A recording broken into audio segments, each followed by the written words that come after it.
What happens when you get reborn into a fantasy noble family, only to find out you were robbed of your birthright just because you turned out to be a girl? Well, Volati isn't about to play the dutiful daughter anymore. Sitting alone in her grand room, Princess Apollonia's heart pounded against her ribs. Today was the day she'd finally make her escape, freeing herself from the golden cage her father had locked her in. And maybe find some delicious treats, too. Disguising herself as a lowly maid, Apollonia slipped out of the palace under the cover of night's blanket. She grips her head in disbelief as 16 years of repressed anger come boiling straight to the surface. Standing in black mourning clothes at her mother's grave, Volati Elton had always tried to live an upright, quiet life as the Duke's eldest daughter. Her mother's funeral literally just wrapped up yesterday, yet instead of grief, a completely wild realization hits her like a freight train. Right in the middle of her mourning, her long-lost memories from her previous life unlocked out of nowhere. 16 whole years ago, back when she was just a helpless infant, she had transmigrated into the world of a web novel. It all started when she first looked up at her new mother's ethereal face as a newborn. That silver hair and radiant gaze triggered an instant alarm bell. She had read about this exact magical world right before her tragic death in her past life. Back then, these guys were nothing.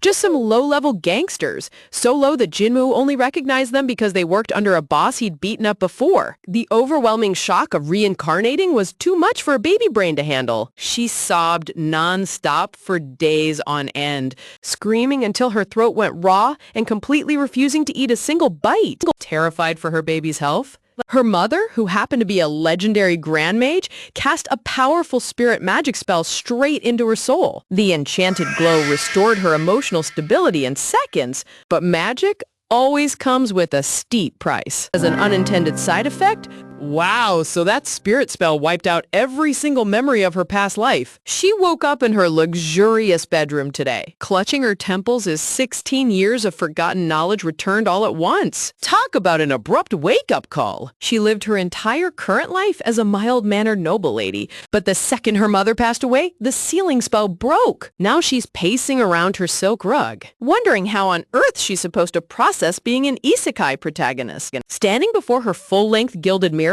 a young woman flinched from the reflection. She stares at her reflection with a sharp eye. The more she analyzes her circumstances, the more obvious it becomes that this wasn't just some random spin of the reincarnation wheel. She's got pitch black hair flowing down her back, piercing ruby red eyes, and a tall, imposing height that easily towers over her peers, even without saying a single word. Whoa, she radiates an absolute aura of dominance that commands the entire room. For years, she assumed she simply inherited her stoic father's striking features. But looking closely at her crimson gaze, a chilling truth dawns on her. She wasn't designed to be a background character at all. In the original web novel, the eldest child was supposed to be a cold, merciless killer, someone who'd murder people left and right, making our poor side character's life a total living hell. Unbeatable male sword prodigy? But in this timeline, that exact same legendary soul ended up inside a female body. The original story was a warm, sweet childcare novel where Duke Elton's family adopts a bright, gifted girl, bubbly heroine, and shower her with infinite love and spirit magic. A cozy slice of life fantasy, or so it was supposed to be. Her family, the proud house of Elton, wouldn't lift a finger to help her. They probably spat on her suffering considering she married down. But hey, at least she had her beloved husband. Not. This was no romance. It was a pure bloodline merger. After a decade of marriage, she only had 2 kids to show for it. That made her useless to the Duke's family. He had no use for a barren woman, and with a stroke of a pen, he dissolved their marriage. Just like that, she was out on the streets. No money, no title, nowhere to go.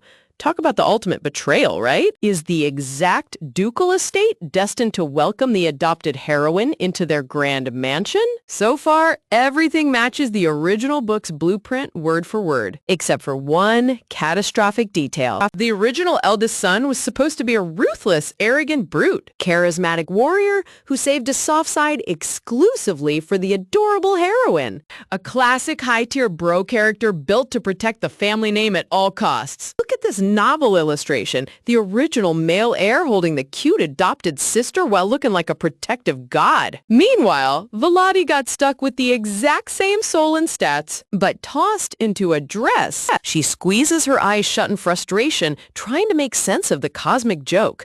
Why on earth did the universe keep everything else identical while swapping her gender at birth? She clenches her fist tight against her silk gown. Regardless of the mix-up, she has spent 16 years as Volati Elton, and she refuses to let anyone push her into the shadows now. Being born as the eldest daughter again feels like a cruel twist of fate. In her previous modern life, she was also the eldest daughter of a dirt-poor family that treated her like an unwanted burden while spoiling her younger brother rotten. Back then, they were just whining about not being able to win against powerful nations, but now they're literally getting powers from the god himself. Honestly, how can anyone beat that? Her parents constantly complained about money while refusing her basic necessities. She worked multiple part-time jobs through college while her lazy younger brother got fat allowances and free reign. To make matters worse, after she finally graduated, her leeching parents tried to claim her future salary before she even landed a career. When job interviews didn't pan out immediately, they turned on her like vultures. Her father yelled at her to stop leeching. Her mother sneered that she should just find a rich idiot to marry, and her spoiled brother smirked in the corner. Seriously? Where do parents get the nerve to speak to their own kids like that? That moment of total betrayal shattered her heart into 1,000 pieces. The sheer disillusionment of realizing her own bloodline viewed her as nothing but a utility tool made her blood boil. She packed her bags that very night and walked out into the freezing winter air, ignoring their furious curses. She vowed right then and there to stop sacrificing herself for ungrateful parasites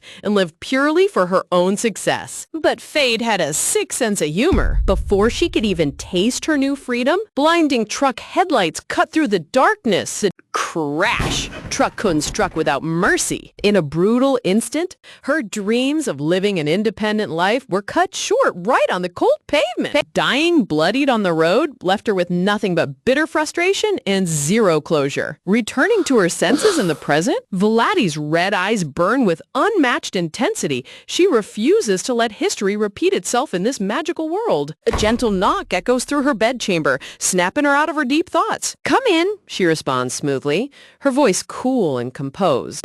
Her head maid steps inside with a bow, announcing that Duke Theodore has summoned her to his office. When Volati asks about her younger brother Meldor, the maid confirms both siblings are required to attend immediately. Volati instructs her servants to fetch formal mourning attire without wasting a single second. If she's going up against the Duke, she needs to look every bit the powerful, noble heiress. She imagines the original novel's fluffy storyline, a heartwarming tale of a loving dad and warm brothers embracing a cute adopted girl. Yeah, right.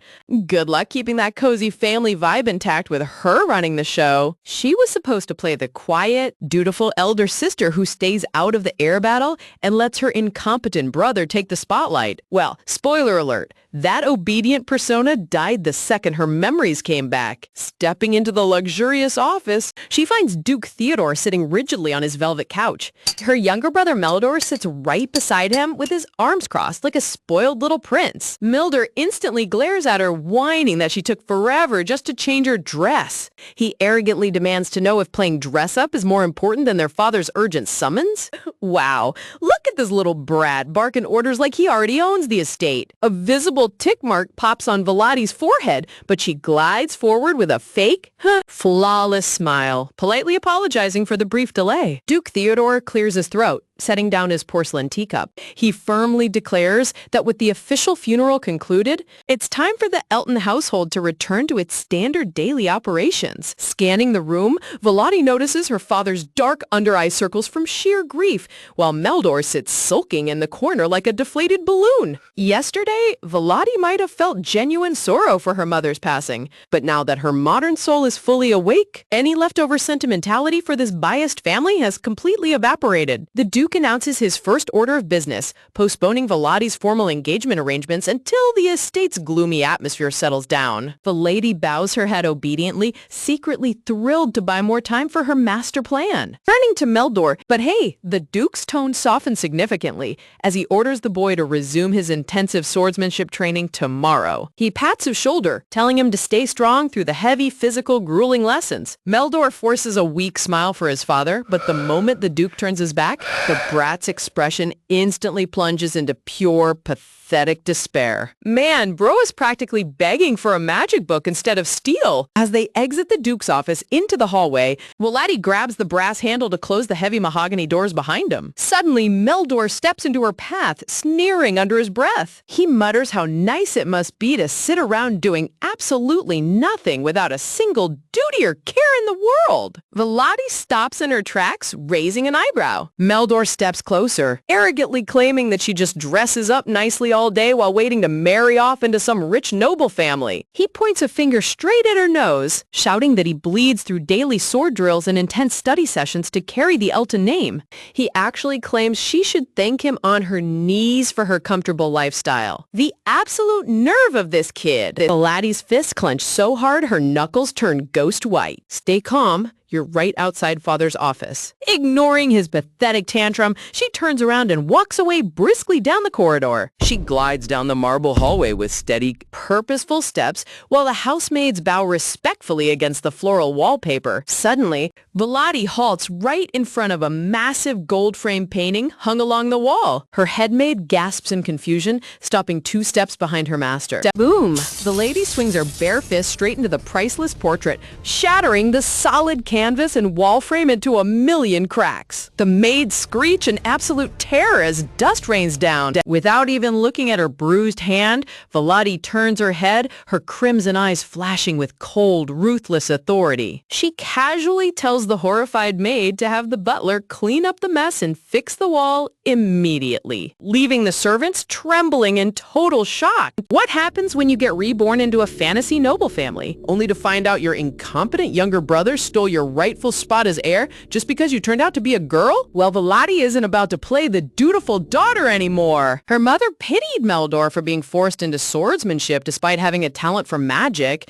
especially since the House of Elton reveres the blade under Duke Theodore, a once-in-a-century swordsmanship prodigy. Talk about throwing round pegs into square holes just to keep male primogeniture alive. In the novel's original timeline, the eldest son took after the Duke and seamlessly inherited the title without any drama. But in this timeline, that swordmaster eldest son is reborn as Volati. Because she was born female this time around, the title automatically tumbled down to Meldor, who was dragged away from his magic books to swing heavy steel instead. The overwhelming pressure of living up to the Elton family name destroyed young Meldor's spirit.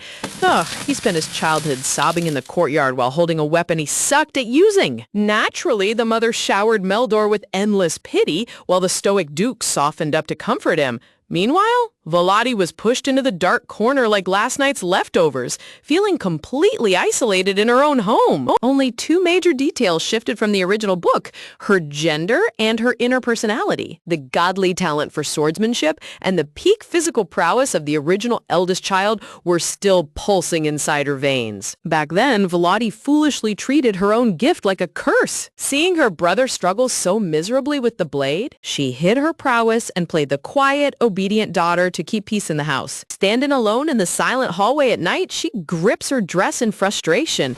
The sheer injustice of suppressing her true strength for years makes her blood boil. To make matters worse, Meldor has been barking orders at her lately like she's some lowly servant. Bro really thinks he's top dog just because daddy patted him on the head once. Step by step, her determination hardens in the moonlight. Meldor's unearned arrogance only exists because he leans on their father's unyielding bias. If she wants her revenge, step 1 is getting the Duke away from the estate so he can't shield the brat. Armed with her knowledge of the original plot, she begins scribbling a devious master plan. Her crimson eyes flash with absolute malice under the candlelight. She vows to strip away every single privilege Meldor took from her, down to the last thread. To pull off this takeover, she needs a reliable ally, specifically the ultimate loyal shadow from the novel's original storyline. His name is Zeppelin Vincent. On paper, he was just a minor supporting character loyal to the eldest son, but behind the curtain,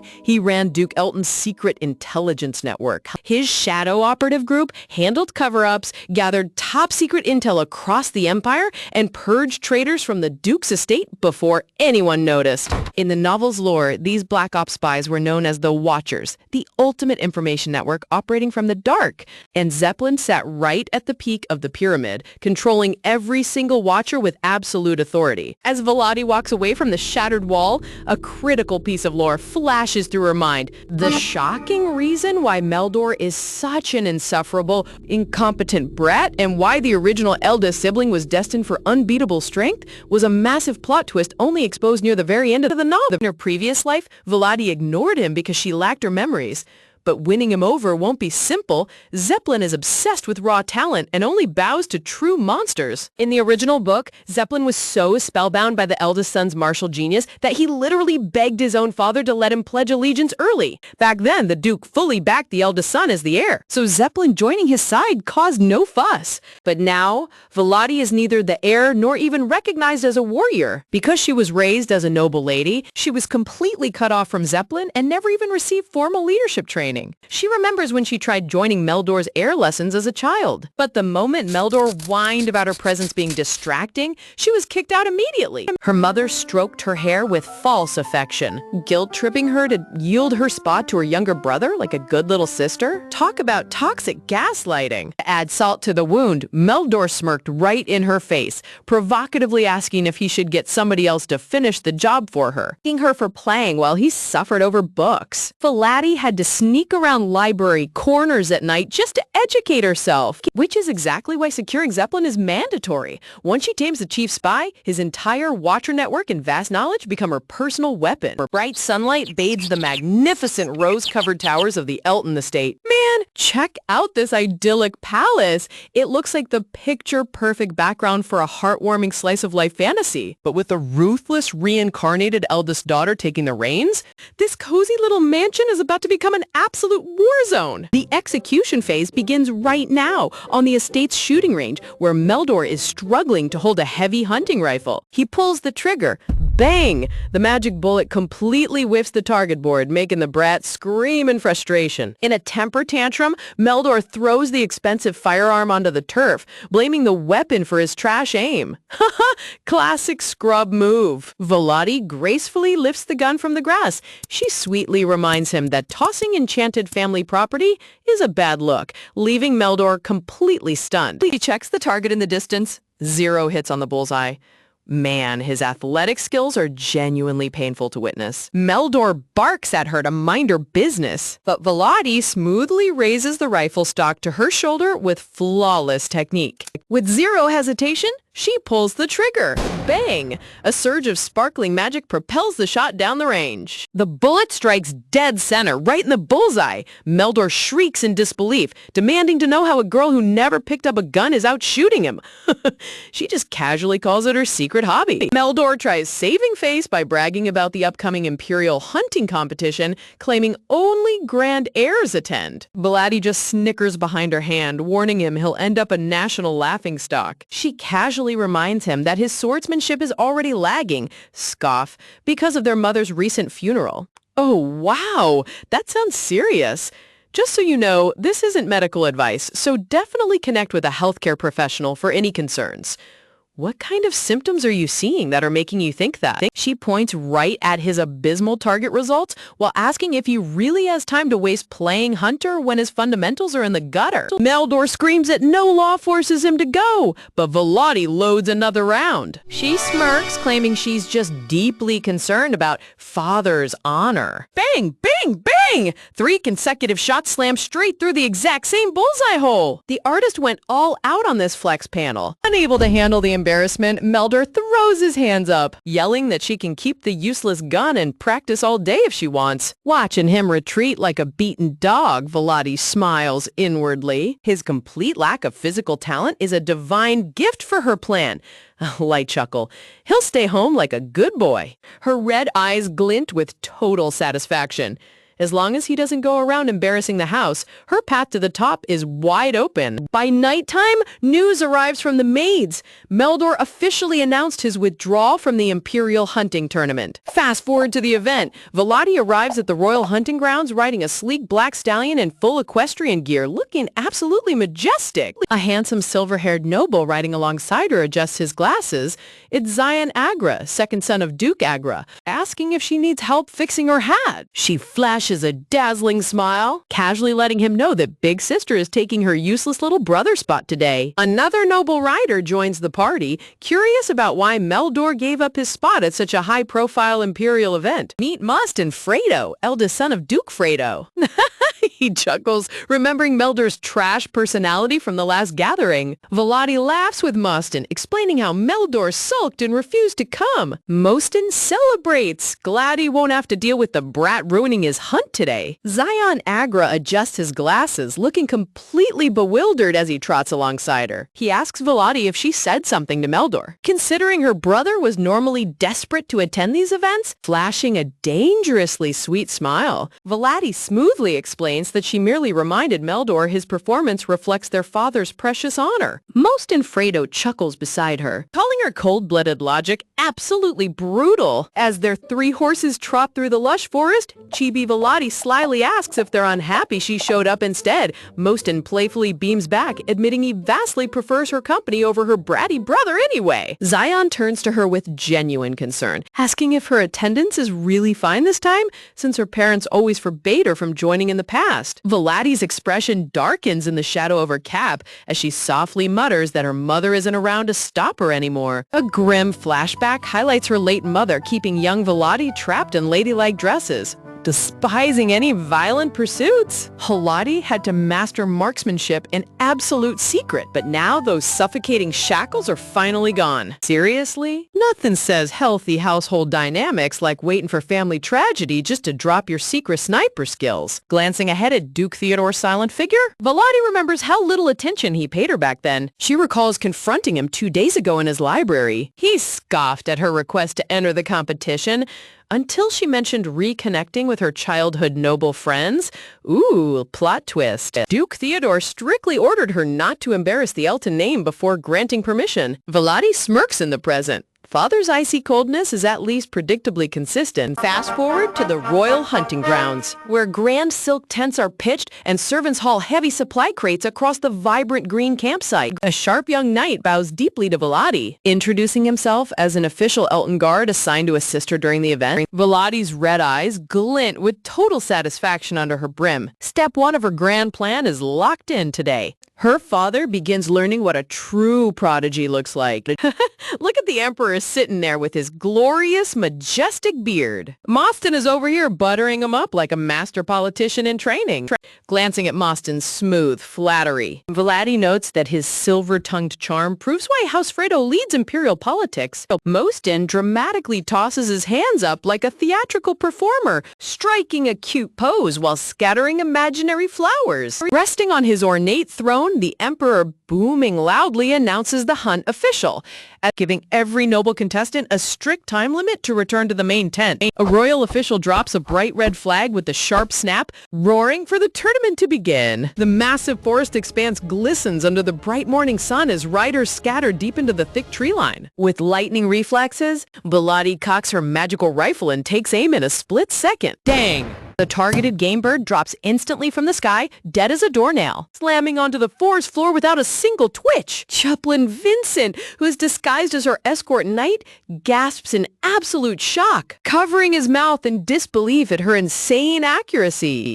Talk about an absolute flex. The poor knights are working overtime just to carry all her trophies. Volati casually orders 2 of her trailing guards to dismount and manage the heavy wagon, leaving only 1 knight to follow her into the deeper woods. She turns around with a predatory smirk under a backdrop of dark roses, sending chills down every hunter's spine, sweetly calling out to her sole remaining guard, Sir Zeppelin Vincent. Zeppelin flinches on his mount, stammering out a nervous response as her intense aura completely catches him off guard. Flashback into Zeppelin's internal monologue. Manage the Duke's shadow organization, the Watchers, meant accepting a short, brutal life.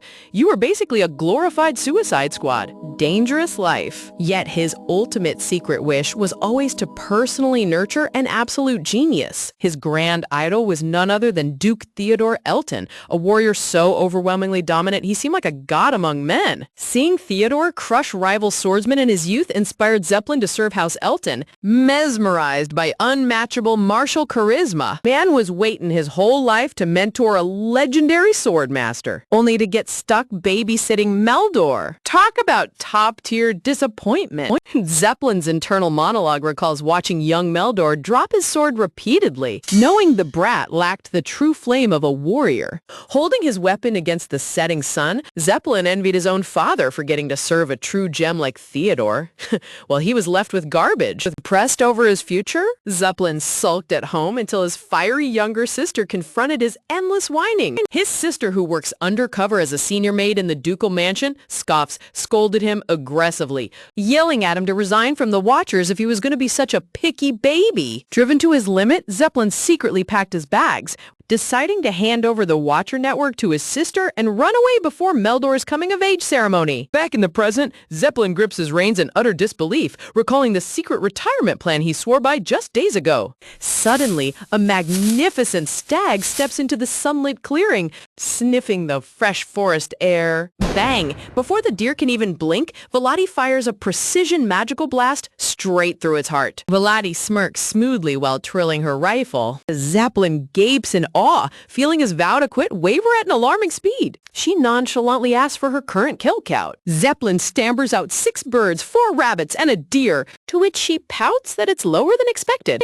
Lower than expected? Meldor literally caught 2 tiny rabbits all of last year. She wiped his entire career record in 20 minutes. Zeppelin stares at her slender back, reminding himself she's just Duke Theodore's sheltered daughter, deadpan, with whom he shares no personal bond. He recalls Duke Theodore ordering him to guide Meldor, feeling bitter that he got stuck assisting the eldest daughter instead. Until now, bang! Bang! Velati fires continuous, flawless shots while galloping at full speed, leaving nearby nobles screaming in pure shock. Zeppelin can barely keep up as she detects hidden beasts before he even notices them. Realizing her raw reflexes eclipse his own operative training, he analyzes her in complete awe.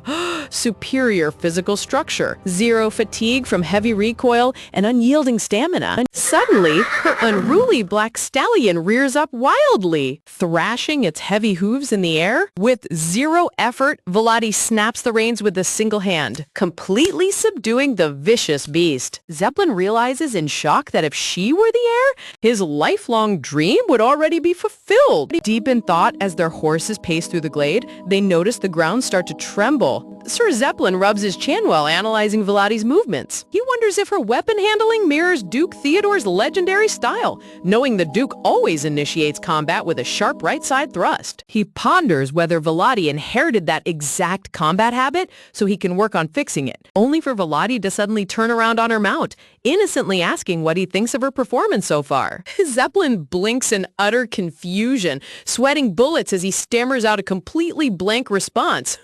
Man was caught red-handed building a full battle analysis in his head when she was just asking for a basic compliment. Fun fact time. Lion get their epic roar because their vocal cords are shaped differently than ours. They're square. Instead of allowing tension like ours do, these square cords are super stable, letting them produce a ridiculously loud blast of air with almost zero effort. It's like having a built-in megaphone. Only 2 of these rare red foxes were released into the entire Imperial hunting grounds. Loaded with demonic blood, these creatures are insanely quick, worth double the points of standard game, making them the ultimate prize for anyone chasing victory. Clapping his gloved hands together, Zeppelin offers praise, complimenting Lady Velati on securing such a high-value beast so effortlessly. But as Velati arches a single sharp eyebrow under her brim, Zeppelin's heart drops. He instantly recognizes that exact eyebrow raise.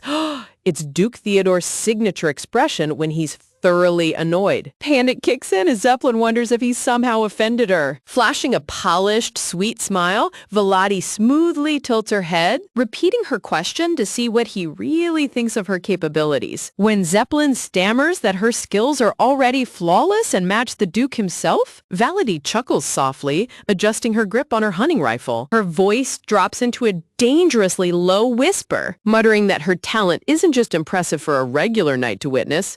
Under a glowing backdrop of blue blossoms, Volati drops a nuclear bomb of a statement, asking if her skills are enough to earn approval from the actual head of the Watchers. Jablin's jaw hits the floor as cold sweat runs down his neck. He frantically plays dumb, stammering that he has no clue what she's talking about, but Volati just smirks back, enjoying every second of his absolute panic. Looking at her dark, predatory smile, Zeppelin feels a suffocating chill creep up his spine. While Duke Theodore's aura is a freezing, overt intimidation, Volati's presence feels like a velvet rope slowly tightening around your throat. Suddenly, a loud royal bugle blasts across the forest canopy, shattering the tense standoff between them. Volati glances up, noting the return signal while wondering why her game card has taken so long. Zeppelin quickly offers to go back and retrieve the Red Fox himself so she can return to the main campsite first. She looks back over her shoulder, calling out his name with a gaze that says she knows every single one of his secrets. Riding alone through the woods, Zeppelin tries to process the insanity of the situation. Theodore would never let a shadow operative train his daughter, yet her chilling offer to recruit him as her personal mentor keeps ringing in his head. Watching him ride off, Volati smirks delightfully under her hat. The hook is officially set, and the head of her father's secret police is already squirming on the line. Meanwhile, back at the main campsite, contestants gather across the open field as the tournament time limit comes to an end. She pats his dark coat, noting that the stubborn stallion takes right after his owner. Alexander was originally a high-grade steed bought by the late Duchess as a grand birthday gift from Eldor. Flashback memory! In the original story timeline, however, that didn't happen. Not only did Flora die, but she also lost her child. The Duchess gave her favorite horse to her precious firstborn son, making Alexander Meldor's signature mount throughout his adult life. Volati rolls her eyes, thinking about how pathetic Meldor actually was. The brat couldn't even mount the powerful stallion on his own and always needed his father's physical assistance just to climb into the saddle. Because of Meldor's uselessness, this magnificent black stallion was left rotting in the ducal stables for years, which is why Volati happily seized him for today's hunt. Meldor threw an absolute temper tantrum when she took his horse, but since Duke Theodore gave her direct permission, there was nothing the spoiled brat could do about it. Volati, most in Fredo's cheerful voice calls out as he and Zion Agra wave at her from across the clearing, curious why she returned without her escort cart. Volati casually explains that her trailing guards are still deep in the woods sorting through all the game she shot. Mostyn chuckles, teasingly asking if she actually managed to catch anything decent. Volati smugly replies that she definitely beat his score. Mostyn gasps in mock offense, proudly claiming he placed second overall in last year's tournament, prompting her to ask who could possibly take first. Mostyn points straight ahead as Duke Theodore himself marches into the clearing, backed by a massive wagon loaded with hunted game. Duke Theodore kneels respectfully before the royal pavilion, reporting his return to the emperor while coolly stating he only ever gives his absolute best effort. Resting comfortably on his gilded throne, the emperor booming loudly announces that with every hunter returned, the official score tallying shall commence. Servants unload pile after pile of hunted beasts onto the grass, organizing rows of deer, boars, and bears. It continues on, practically a whole forest of animals. They've been slaughtered and are stacked up to the sky, pheasants and rabbits before the judging panel. Duke Fredo slaps Mostyn on the shoulder with a booming laugh, teasing his son for once again letting Duke Theodore beat his score, while Mostyn playfully defends his skill. Over on the other side, Duke Agra warmly praises Zion for a solid effort, gently patting his son's head in a loving father-son moment. Watching the happy family bonding all around her, Volati's red eyes dim slightly under her brim as she reflects on her own cold, dead past. Detached ducal household. The official judges suddenly gasp in excitement, pointed at Duke Theodore's pile as they haul out one of the legendary red foxes. Zion turns back to Volati with genuine concern, asking why her knights are taking so long to arrive, warning that the final victory ceremony is about to start without her. Gasps and shocked whispers suddenly ripple through the crowd as a heavy wooden cart comes rumbling down the forest path. Volati stands with her arms crossed, a smug, satisfied smirk spreading across her face as the onlookers point in utter disbelief. Boom! Her trailing knights, including Sir Zeppelin, bow low on their knees, frantically apologizing for the delay as they present a cart so overflowing with game it looks like a whole mountain of wildlife. Duke Theodore's jaw visibly tightens as he stares in complete, unadulterated shock at his daughter's massive haul. Volati glares right back, reveling in the glorious feeling of completely breaking her father's icy composure. Servants rush over to unload the overflowing cart, dragging out endless piles of rabbits, deer, and exotic birds before the baffled judges, most in Grass's head in pure horror, shouting that she lied about being a beginner hunter. Nobody gets a haul this massive on their first try unless they're an absolute monster. Zion adjusts his glasses, pointing in shock as the guards pull a second crimson beast from her pile. She didn't just catch normal game, she snagged the second legendary red fox. The surrounding dukes turn to Theodore in disbelief, one muttering, "He actually did it," demanding to know why on earth he kept such a wildly talented daughter hidden away from the Empire for so long. The Emperor throws his head back with a thunderous laugh, roaring that talent truly runs in the Elton bloodline, and praising Volati for inheriting her father's terrifying martial genes. Curtsying gracefully before the throne, Volati humbly replies that she's still far from her father's level, while the Emperor beams with total satisfaction that both mythic red foxes were captured today. The grand judges lean over the massive piles of game, carefully comparing Duke Theodore's haul against Volati's impressive mountain of hunted beasts. The lead official mutters in awe that based on overall raw volume and the monstrous size of his fox, Duke Theodore seemingly takes the top spot. Kneeling down on the grass, the judge closely inspects the crimson pelts, leaning closer to the bloodstains, gasping as he realizes that Volati's red fox pelt is in absolute pristine condition without a single unnecessary tear or stray bullet hole. Under her stylish brim, Volati flashes a subtle, brilliant smirk. She knew from the start that beating her father in pure body count was impossible, so she deliberately aimed for flawless precision shots to flex her god-tier marksmanship. Talk about working smarter, not harder. She basically hit him with a tactical headshot maneuver. Clapping his hands together, the Emperor loudly announces that after careful evaluation, Duke Theodore secures first place overall with the highest total score, declaring him the official champion of this year's hunt. Glowing with pride, the Emperor grants Theodore full access to the Imperial Treasure Vault to claim any reward his heart desires, which is kind of ironic since Theo's already swimming in gold, right? Which the Duke coolly accepts with a polite bow. Turning his eyes toward Volati, the Emperor warmly praises her incredible debut and urges her to keep it going, noting how insane it is for a first-timer to take second place in the entire Empire. Volati curtsies smoothly, thanking His Majesty for the high praise. The Emperor smiles warmly, announcing that he has personally prepared a special secondary prize tailored specifically for the runner-up champion. Over in the audience, Moston and Zion gasp with wide eyes, leaned forward in pure anticipation to see what legendary prize the Emperor is about to hand over. Servants open an opulent velvet box, and there is nothing inside.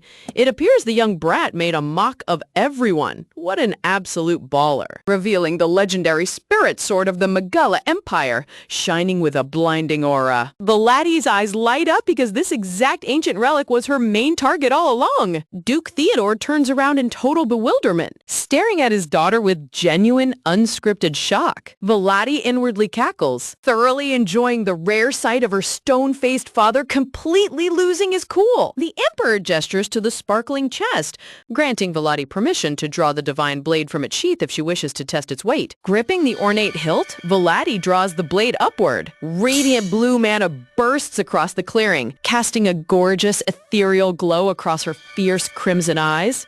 The Emperor chuckles, teasingly mentioning that a divine sword might be a bit unusual for a young noble lady who doesn't fight. Volati flashes a sweet smile, assuring him that she treasures this gift above everything else she's ever owned. The Emperor laughs heartily, recounting how 200 years ago, the 7th Duke of Elton gifted this very sword to the crown, making it a poetic, almost sarcastic declaration of their dominance. Heartwarming twist that a true descendant of House Elton reclaims it today. Bowing her head gracefully, Volati expresses her deepest gratitude for His Majesty's boundless generosity in bestowing such an incredible treasure. As Duke Theodore silently turns and marches back toward his carriage, Volati watches his retreating back, carrying her massive new trophy behind him. Volati's fingers tighten around the leather hilt, her gaze hardening as she vows that from this day forward, no one in the Empire will ever take this legendary weapon from her hands. Historical lore time. Back during the brutal Northern War against the Mughal Empire, the 7th Duke of Elton uncovered this hidden spirit sword on the battlefield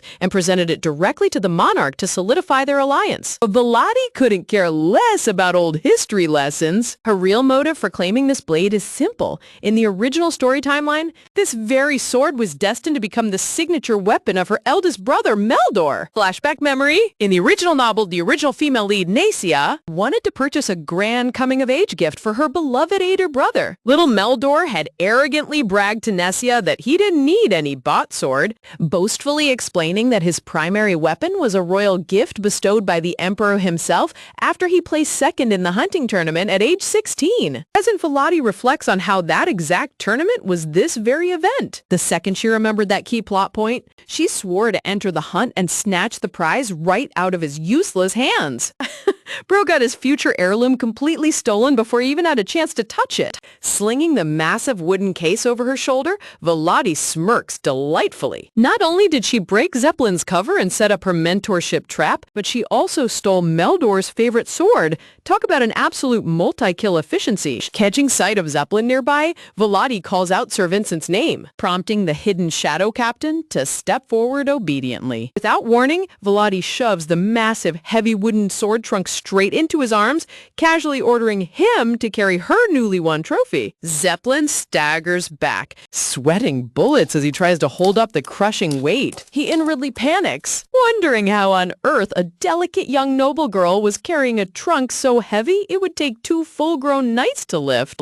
Zion trots over on his steed, looking at Volati with a mix of worry and curiosity, asking if she's really fine accepting a legendary combat weapon like that. Volati nonchalantly crosses her arms, replying that nobody in their right mind turns down a royal gift from the Emperor. She actually adores the weapon. Mostyn rides up on his horse, shouting in pure excitement that if Volati likes the sword, then he's hyped up too. Zion chuckles softly, reminding us all that no amount of power is going to protect you from the ultimate cosmic joke. Bad timing, adding that he won't try to stop her if she's making her own choices. Mostyn beams with a sunny smile, cheering that even though he didn't secure first place, he's in an amazingly good mood today. Zion agrees, telling Volati that he's genuinely looking forward to seeing what she does next. Looking at their bright, supportive faces, a rare pang of guilt hits Volati's heart as she remembers how tirelessly both boys used to push her toward martial arts. Flashback memory. In their childhood days, both Zion and Mostyn knew Volati was born with an absurd, once-in-a-generation talent for swordsmanship,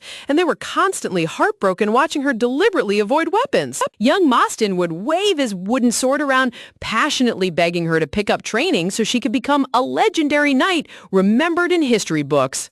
But young Volati had refused with a sorrowful expression, insisting she could never let her little brother feel inferior to his older sister. Young Mostyn threw a dramatic fit, screaming for someone to knock some sense into her head. Young Zion and Mostyn had stared at her with genuine pity, softly telling her that she didn't have to keep holding herself back or destroying her own potential just to appease her family. Volati remembers how deeply those words burned back then. She tried so hard to play the good sister to earn her family's affection, only to realize all her sacrifice was totally worthless. The truth hurt because she knew they were completely right. Present day riding back together, Mostyn notices her subtle expression, asking why she suddenly smiled. When they tease her, Volati simply replies that today was genuinely fun. Mostyn bursts into cheerful laughter, telling her to laugh as much as she wants. once. Volati realizes that both boys are secretly overjoyed because they think she's finally embracing the path of the sword. Scene transition, later that evening. Red sunset light bathes the magnificent Elton ducal estate as the tournament finally draws to a close. The laddie opens the heavy double doors to her father's private study, greeting Duke Theodore respectfully after being summoned. Sitting behind a desk buried under mountain-high piles of paperwork, Theodore asks what she plans to do with the Emperor's grand reward. Volati smoothly answers that since the spirit sword was originally an Elton family treasure, she intends to preserve it as an heirloom while secretly planning to use it in combat herself. Theodore rests his chin on his intertwined hands, evaluating her answer. Volati mentally sighs in relief.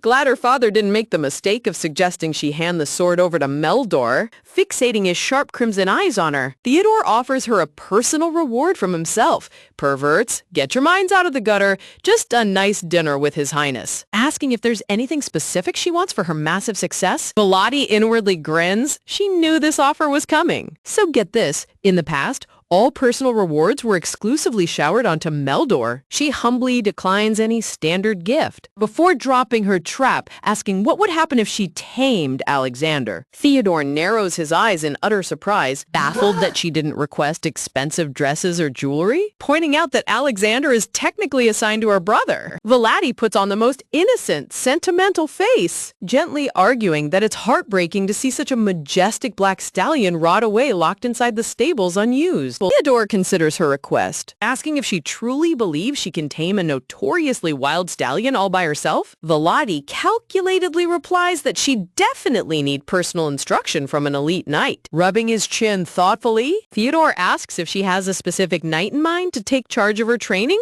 Volati flashes a radiant, calculated smile, smoothly declaring that Sir Zeppelin Vincent would be the absolute perfect choice. Theodore raises a puzzled eyebrow, questioning why she specifically chose Zeppelin out of everyone. Volati casually explains that since she doesn't know many knights, but Zeppelin served her so faithfully during the tournament, he's the only one she truly trusts.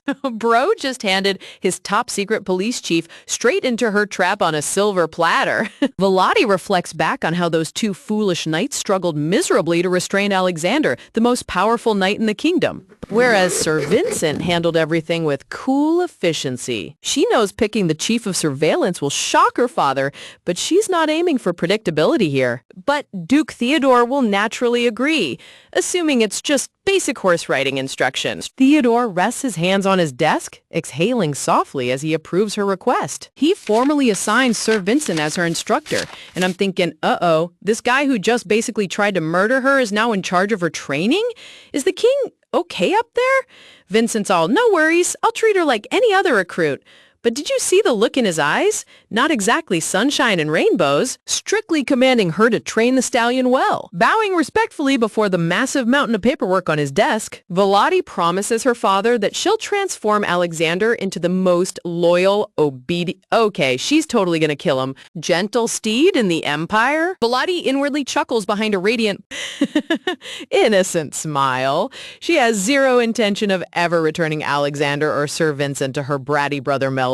Bro lost his horse, his shadow captain, and his sword before the story even started. Scene shift. Later that afternoon, down at the ducal equestrian field. Sir Vincent bows respectfully alongside his horse as Volati approaches in her stylish riding attire. Mounting her steed with total elegance, Volati adjusts her reins, and boy, does the narrator make it clear that she commands attention, flashing a confident grin as she asks Vincent if he's ready to go for a ride together. Vincent grips his reins nervously, blushing slightly as he stammers out a quick assent, totally caught off guard by her dazzling presence. Galloping side by side across the vast, sweeping green pastures of the kingdom, Volati proudly explains that this expansive plain is the crown jewel of the Elton estate, a rare open field inside the capital where nobles can ride freely. Speeding further down the dirt path, Volati keeps her eyes fixed on the horizon. Her main objective right now, putting as much distance as possible between them and the watchful eyes of the ducal mansion. Pulling her reins as they arrive at a secluded glade, Volati turns around to point out that no one can enter this private field without direct permission from a ducal family member,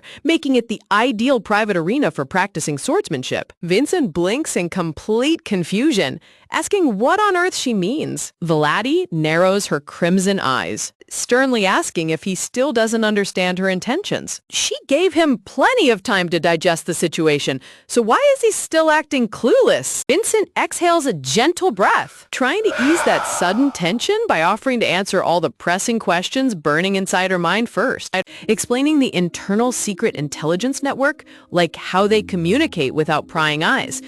The guy says they have an agent who's a master of sound, likely a mutation of some sort, and there's a bunch of hidden symbols that spill the beans on troop movements. Pretty smart, right? Vincent reveals that tracking down the Watchers was simple since a powerful family like House Elton naturally requires a dark ops unit. He adds that uncovering their leader's identity was child's play after deciphering those coded notes she was passing around. Vincent suddenly freezes in utter disbelief, his eyes going wide as the full reality of her countertrap hits his brain. Vladi flashes a smug, knowing smile, mockingly asking if he's really curious how she found those ciphered notes in the first place, reminding him that if she could solve the code, locating the physical messages was effortless. Vincent slaps his hand over his face, sighing deeply as total defeat washes over him.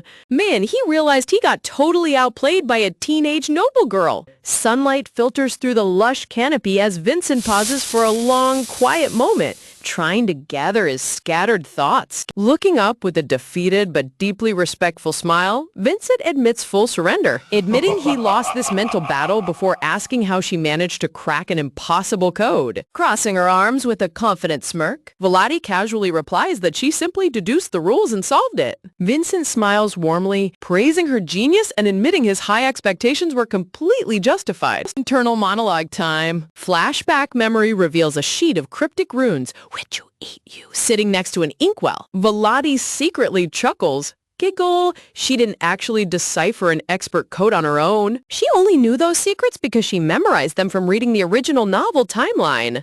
Snapping back to reality, Vladi beams brightly at Vincent, asking for his final decision regarding her mentorship proposal. Vincent explains that the Duke would never formally allow him to act as her personal sword instructor, which is precisely why he already engineered a valid excuse for them to spend time training together every day. Vladi's expression darkens with calculated ambition. She directly confirms that her true goal isn't just taming Vincent. She intends to capture the loyalty of the entire Watcher's intelligence network. Vincent warns her that winning over the Shadow Unit won't be easy, since by ancient law, the master of the Watchers can only be the official head of House Elton. Leaning down from her horse with commanding crimson eyes, Vladi cuts through his warnings, demanding a direct yes or no answer. Vincent blinks in awe before softly answering yes, asking if she truly wants to take a direct descendant of House Elton as her student. Dismounting his horse in one swift, fluid motion, Vincent drops down onto one knee before her. He sincerely thanks her for giving him the chance to fulfill his ultimate dream. Looking up at her with unwavering devotion, Vincent pledges to serve as both her master instructor and her faithful subordinate, vowing to serve her with absolute loyalty until the day she commands the entire world. Vladi calmly steps forward, replying that this is the bare minimum she expects from him. Extending her hand gracefully toward her new shadow captain, the lady commands him to trust her implicitly and follow her every move, even if the path she walks leads straight into hell. Gently pressing her delicate hand against his forehead in a sacred knightly vow, Vincent softly promises to take her words directly to heart. Montage recap time! Having secured his absolute obedience, Vincent officially becomes her inner circle ally. He immediately designs a grueling swordsmanship training schedule hidden away on this isolated plane, taking full advantage of her father's busy schedule and Meldor's hatred for writing. Vladi reflects on how in the original novel, Vincent was Melidor's most capable and trusted left-hand man. Now that she's stolen him away, her true plan begins. She will rise to a position of absolute power where no one in the Empire can ever ignore her again. Later that evening, friends, rumors start spreading like wildfire. Vladi arrives back at the magnificent magnificent ducal estate as servants greet her return. Walking down the opulent marble hallway alongside butler Rover, Roel feels like he stepped into a fairy tale. The lady asks for her father's whereabouts. Rover politely explains that the Duke is still tied up in an emergency state council meeting at the Imperial Palace, prompting her to inquire about Meldor. Rover mentions that Meldor finished his dinner and is brooding inside his room. Flashback memory shows young Meldor sulking alone in the library. When he heard Volati was taking Alexander, he threw a massive tantrum and got harshly scolded by his father, causing him to go completely silent and give her the silent treatment ever since. Volati sighs softly, thinking that if her bratty brother stays out of her way, it makes her life 10 times easier. But right now, something else is bothering her mind. Glancing toward two maids standing frozen in the dark hallway shadows, Volati notices how utterly lifeless and gloomy the mansion atmosphere has become lately. Bright memory flashback. Back when her mother was alive, the entire estate was filled with warmth, laughter, and vibrant energy. But ever since her passing,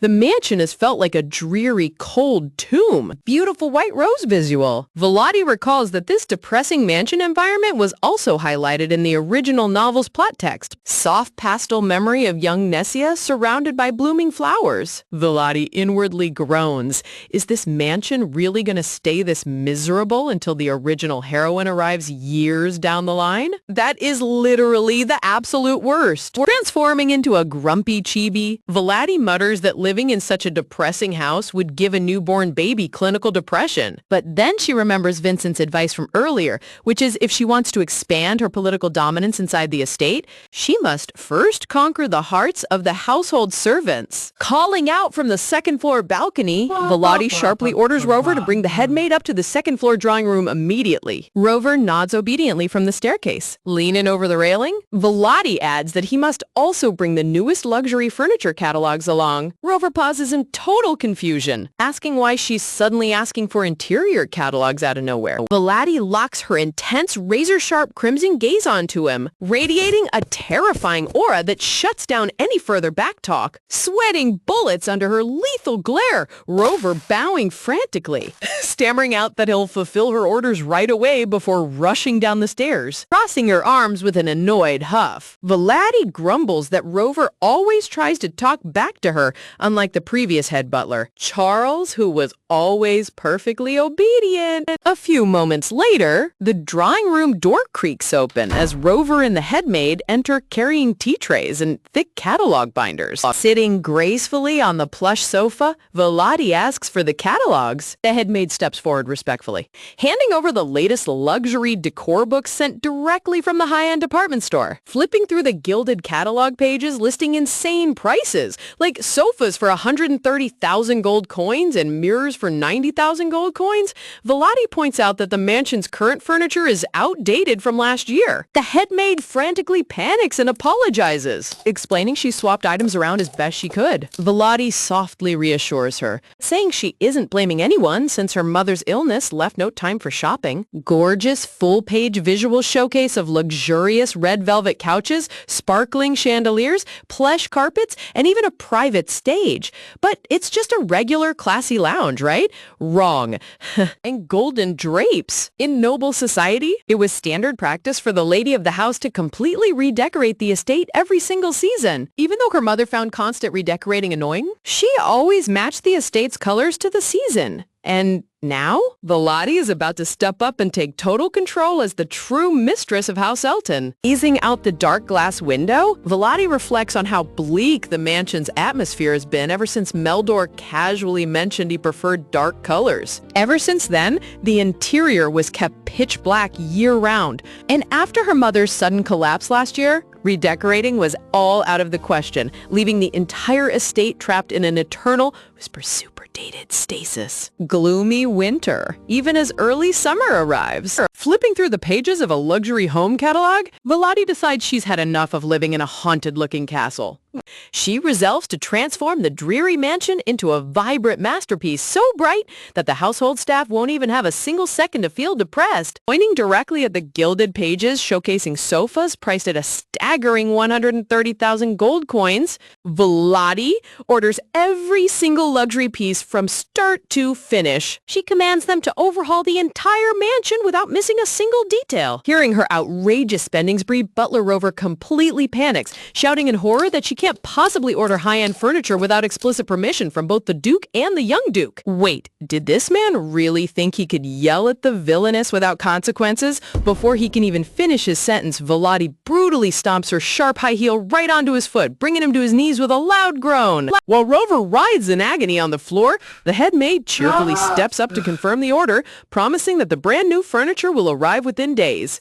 Volati calmly looks down at her trembling butler, addressing him by name. Staring down at him with icy crimson eyes, Volati quietly asks if his retired father ever taught him the severe consequences of raising his voice in front of his mistress. Inwardly, Volati recalls how the previous head butler, Charles, retired 2 years ago due to illness. After an intense internal debate over who would inherit the prestigious role, her late mother ultimately appointed Charles's young son, Rover, as the new head butler. Since Rover had spent years serving her father in Meldor, he naturally favored them and treated Volati with subtle insolence. But now, Volati narrows her eyes. She tolerated his disrespect back then, but now that her mother is gone, she is taking absolute authority over the estate. Stepping forward with rhythmic, authoritative footsteps, Volati corners the terrified butler, asking who could possibly manage the internal affairs when her father is buried under empire politics. Leaning down until her shadowy red aura suffocates the room, she demands to know what a brat like Meldor, who can barely survive his basic swordsmanship drills,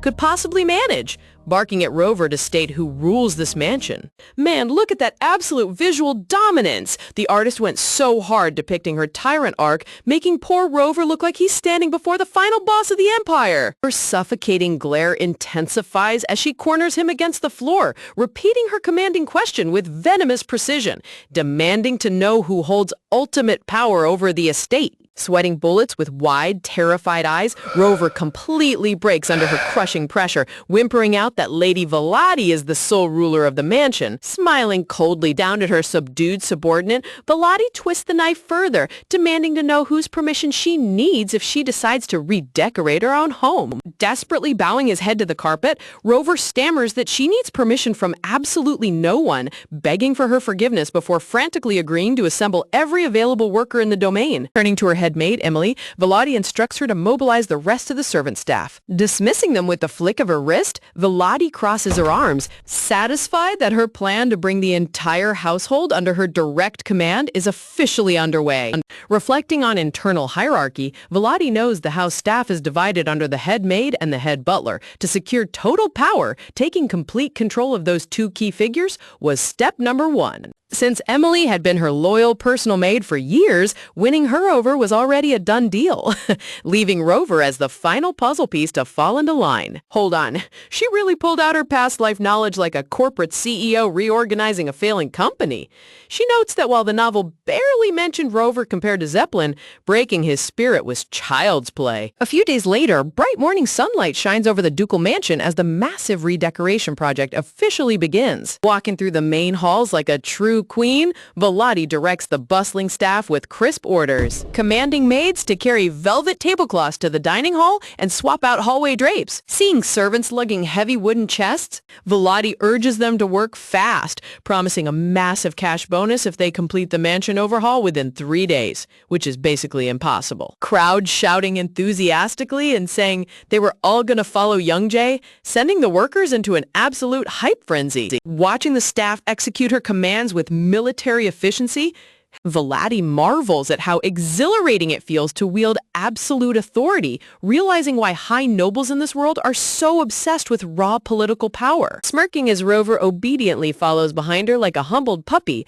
Volati quietly chuckles, noting that while the lion and young cub are away, the cunning fox gets to rule the kingdom. Walking down the pristine red carpet toward the estate's grand glass greenhouse, Volati turns her attention to the magnificent floral sanctuary built by her father to gather rare blossoms from around the globe for her mother. Gazing at the glistening sapphires embedded throughout the glass architecture, she recalls that they are enchanted with perpetual preservation magic to keep flowers blooming endlessly. Inwardly, she scoffs, wondering why every romance fantasy mother is obsessed with flowers when turning the annex into a sparkling gem vault would be 10 times more useful. Pausing inside the sunlit pavilion, Volati considers the idea of ripping out the garden and building a private jewel vault instead, all while flashing a sweet smile, remembering that this greenhouse was once a sacred memory site shared exclusively between her mother and Meldor. But as her smile fades, a dark cloud casts over her mind, remembering that this place was also the exact location where her heart was deeply scarred. Flashback memory unlocked! Years ago, young Volati and Meldor sat across from each other in the greenhouse for tea at their mother's request, but the moment their mother stepped away, Meldor immediately began provoking her. Showing off his bandaged hands?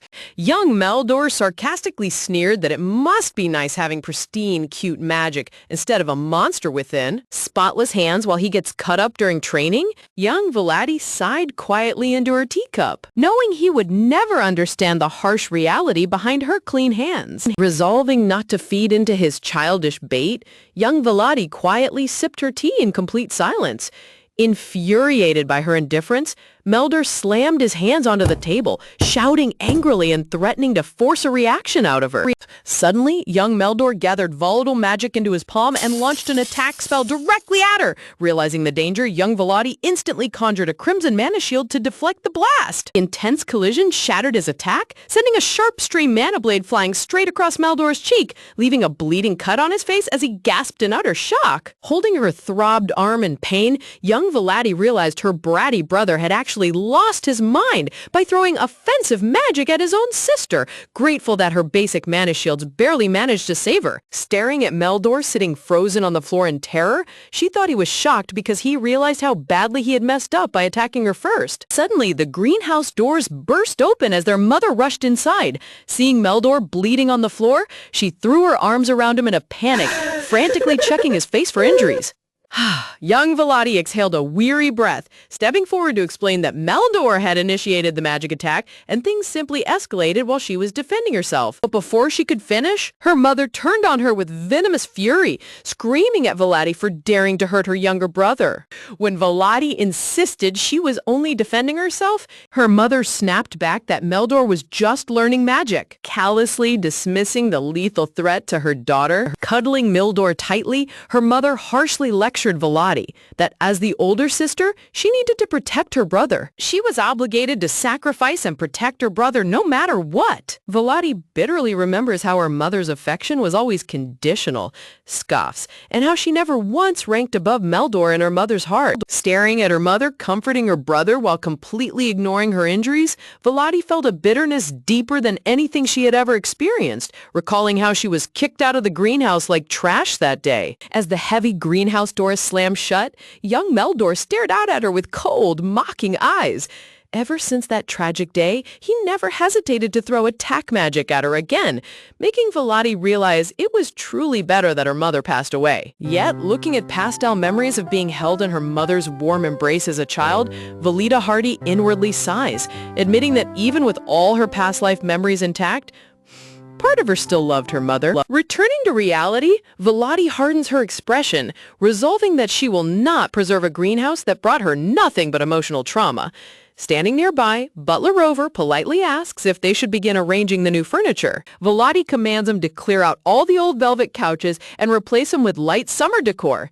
Rover bows obediently, turning to organize the workers. Suddenly, a furious voice echoes across the courtyard as a clenched fist trembles with rage. Meldor bursts into the greenhouse, screaming in absolute fury. Storming toward Volati while workers carry away furniture, Meldor shrieks, asking if she's completely insane for tearing apart their mother's sanctuary. Volati calmly folds her arms, coolly replying that she's merely swapping furniture to match the changing season. Pointing a trembling finger directly at her face, this, Meldor screams that she has lost her mind, accusing her of disrespecting their late mother's memory by causing complete chaos in the mansion right after her passing. Turning his explosive rage onto Rover, Melidor screams at the butler, demanding to know whose side he's on and why he didn't put a stop to this madness.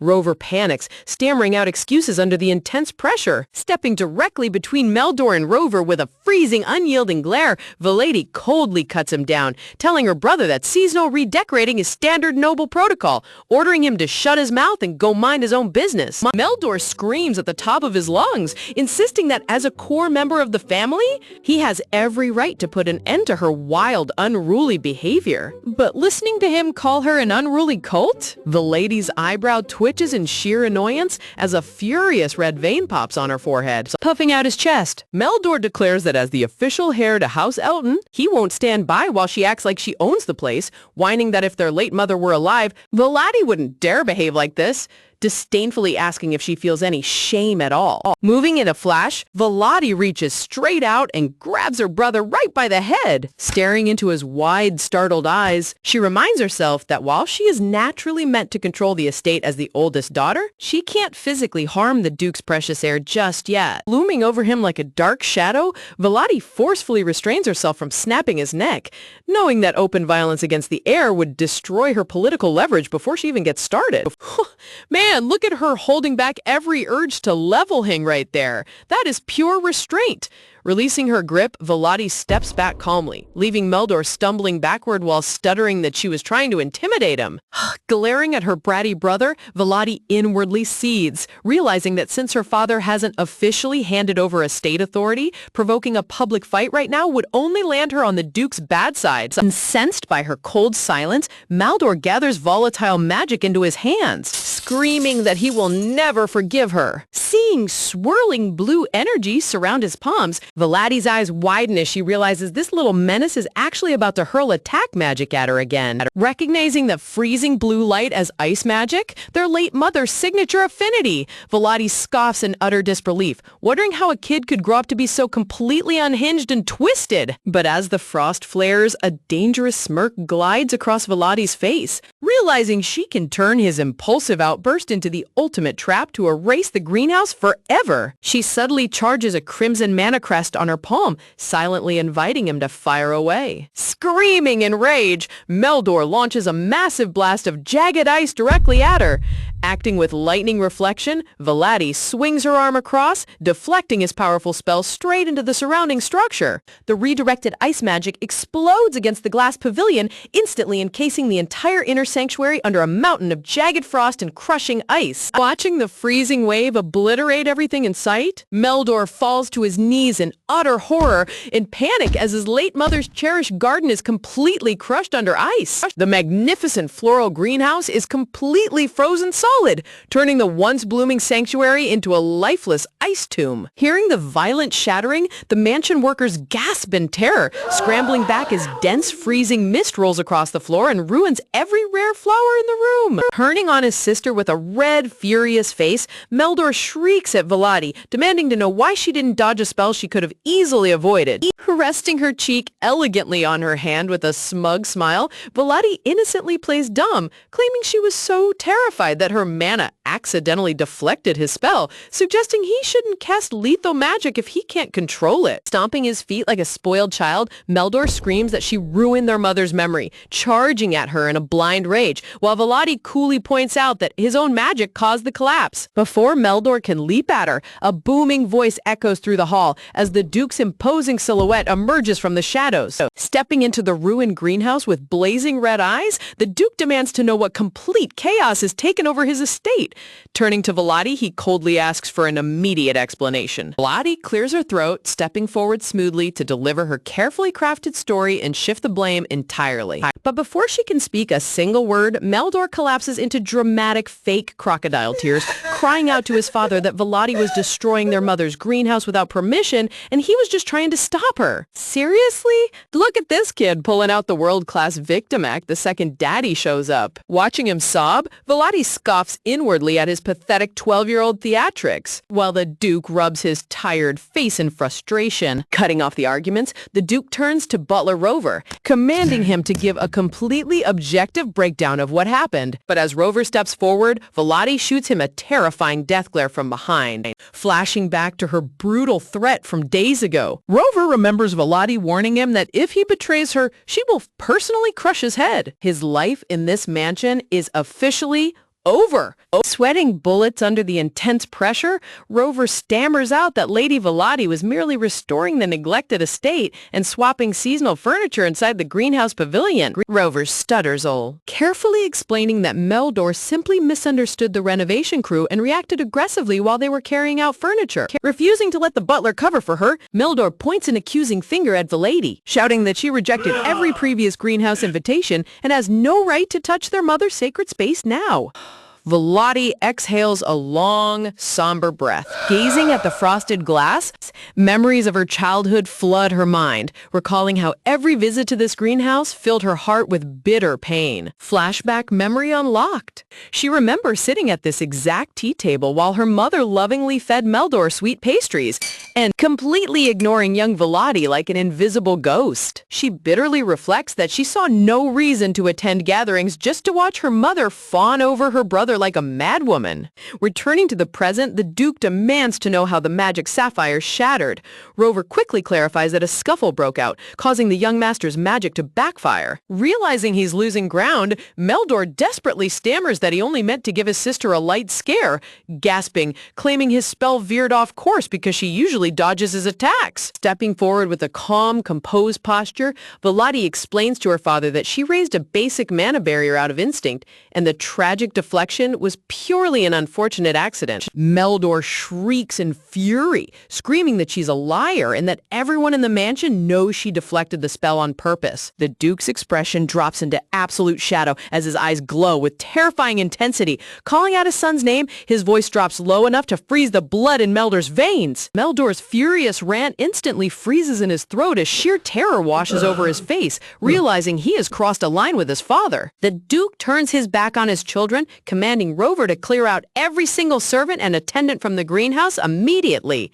Rover bows frantically, scurrying away to execute the order. Servants and maids quickly exit the pavilion in silence, leaving the Duke alone with his two children in the frozen ruins. Looking down at Meldor with disappointment, the Duke sternly reprimands him, reminding his son that he explicitly warned him never to let volatile emotions control his magic. Meldor lowers his head in shame, stammering out a timid apology, but the Duke coldly warns him that if he uses magic recklessly even one more time, his magic lessons will be permanently canceled. Meldor gasps in shock, begging his father for mercy. The Duke sternly replies that he only permitted magic lessons because Meldor showed promise, but wasting potential on childish tantrums is completely unacceptable. Bursting into genuine tears of despair, Meldor wipes his soaked eyes, sobbing out that he was wrong and begging for forgiveness. Seeing his young son break down in tears, the Duke's stern mask cracks slightly, revealing a tired, sorrowful expression. Walking over, the Duke gently cupping Meldor's tear-stained cheek, telling him softly that he understands the pressure of his lessons, but reminding him that he is the sole heir of House Elton and must endure. Clinging to his father's warmth, Meldor sniffles quietly, nodding obediently as the Duke comforts him. Turning his cold gaze toward Volati, the Duke reminds his daughter that she should have known how much this greenhouse meant to a boy who just lost his mother. Volati softly responds that she understands, but the Duke's tone turns sharp, asking why she altered the sanctuary without permission, sternly reminding her that he has not officially granted her authority over the estate. Volati bows her head in submissive apology, claiming she got carried away during renovations. Inwardly, she scoffs in deep disgust, noting how Meldor threw lethal magic, yet she's the one receiving the heavy lecture. The Duke turns away, delivering his final decree, ordering Volati to lay low, keep her mouth shut, and avoid causing any further trouble. Volati meekly bows her head, accepting his order. Walking away with their father, Meldor glances back over his shoulder with a smug, malicious smirk. Volati glares at him bitterly, scoffing, thinking what a despicable little brat he is, but reminding herself that she is far too experienced to be broken by a spoiled child. As shadow falls across her face, Volati's lips curve into a sinister, vine-eating plants destroyed everything, leaving only parched ground and a single acorn. The boss declares victory with this villainous smile, knowing that while she lost this battle, the greenhouse is gone forever, setting the stage for round 2. And her ultimate plan to take complete command of the domain has only just begun. Later that night, as darkness settles over the grand estate, a servant arrives outside Veladi's room to inform her that the Duke is requesting her presence in his study, stepping out into the grand hallway with crisp, confident footsteps. Veladi softly murmurs to herself that the moment she has been waiting for has finally arrived. Escorting her down the dimly lit corridor, Butler Rover quietly reports that he gave the Duke a thorough report of the greenhouse incident, asking if she thinks her father truly bought the story. Veladi smugly replies that of course he did, since she briefed all the house attendants in advance to ensure their testimonies aligned perfectly with Rover's version of events. Honestly, you've got to hand it to her. Veladi didn't just win a fight, she orchestrated a whole cover-up before the dust even settled, offering a polite bow with his hand placed neatly against his chest. Rover accepts her praise with a gentle smile as she commends him for handling his part flawlessly. Glancing back, Veladi reflects on how she intentionally kept the servants inside the greenhouse during her confrontation with Meldor, knowing she needed reliable witnesses on her side when the Duke investigated. Recalling her childhood memories, she remembers how her father was always rational in business, yet completely blind and overly emotional whenever Meldor was involved, always scolding Veladi first whenever the two siblings argued. In those days, her father would only pull her aside in private after gathering the facts, offering her a gift or favor to appease her anger. She bitterly reflects on how much she hated that pathetic consolation pattern. Sitting alone in her darkened bedroom, holding a ribbon gift box, young Veladi realized that receiving gifts was just an unfair bribe for taking the fall as the eldest sibling. Talk about emotional manipulation! It's no wonder present-day Veladi completely shut down her empathy for this family. Returning to the present, her crimson eyes flare with cold ambition, knowing that her father's ice-cold glare holds zero power over her now, because she no longer craves his validation. With a comical, wicked smirk flashing across her face, she chuckles at how easy it is to manipulate the situation, pushing open the heavy wooden doors to the Duke's office with perfect poise. Sitting at his massive oak desk, surrounded by glowing candlelight, the Duke sets down his pen and admits that while she rushed the greenhouse renovations, he was overly harsh with his earlier judgment. Stepping forward with submissive grace, Veladi cleverly apologizes for failing to consider her brother's delicate feelings, per se, humbly requesting to take full responsibility for her mother's ruined greenhouse sanctuary. Lowering her eyes with pained remorse, she suggests converting the destroyed glass structure into something far more useful, claiming it will prevent further conflict while honoring the family name. Sparkling images of gold cups and rare jewels surround her thoughts as she smoothly proposes turning the ruined sanctuary into her own private gemstone vault. Oh, look at her turning a ruined crime scene into a personal treasure chamber. The Duke approves immediately, tasking her with overseeing the remaining mansion renovations as well. Inwardly, a mischievous chibi grin pops onto Veladi's face as she realizes she snagged complete control over the estate's annex way faster than anticipated, mockingly thanking her bratty brother for giving her the ultimate excuse. Waving his hand dismissively, the Duke coldly tells her she is dismissed, and Veladi obediently curtsies before turning toward the exit. Pausing near the doorway with a sweet, affectionate smile, Veladi gently reminds her father not to push himself too hard late at night in his study. The sudden, unexpected show of warmth catches the Duke completely off guard, causing his pen to freeze instantly mid-stroke. Glancing up from his desk with widened eyes, he awkwardly stammers that he will manage his own schedule, staring after her in quiet bewilderment. Stepping out into the quiet corridor and shutting the heavy wooden door behind her, Veladi's warm facade vanishes. She calculates that gaining approval over renovation actually hands her complete command over staff hiring, salaries, and estate management. Visualizing her ultimate conquest, from the legendary warhorse Alexander to the Spirit Sword and the enigmatic Knight Zeppelin, she smirks as every key piece of the realm falls directly into her hands. Man, watching a villainess execute her grand plan step by step is honestly so satisfying. Gazing up at the sparkling crystal chandeliers in the high-ceilinged hallway, Veladi vows that she will keep taking everything until she possesses enough power to break free from this mansion forever forever. Meanwhile, back in his vast, quiet office, the Duke sits alone at his desk as the cold night air settles around him. Pressing his hand heavily against his paperwork with a weary thud,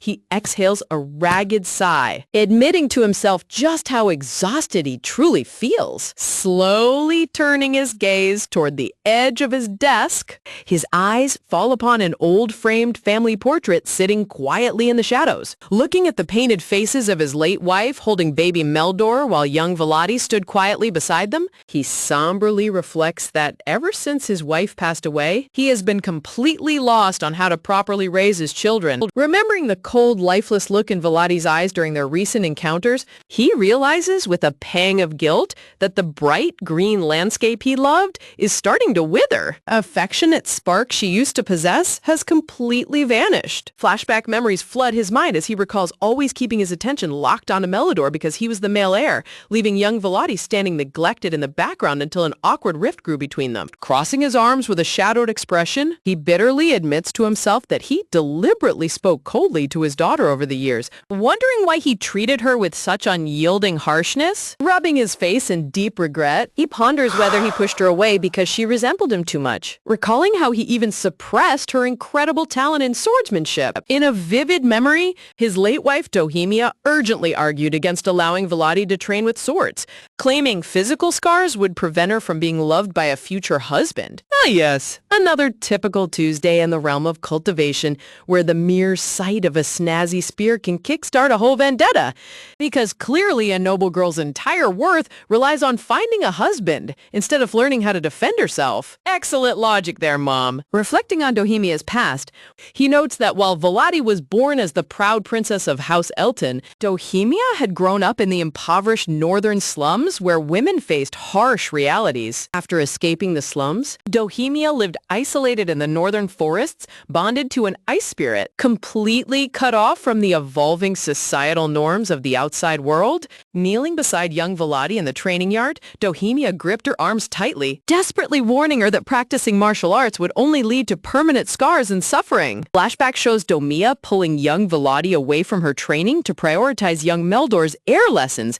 naively believing that mature young Volati would simply understand and accept being pushed aside. Remembering the heartbreaking moment young Volati chased after him, crying out that she didn't want to quit swordsmanship, the Duke bitterly regrets ignoring her rare, desperate plea. From that day onward, young Volati completely closed off her heart, never expressing another personal wish and remaining as quiet as a ghost, leaving him with a heavy weight in his chest every time he looked at her. Standing alongside his political aides in the estate library, the Duke acknowledges that rather than facing his daughter's quiet pain at home, he cowardly buried himself in external state affairs to escape his own guilt. Holding the framed family portrait in his trembling hand, he sighs that what's done is done, knowing he cannot rewind time to fix his past mistakes. Gazing down at young Volati's stoic portrait, we're thrust into the heart of an ancient war where gods and mortals wage a battle to shape humanity's future. He tries to reassure himself that she has always been independent and capable, convincing himself that her recent drastic personality shift isn't a serious concern. Placing the photo face down onto his desk with a quiet click, he tries to brush off his deep unease, believing that she will turn out just fine on her own as she always has. Wow, talk about legendary level coping mechanisms. My daughter turned into a cold mastermind, but hey, she's independent, so no big deal. Looking up at the ceiling with a subtle frown, he briefly wonders if he should have responded with a bit more warmth when she kindly told him to rest earlier tonight. Shaking off the brief moment of sentimentality, he resumes writing with his pen, telling himself that as the ruler responsible for the entire Northern Empire, he doesn't have the luxury to act like a soft family man. The next morning, bright sunshine pours over the estate as Rover knocks gently on the wooden door of Volati's study, announcing his arrival before stepping inside. Setting a massive stack of administrative documents onto her wide desk, Rover explains that these records cover all recent estate operations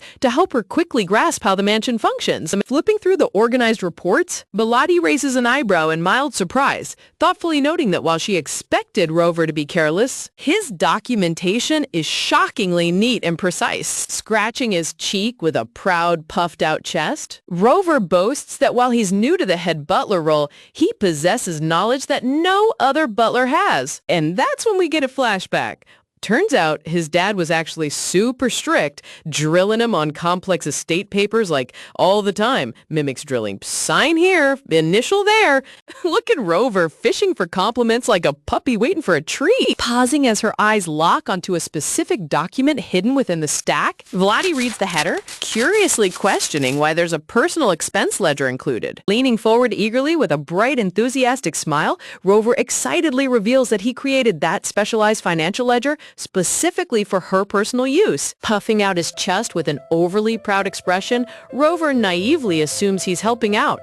He claims Vladi took on massive administrative responsibilities way too young, offering to guide her through the estate's complex budgeting system. Listening to his condescending lecture, Vladi's face darkens into an icy glare as an ominous shadow falls over her features. She quietly mutters whether he truly thinks that's the case. Smiling brightly, Rover enthusiastically pushes a custom expense ledger across the table. He instructs her that whenever she wants to spend her personal allowance, she must submit the form directly to him for mandatory butler approval. Ah, yes, that classic start to any magical adventure, waking up as a baby in a strange dark cave.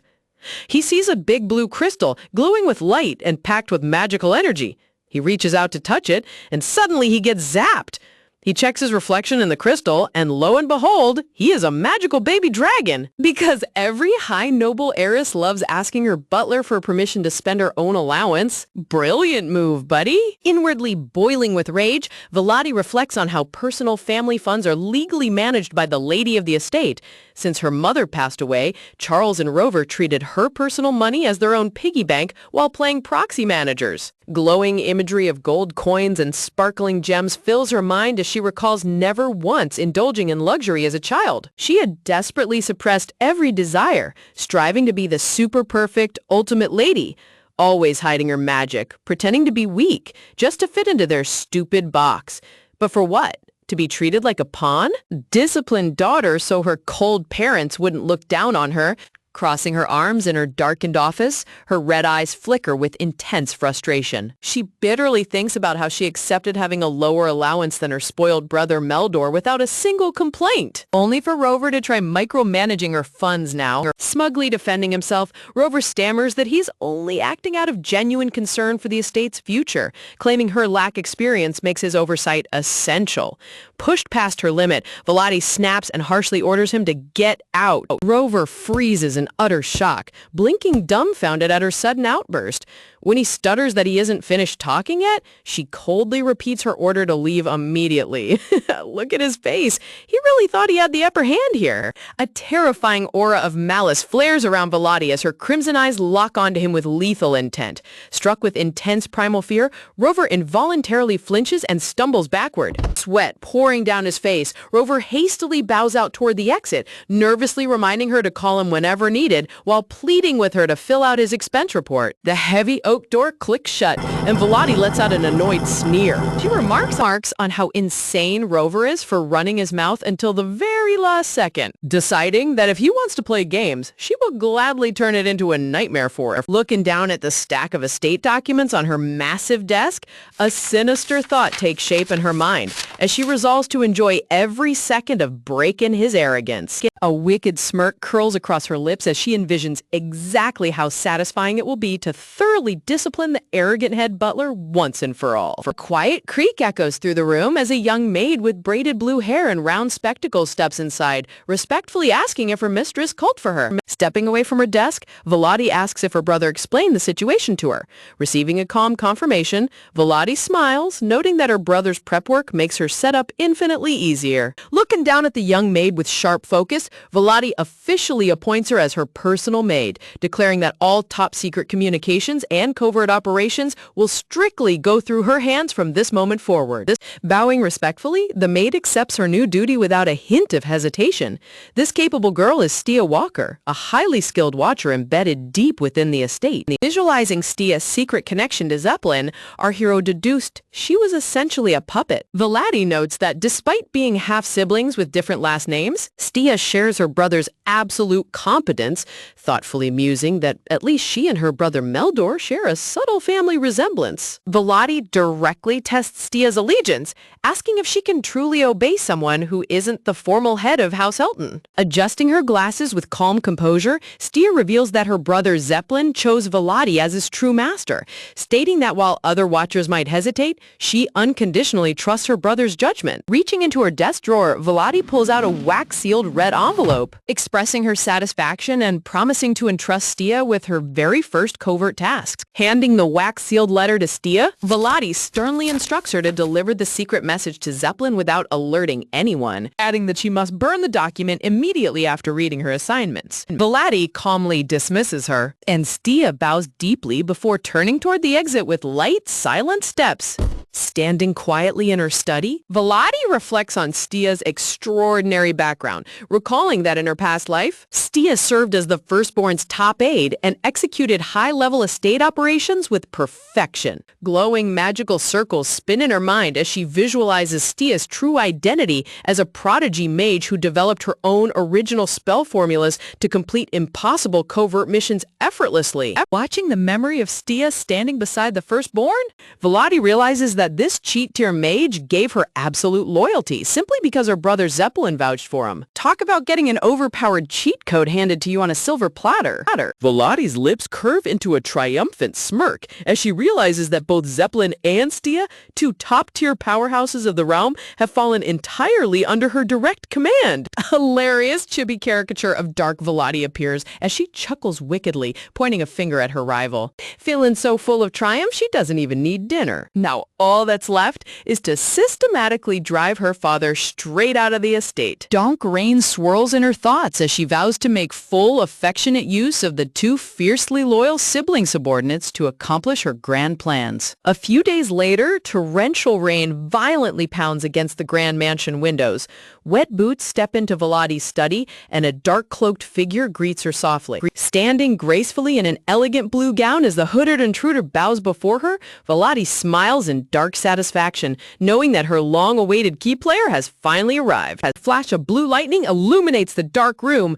A sinister smirk flashes across Volati's face as the hood falls back, revealing a distinguished gray-bearded elderly butler with a sharp, experienced gaze. The next afternoon, Rover stomps violently down the hallway, fumes practically shooting from his ears as he screams to himself about how unbelievably outrageously Volati acted. Clenching his fists in sheer disbelief, the young head butler seethes with anger, recalling the unbelievable rumor he just heard straight from the maid Emily. A flashback shows Emily eagerly approaching Rover in the hallway, asking if he heard the shocking news that Lady Volati is planning a massive estate renovation to expand the shooting range. Sparkling background effects surround Emily as she giggles delightedly, gushing over how Lady Volati dumped her entire monthly personal budget into the project without a second thought. Oh, look at Emily, living for the estate drama while Rover is having a full-blown existential meltdown. Love that for her. Dark shadows engulf Rover's face as his eyes widen in pure panic, horrified to learn that she bypassed estate approval and squandered her personal fortune on military renovations instead of normal noble hobbies. Recalling how he sprinted straight to the shooting range, Rover remembers finding heavy wooden fences already erected around the perimeter while professional construction crews inspected the site. Veins bulging on his forehead, Rover fumes that her actions are utterly insane, believing that even if she wanted to splurge recklessly, she should have bought expensive dresses or rare jewels like a North. Stomping toward her office with furious strides, he gripes about how she didn't even touch the custom expense form he made, feeling deeply humiliated that she ignored his authority so blatantly. Waving his hand dramatically, he mutters that spending gold on an outdoor range is no different from throwing money onto the street, declaring it his solemn duty as head butler to march in and stop her madness. Reaching the study doors, Rover knocks aggressively on the wooden panel. From inside, Volati's smooth, unbothered voice calmly invites him to enter. Barging through the doors without waiting, Rover yells out in outrage, demanding to know how she dared proceed without permission, and demanding an explanation for his ignored expense report. Mid-sentence, Rover's confident anger instantly evaporates as his eyes lock onto the far side of the room in total horror. Standing beside Volati near the velvet sofa is none other than Lord William, the legendary former head butler of House Elton. Sparkling floral auras surround the distinguished gray-haired veteran as Lord William offers a warm, polite smile, pleasantly asking Rover if he has been doing well.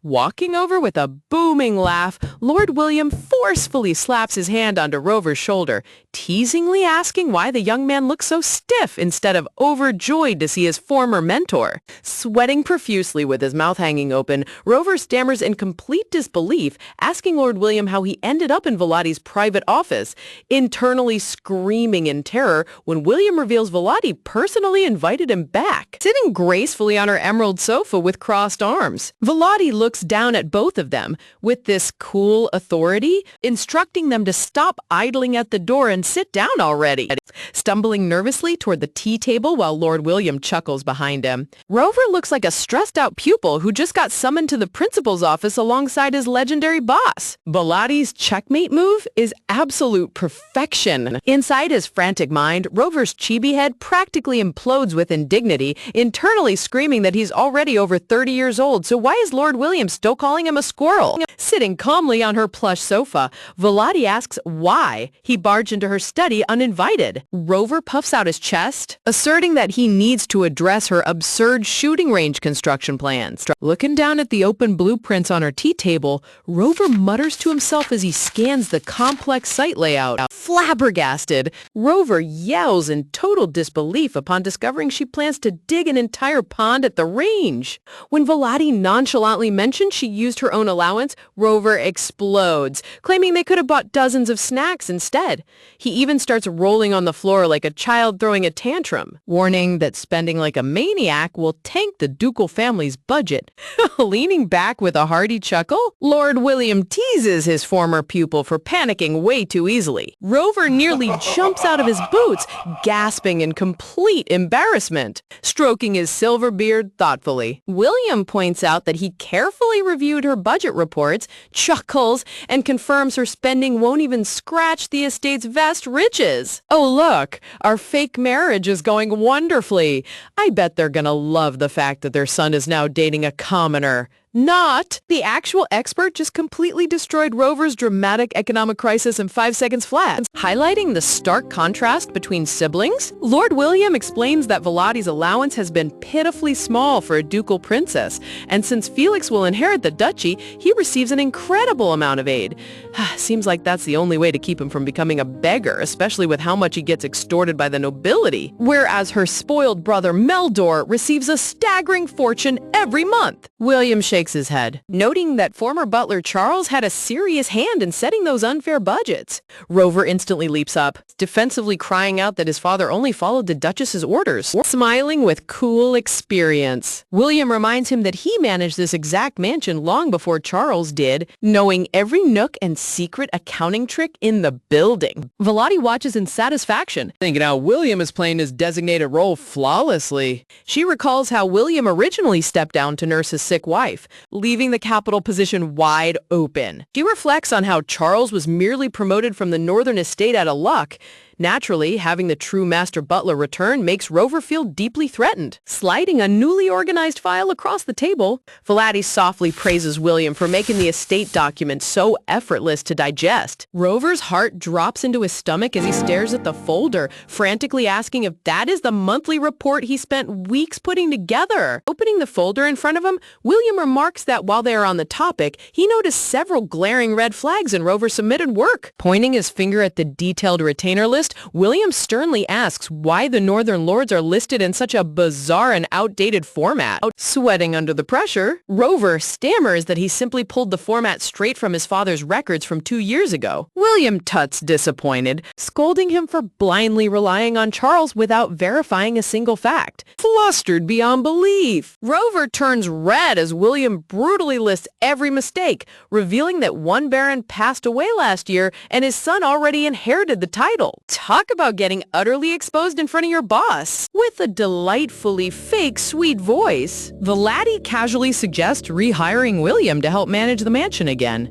As Rover gasps in horror, her dark red eyes glint with sinister malice as she praises Rover for being a valuable asset who loves meddling in her business. She sweetly adds that Rover will surely love having a legendary master butler back to guide him. Rover springs to his feet, stammering in sheer panic that this isn't what he meant at all. Veins throbbing on his head, the flustered young butler desperately tries to protect his ego, yelling that he is the current head butler and won't tolerate anyone eroding his authority. Unbothered by his outburst, Vladi dismisses William softly, telling him to not let the hero feel disgraced and to come to him whenever he needs anything. And the veteran butler nods politely, promising to return shortly to check on her. William's quiet footsteps fade down the corridor. Rover watches his mentor leave while his confidence completely crumbles. The moment the door shuts, Vladi's expression drops into sub-zero ice, asking him coldly if he really believes he has any standing to demand authority in her room. Vladi berates him for meddling in her personal finances and barging into her study. Rover hangs his head, sweating profusely, meekly apologizing while whining that it felt unfair to execute massive projects without consulting him. Vladi blinks in utter disbelief,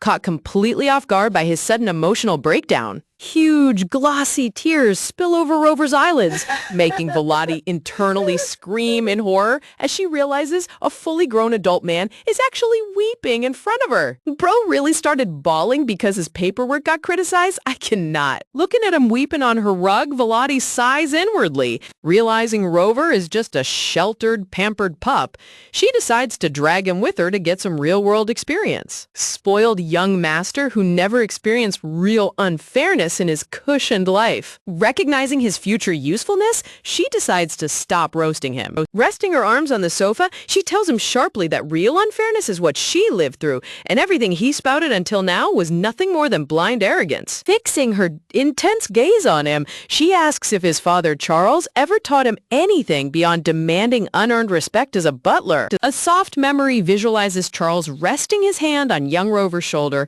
promising to instill absolute values into his heir. Rover lowers his eyes, admitting his father taught him that absolute loyalty to House Elton is a butler's highest calling. Vladi smirks, asking if she needs to personally teach him what loyalty actually means. Holding up his submitted report, Vladi points out that his work is nothing but a lazy carbon copy of Charles's reports from previous years. Bowing his head in shame, Rover apologizes quietly.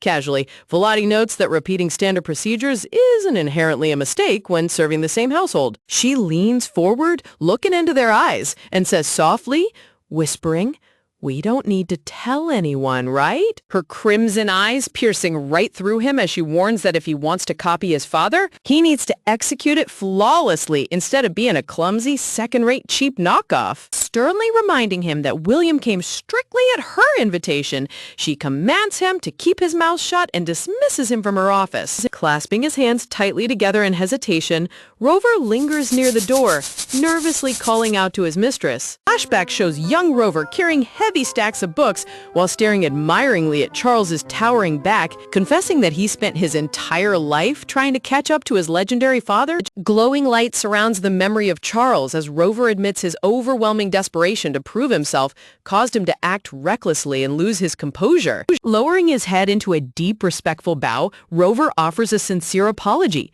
Vladi tilts her head, coolly asking if that is all he has to say. Blushing with raw vulnerability, Rover gazes at her with wide eyes, softly asking the wise Lady Vladi if he even has any choice other than being a copy of his father. Vladi tells him that deciding his future is his own responsibility, but offers to show him a secret third path. A dazzling, hypnotic smirk curls across Vladi's lips as she asks him how he would feel about becoming her personal person. Stunned, Rover stammers her words back to her, while Vladi leans over the tea table, clarifying that she means someone who follows her commands unconditionally. A breathtaking fantasy visualizes Rover kneeling reverently on a carpet of flowers, holding Princess Vladi's hand as she sits on a celestial throne. Shaken out of his daydream, Rover stammers in utter shock, trying to process what being her personal subordinate truly entails. Vladi's red eyes glint with sharp ambition, explicitly defining her terms,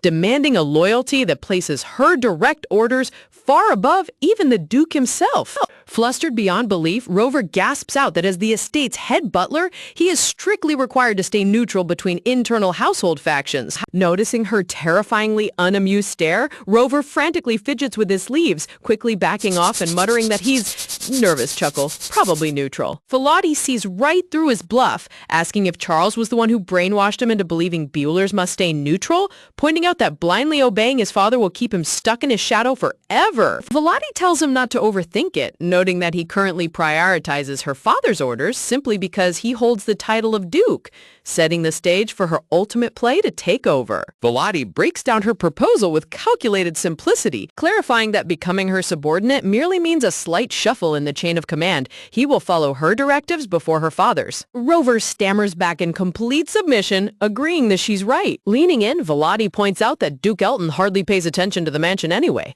asking if her father has ever issued a single personal command to him. She notes that even if Rover shifts his ultimate allegiance to her, not a single soul in the household.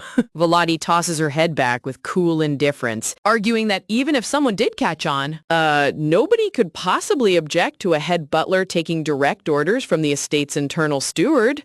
Honestly, her legal loophole logic is so ridiculously airtight.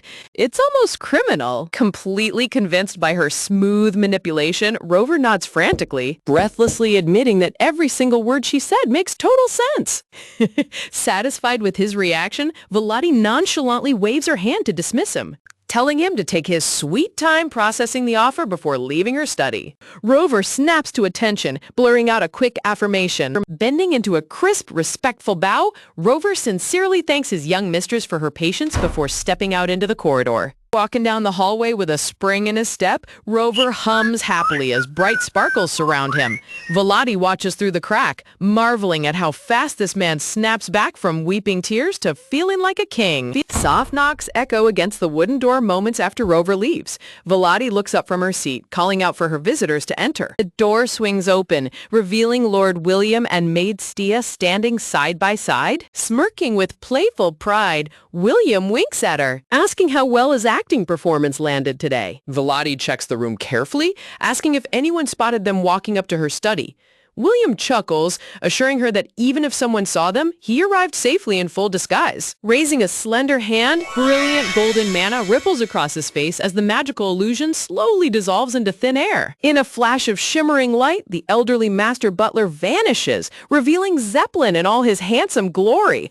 Gasp. Wait, so the entire legendary Master Butler showdown was just Zeppelin wearing a high-tier magic skin the whole time? Adjusting her glasses sternly, Stia glares at her brother, scolding him for playing around with her carefully cast transformation magic like it's a toy. Snapping his fingers with a sparkling burst of mana, Zeppelin grins broadly, admitting he just couldn't resist getting overexcited after being out of the field for so long. Velati offers them both warm praise, but not without a dig at the loser, basically saying he should understand why he lost and do better, giving special props to Zeppelin for delivering a completely flawless dramatic act. Zeppelin bows gracefully, noting that top-tier acting is a mandatory skill for any elite watcher. Turning her attention to Stia, Velati warmly adds that her illusion spell was equally magnificent, causing the quiet maid to flush pink with gratitude. Watching the siblings interact, Velati reflects internally on how extraordinary they both are, noting that while basic transformation magic isn't overly complex, maintaining a flawless disguise naturally takes insane skill.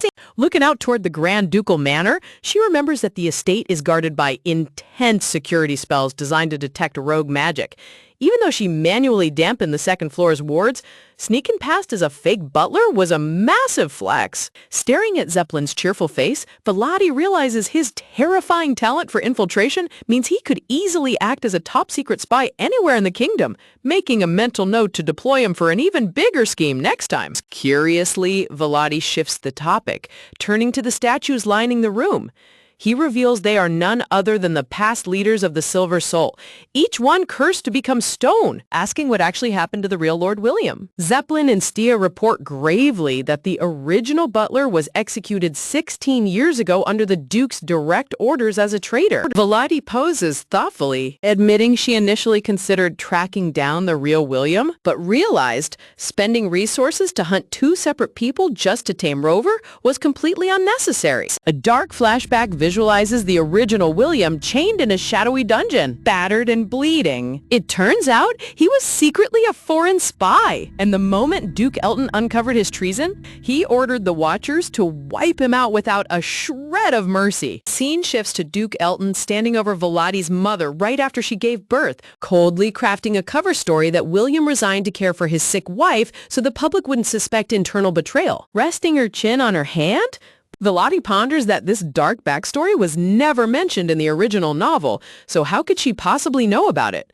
She begins to connect the dots and realizes that Baron might actually be a person who transmigrated into the novel, just like herself, wondering if it happened too long ago or if there were deeper secrets hidden beneath the surface. Stia steps forward, revealing that despite brutal interrogation, William took his secrets to the grave, never exposing who hired him or why he betrayed House Elton. Velati crosses her arms, asking if they should launch a secret investigation into the old spy ring. However, after a quick pause, she shakes her head, deciding it's best to set it aside. She mentally concludes that while the incident is definitely suspicious, she has far more pressing objective goals to focus on right now than chasing 16-year-old ghosts. Zeppelin smirks proudly, congratulating Velati on officially bringing the estate's head butler under her absolute control. Stia quickly interrupts him, cautioning her brother that nothing is finalized until Rover actually takes the oath. Zeppelin turns to his sister with a smug grin, asking if she missed the hilarious look on Rover's face when he walked out of the office earlier, with a dreamy look in his eyes. Zeppelin describes how Rover's soul seemed to leave his body while his eyes sparkled like a kid who just opened a surprise birthday gift. He laughs, concluding that the young head butler is delightfully easy to manipulate. Velati smirks with sinister satisfaction, knowing Emily is already loyal, Rover is practically hooked, and estate management is fully under her belt. Now her real personal training can finally begin. Sure enough, the very next morning, Rover enters her private quarters and drops dramatically onto one knee, pledging his life to Lady Velati forever. Clasping his chest with raw passion, Rover shouts out that just like the valiant knights he admired as a boy, he will serve only one true lord. And that lord is her. Velati offers him a sweet, motherly smile, warmly commending his loyalty while secretly laughing to herself that he clearly copied a dramatic knight's oath from some trashy romance novel. Bro really thought he was in an epic fantasy movie? I'm dying. Time flies rapidly in a montage as 2 entire seasons pass by in the blink of an eye, and before anyone realizes it, the chilly autumn leaves fall as winter approaches the duchy. Deep inside a secluded forest clearing, Velati rests against a massive tree trunk. Wiping sweat from her forehead while dressed in tight combat gear, Zeppelin approaches her, asking how her physical training is coming along. Exhaling softly, Velati casually remarks that her intense regimen is manageable. Zeppelin nearly loses his mind in shock, yelling that she is literally training harder than the elite Shadow Watchers. Dropping down beside her, Zeppelin gazes at her with wide, reverent eyes, declaring that this level of sheer discipline is what truly defines a genius, calling her a genius among geniuses. Zeppelin continues his passionate speech, claiming that if the proud knights of House Elton saw how terrifyingly fast her strength was exploding, their self-esteem would completely plummet to zero. Sparkles glint in Velati's red eyes as she asks with genuine curiosity how strong she actually is now.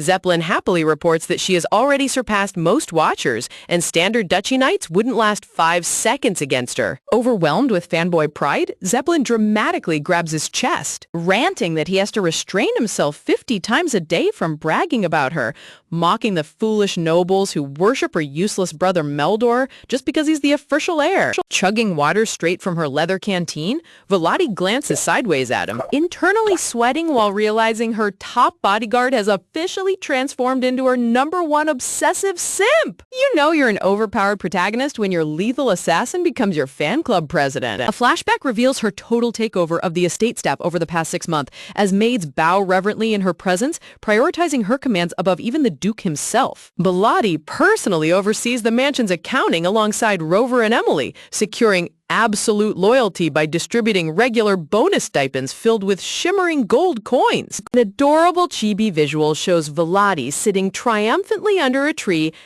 chuckling to herself that the secret to ruling any household is simply paying your employees exceptionally well. Shaking off his rant, Zeppelin suddenly remembers the daily schedule, pointing out that she has an official high society meeting booked for later today. Bellotti blinks, realizing he's totally right. Standing up gracefully, Bellotti double-checks if her martial prowess is truly on par with senior knights. Zeppelin enthusiastically confirms it without a shadow of a doubt. Smirking, she asks if he wants to execute the plan they've both been waiting for. Sunlight catches her gorgeous face as her crimson eyes gleam with dangerous confidence, declaring that it's finally time to start openly flexing her true power. Cut to a breathtaking aerial view of a grand luxury carriage pulled by 4 black horses rolling smoothly down the stone driveway toward a massive imperial estate. The ornate ducal carriage pulls up outside the grand palace entrance as guards line up, setting the stage for Vladdy's grand debut into the high-stakes political arena. Arriving at the training grounds, Vladdy steps inside with a confident stride, greeted warm-heartedly by Mostin. Spotting him, she immediately asks if Zion has already arrived, to which Mostin brightly responds that his buddy is already inside waiting for her. Noticeably beaming with an energetic grin, Mostin radiates pure delight. Vladdy chuckles at his sunny demeanor, prompting Mostin to cheerily confess that he can barely contain his excitement now that he finally gets the chance to duel her today. Vladdy raises an eyebrow in mild amusement, asking if he was genuinely anticipating this spar so intensely. Mostin nods eagerly, admitting that ever since the moment she declared her intention to learn the way of the blade, he had been impatiently counting down the days for this match. Reflecting back on her recent choices, Vladdy remembers how, after earning the absolute trust of Zeppelin and Rover, she laid all her cards on the table. She flatly informed them of her secret plan to master swordsmanship while keeping her true martial prowess completely hidden from her family. Honestly, keeping secret power gains away from toxic aristocratic families is the ultimate manhwa cheat code. Memory recalls the hysterical moment Mostin and Zion first heard her request. Zion's jaw practically unhinged in disbelief, while Mostin shook his shoulders violently in pure hype, screaming that their grand mission of guiding a legendary prodigy was finally coming to fruition. Adorable chibi memories replay as Mostin and Zion held hands in absolute victory, gushing over how they almost lost the undisputed genius of the century, before Mostin aggressively begged Vladdy for an immediate duel right then and there. Flashback, Vladdy giggled back then, gently asking for a temporary rain check since she had only just started her sword training, promising to challenge Mostin personally when she felt fully prepared. Fast forward 6 full months of brutal secret conditioning, and that promised day has finally arrived. Standing tall in the grand arena with a glistening steel blade in hand, Vladdy flashes a sharp, competitive grin, confidently declaring that it's time for Mostin Frito to step up and give her everything he's got. Unsheathing his weapon with equal eagerness, Mostin shouts that he has been dreaming of this showdown for months. Steel clashes against steel as the two young aristocrats lock blades for their very first official swordsmanship match. Cut to the immediate aftermath. Mostin lies completely flat on his back, collapsed on the stone floor like a discarded rag doll while groaning out a pathetic plea for water. Bro hyped himself up for 6 months just to end up completely folded in seconds. Trotting over with a friendly smile, Zion politely extends a leather canteen down to his battered friend. Mostin reaches up with a trembling hand, feebly thanking his buddy as he prepares to chug the entire pouch. Turning toward Vladdy, Zion thoughtfully offers her a second water flask as well. Wiping sweat away from her forehead, Vladdy takes the canteen with a thankful smile, while Mostin aggressively chugs his water in the background like he just survived a desert trek. Sitting up with wide, traumatized eyes, Mostin wipes his mouth, gasping that he finally feels human again. Looking up at Vladdy in utter disbelief, he pouts, demanding to know on Earth how she became so unnaturally strong in just 6 months. Vladdy casually offers him a polite compliment, mentioning he put up a decent fight. Mostin Moston instantly protests, whining that combat skills are supposed to close the raw power gap, yet her brute strength was so monstrous that none of his martial techniques even functioned against her. Shaking his head side to side in chibi panic, Moston keeps whining that her absurd growth violates all logic. Vladi simply smirks with ultimate main character sass, reminding him that accomplishing the completely nonsensical is the literal definition of being a true genius. Sitting down gracefully on the polished floor, Vladi reflects internally on how thoroughly thrilling the match was. Since she had only ever sparred against her lethal bodyguard Zeppelin, she was totally unprepared for how terrible these students were. Watching the match, she instantly recognized Jin's form. It's the freaking Great Tiger technique. Not only that, but he was using a move she hadn't even mastered yet. Testing her sword skills on Moston was an absolute blast, even if she almost accidentally ended him in a single strike. Watching her sit on the bare floor, Zion suddenly gasps in horror, pulling out a fine silk handkerchief with frantic nobility protocol. Rushing forward with the delicate blue cloth, Zion anxiously apologizes, scolding himself for failing to lay down a handkerchief for a noble lady first. Vladi looks up with an amused grin, reassuring him that she isn't made of glass and telling the overpolite young master to just sit down and relax, carefully placing the handkerchief beneath himself before kneeling down. Zion sighs in relief. Moston teases him endlessly for acting like a pampered prince, while Zion retorts that Moston is the uncultured barbarian among them.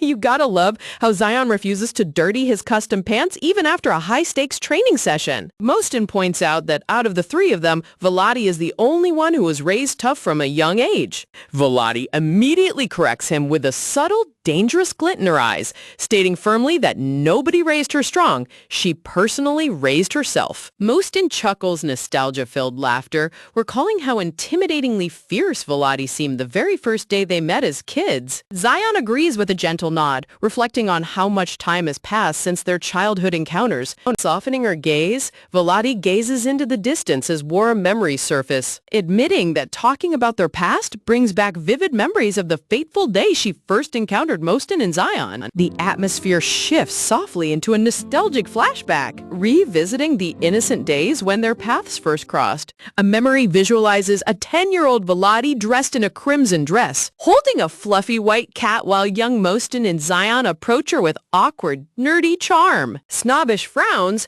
mockingly arrogantly asking the lonely girl to leave so they could play by themselves. Cute chibi thought bubble visualizes young Vladi rolling her eyes, remembering how both boys deliberately kept their distance and acted like untouchable little aristocrats whenever she was around. Historical maps illuminate the screen as narration explains the geopolitical power balance. Three massive ducal families stood as the sturdy pillar supporting the empire: the Eltons of the frozen north, the Freynos of the west, and the Agras of the south. Unusually, heirs were born to all three houses in the exact same year. Elegant portraits show young Vladi Elton alongside Moston Fredo, highlighting the distinct noble bloodlines that ruled the realm. Visual shift to Zion Agra, showing how the Fredo and Agra families maintained close diplomatic ties, meaning Moston and Zion had been inseparable childhood best friends long before either of them could even walk. In stark contrast, House Elton operated as a cold, calculating machine, isolated fortress that walked its own solitary path. Furthermore, being the only young female heir among all three ducal houses, Vladi spent her early childhood completely disconnected from the two young masters. Scenery of the imperial capital unfolds as time passed smoothly. Right around the time Vladi turned 10 years old, a landmark event shook the kingdom when a grand academy constructed on the capital outskirts was officially completed by imperial decree. Sunlight glints off the magnificent marble arches as news of the academy spread across every corner of the realm. Flashback newspapers flood the screen announcing the historic opening of the very first school built specifically for commoners, a monumental political victory won by the late emperor after years of fierce conflict against the corrupt noble council. To mark the grand inauguration, the emperor hosted a massive national ceremony. Because attendance was mandatory for high-ranking nobility, young Vladi attended the royal event alongside her stern father, Duke Elton. During the bustling ceremony, Vladi spotted Moston and Zion hanging out together off to the side. While those two stuck like glue, she mingled politely with noble girls her age. The grand ceremony proceeded peacefully until the royal family made their early departure and the remaining nobles prepared to leave. Suddenly, a deafening explosion shattered the sky. Fiery hellfire engulfed the rear structures in what would forever be remembered as the infamous Kenyuvi school bombing incident. Shadowy visuals reveal a faction of extremist nobles who harbored deep hatred for commoner education. Driven by malice, they secretly orchestrated a terror plot, planting deadly explosive devices inside the newly built academy. Flashbacks show masked terrorists hastily wiring dynamite inside the rear annex building, intentionally targeting the secluded structure to avoid accidentally killing powerful nobles and triggering a full-scale civil war. While the main building was thankfully empty, fate dealt a terrifying hand because young Vladi, Mostin, was still inside. And Zion were standing directly in the outer garden of that exact targeted annex. Flashback details show how little Vladi had innocently strayed away from the main hall after chasing an adorable stray cat into the secluded garden courtyard. Moments later, young Mostin and Zion wandered into the exact same garden, searching for a quiet, open space away from the suffocating crowd of adult aristocrats. Pouting with childish arrogance, young Zion adjusts his glasses, bluntly telling the girl that since they were a pair, she should pack up her cat and leave the garden to them. Little Vladi immediately snapped back with sharp attitude, reminding the two wealthy boys that she was playing there first, and they were the rude ones interrupting her peace. Even as a tiny 10-year-old, Vladi was already taking zero disrespect from entitled rich kids. Just as Mostin opened his mouth to smooth things over, a terrifying blast detuned the air right behind them as the annex wall violently ruptured into flames. Mostin froze in place, turning around with blank, horrified eyes as blinding light illuminated his terrified face. Massive stone pillars and iron beams shattered overhead, collapsing directly toward the oblivious boys. Spotting the falling deadly debris, Vladi screamed in panic, yelling that they were about to be crushed. Driven by sheer heroic instinct, little Vladi sprinted forward at breakneck speed, diving headfirst toward Mostin and Zion to tackle them both out of the strike zone. As the crushing weight of the building fell upon them, a brilliant azure light suddenly flared from the magical pendant resting against Vladi's chest. A shimmering spherical mana shield instantly materialized around the three children, locking them in a protective magic bubble as tons of heavy stone, concrete, wooden beams violently slammed onto the shield. Dust settles inside the dark, collapsed ruins. Trembling in sheer terror, Mostin whispers in a shaky voice if the catastrophe is finally over. Zion gasps breathlessly, clutching his chest as he whispers back that he thinks they barely survived. Shaken off the dust, 10-year-old Vladi stands up, her eyes narrowing with intense suspicion as she turns toward both frightened boys, demanding to inspect the magical accessories hanging around their necks. Open palms reveal two ruined accessories.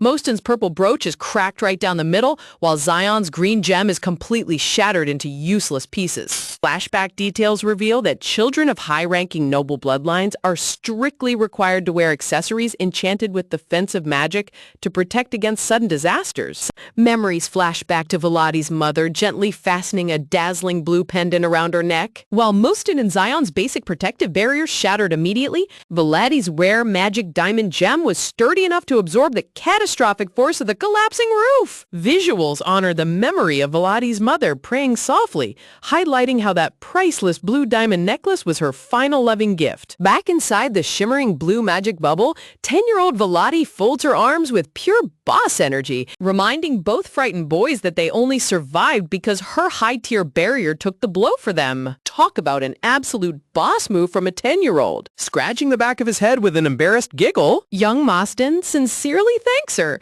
flusteredly apologizing for being such a snobbish jerk earlier. Zion politely bows as well, expressing his deep gratitude. Vladi calmly accepts their clumsy apologies with a nod, telling them both to stop lingering so they can figure out a way out of the collapsed debris. Mostin looks confused, asking if wouldn't it be smarter to sit tight until the adult knights dig them out.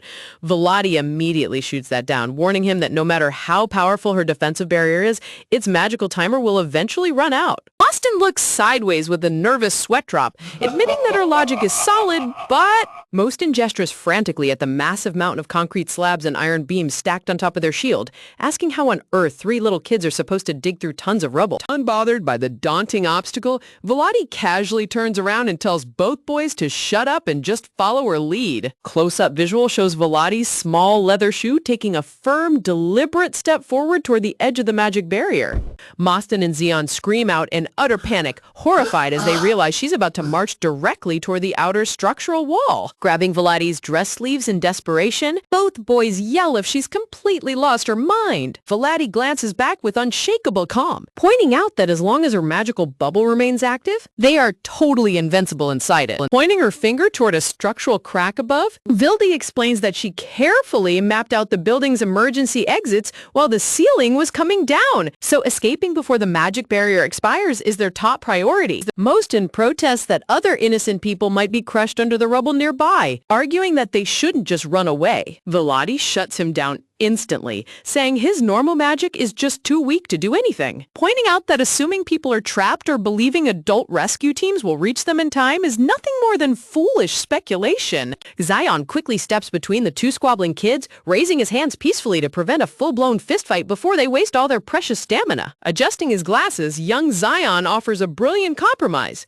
proposing to use his personal mana to scan the surrounding area for living soul signatures first. Volati blinks in utter amazement, internally shocked that Xion can already execute high-level life detection magic at such a young age, proving the legendary reputation of House Agra's mage bloodline is no exaggeration. Kneeling down on the stone floor, Xion channels his mana into a brilliant purple magic circle that expands across the ground. Scanning the surrounding ruins through his magical sonar, Xion concentrates deeply while Mostyn anxiously asks if he senses any trap survivors nearby. Xion keeps his eyes tightly closed as his mana pulses sweep through every hidden crevice of the collapsed annex building. Tense silence fills the bubble as Mostyn and Volati hold their breath, waiting for Xion's magic feedback. The suspense in this panel is ridiculously thick. Opening his eyes with a bright smile, Xion announces that the collapsed annex building is completely empty. A huge crowd of adults is gathered outside, but no other children or staff are trapped inside. Pumped up with newfound confidence, Mostyn rolls up his sleeves, begging Volati to let him handle the heavy lifting of clearing the blocking stones. Xion chiming in with the cute little chibi expression,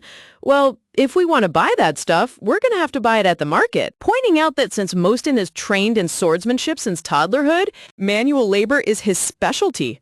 Mostyn proudly flexes his tiny arms, bragging about his monstrous strength. Pointing toward a barricaded archway, Volati orders Mostyn to start digging over there so they can leave this suffocating collapsed tomb immediately.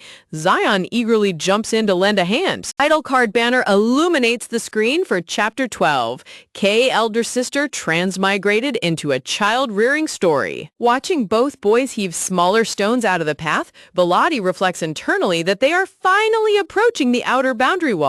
Mostyn and Xion push with all their tiny might against a gigantic boulder, but the massive stone refuses to move even a single millimeter. Mostyn whines in frustration that this final rock is way too heavy. Marching up behind them with an annoyed glare, Volati tells both boys to step aside because watching their weak, pathetically executed punches is physically painful to witness. His pathetic attempt is making her head hurt.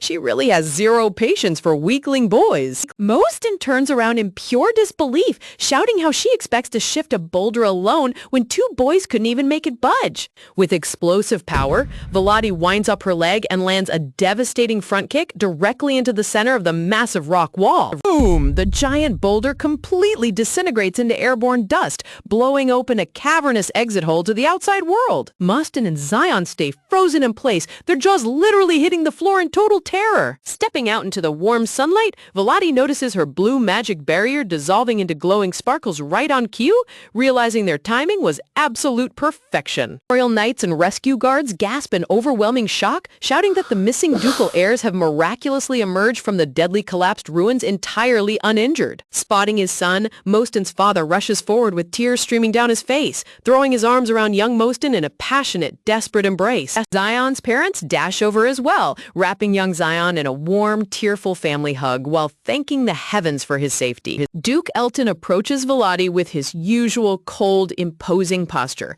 sternly asking if she sustained any physical injuries during the catastrophe. Volati looks up respectfully, confirming she's completely unharmed thanks to her mother's necklace. Duke Elton looks down at his daughter, simply stating that her survival is all that matters, before turning away. Close-up of little Volati's face shows her staring quietly at her father's distant back, a subtle shadow falling over her eyes. Looking over her shoulder, Volati watches Mostin and Zion being smothered with sweet kisses, frantic tears, and emotional affection from their loving families. A painful pang hits Volati's heart. She swallows down her bitter envy, whispering internally that she has been forced to suppress these lonely feelings ever since her younger brother Meldor was born into the family. Duke Elton commands her to follow him back to the Elton estate before news reporters create havoc, but she refuses. She'd rather make a splashy appearance at the banquet than enter like a scolded dog. Then, using magic, she changes into a stunning black dress and vanishes into the night. Ordering the royal physicians to conduct a full medical checkup, Volati quietly obeys, replying with a soft yes. Just as Volati turns to leave, Mostin's enthusiastic voice calls out her name from behind. Zion trots over with a warm, friendly smile, thanking her once again for saving their lives and admitting that without her brave leadership, they would still be trapped beneath the stone. Volati coolly brushes it off, stating she simply did what was logical. Mostin and Zion fold their hands together, looking up at her with starry, idolizing eyes. Mostin yells that she was insanely cool and awesome, asking if she wants to be close best friends from now on. The laddie's eyes pop open in genuine shock, startled by the unexpected proposal as she stammers back, asking if they seriously want to be friends with her. Mostin grins cheekily, teasing that Zion is already the boring brainiac of the group, so he wanted a badass, super cool friend for a change. Valerity's sweat drops, nervously replying that she doesn't think she'd be very fun to hang out with. Mostin enthusiastically declares that since the three of them are now an official trio,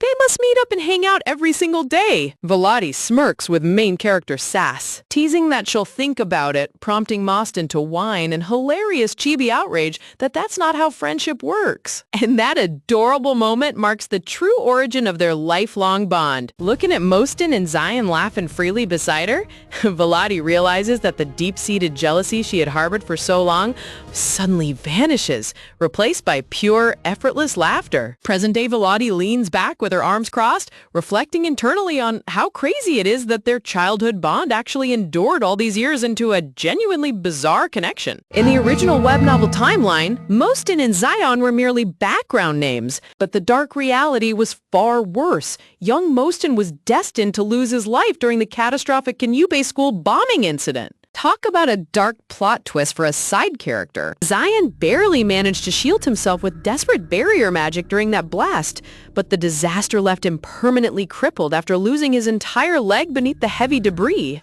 Standing together with both boys in the present day, Volati realizes with a quiet shock that her very existence has already completely shattered the original storyline. Trapped under the rubble back then, she felt her mother's love through that enchanted blue necklace. But the second they returned to the ducal estate, that exact diamond pendant was stripped away and handed to her younger brother Meldor. The family declared the male heir required absolute protection, meaning the girl had to be disguised as a boy. And the person who forced that cruel hand was her own mother. Smiling gently, her mother told her to be generous to her brother since she was the older sister. Ironic. Considering her mother suffered extreme gender discrimination during her own childhood, Volati stares cold-eyed into the distance, reasoning that none of it matters anymore anyway because her mother and her side of the family have long since passed away.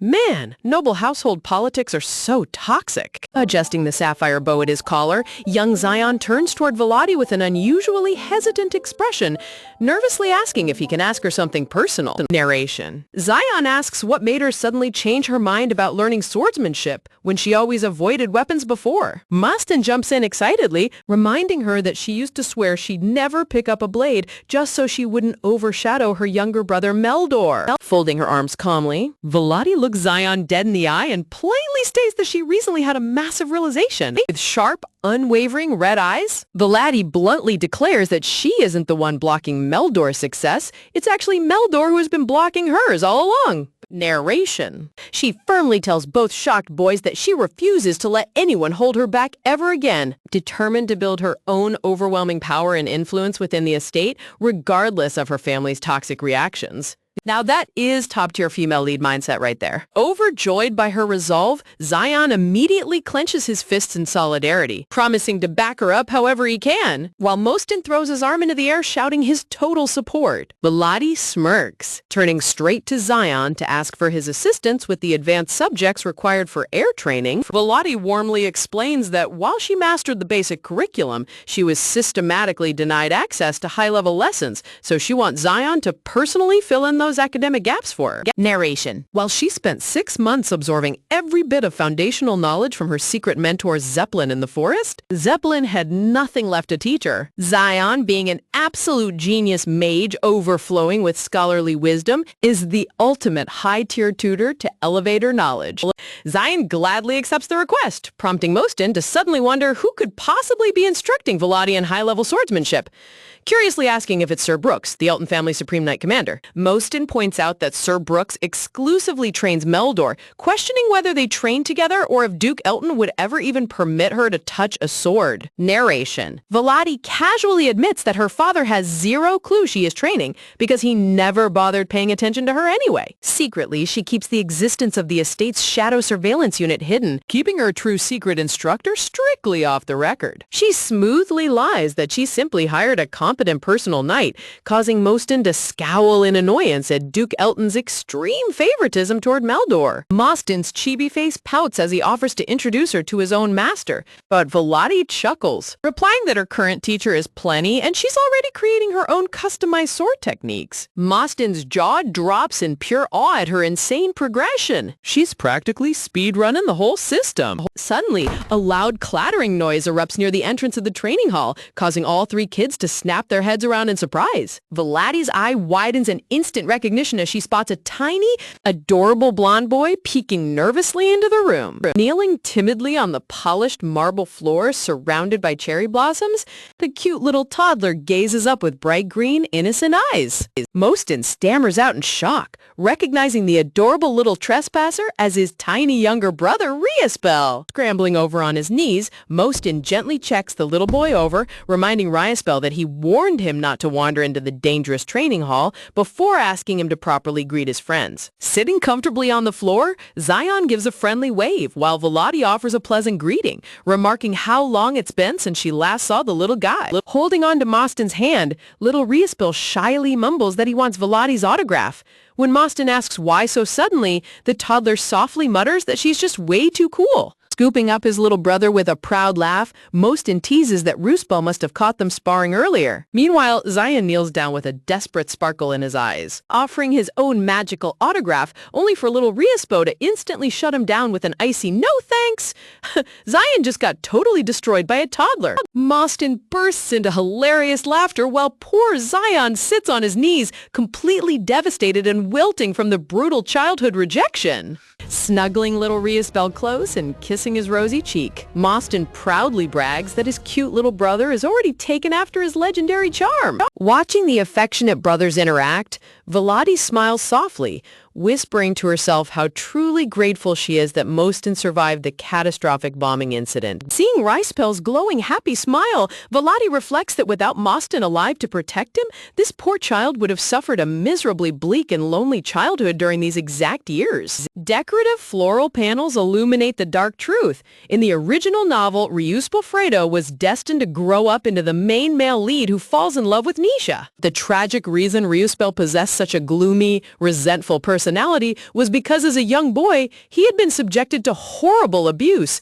His father would constantly beat him, and his mother neglected him, all because they believed he was untalented. His traumatized demeanor in the original plot was entirely due to the complete destruction and absence of a loving family. Narration. Flashback memories show Duchess Preto bedridden and frail after collapsing immediately from giving birth to Riaspel. 10-year-old Mostyn constantly stayed by his sick mother's side, brightening her dark days with his radiant smile and cheerful jokes. But when the horrific Canube school explosion terror incident took young Mostyn's life, everything completely shattered into darkness. The unbearable grief of losing her beloved eldest son destroyed the Duchess's fragile health, causing her to pass away shortly after and join Mostyn in the grave. Driven into severe clinical depression by the tragic loss of his wife and heir, Duke Preto buried his grief in alcohol, completely abandoning and neglecting his youngest son, Riaspel. Worse yet, the cruel servants of House Preto openly shunned little Riaspel,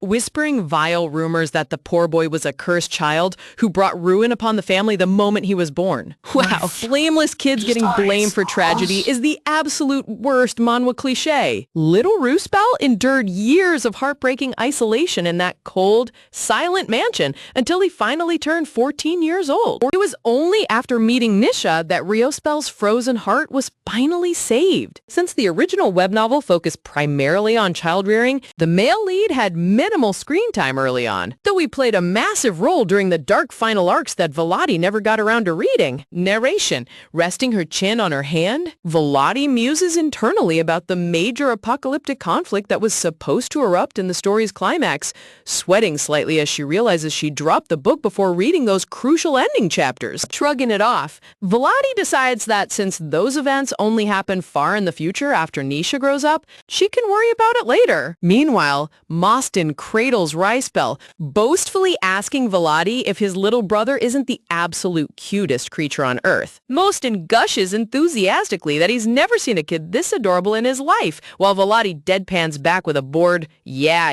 Mostyn proudly boasts that Riaspel called him his absolute favorite person yesterday, leaving their dad heartbroken. But before he can go on another rant, Volati snaps with an annoyed glare, threatening to kick him out if he utters one more word. Mostyn shrinks into a hilarious chibi sweat drop, whining that comparing Riaspel to Meldor is unfair, while Volati smirks, reminding him that's exactly why he needs to pipe down. Narration. A serene, gentle smile washes over Volati's face as she gazes fondly at her close friends. Narration. Zion desperately tries to impress little Riaspel by producing harmless magic flames, but the unimpressed toddler just calls it boring. Volati feels a deep sense of relief knowing that because Mostyn survived, Duchess Preto's health stabilized, allowing her to live 4 peaceful additional years with her loving family before peacefully passing away. Holding his sick mother's hand tightly during her final days, Mostyn helped his family face her inevitable death with quiet acceptance, sparing Duke Preto from ruin and giving little Riaspel a warm, loving home. With Mostyn alive and well,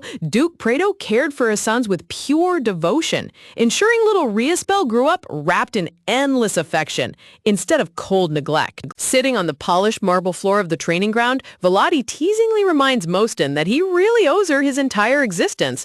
Mostyn winces, asking if she really gonna bring up the dangerous school bombing incident yet again? Mostyn nervously rubs the back of his neck, apologizing while admitting that because she worked him to the bone for years using that rescue as leverage, he just reacted on instinct. Volati gives him a wicked smirk, promising to remind him of that debt until her very last breath. Mostyn drops to his knees in total chibi panic, sniffling dramatic tears to toddler Riaspel that mean old Volati is bullying him. But the cute toddler just stares blankly, asking if Mostyn was the one who messed up first. Wow, even his own little brother sees right through his nonsense. Watching her friends mess around, Volati lets out a soft sigh of genuine peace. She reflects on how nice it feels to just sit back, discuss future sword duels with Mostyn, and organize upcoming academic tutoring sessions with Zion. Shortly after their heartwarming reunion, Volati returns to the grand estate of House Alton, ready to dive straight back into the high-stakes battle for control. The moment she steps inside, her personal maid greets her with an utterly pale, ghostly expression. Terrified expression. Volati instantly picks up on the panic, giggle, likely mistaking it for excitement, because he also gets super hyped and says, They need to go right now, asking what on earth could have happened while she was away. Walking down the ornate corridor, Volati notices a crowd of anxious maids and servants whispering frantically outside the sunroom. Uh-oh, whenever servants gather like that, someone's about to catch major hands. Spotting Volati approaching, the head butler snaps his head around in utter relief, stammering out her name with trembling hands. A dark, terrifying aura radiates from Volati as her red eyes narrow in sharp annoyance. Hearing classical music floating out from behind the heavy doors, she immediately recognizes the symphony her mother used to play for Meldor. The butler frantically begs for forgiveness, explaining that he and the attendants tried their absolute best to stop the intruder. But they were completely powerless against her stubborn demands. Volati calmly raises her hand, ordering all the sweating servants to step back and leave the matter entirely to her. She pushes open the grand entrance and strides into the lush glass greenhouse. Classical music echoes through the sunlit plants as Meldor lounges lazily on a wooden bench with his arms behind his head. Stepping forward, Volati coldly orders him to get up before snapping off the brass gramophone.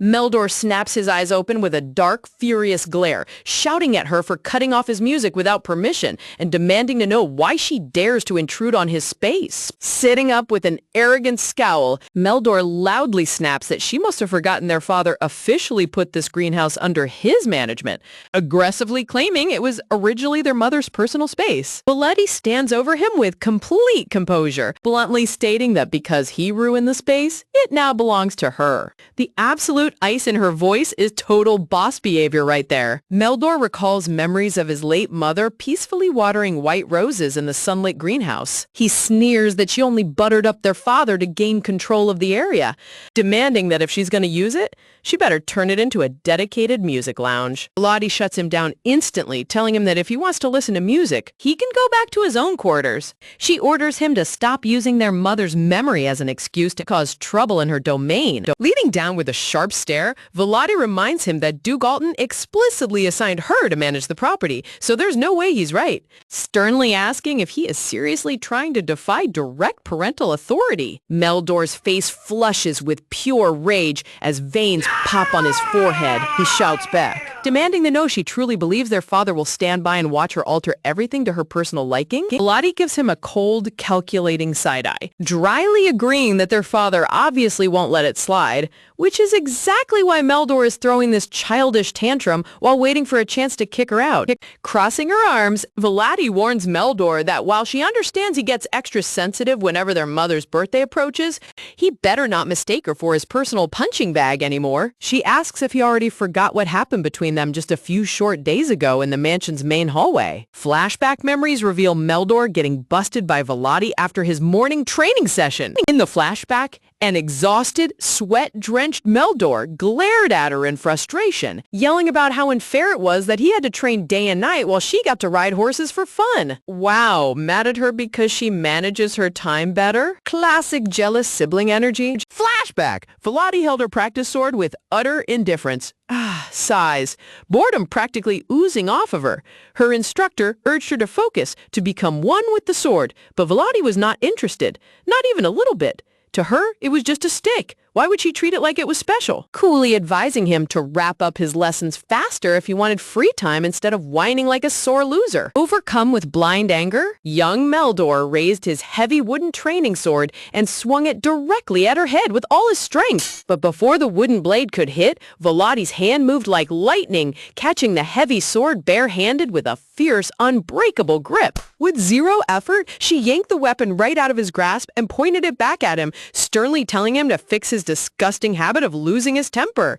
Catching a sword swing barehanded is insanely flex-worthy. Flabbergasted and empty-handed, Meldor fumed with embarrassment, screaming at the top of his lungs about who she thought she was to order him around. Turning her back on his temper tantrum, Volati calmly threw the wooden sword aside, warning him that she wouldn't be so generous if he ever tried attacking her like that again. Meldor kept screeching insults at her back, but Volati simply waved him off, revealing they're on a deadline, which makes her wonder if their boss was just trying trying to get rid of them to have a peaceful summer, telling him that if he wanted to sit there and whine all day, he was welcome to waste his time while she returned to her room. Snap back to the present, Volati turns on her heel and walks away from the greenhouse, leaving Meldor trembling in sheer unadulterated fury. She notes internally that sulking over a gramophone isn't worth her energy. As she casually reaches out to push open the grand glass doors, Meldor throws a massive fit behind her, screaming in total frustration. Stepping back into the hallway, Volati calmly informs the terrified butler and maid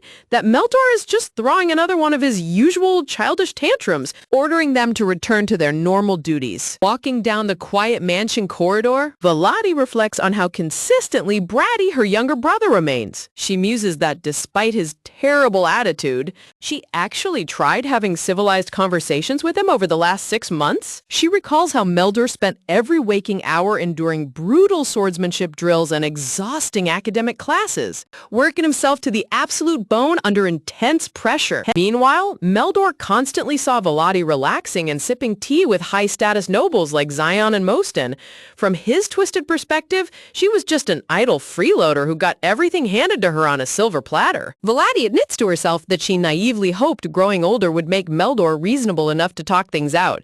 But that hopeful thought vanished the moment he provoked her anger before they could even finish a single sentence. Her hand tightens into a hard fist in the shadow of her dress. She reflects on how desperately she had to restrain her urge to flatten him, knowing that fighting him would ruin her standing with Duke Alton. Sitting alone in her dimly lit study as dusk falls, Volati realizes her position in the estate is still as fragile as a flickering candle in the wind. Navigating toxic household dynamics requires absolute tactical patience. She reflects that her biggest threat is the deeply entrenched bond between Meldor and their father. As long as they live under the same roof, Meldor can easily whisper poison into the Duke's ear at any given moment. Looking out into the serene garden, Volati remembers her late mother. She calculates that her mother's upcoming birthday marks the exact starting point of the novel's original timeline, giving her the perfect opportunity to send Duke Alton far away to the capital. Striding through the dark, opulent hallways at night, Volati's plan crystallizes in her mind. Separating father and son geographically will strip Meldor of his protective shield entirely. Standing by the moonlit window, Volati's crimson eyes gleam with dangerous anticipation. She whispers to herself that once Meldor is isolated without his father's backing, he will fall directly into her hands. As night passes over the Grand Territory, the quiet before the upcoming political storm settles over House Alton. A few days later, brilliant sunlight bathes the massive estate under clear blue skies as strange news arrives from the northern borders. During breakfast in the grand dining hall, Jax actually has the gall to ask Evelyn to make him some eggs. Duke Alton casually mentions to Volati and Meldor that a mysterious cavern was recently discovered deep in the northern mountain range by a local herb gatherer. Volati's eyes snap wide open in instant shock. Her mind races as she internally screams that the long-awaited main plot event has finally arrived. Oh man, the main questline is officially starting! Duke Alton takes a sip of his tea, looking grave as he explains that several scholars warn the cave is exceptionally dangerous, cautioning that careless exploration could cause massive ground collapses. He adds that despite the danger, high-ranking mages reported detecting a colossal reservoir of pure natural magic pooled deep inside the cavern, leaving Volati's eyes glowing with intense interest. Volati recalls the lore of natural magic, which typically flows continuously like a calm river. However, half a century ago, a neighboring kingdom stumbled upon an extraordinary cavern where natural mana had pooled into a dense, stagnant reservoir. That historic expedition uncovered an entire mine composed of rare magical amethysts, gems capable of having complex spells inscribed directly into them, a phenomenon with astronomically low natural odds. Armed with that amethyst mine, the rival kingdom amassed unfathomable riches and transformed into a dominant continental superpower overnight. Talk about pulling an ultimate gotcha jackpot in real life. And now that exact same miraculous phenomenon has been discovered inside House Alton's own borders. While subsequent magic pools across the continent turned out to be total duds that caused devastating landslides, Volati knows the absolute truth. The cavern her father just described isn't just any cave, it's a legendary, ultra-rare magical ruby mine. Though House Alton already generates massive profits from their iron ore reserves, iron is nothing compared to the priceless worth of magical rubies. Magical rubies haven't even been discovered anywhere else in the world yet.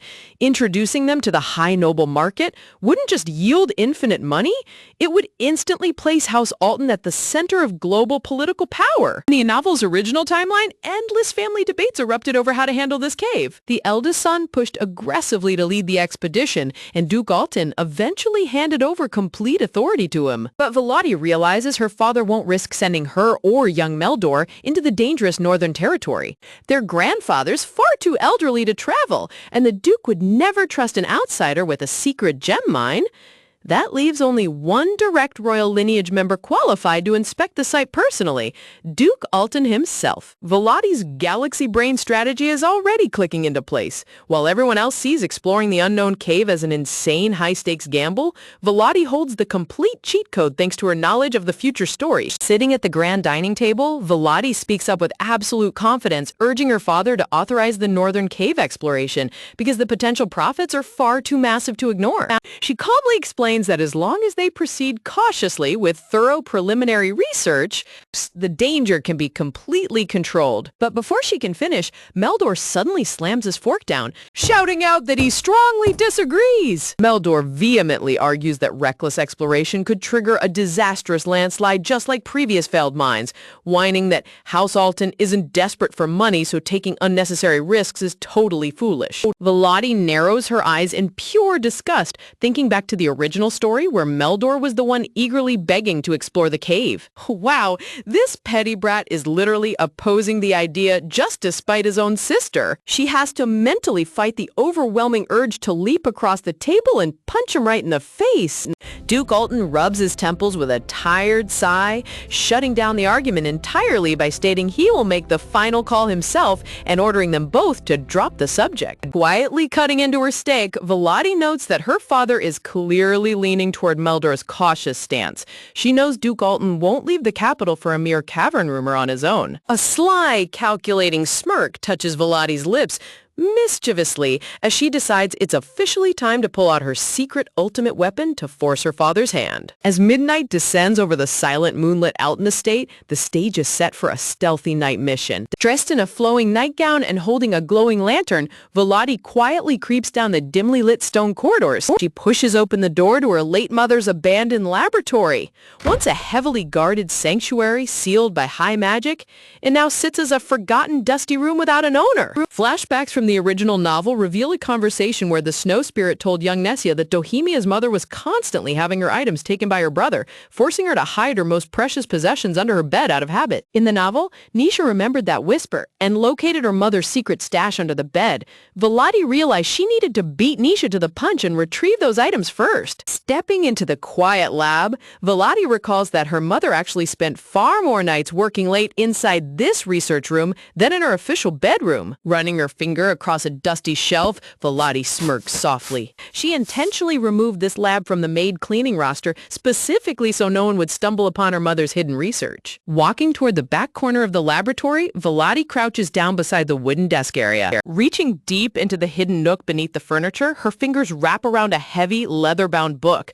She smiles in triumph, whispering that her hunch was 100% correct. She pulls out an ancient red book inscribed with glowing golden magic circles, confirming it is indeed her late mother's personal diary, preserved in pristine condition by lingering preservation spells. In the original story, Nisha gained the ultimate affection and trust of her father and brothers by discovering this exact diary and presenting it to them. But Volati scoffs at the thought. She has zero intention of playing the wholesome, cute little daughter role to win family brownie points. She's here for pure political power. Flipping open the thick cover, Volati begins skimming through the handwritten pages of her mother's past thoughts. Stopping at a specific bookmark section, Volati's eyes light up as she whispers that she found the key entry. Reading her mother's elegant handwriting, the diary entries detail how her mother always reminisced about her birthplace in the icy north whenever her birthday approached. Her mother wrote that the spirit Shanann called it her most precious treasure, prophesying that one day this treasure would become Theodore's, Duke Alton's, most precious treasure as well. The entry reveals her mother's hesitation,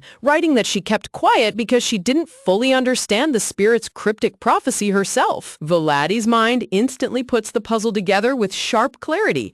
The treasure the snow spirit was referring to wasn't a physical object. It was Nisha herself. In the original plot, the snow spirit entrusted infant Nisha to Duke Alton in the northern forest, marking the true beginning of the novel's main story. Volati's eyes gleam with triumph. She knows that if she shows this diary entry to Duke Alton, his intense, lingering love for his late wife will compel him to rush to the north immediately. Once the Duke travels to the northern domain, the snow spirit will naturally bring Nisha to the northern estate instead of the capital, forcing their very first meeting to happen far away in the snowfields. Furthermore, young Nisha was notoriously frail and would fall severely ill whenever her surroundings changed, staying bedridden for days after traveling to the capital in the novel. If Duke Alton meets Nisha in the north, he'll have no choice but to remain at the northern mansion for weeks to care for the sick child. Look at how adorable baby Nisha was back then.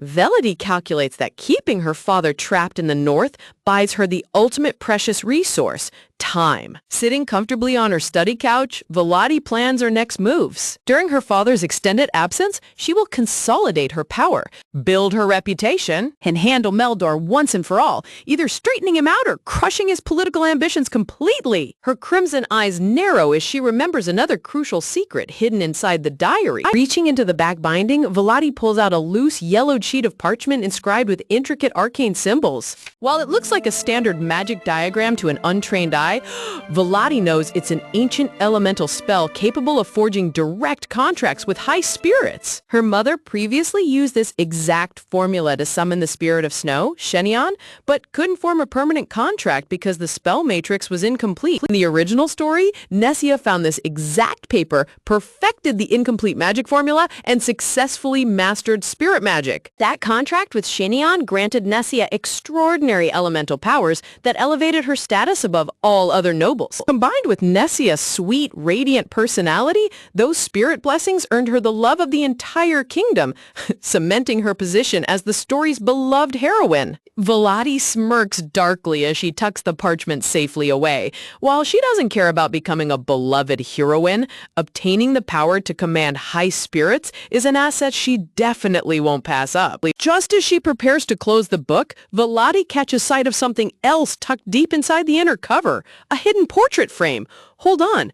What secret personal memory did her mother lock away right here at the very end? Velody stands alone in her dimly lit study, staring blankly ahead. She admits that even though she knew where her mother's diary was hidden, her heart felt far too heavy and uneasy to look for it earlier. Flashback scenes from the original novel flood her mind, showing how her mother kept a prized photo inside that diary, taken on her eldest son's first birthday. In the novel's timeline, seeing that portrait filled the eldest son with deep emotion, convincing him to accept Nisha as his true sister. Shadowed in dark red moonlight, fearfully, almost whispering, Velody feels a cold pit in her stomach. She was never the adored firstborn son her mother doted on. She was merely the overlooked eldest daughter. Looking at memories of her mother holding baby Meldor, Velody wonders if her mother truly poured all her maternal love exclusively into her son. Seriously? Storybook mothers in these manhwas always have outrageous favoritism. Narrowing her eyes with calm determination, calmly Velody knows it's time to face the truth. She carefully reaches into the back of the diary to inspect the secret compartment for herself. Her fingers slide out a worn, gilded picture frame tucked behind the leather binding. Staring down at the newly revealed portrait, Velodi's breath catches in her throat. Glancing closely at that vintage photograph, the emotional contrast between past memories and present realities hits her like a truck. To her absolute shock, the baby in her mother's arms isn't Meldor at all. It's Velody herself. Her mother was holding her baby daughter with the sweetest smile. Bittersweet memories resurface as Velody recalls her childhood. Her mother had been bedridden with terminal illness for as long as she could remember, only occasionally having good days where she could read books in bed. In a poignant flashback, young Velody timidly peeked through her mother's bedroom doorway, hesitating out of fear of disturbing her fragile rest. Her mother had called her over in a voice as soft as silk, asking if young Velody had suffered another scary nightmare. Look at how gentle her mother was back then. It completely shatters Velody's hardened expectations. Wrapping her arms around young Velody, her mother gently stroked her dark hair, reminding her that nightmares were just bad dreams. Volati remembered how frequently she dreamt of losing her mother during those dark days. Touching her daughter's cheek, her mother had softly whispered that Volati looked prettiest whenever she smiled. Returning to the present, Volati grips the photo tightly as a cold edge returns to her face. She reminds herself that a few soft childhood memories can't wipe away years of emotional neglect and sibling favoritism. Looking back at that portrait of her mother holding her as a newborn, Volati's mind swirls with confusion. She wonders if her mother actually loved her. In her own subtle way, Volati tosses the photo into a wooden drawer, telling herself that even if her mother loved her, it was just leftover scraps compared to the devotion poured into Meldor. Flipping the picture frame face down, Volati tries to brush off the weird sensation in her chest, attributing it to lingering ghost feelings for a mother she barely knew. Pacing across her bedroom floor in her nightgown, Volati sighs, wishing these useless nostalgic emotions would just vanish. By the next morning, sunshine streams over the magnificent Alton ducal mansion. Yawning softly, Volati heads down the bright hallway carrying the red magical diary. She knows her father will be working in his private office at this hour. Along the corridor, she runs into an elderly gentleman with glasses and a neatly trimmed mustache, Baron Ruspel, Duke Alton's most trusted senior aide. A quick flashback reveals that Baron Ruspel was also Volati and Melidor's childhood tutor for airship lessons, making him one of the few rational people in the estate she actually respects. Noticing how exhausted the old man looks, Volati asks why he's working so late. The Baron humorously groans that the Duke is a ruthless boss who works his aides completely into the ground. Smiling warmly, Volati offers to send him and the other aides top-grade medicinal herbs to boost their energy. Naturally, the Baron is thoroughly touched by her unexpected kindness. Bowing politely, the Baron thanks her profusely and excuses himself to head back into the office quarters. As the heavy wooden door swings open, Volati catches a glimpse of the internal office setup. Inside the sprawling administrative office, rows of aides sit buried under mountain-high piles of documents, desperately trying to get the upper hand, frantically writing without rest. Volati thinks to herself that this place looks identical to an overworked black company from her past life. Seeing one young aide hyperventilating with severe dark circles around his eyes, Volati's villainous genius sparkles. She realizes that if she improves these aides' terrible working conditions, she can easily turn the Duke's administrative staff into her personal political loyalists. Knocking lightly on the inner office door, Volati announces her arrival. Duke Alton calls her in, and she steps inside holding her mother's red magical diary. Sitting behind his massive mahogany desk, Duke Alton looks up from his papers, casually asking what brought her to his office. Volati places the glowing red book onto his desk, announcing in a clear voice that she found her late mother's personal diary. Duke Alton freezes in absolute disbelief, picking up the book with trembling hands. The Duke stammers, confirming that it's undeniably Dohemia's handwriting. He asks how this could exist when they thoroughly packed up all her belongings years ago. Volati puts on her most innocent, heartbroken act, explaining that she missed her mother so terribly last night that she went up to her mother's abandoned research lab and stumbled upon it. Remembering how her father secretly visits his late wife's bedroom whenever her birthday approaches, Volati knows he's emotionally vulnerable. The Duke softly commends Volati for discovering such a precious treasure. Leaning closer, Volati gently points out that there's a specific bookmarked entry her father needs to read immediately. Duke Alton flips open the thick leather cover to the folded page, his brow furrowing in deep concentration. As his eyes scan the handwritten text mentioning a hidden treasure prophesied by the snow spirit, Duke Alton's eyes widen in sheer shock. Watching her father's face turn ghost pale, Volati smirks internally mischievously. Her plan is unfolding with absolute perfection. Volati acts deeply concerned, suggesting that if her mother left something precious behind in the icy northern lands, they ought to go investigate it right away. Dropping her master manipulation line, she tells him how impressed with his progress she is, saying if he keeps at it, he might even surpass her. Volati worries out loud that an outsider might steal her mother's treasure, but adds that the treasure will surely make its way to the Duke eventually. Talk about a masterclass in psychological manipulation. The moment she mentions the snow spirit, Duke Alton slams his hands onto the desk, leaping out of his chair. Shouting frantically, he orders Volati to summon Baron Ruspel immediately to reschedule the family summit for tomorrow. Bowing with fake obedience, Volati smiles in absolute triumph. She knew her mother's memory would force him to move. And now the northern cave exploration is officially the top priority agenda. In the novel, simple treasure hunt wouldn't warrant an immediate ducal expedition, but with the Ruby Cavern rumor surfacing at the exact same time, it forms the ultimate flawless excuse. Stepping out into the hallway, Volati immediately commands the nearby headmaid to gather Baron Ryaspel and the knights without a single second of delay. Crossing her arms with a smug, devious smirk, Volati celebrates her victory. Everything in House Alton is now dancing to her exact tune. Once Duke Alton announces his personal expedition to the Northern Domain, the entire Alton estate erupts into massive, frantic chaos. Executive aides scramble to organize an elite escort knight order on short notice, who all happen to be huge Dragonbuster fanboys. They approach our main character with massive eyes, begging him to sign autographs for their families.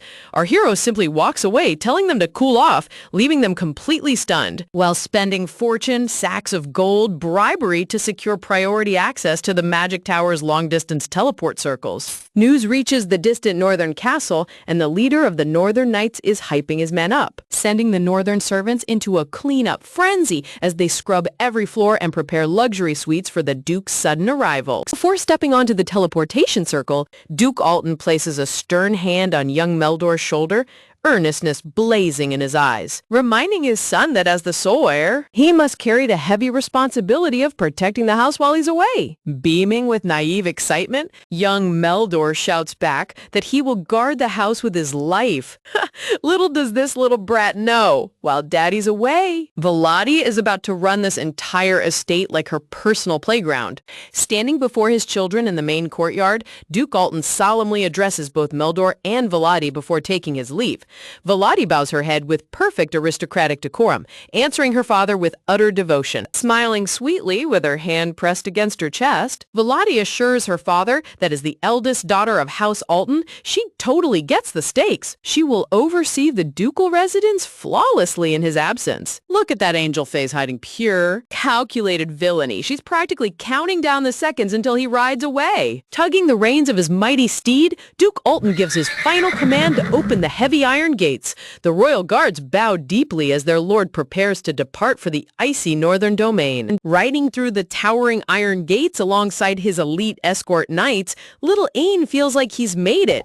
Promoted to commander, rocking a shiny outfit and way stronger than before. Talk about a glow-up. Duke Alton officially begins his northern expedition. Watching his back disappear down the path, Volati silently prays that her father stays stuck in the freezing north for as long as humanly possible. The second the iron gates shut, little Meldor turns around with his arms crossed, scoffing at Volati. He rudely barks that she shouldn't get cocky or pretend she's someone important just because their father left.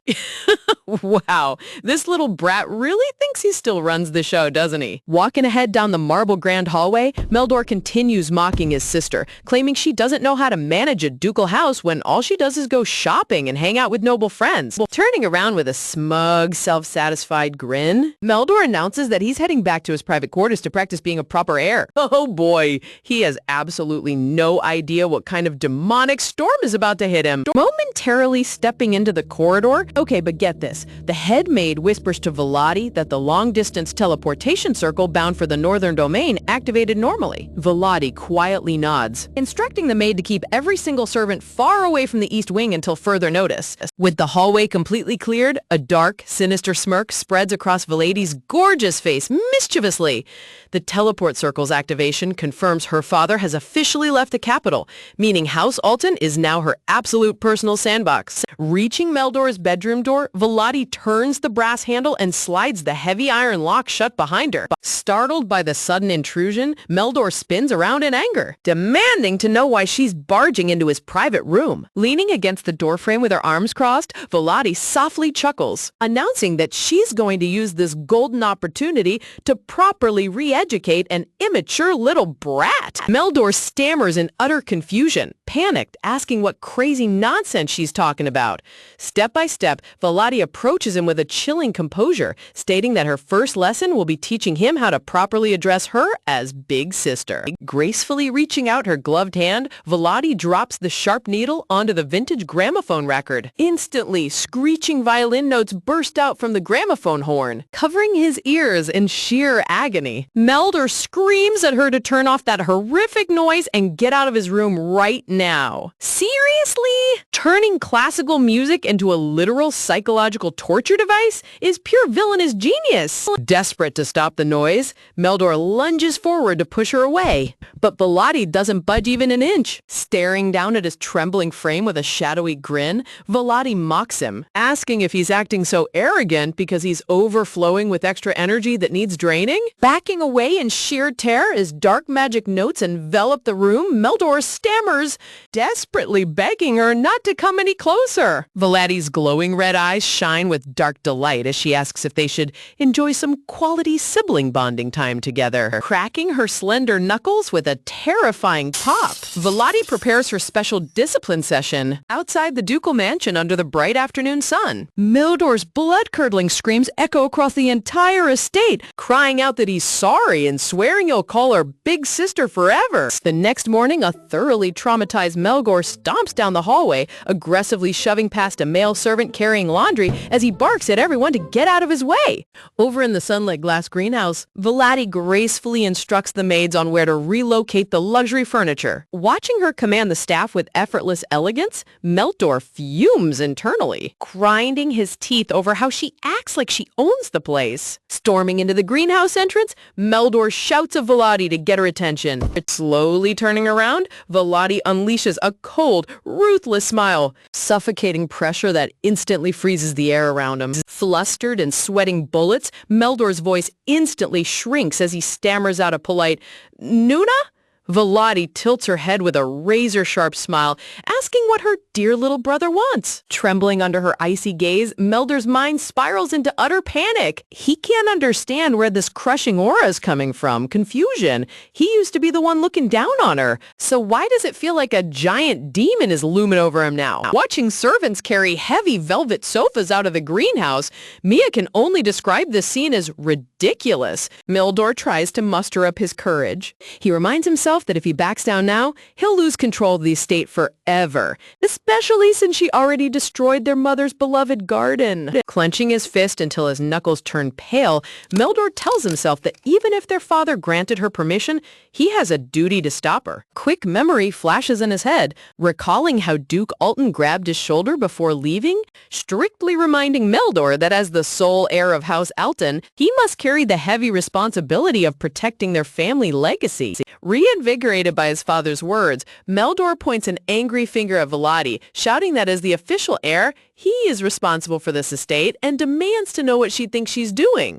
Looking down at him with utter boredom, Volati coldly asks if he's blind. Meldor yells back, telling her not to play dumb and demanding an explanation for why she's tearing apart their mother's prized greenhouse. Glaring back with piercing, glowing red eyes, Volati sharply reminds him that she already explicitly told him this greenhouse belongs to her now. As Meldor stutters in response, she coldly adds that whatever she chooses to do with her property is strictly her business. Waving her hand dismissively, Volati tells him that if he's done making useless noise, he should run along and do whatever pathetic tasks he's supposed to be doing. Completely shut down and humiliated, Meldor trudges down the corridor with his head hanging low. Gritting his teeth in boiling frustration, Meldor suddenly breaks into a desperate sprint down the hallway.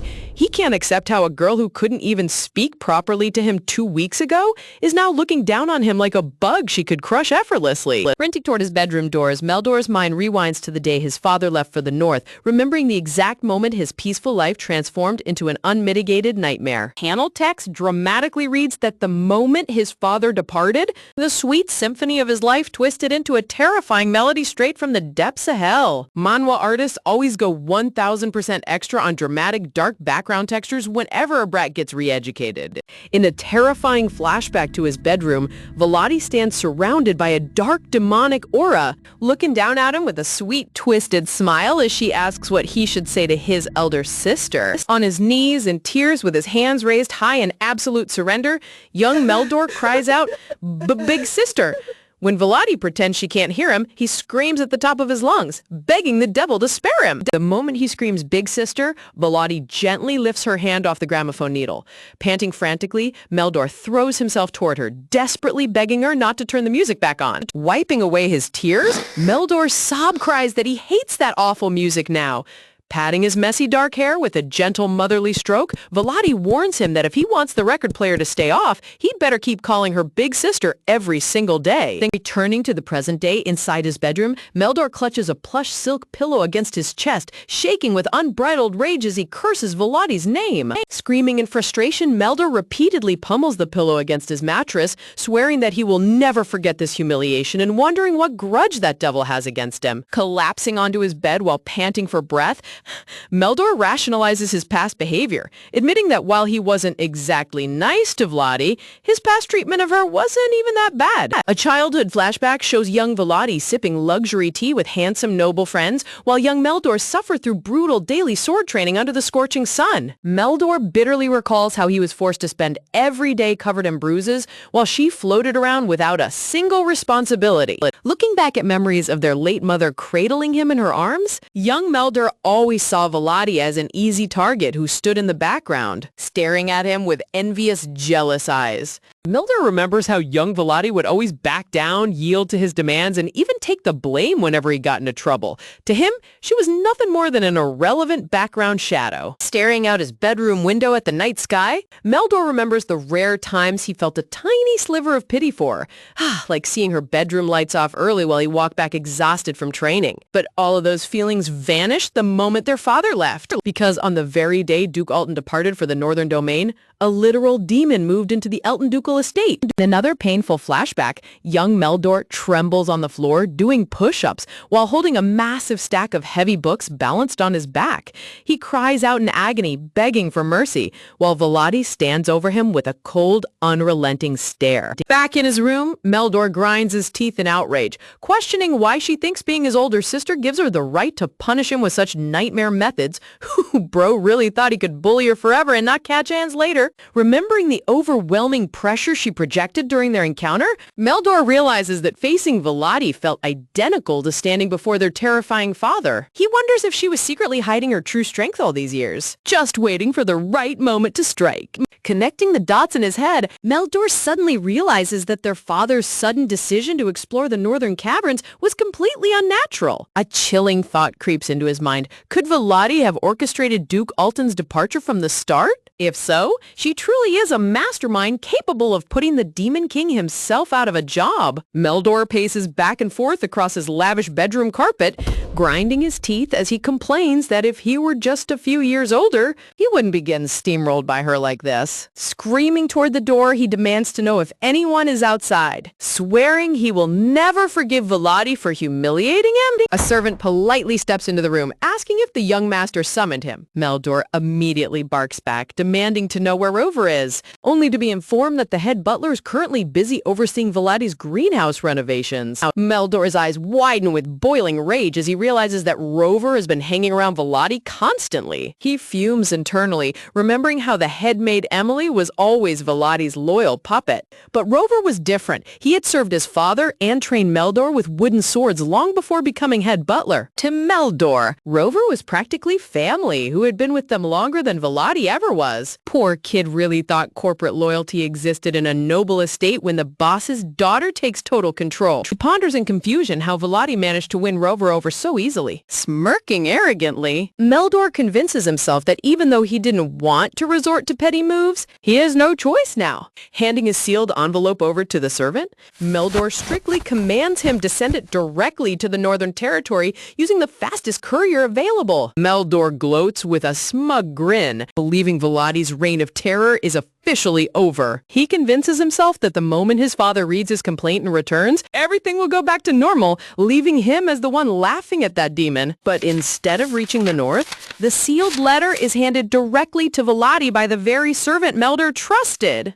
Did he honestly think his letter wouldn't get intercepted in a mansion where literally everyone answers to her? Holding the parchment in her hands, Volody scoffs with a cold smile, remarking on what a ridiculously pathetic letter her little brother tried to send out. Looking over at her informant. Volati comments that Meldor must have felt quite wrong to write such a desperate plea. She commends the servant's work and orders him to keep reporting Meldor's every move directly to her. As her light footsteps echo softly across the marble floor, Volati muses on how clueless her brother truly is, completely unaware that every single servant in the estate now owes their loyalty strictly to her. She casually tosses Meldor's pathetic letter straight into the roaring fireplace embers, letting it burn to ashes, while noting that the entire household staff has been prioritizing her commands for a long time. Classic psychological manipulation 101. Break them down with absolute terror first, then give them a tiny crumb of kindness so they become completely reliant on you. Reflecting on the past fortnight since Duke Alton departed, Volati acknowledges that Meldor hasn't dared to utter a single word of defiance to her face, marveling that the spoiled little heir actually managed to hold out this long before snitching. Watching the flames consume the paper, Volati decides that since she's used the whip enough to discipline him, perhaps it's finally time to toss the brat a little carrot. She reflects that if Meldor were just a few years older, he might have been able to protect her. She would have crushed him with overwhelming force without a second thought, especially considering all the years he treated her like an invisible ghost. Writing gracefully at her desk, Volati rationalizes that in modern terms, Meldor is still just an elementary school kid. And as someone willing to give a child one final chance, she wants to see if he's truly rotten or just acting out from stress. Oh, she's playing 4D chess while her little brother's playing tic-tac-toe in the sandbox. Handing her newly penned letter to her attendant, Volati instructs them to send it straight to her father in the Northern Domain. Resting her chin on her hand with a thoughtful look, Volati calculates the timeline. Knowing her late mother's birthday passed recently and her father must have already crossed paths with Nisia in the north, she envisions Duke Alton being completely overwhelmed by the sudden appearance of another hidden child, making it highly probable that he will approve whatever requests she included in her letter. Touched by amusement, Volati smirks as she wonders what kind of ridiculous face Meldor will pull when he receives his carrot. A few days pass quietly over the sunlit ducal estate. Reading the reply from Duke Alton stating that he leaves the matter entirely in her hands, Volati smiles softly, noting that her intimidating father is finally softened up. Inquiring about her brother's location, the maid informs Volati that Meldor is currently practicing swordsmanship on the sparring grounds. Hearing this, Volati decides to head down there personally to deliver the news. Out on the dusty training field, young Meldor struggles to swing his heavy wooden practice sword at a wooden dummy while Sir Brooks sternly orders him to straighten his back. Look at him instantly deflating the second she walks into his field of vision. Watching from the sidelines, Volati observes her brother's clumsy posture with a critical eye, thinking to herself that despite years of relentless training, Meldor clearly possesses zero talent for swordsmanship. Turning around and spotting her, Meldor nearly jumps out of his skin, instantly losing all his previous bravado as he stammers out a flustered question about what his big sister is doing there. Greeting her politely, Sir Brooks bows his head to acknowledge Lady Volati's arrival. She smoothly excuses herself for interrupting their training session, explaining that she came to share an important message. Noticing the letter in her hand, Meldor's eyes light up with hope as he asks if it's from their father and whether he's returning soon. But Volati calmly shatters his hopes, informing him that the Duke is far too busy in the north to return. Refusing to believe her, Meldor aggressively lunges forward to snatch the letter from her hand. But before his fingers can touch it, Sir Brooks violently grabs his wrist and reprimands him for acting so ungracefully. Oh man, the look on the knight's face says it all. Big moves are happening. Sir Brooks sternly lectures Meldor that reaching for a lady in such an unrefined manner is unacceptable, reminding him that proper etiquette must be observed even with family. Hanging his head in shame, Meldor quieted down and apologized to his master. Volati notes how submissive Meldor becomes around figures of authority like their father or Sir Brooks. Realizing that his deep admiration for knights stems from desiring the strength he lacks himself. Stepping forward gracefully, Volati gently asks Sir Brooks not to be overly harsh on Meldor or to belittle the team's work, pointing out that this is the first time the boy's been separated from his father for so long, so his outburst was merely born out of fear. Handing the official letter to the knight, Volati asks Sir Brooks to read its contents directly.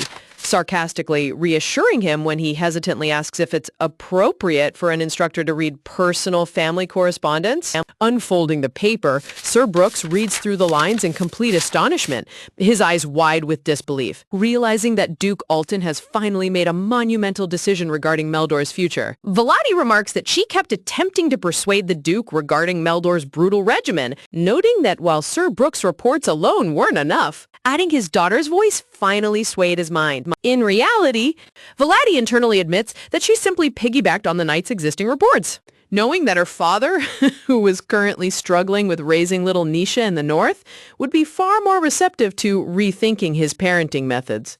Even the toughest little brat breaks down when they realize someone actually stood up for him. Patting Meldor's shoulder with a proud smile, Sir Brooks announces that today's practice is over and that his grueling lesson schedule will be heavily reduced going forward. Meldor stands frozen in utter disbelief, could barely believe his eyes, wondering if his hallucination has returned, stammering in confusion before Volati politely dismisses the knight for the day. Turning to Volati with wide, bewildered eyes, Meldor demands to know what on earth is happening. Volati softly tells him that he's worked hard and from now on, he won't be forced to undergo such brutal daily training anymore. Extending her hand, Volati hands the official letter directly to her shocked younger brother so he can read the Duke's words with his own eyes. Reading the letter, Meldor sees his father's distinct handwriting confessing that he realized the training was far too excessive for a child his age. The Duke admits that he was the one obsessed with swordsmanship, and that Meldor's happiness and well-being should always come first. The Duke instructs him to cut back on sword lessons and open up new paths like magic studies, leaving all future lesson adjustments completely under Volati's direction. Meldor grips the paper tightly, his breath catching as tears swell in his eyes. Looking down at his trembling frame, Volati gently advises him to focus on studying magic instead, before pausing in surprise to ask if he's actually crying. Wiping his eyes frantically with his sleeve, Meldor stubbornly yells back that he isn't crying at all. Volati tilts her head, asking why he's so embarrassed to show emotion when he already bawled his eyes out in front of her just a few days ago. Gushing furiously, Meldor screams that she was the one who tortured him into crying. He angrily asks if she isn't ashamed of herself for tormenting her own younger brother with dark magic and gramophones. Classic tsundere big sister routine. Scare him to death one day, save his entire future the next. Volati coldly refutes his claims, stating she feels zero shame for correcting his appalling manners, adding that she'd be far more ashamed if she allowed him to disrespect her continuously. She glares at him, asking if he needs another lesson for lacking a conscience. Internally, Volati acknowledges that while her initial punishment was admittedly harsh, she simply wanted to break the arrogant brat who treated her like a personal punching bag for years. Staring down at him with an unreadable expression, Volati decides that their relationship moving forward depends entirely on his future behavior, whether they rebuild their bond as actual family or remain total strangers. Clutched tightly to the letter, Meldor asks in a small, trembling voice why she would ever do something so kind for him, sniffling as he asks if she secretly hates his guts. Volati offers a subtle, playful smirk, teasingly replying that perhaps she's just far more affectionate than her cold exterior lets on,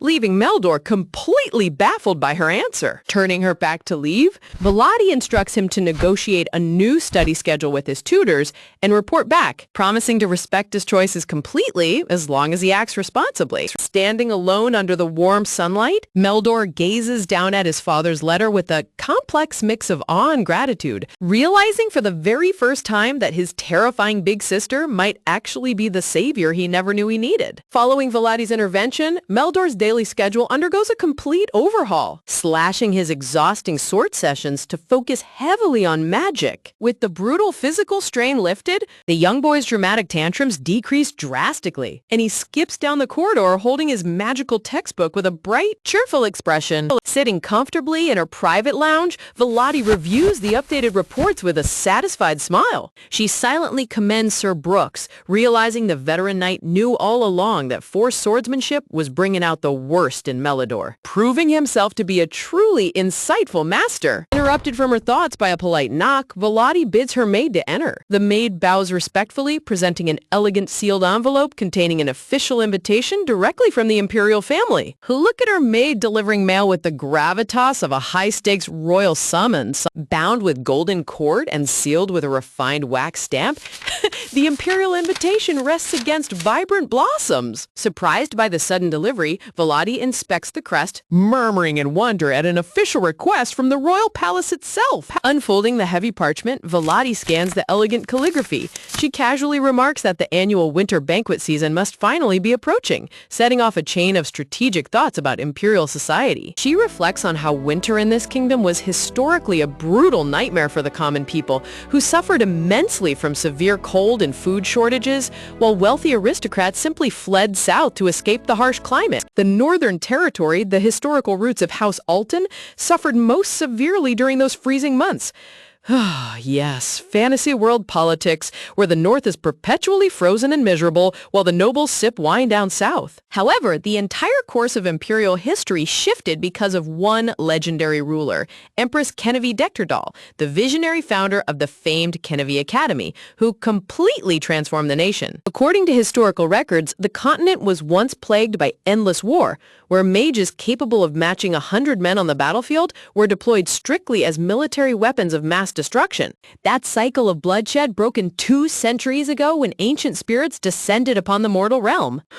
An ancient elf spirit dropping down from the heavens just to say, "Stop fighting kids," is peak fantasy lore. With their intervention, every kingdom was forced to sign the unbreakable peace accord. Following the treaty, mages confined themselves to isolated towers to produce private research, but then emerged a revolutionary figure whose bold ideology shattered convention, declaring that magic existed to enrich human lives rather than destroy them. That visionary was Empress Gririka, the mother of magical engineering.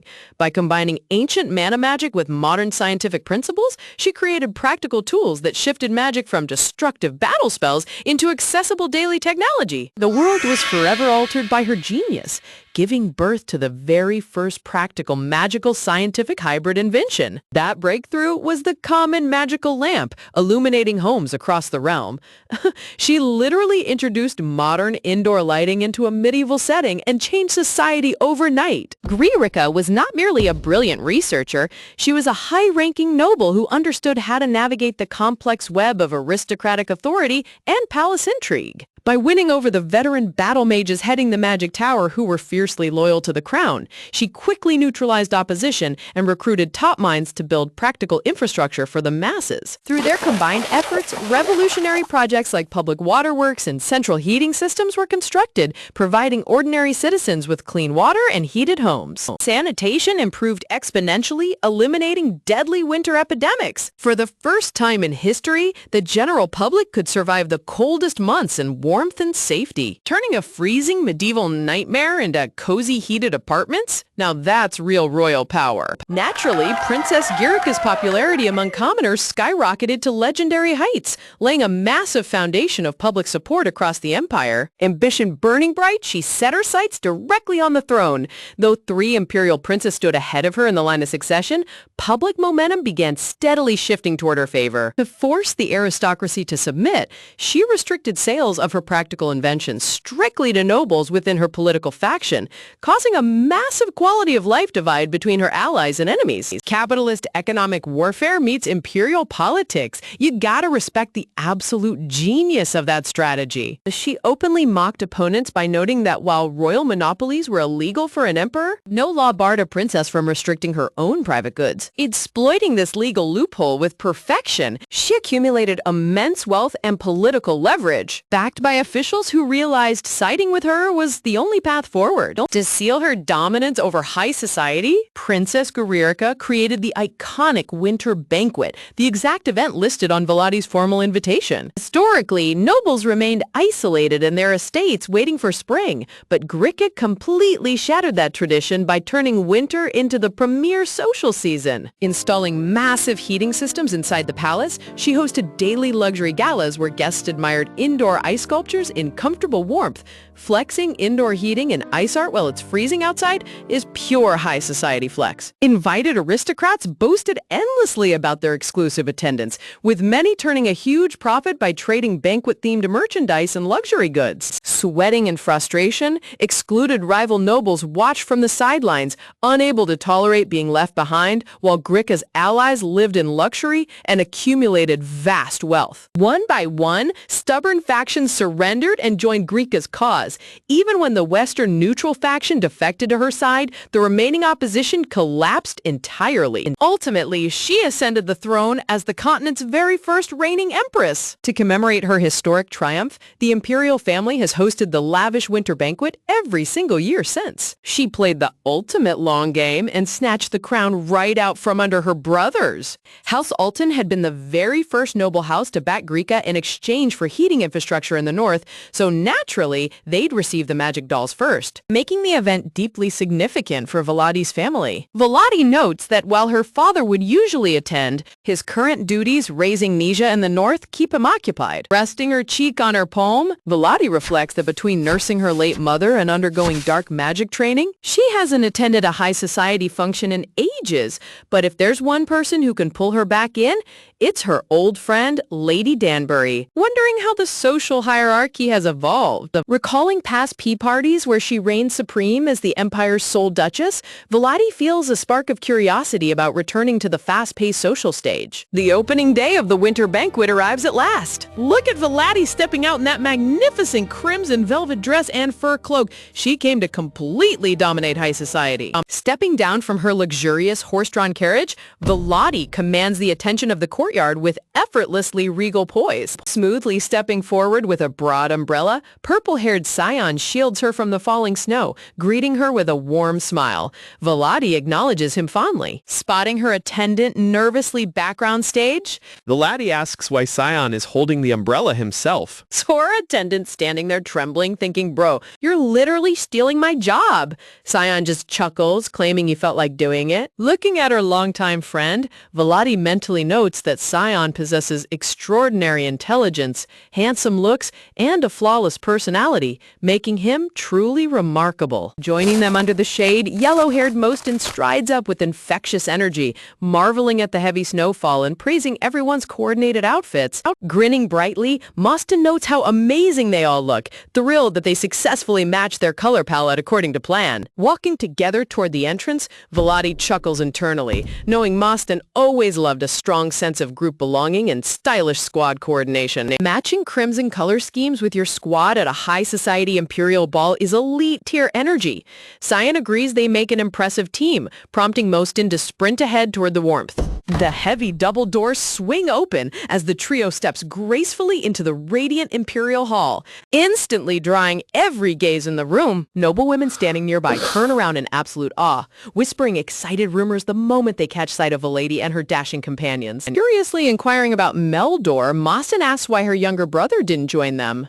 Vladi casually smirks, explaining he's so absorbed in his new magic studies that skipping the ball was approved by their father. Leaving her bratty brother at home to do homework while she slays the ball is cold-blooded big sister behavior. Suddenly, a group of young noble ladies rushes over enthusiastically, calling out Vladi's name. Vladi greets them warmly, apologizing for being out of touch lately. The ladies insist there's no need to apologize, eagerly dragging Vladi toward the velvet sofas to catch up.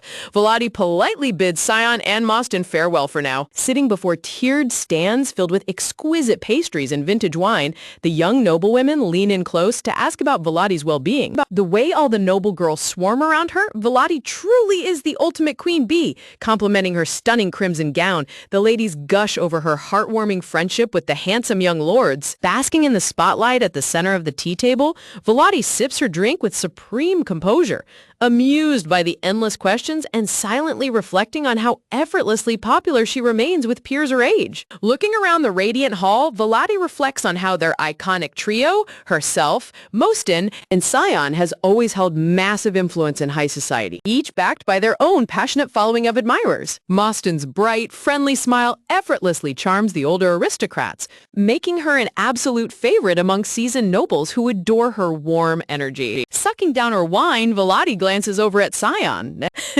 and how effortlessly he draws a massive crowd of eager noble women without even trying. Nearby noble ladies blush intensely as they watch the handsome young lord, whispering in awe about his overwhelming charm. Clustered around Scion, excited noble women pepper him with flattering questions, praising his incredible popularity that dominates the entire banquet. Sitting at the tea tables, our protagonist watches as the martial artists from the different clans gather.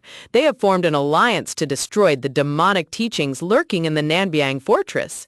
Aristocratic girls gush that Scion's popularity surpasses even Duchess Agla at her absolute peak, crossing every social boundary regardless of gender. Being so gorgeous that both guys and earls bow down to your looks? Now that's real main character energy. Bearing an uncanny resemblance to Duchess Aglath, the legendary beauty of the empire, Scion naturally inherited her divine features, earning him the undisputed title of the most beautiful face in high society.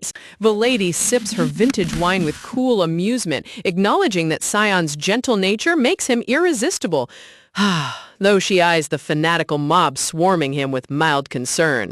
Enthusiastic fans shower Scion with lavish gifts, offering custom-embroidered handkerchiefs and even boasting that they converted an entire estate floor into a magic lab just to entice him to visit. Another eager lady shoves custom-made perfume toward him, begging him to wear only her scent. Volati chuckles internally, labeling these extreme devotees as a literal walking cult. Watching the girls fiercely compete and bicker for Scion's attention, Volati mentally notes that Scion is far too kind to push them away. She admits that if it were her, she'd glare them into oblivion because living like that sounds utterly exhausting. Calling past incidents, Volati remembers when Scion's pushy fans dared to interrogate her about potential engagement rumors, warning her that a union between the North and South would destabilize imperial politics. Of course, a single deadly death glare from Duchess Volati sent those nosy socialites running for their lives. Poking the northern dark magic queen about her love life? Yeah, those girls were definitely playing with fire. Intercepting Volati's thoughts, a sweet noble lady politely asks if she'll be attending social gatherings more frequently, eagerly inviting her to check out her family's newly renovated tea salon. Flashing a polished, regal smile, Volati graciously accepts, declaring it an honor to resume her high society appearances, starting with the Tula family's invitation. Overjoyed by her response, the young ladies clap enthusiastically, thrilled that the legendary Duchess is finally returning to the social circus. Flawlessly agreeing to future tea parties, Volati suddenly senses a sharp, hostile glare piercing through the crowd from behind a folded silk fan. Snapping her eyes toward the source, Volati immediately spots a dark-haired noblewoman staring at her with unmistakable resentment. The moment their eyes meet, the bitter lady quickly snaps her fan shut and turns away. Volati inwardly rolls her eyes, wondering why this girl constantly starts petty drama only to chicken out when confronted. Dismissing the cowardly noblewoman as a minor nuisance, Volati knows she wouldn't pose a threat unless a powerful mastermind was pulling her strings from the shadows. That shadowy figure is none other than the Crown Princess, the woman who married the Crown Prince years ago and secretly used her cousin like a puppet to dictate high society. Though the Crown Princess played a minor role in the original story, Volati kept a close eye on her, fully aware that the royal woman viewed her as a massive thorn in her side. Crown Princess made a twisted hobby out of manipulating young noble girls like chess pieces, maintaining her toxic grip over social circles even after ascending into the royal family. Typical mean girl aristocrat using puppet strings to feel powerful. Some tropes really never change. But everything changed when Volati made her legendary entrance into society. Desperate to prove herself after being ignored by her family, Volati took the social stage by storm. Overwhelmed by the Crown Princess's suffocating control, frustrated noblewomen quickly rallied behind Volati as their new leader, allowing her to rapidly expand her political faction. High society instantly fractured into two opposing camps, Volati's faction versus the Crown Princess. When the Crown Princess sought help from older noble matriarchs to regain control, the senior noblewomen simply grabbed popcorn and enjoyed the high-stakes drama unfold among the younger generation. refusing to interfere. Smiling warmly, a noble lady sitting beside Volati remarks that with Volati's triumphant return, the social balance that leaned toward the crown princess will finally be restored. Mentioning a recent royal tea gathering, the lady casually asks if the crown princess has sent an official invitation to Volati too. Savoring her red wine, Volati offers a subtle, mysterious smile, softly replying that she eagerly looks forward to that day. Deep down, our hero is basically a cat,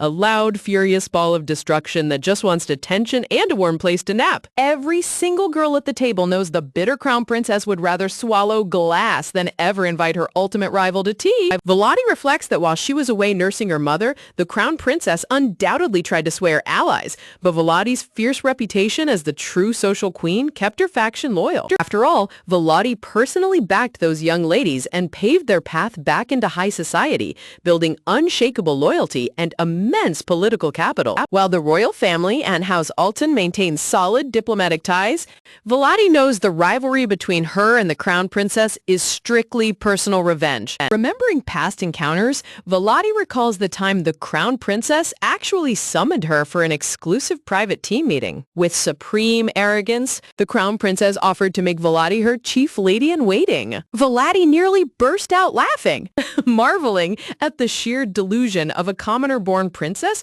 trying to turn the empire's sole duchess into a glorified maid. Refusing to bow to anyone outside her family, Volati delivered a cold, savage refusal that left the crown princess trembling with humiliated rage. Unable to punish her due to Volati's equal status, putting an arrogant royal right back in her place with zero hesitation, Volati really is built different. Suddenly, a noble lady breaks the silence with major gossip, revealing that Prince Kilian has finally returned from his long studies in the Megala Empire. The entire tea table erupts into shocked gasps, with ladies leaning in close to confirm if the Minister of Foreign Affairs' daughter is actually telling the truth. Girls whisper in confusion, wondering why such monumental news about a returning royal prince was kept completely secret from high society. Hearing the name Kilian Allerman Deckerdal, Volati narrows her eyes, processing the unexpected return of the second prince who vanished abroad years ago. Though she has no prior relationship with him, Volati's sharp intuition tingles,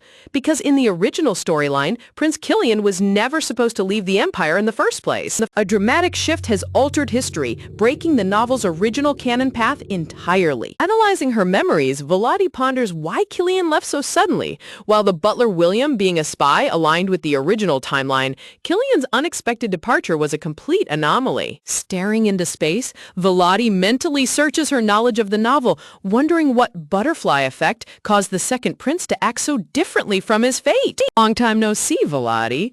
A smooth, deep voice purrs from behind.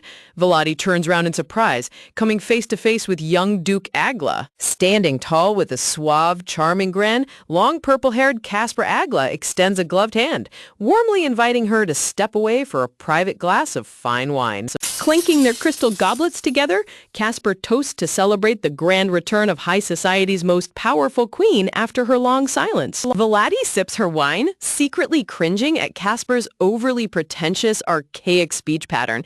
She knows the older nobles adore his theatrical charm, but she finds it insufferably dramatic. Meet Caspar Agla, the much older brother of Sion and official heir to the Agla dukedom. While he shares Sion's strikingly angelic smile, beneath that handsome surface lies a cunning political genius who plays high society like a grand game of chess. A smooth-talking dark horse duke entering the ring? Things in the capital are about to get real intense. Staring at the purple-haired young duke, Volati mentally notes that they were never close in the past, nor was he ever particularly friendly toward her. She wonders why a political fox like Caspar would go out of his way to strike up a conversation now, immediately suspecting a hidden agenda behind his charming front. Keeping her composure, Volati politely thanks Caspar for his warm welcome, but direct as ever, she asks what brings him to her side tonight. Caspar sips his red wine, offering a mysterious smile as he hints that there is someone special he intends to introduce to her shortly. Volati's mind rapidly calculates the situation,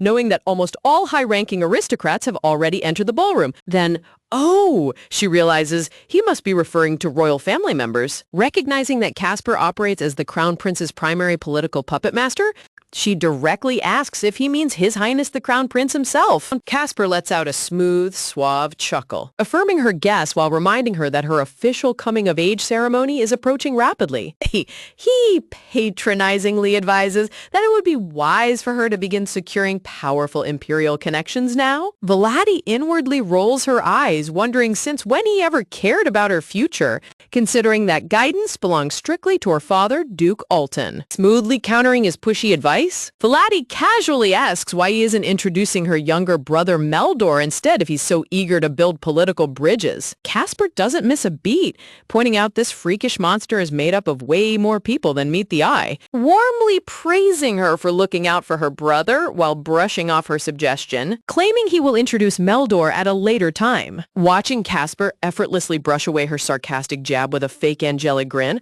Vladi realizes just how dangerously sharp and quick-witted the Agla heir truly is. She reminds herself that losing her temper against a seasoned political player like him would only give him the upper hand in this high society mental duel. Man, watching two master manipulators throw subtle shade while smiling politely is high-stakes drama at its absolute finest. Recalling Casper's past actions, the laddie remembers how he spent years trying to drag House Alton into the Crown Prince's faction by actively courting Meldor, the official heir, back when Vladi was completely ignored as the powerless eldest daughter. Casper never spared her a second glance, considering her irrelevant to his political games. Her eyes narrow as she connects the dots, wondering why Casper is suddenly pivoting to build a bridge between her and the Crown Prince now. Even with the sudden return of Prince Killian throwing royal succession into potential turmoil, marking the returning prince as an immediate threat seems premature, unless Casper already caught wind of the internal power dynamic shift between her and Meldor. And Vladi glances back at her past, remembering when she was just a neglected,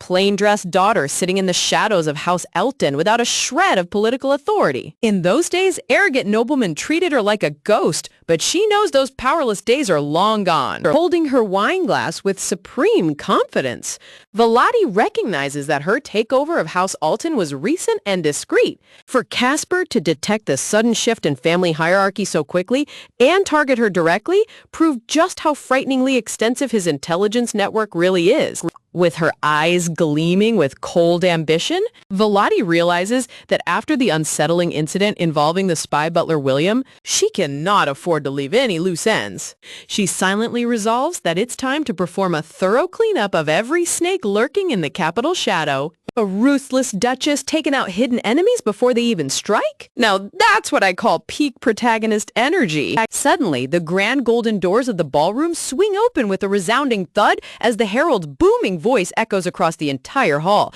officially announcing the grand entrance of their imperial majesties, the emperor and empress. The herald continues his dramatic announcement, declaring the arrival of the crown prince, the crown princess, and the little imperial princess, clad in lavish blue and gold velvet attire. The royal family descends the majestic marble staircase with imperial grandeur. Standing upon the grand high balcony overlooking the entire hall, the red-bearded emperor smiles down at the awestruck nobility, welcoming everyone to the grand ball and wishing all guests a joyful night of full celebration. The entire ballroom erupts into enthusiastic applause, with aristocratic men and women clapping respectfully as they bow down to honor the ruler of the empire. Casper extends his gloved hand toward Vladi, promising to bring to light the dark secrets of the church, urging her to step forward with him to greet the crown prince now that royalty has taken the floor. Vladi inwardly grimaces, desperately wanting to avoid being randomly dragged into the crown prince's political trap. Vladi hesitates, mentally analyzing the crown prince's political record. While his public economic policies show great promise, her gut tells her that something about his character feels utterly shifty and untrustworthy. Catching her hesitation,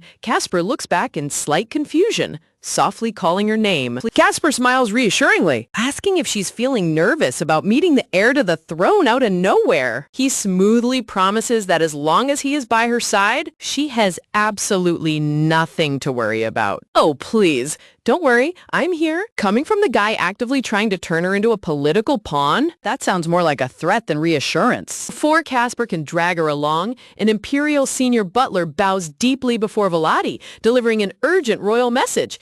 His Majesty the Emperor explicitly requests her presence in his private audience room right this instant. Casper's flawless fake smile instantly freezes, a drop of nervous sweat trickling down his cheek as the unexpected royal summons completely shatters his carefully laid strategy.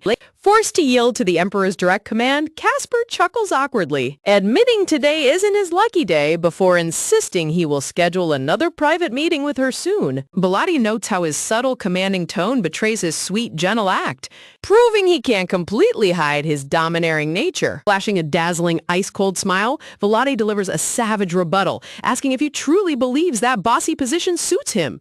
She coolly instructs him that if she ever needs him, she'll send word. Until then, he can wait patiently like everyone else. Turning on her heel without a second thought, Bilotti casually follows the imperial butler down the hall. Flustered beyond belief, Casper reaches out awkwardly, stammering her childhood nickname before shutting his mouth in sheer embarrassment. Left completely abandoned in the hallway, Casper stares at her departing back in stunned, silent frustration. Watching an arrogant political mastermind get publicly humbled and dismissed like a minor nuisance is so cathartic to watch. Stepping into the opulent imperial audience chamber with unmatched elegance, Vilotti's grand red dress flows like blooming roses as the butler officially presents her as Lady Bilotti, daughter of House Alton. Seated upon twin velvet thrones, the Emperor cradles his young daughter in his lap while the regal Empress sits beside him. The Emperor warmly recalls meeting Bilotti back at the hunting tournament, granting her permission to address the royal court informally without excessive protocol. Rubbing her sleepy blue eyes, adorable 7-year-old Princess Hera cutely bows her head from her father's lap, politely greeting Miss Alton with bright, innocent sweetness. Smiling warmly, Bilotti curtsies toward the young royal. Princess Hera apologizes for remaining in the Emperor's arms, cute, explaining that she missed her afternoon nap while getting ready for the grand banquet. The Emperor chuckles, suggesting Hera retire to her room now that she met the nobles, but the little princess stubbornly insists on staying to listen to their conversation. Stepping in with maternal grace,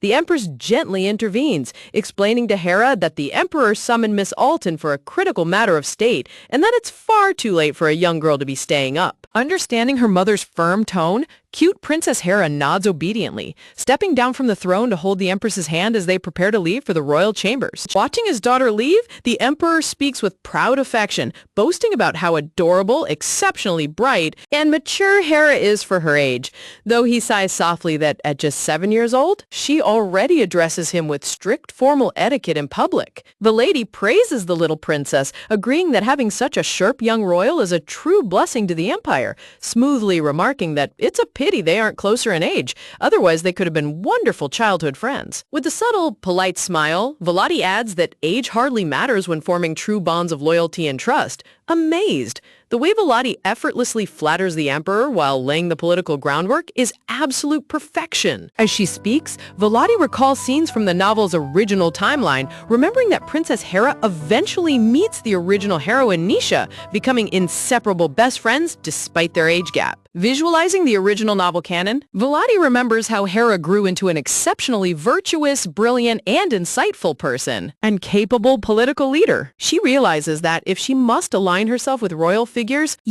backing the promising young Princess Hera is infinitely better than joining forces with the shady crown prince. Turning her sharp gaze back toward the seated ruler, Bilotti notices a subtle, almost imperceptible tremor passing through Dojin's hand, calculating gleam in the Emperor's eyes, realizing he definitely has ulterior motives for inviting her privately. Suddenly, another crucial scene from the novel flashes through her mind. In her memory of the original plot, older Hera confides in Nisha among the royal garden white roses, expressing deep anxiety that her growing political influence is causing severe friction between her royal brothers and the Emperor. In that memory, that guy he fought claimed the world was about to be destroyed by a group called Nine Twilight.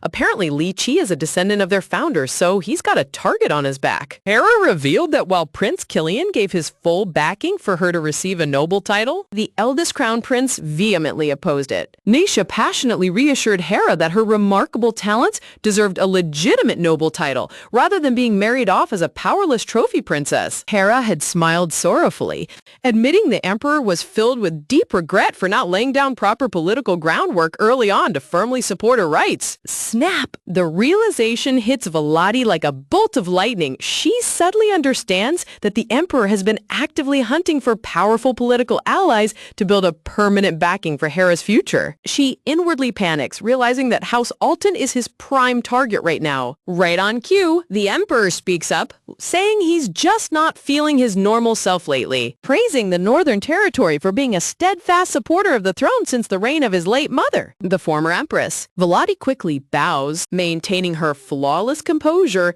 as she pledges House Alton's unwavering loyalty to the imperial crown. Floating amidst visions of golden crowns and white roses, the emperor recalls how the late Empress Grorica cherished House Alton as the true pride and sole representative of the North, practically screaming that it's absurd to think of them as traitors. Emphasizing that both he and Princess Hera share that exact same sentiment, the emperor lets out a jolly laugh, reminiscing how the late empress always admired the northern people's unyielding spirit for enduring such brutal, bitter, cold conditions without ever faltering. Hearing his poetic praise, Volati mentally scoffs. She knows the real reason House Alton endured the harsh northern winter post-war wasn't some romantic, unyielding spirit. It was because the region was packed with outrageously lucrative iron ore mines. After all, nobody stays in a frozen wasteland unless there's massive profit involved. Watching the emperor's calculating expression, Volati realizes he isn't just asking her to be a casual playmate for Hera. He is subtly pressuring her to form a binding political alliance to champion the young princess's future ascension. Volati, recognizing this dangerous chess move,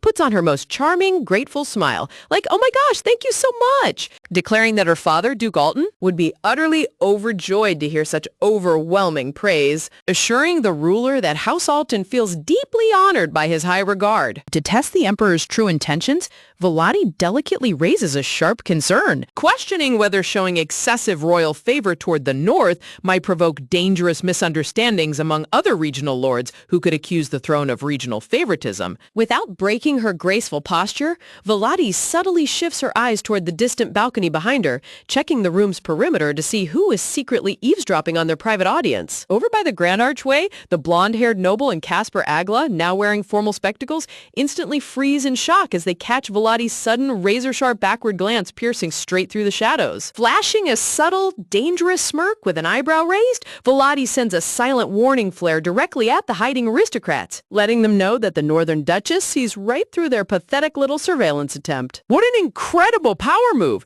The political war in the capital is officially underway, and Volati is playing to win. Coolly deflecting the emperor's pressure, Volati flashes a radiant smile, playfully retorting, "If you were so against it, why didn't you stop it sooner?" Smoothly redirecting his attention by suggesting that His Majesty converse with young heirs from the other major territories tonight as well. Gracefully gesturing toward the lurking nobles, she formally presents Scion Agla, the second son of House Agla, alongside Mustin Fredo of House Fredo, dumping the social burden straight onto their lap. Taken aback by her swift political maneuver, the emperor blinks in surprise, asking if she truly expects him to sit around chatting with young boys instead of securing northern ties with her. Volati politely confirms that both young lords possess exceptional character and intellect. With complete charm and poise, she assures the ruler that he will find their conversation delightful, cheekily adding that their youthful energy might even amuse the little princess. The way Volati effortlessly turns an intense political trap into a babysitting session for other nobles is top-tier genius. The emperor bursts into a roaring laugh, amused by her sharp wit as he chuckles that while he brought his daughter to meet her, Volati somehow ended up presenting potential suitors and friends to him instead. Seizing the golden opportunity, Mustin Fredo bows enthusiastically, practically vibrating with excitement, promising to be the most entertaining companion His Majesty could ask for tonight, while Scion Agla calmly offers to provide remused, refined amusement. Volati curtsies smoothly, asking if the three of them may share a private discussion with the imperial throne. Intrigued by her clever strategy, the emperor leans back on his red cushion, eager to see what the realm's young sprouts have on their minds. As the private audience gets underway, Volati inwardly smiles, noting that this imperial banquet is proving to be far more entertaining and politically lucrative than she originally anticipated. Later that evening, the grand winter banquet finally wraps up, leaving the snowy palace grounds peaceful and deserted after all the aristocratic guests have departed. Stepping down the marble staircase in her heavy fur cloak, Volati notes her carriage is taking quite a while. Pausing mid-step, Volati catches the faint sound of heavy leather boots stepping through the fresh snowfall behind her. She turns around slowly,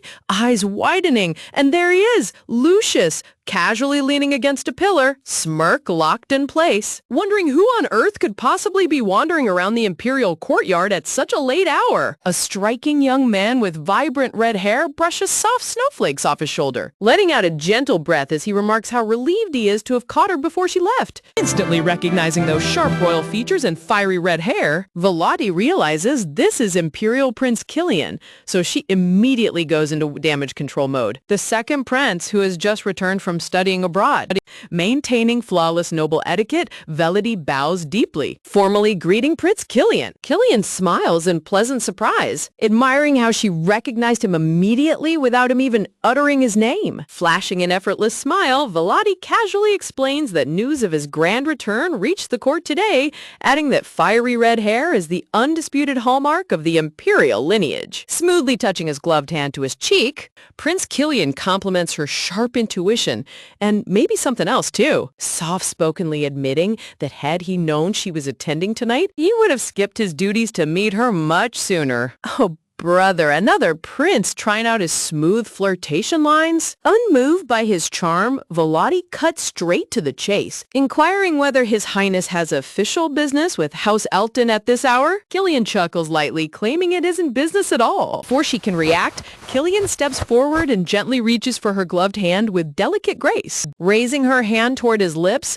amidst a backdrop of blooming roses. Killian gazes softly into her eyes, murmuring that he has simply longed to meet her for a very long time and is thrilled to share even a brief moment together. Behind her polite, fake smile, Volati's eye twitches in sheer annoyance, wondering why every single royal man in this capital insists on acting like a dramatic romance protagonist today. Mentally tallying her encounters, she recalls Casper's political scheming, the Emperor's calculated summons, and now Killian's unexpected ambush. Realizing every powerful figure approaching her wants to exploit her status. Observing Killian's calm red eyes, why, the second prince is by far the hardest person to read, even for a sharp mind reader like herself. Gently pulling her hand back, Volati touches her luxurious red fur muffler, deciding to drop a subtle metaphorical test to gauge his true character. Killian smiles warmly, complimenting how the rich red fur highlights her crimson eyes, while Volati coolly remarks that the shade happens to match His Highness's royal hair quite perfectly as well.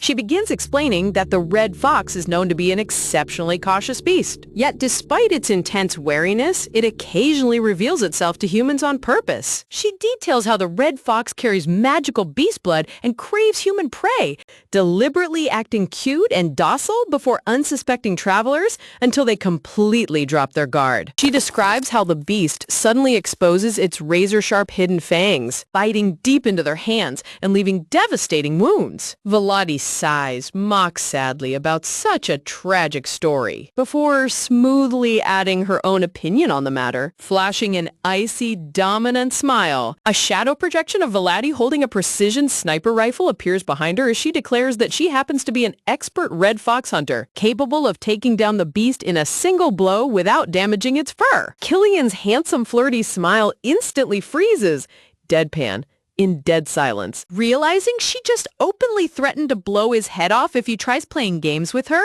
Watching Volati pull out a figurative rifle in a noble conversation is absolute gold. Recovering his composure with an amused smile, Killian applauds her ferocious threat, stating that hearing such a ruthless hunting story only makes him want to get even closer to her. Volati politely remarks she is honored by his high praise. As her grand Alton carriage pulls up along the courtyard, Killian asks if she's leaving already, to which Volati calmly replies that the night has grown far too late. Sparkling floral backgrounds surround the prince as he softly requests a private meeting with her in the near future, claiming he would be filled with endless regret if he let her depart like this. Staring at his dramatic romantic backdrop, Volati mentally notes reports that rumors from the Megala Empire labeled Killian as an unrepentant womanizer, and seeing his shameless flirtation now proves those rumors weren't exaggerated.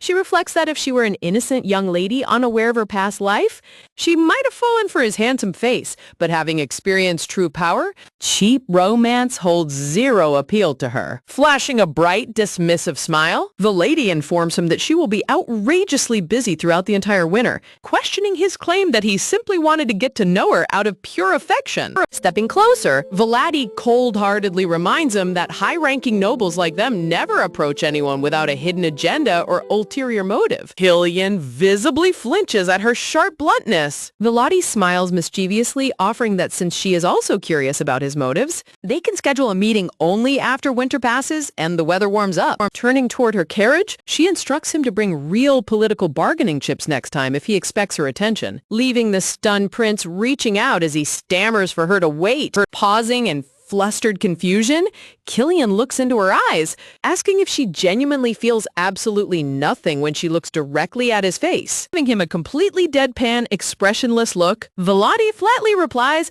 "Nothing," advising him to return inside before he catches a cold in the freezing winter air. She shut him down so hard he's gonna need imperial therapy. The heavy Alton carriage rolls away down the snowy imperial driveway, leaving the second prince standing alone in the frosty night. Resting inside the plush carriage, Vladi analyzes the encounter, realizing that meeting Prince Killian tonight revealed several deeply suspicious inconsistencies. She ponders how a man supposedly famed as a legendary womanizer exhibited such wooden, performative seduction tactics, realizing his appeal relies entirely on raw physical looks rather than actual charisma or aura. She recalls that the twin princesses of the rival Megala Empire are fiercely proud aristocrats who would never swoon over a foreign prince simply because he had a pretty face and nice hair. Looking out the frost-covered window, she obsessively dissects his weird final question, wondering why he assumed she was supposed to feel like some sudden emotional attraction or magical draw when looking at him. Realizing Killian is hiding a massive secret that could alter the Empire's power dynamic, Vladi considers mobilizing her elite underground spy network to investigate him. She resolves to assign one of her top secret watchers to track the second prince's every movement and uncover what hidden magic or scheme he's operating. By the time her carriage arrives at the Alton Duchy, Vladi steps into her private quarters, determined to stay 10 steps ahead of every royal faction vying for her power. Sitting down at her desk, surrounded by regional reports and intelligence scrolls, she prepares to execute her next strategic moves before the winter. Flashing a sharp, ambitious smirk as she reviews her surveillance plans, Vladi knows that whether it's the crown prince, the emperor, or the mysterious Killian, anyone trying to use House Alton as a pawn is in for a devastating awakening. A few days after the intense winter banquet, clear blue skies and bright morning sunlight blanket the grand estate of House Alton. Vladi's footsteps resonate softly against the stone steps as she makes her way down into the estate basement, reflecting on how much time has passed since the imperial banquet concluded. Carrying a glowing oil lantern through the dusty storage cellar, she whispers to herself that it's high time she conducted a thorough internal spring cleaning to root out hidden threats. Stopping right in front of a tall vintage wooden dresser tucked away in a shadowy corner, her red eyes light up as she whispers that she finally found what she was looking for. She inspects the ancient cabinet, observing that, just as described in the original novel's plot, wait, the center drawer handle's completely missing. Reaching out with delicate precision, Vladi hooks her fingers around the wooden lip of the drawer to pull it open. A satisfied smile glides across her face as the drawer slides open effortlessly, confirming her flawless memory of the original storyline. Inside the dusty compartment rests a faded pink stuffed bunny toy sitting right on top of old parchment documents. Talk about finding an unexpected secret treasure hidden away in a forgotten cellar. Without missing a beat, Vladi draws a sharp combat knife, holding the polished steel steadily in her grip. With a swift slice, she rips open the bunny doll's stitched chest, sending fluffy white cotton stuffing spilling across the tabletop. Who knew plush toys were carrying top secret magical assets in this house? Reaching deep into the plush cotton interior, her fingers wrap around an intricate, glowing golden ring. Volati chuckles softly, reflecting on how her late grandfather certainly had a knack for bizarre antics. Recalling her family's history, she reflects that unlike her stern father, her late grandfather was a cheerful prankster who adorned elaborate surprises, even creating this hidden plushie for her grandmother back in the day. His original grand romantic plan was to use hidden magic inside the doll so the golden ring would dramatically pop out as a surprise proposal gift. Unfortunately for him, her grandmother was just as cold, analytical, and brutally blunt like her father, sipping her tea while declaring that hiding jewelry inside plush toys was pathetic. Disappointing gesture. Ouch. Her grandmother completely destroyed his romantic dream in one sentence. Her flustered grandfather could only sweat profusely, stammering in shock as his wife ruthlessly criticized how young people's foolish romantic trends made zero logical sense. Dejected, her grandfather shoved the bunny doll into a dresser drawer and completely forgot it existed. Years later, after the handle broke and it got tossed into storage, turns out young Nessia found it while playing hide-and-seek with Meldor. When little Nisha stumbled down the basement stairs and brought that toy to her visiting grandfather, she had no idea it would trigger flashbacks to his wartime nightmares. The nostalgic old man told her to keep the ring inside. Nisha eventually gifted that very same golden ring to her eldest brother on his birthday, which means the ring's rightful absolute owner? Final owner is technically Volati. Slipping the ornate golden band onto her index finger, Volati admires the craftsmanship, knowing full well that this is no ordinary piece of jewelry. Walking back into her brightly lit quarters, Volati calls out to the hallway, prompting a young maid to quickly enter and bow attentively. Flashing a sweet, dazzling smile, Volati suddenly orders the servant to tell her a lie, leaving the poor maid blinking in utter confusion. Imagine walking into your master's office and her very first command is lie to me right now. Pausing for a brief moment to observe the maid's nervous reaction, Volati prepares to put her grandfather's ancient magical artifact to the ultimate test. The poor maid stammers frantically, trembling in fear as she begs for forgiveness, assuming she must have done something horribly wrong to deserve such a bizarre test. Observing the maid's utter panic, Volati mentally questions why her staff is so terrified of her, reflecting that while she's a demanding master, she never intended to frighten them this badly. Deciding to make it easy, Volati points directly at her, smirking as she asks if she has a crush on the brown-haired servant working for Meldor, causing the maid to instantly blush and scream, "No!" Right on cue, whoa! The golden ring on Volati's finger ignites with a vibrant green magical aura. Volati smirks triumphantly, noting that the lie trigger worked instantly. The maid flusters and frantically waves her hands, insisting she doesn't like anyone at all, while Volati chuckles internally at how transparent young servants can be. Pushing the romantic teasing aside, Volati's tone turns sharp and serious as she asks if the maid has noticed anyone among the mansion staff acting suspiciously lately. The maid pauses mid-air, tapping her chin as she deeply ponders whether any co-workers have been sneaking around the estate premises, shaking her head sincerely. The servant replies that she hasn't seen a single suspicious person among the household staff. Glancing down at her hand, Volati notices the golden ring remains completely still without emitting a single trace of green light, which means it's not looking for help, and has already chosen a new wearer, proving the maid is telling the absolute truth. Satisfied with the result, Volati gives a pleasant smile and dismisses the maid, who bows politely before leaving the room. Looking down at her hand, Volati smiles in relief that the magical artifact works exactly as described in the novel. Knowing her generous grandfather would never gift an ordinary plain ring, she recalls ancient legends stating that long ago, spirits shared magical treasures with humans, artifacts that carried unique spirit powers as they passed down through noble bloodlines over generations. This specific ring was imbued with the unique power of an earth spirit, crafted to glow a bright green whenever someone spoke a lie during a conversation. Having a portable and undetectable lie detector ring, that's literally the ultimate cheat code for political intrigue. Sitting down at her office desk stacked with estate records, Volati reflects on her main goal, using this artifact to catch the internal spy who compromised her family when her mother fell ill last summer. Dissecting the employee ledgers, she realizes no new servants were hired during that time frame, meaning the traitor is a long-standing outstanding house member who dared sell out House Alton to the Crown Prince. Her eyes darken with cold fury as she vows never to let the Crown Prince's dog run wild inside her household, knowing she now has the perfect tool to catch them red-handed. Deciding to expand her reach, she summons Emily, her trusted personal observer, who enters the office and bows respectfully. Looking directly at Emily, Vellotti asks point blank if she has ever leaked confidential information about House Alton, which really sets her off. She calls it a stupid question and storms off, but Liam has no clue what's going on, to which Emily instantly pledges her complete and total loyalty. Checking her finger, Vellotti confirms the ring remains completely silent and unlit,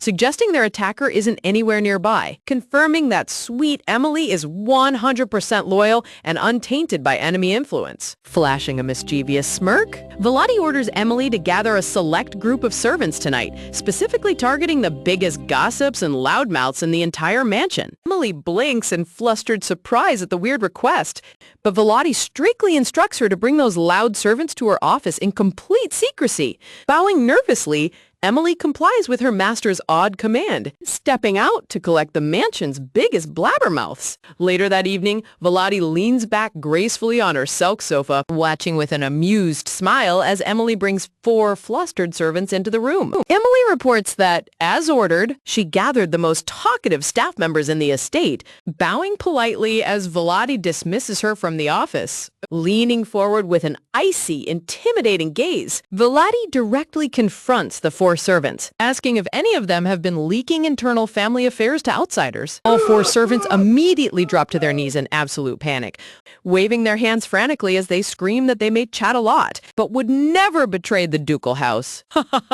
Watching them scream and tremble in dramatic horror, Vellotti casually waves her hand to shut them up, mentally noting that their reaction is far too loud and dramatic for real professional spies. Motioning them closer with a devious smirk, Vellotti instructs them to intentionally spread a massive rumor across the estate, claiming a traitor is hiding in the mansion and she is actively gathering evidence. Oh man, this episode flips the script. We go from brutal beatdowns to total confusion, and Team 7 is caught right in the middle. Get ready for a major plot twist. Planting fake news to flush out the real rat is a masterclass in psychological warfare. Staring at Vellotti in utter disbelief, the blonde servant stammers uncontrollably, trembling at the ridiculous task he's just been handed. Joining hands in exuberant enthusiasm, the gossipy servants enthusiastically pledge their full support, boasting that spreading outrageous rumors is practically their born talent. You know a master's plan is wild when her staff treats spreading rumors like a high-stakes competitive sport. Vellotti nods smoothly in approval, casually waving her hand to dismiss the excited trio with strict instructions to launch their tactical gossip operation starting tomorrow morning. Flashing a wicked smirk as the door clicks shut, Vellotti whispers to herself that while these chatterboxes are utterly useless for espionage, they make the ultimate live bait for flushing out hidden rats. A heavy, unspoken rule hangs over the ducal house of Altona, a strict boundary every single worker understands never to cross under any circumstances. While servants are completely free to chat and swap dramatic stories within the safe confines of the estate walls, leaking even a single word outside is an entirely different story. Highlighting the daily life of the household, workers routinely bonded over wild exaggerations and harmless drama to pass the time during long shifts. Let's be real. You probably know it all too well. That feeling like your brain's about to explode from information overload, and you just hit that wall, completely drained. Daily gossip is basically the medieval noble estate equivalent of reality TV drama. Understanding the reality of managing a massive estate, the generous master of Alton intentionally turned a blind eye to indoor banter, providing a comfortable environment for his workers, allowing them to cultivate friendships and not be stressed about constant silence, knowing it was impossible to silence every loose tongue. However, but that leniency instantly evaporated the very second household news crossed the estate boundary line. Leaking internal matters to external parties was classified as explicit treason, prompting the Duke to personally hunt down every offender and throw them into icy dungeon cells. Because of these extreme consequences, the estate maintained a remarkably stable workforce, rarely ever hiring outside replacements to preserve internal security. Eavesdropping from around the corner, a brown-haired servant turns deathly pale, muttering under his breath in complete denial over what he just heard. Sweat drips down his trembling forehead as his mind races frantically. Struggling to comprehend the terrifying words echoing through the hallway? Look at his face! That is the exact expression of a guy who knows he picked the wrong mansion to spy on. Oh, in the sunlit courtyard, 3 staff members lean against the stone bench, openly discussing the sudden rumor that an active traitor is walking among them. Crossing his arms with a stern expression, the middle guard insists that this leak wasn't just some careless mistake. It was a calculated act of sabotage. The guard lowers his voice dramatically to deliver the ultimate bomb, declaring that a full-blown spy is operating right inside their house. Backing up with a nervous jerk, the brown-haired servant's boots scrape against the stone tiles as panic completely consumes him. Sweating profusely, he stammers internally, desperately wishing this terrifying accusation was nothing more than an exaggerated misunderstanding. Over near the laundry lines, the maids snap white sheets in the breeze while nervously discussing how even accidental slip-ups result in severe punishment. Whispering amongst themselves, the maids lean in close, claiming that Lady Velati already knows the exact identity of the spy and who pulled their strings. Haha! Psychological warfare at its finest! Velati didn't even name him, but she's got him sweating buckets. Terror grips the traitor's heart as he realizes his worst nightmare is coming true. Horrified that his carefully hidden tracks were uncovered so fast, he recalls the secret intel he recently leaked, reporting that Velati had officially designated Maldor as her successor and taken absolute control of the estate. Having secretly watched her movements, his instincts screamed that Velati was finally unmasking her true lethal capabilities in the estate's high-stakes power struggle. Staring at the vivid memory of her confident, dangerous smile, he mentally reiterates that Vladdy Alton is far more dangerous than anyone ever anticipated. He had passed that critical intel straight to the Crown Prince's faction, fervently hoping the royal court would use it to launch a crushing strike against the Alton family. Burning with deep-seated hatred, his mind darkens with a desperate desire to witness the total destruction of the entire Alton bloodline. Clenching his fists until his knuckles turn white, he vows to go to any length to exact vengeance for the tragic, untimely death of the late Lady Dohemia. Wait, so his motive isn't just money or political power, but personal revenge for a dead noblewoman? That adds a whole new layer to this trap. Nearby, the maids continue chatting, casually dropping that the traitor was actively working as an operative for the Imperial faction. His heart pounds. They know where he is. The servant's jaw drops in horror as he wonders how on earth Velati traced his secret royal connections. Trembling behind the trunk, he tries to reassure himself that all physical proof was thoroughly incinerated with concealment magic before anyone could find it. His mind travels back to the grand winter banquet, wondering if Velati secretly uncovered his identity during the Imperial event. He remembers how Velati effortlessly charmed the Emperor himself, realizing that even working under the Crown Prince's faction offered him zero protection against her sharp intellect. Standing alongside her stern father, Duke Theodore, Velati looked every bit the formidable noble strategist, a force no sensible opponent should ever underestimate. He grimly reflects that even the Crown Prince's inner circle initially dismissed his intel, even though he's right, brushing Velati off as just another ordinary aristocratic heiress. Clenching his hand tightly, he curses his luck, remembering how he risked everything to gather sensitive details during Duke Theodore's absence just to prove his worth to the crown. Realizing the net is closing fast, looks like the traitor decides his only option is to completely lay low and suspend all covert operations immediately. As he turns and sprints frantically down the garden path, a dark-haired maid wearing glasses silently steps out from the shadows, watching his every move through cold, analytical eyes.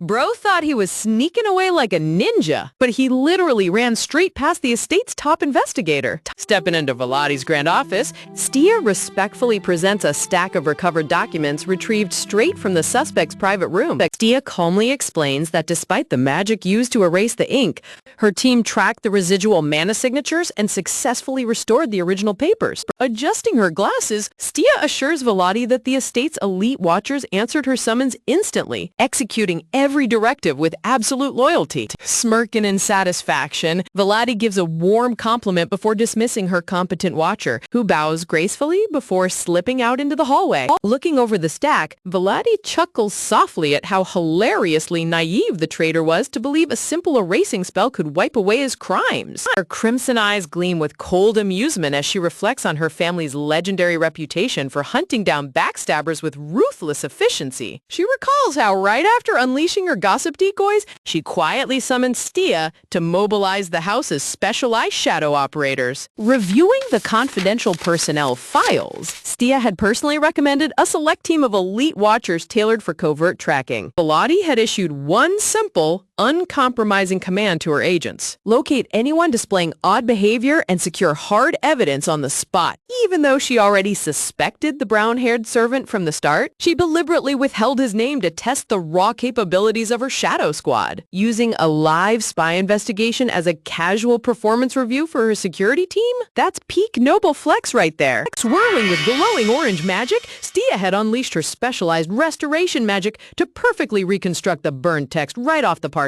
Vladi reflects on the novel's original lore, remembering that every watcher possesses a rare, unique ability that they guard as their ultimate secret skill. Tapping the documents onto her desk, Vladi lets out a sarcastic sigh, complaining that the traitor only managed to leak basic internal drama instead of anything truly useful for her political maneuvers. Vladi reflects on her household security, noting how her father personally handles every single high-level family secret. Because Duke Theodore keeps such a tight grip on internal security, you can't just waltz in and start asking around about the magical artifact.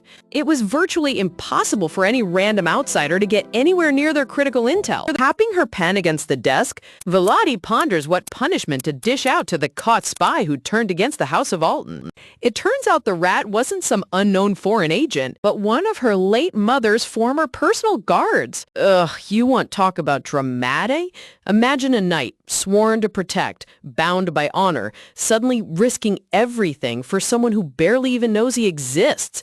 Every oath, every vow, shattered just to catch a glimpse of her smile. It's that kind of obsessive, breathtaking longing that's both beautiful and absolutely terrifying, right?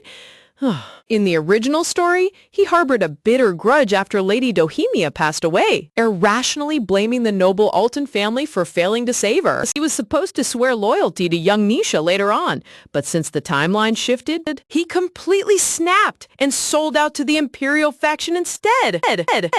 Originally, his entire character existed just to show off how much Nisha resembled her late mother. Imagine turning into a traitorous spy all because your entire existence was reduced to a walking plot device. Vladi realizes with a heavy sigh that her own butterfly effect caused this unexpected deviation in the storyline. Because she sent her father north early, Nessia stayed back home, leaving the former guard without his target of devotion and pushing him over the edge. Staring at her papers, Vladi groans internally, realizing that off-script wildcards are far more annoying to handle than the main villain. She massages her temples in frustration, knowing that whenever a transmigrated novel's plot goes off the rails, chaos is guaranteed to follow. Shaking off her annoyance, so she decides to tackle the immediate threat sitting right in front of her. You know a villainess means business when she stops complaining and starts plotting. She begins writing a detailed report to her father, knowing that low-level servants are easy to handle, but high-ranking rat knights require direct ducal authority. Since she doesn't hold formal command over the household's military retainers yet, only Duke Theodore can officially execute a noble guard. This glaring limitation frustrates her, making her realize that her personal executive power within the estate is still painfully ambiguous. With a sharp rip, she shreds the draft, which collapses into black droplets, determined to spin this traitorous mess into absolute political leverage. That clean shredding technique is pure main character energy. Flashing a wicked smirk, she decides to ensnare another greedy noble retainer into her elaborate web at the very very same time. She recalls the 3 retainers her father left behind, starting with Baron Rickon, the Duke's most trusted advisor. Among the remaining 2 from the Brooks and Diami houses, her sharp eyes lock onto her prime target, the sneaky representative of the Diomi family. Act Diomi, the second son of Baron Diomi, was notorious in the original novel for eventually embezzling massive fortunes from the Northern Treasury. In the original timeline, Nisha was supposed to uncover his financial crimes years later in a dramatic climax, earning her full control over the estate.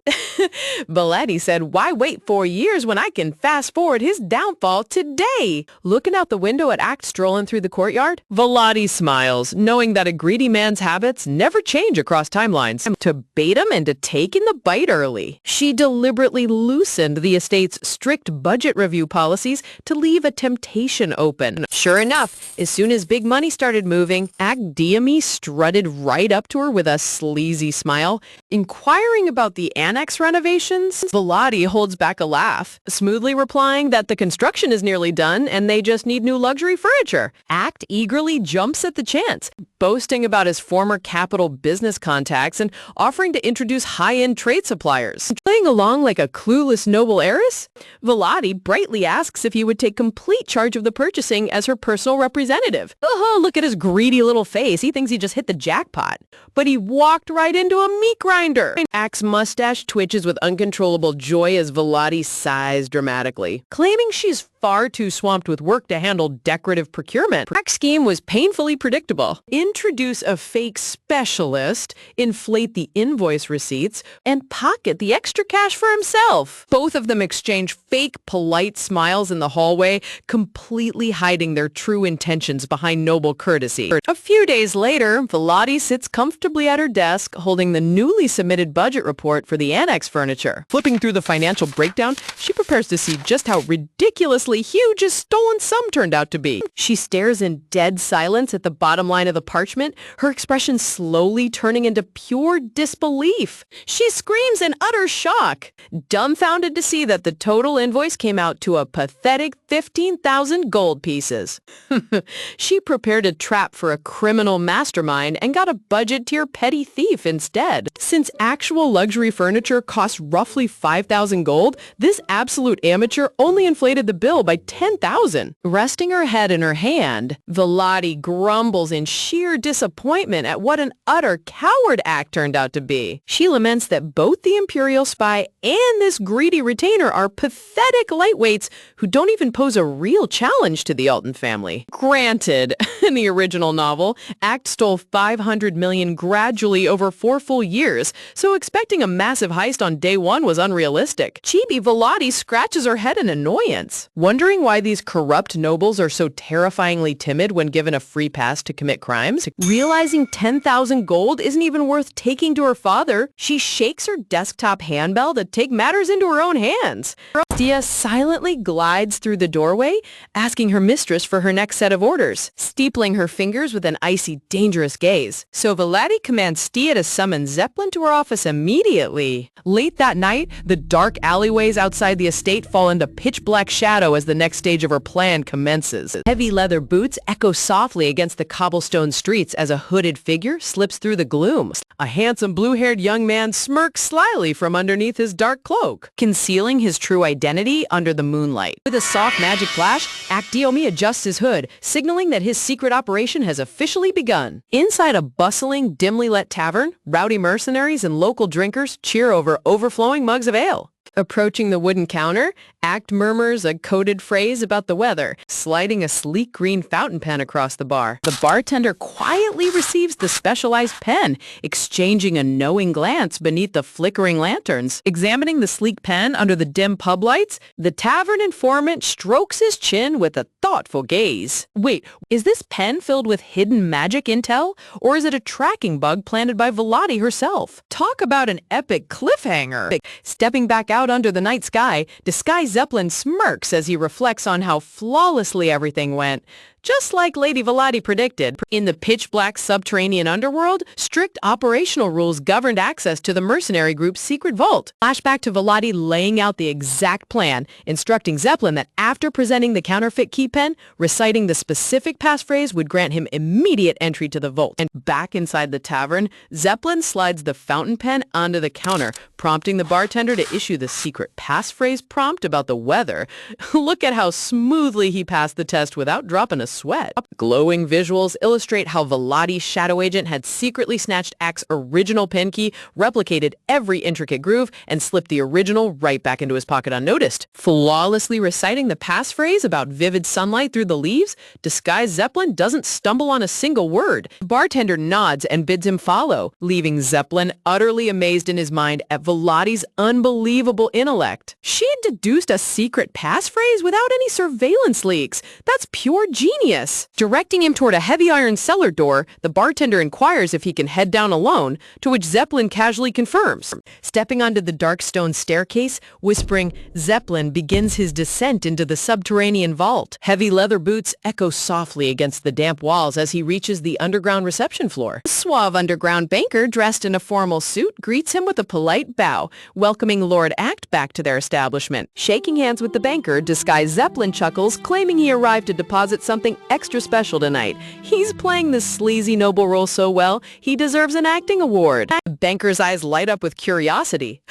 Thoroughly intrigued to see what high-value deposit the noble brought. Reaching under his cloak, Zeppelin pulls out a luxurious velvet-lined display box. Adjusting his monocle, the appraiser gasps in admiration, noting that the box alone screams supreme luxury before offering to inspect the contents. Clicking open the lid, the manager freezes on the spot, his jaw dropping in pure disbelief. Resting inside is a dazzling sapphire necklace, accompanied by matching pearl drop earrings that practically glow in the dark.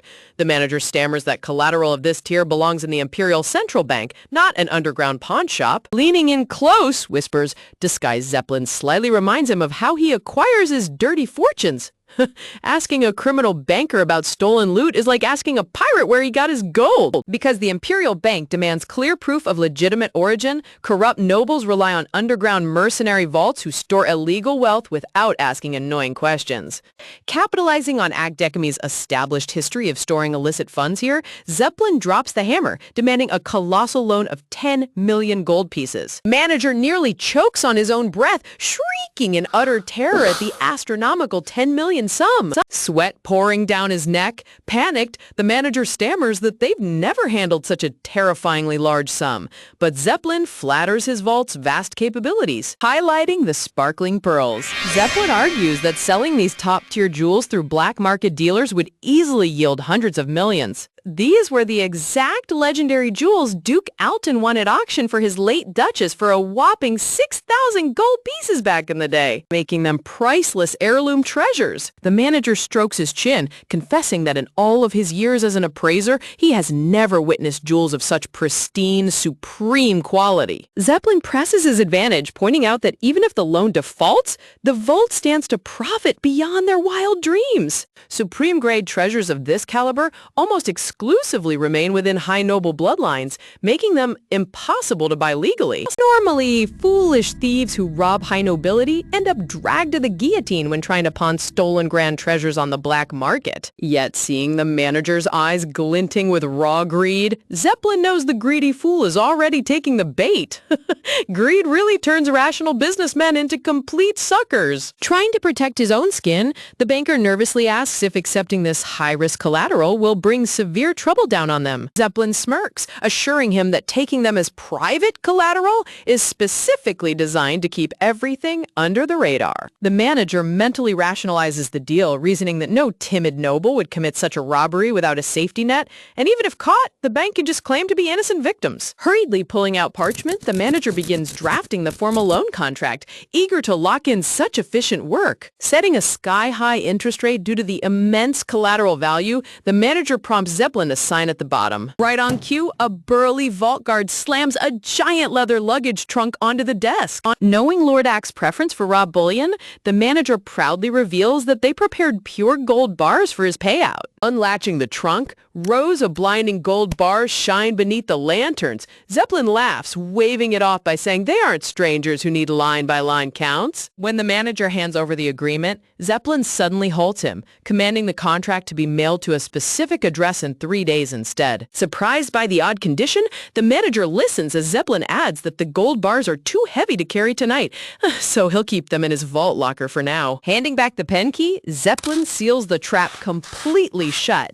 Inserting the key into the locker mechanism, creak! The banker agrees, promising to keep the gold bar safe until retrieval. Stepping into the cool night air, Zeppelin lets out a satisfied grin mischievously, knowing every single detail unfolded exactly as Volati mapped out. Flashback to Volati in her study, explaining that greed-blinded fools wouldn't spot subtle impersonation details when blinded by high-grade pearls. Volati smiles coldly, aware that the underground bankers are just as hopelessly blinded by easy wealth as Actiomi himself. Zeppelin swoons internally, completely worshipping Volati's terrifying ability to manipulate human nature like clockwork. At this rate, Zeppelin isn't just her top knight, he's leading her fan club. 3 days pass peacefully over the sunlit estate as the countdown to Volati's trap reaches its end. Sitting inside his private office, the real Actiomi flips through financial ledgers, meticulously searching for new budget loopholes to drain. A sharp knock rattles his door, interrupting his thoughts as he calls out for them to step inside. A maid politely bows, handing over a sealed official document that just arrived by mail, specifically addressed to Lord Demi. Twirling his mustache with a sleazy smile, Act chuckles merrily, thanking the maid while having no idea he's holding a certified financial death sentence. Oh man. Opening a massive debt bill for money you never touched, his reaction in the next chapter is going to be priceless. Bowing politely with a bright, innocent smile, the maid takes her leave, completely unaware of the rotten scheme cooking inside the room. Look at him rating maid smiles like he's a food critic reviewing baked goods. Resting his hands on the desk, Act chuckles merrily, thanking his stars for his father's gentle reputation because that innocent family image makes everyone drop their guard while he quietly drains the estate's fortune. Recalling how easily he scammed Lady Volati out of a massive chunk of gold recently, Act smirks at the memory, ridiculing Duke Alton for trusting household administration to a clueless green young girl. Stroke his mustache with a sleazy grin, Act boasts to himself that a black-hearted thief like him can steal money with ease, resolving to keep milking that noble girl completely dry. Bro is celebrating early like he just won the lottery, totally oblivious that the trap is already set. Turning his attention to the official letter, Act inspects the wax seal, wondering if it's an urgent message from his shady underground mercenary contacts regarding bulb business. Breaking open the envelope, Act unfolds a parchment and instantly recoils in utter shock, shrieking out in confusion over a sudden loan agreement he never requested. Cold sweat pours down his face, his heart hammering against his ribs as he stammers in confusion over where this insane debt notice originated from. Trembling uncontrollably, Act gazes at the contract in absolute horror. It demands 10 million gold pieces, stamped with a forged signature that matches his own handwriting to a T. Look at those bulging eyeballs. His soul literally just left his body. Slamming his chair back, Act rushes toward the exit, determined to storm the mercenary vault immediately to fix this nightmare before he's ruined. His leather shoes echo frantically down the grand corridor. Robert watches from around the corner, stunned to see Lord Demomi sprint out in a frenzy, exactly as Volati predicted. Flashback to a few days prior in the study, where Volati calmly instructed Robert that an official letter would arrive for Act, ordering him to wait outside the office and track his departure. Recalling his hesitation, Robert asked why he needed to spy on Lord Diomi, only for Volati to shoot him a sharp look, questioning if he was doubting her command. Waving his hands in panic, Robert stammered out apologies, prompting Volati to chuckle playfully and tell him to watch Act's face closely when he storms out. Volati knew with absolute certainty that Act's usual calm, refined mask would crumble into pure terror once the astronomical debt hit his desk. Outside near the sunlit stables, Volati sits atop her majestic black stallion, turning her head as Robert rushes out onto the dirt path. Trotting her horse forward, Volati asks if Act took the bait, and Robert eagerly confirms that the noble fled the estate with a wildly harsh, panicked expression. Smirking coolly, Volati chuckles as she notes how utterly helpless Act became the moment an impossible 10 10 million gold bill shattered his world. Her multi-layered brain plays four-dimensional chess while these guys are still trying to figure out checkers. Turning to her trusted knight Zeppelin, Volati commands him to take a squad of royal soldiers and intercept Actiomi on the road. Gently stroking her horse's mane, Volati softly reminds Alec not to cause too much chaos since their target will inevitably end up back in her hands anyway. Striding back toward the estate entrance, Volati calls Robert to follow her back inside to conduct their next phase. Walking alongside her down the hall, Robert hesitantly breaks the silence, asking why she spent so much time keeping such tight surveillance on Lord Diomi. Stopping in her tracks, Volati casually reveals that Act has been systematically embezzling huge chunks of the family budget, leaving Robert gasping in complete disbelief. Staring at her with wide eyes, Robert stammers that it seems impossible for the esteemed son of Baron Diomi to commit such a dirty crime. Volati turns around smoothly, explaining that it's natural for people to be fooled. Since his father and Baron Reichen trusted Act solely based on his family's respected reputation, glowing visuals reveal the gentle profile of Baron Delmy, a refined nobleman whose honorable life made it unthinkable that his own son was secretly a traitorous thief. Yet, as floating text highlights the contrast, there lies a vast operational difference between a loyal follower like Zeppelin and an overly inquisitive mind like Rober. While Zeppelin acts like a perfect silent executor who follows orders without question, Rober's relentless curiosity makes it impossible to trust him with top-secret covert operations. Ouch. Getting called out for being too chatty by your boss in an internal monologue? That's gotta sting. Pushing open the heavy carved doors, Volati and Robert step into Actiomi's grand private office. Striding toward the mahogany desk, Volati moves with complete confidence, heading straight for her target without wasting a single second. Bending down near the bottom of the wooden desk, Volati reaches her hand into the dark, hidden gap under the desk drawer. Reaching into a secret compartment, Volati pulls out hidden ledgers, remarking how convenient it is when original storylines reveal exactly where villains store their contraband. Unfolding the secret documents, Volati inspects the stolen private vault codes and secret mercenary keys Act hid away, alongside evidence prepared by the second son. Handing the thick stack over to Rober, Volati instructs him to hold the documents, prompting the surprised butler to ask if this is final proof of embezzlement. Flipping through the secret ledgers, Rober's face contorts in rage, cursing Act for having the audacity to betray Lady Volati so disgustingly. Clenching his fists in anger, Rober wonders aloud if Baron Diomi himself was involved in this criminal conspiracy, but Volati quickly dismisses the idea. Tragic flashbacks illustrate Baron Diomi weeping bitterly, spending his final miserable years frantically trying to save his corrupt son from execution. Shifting her attention back to current affairs, Volati asks for Baron Reichen's current location, learning he's resting alongside Lord Brooks. Smirking with sharp eyes, Volati declines calling him over, declaring that she'll personally pay him a visit soon enough. Suddenly, a loud commotion rattles the hallway outside, cutting their conversation short as the main entrance bursts open. Striding into the room with imperial authority, Zeppelin hauls in Agdemony and the corrupt mercenary appraiser, both tied up and gagged with cloth.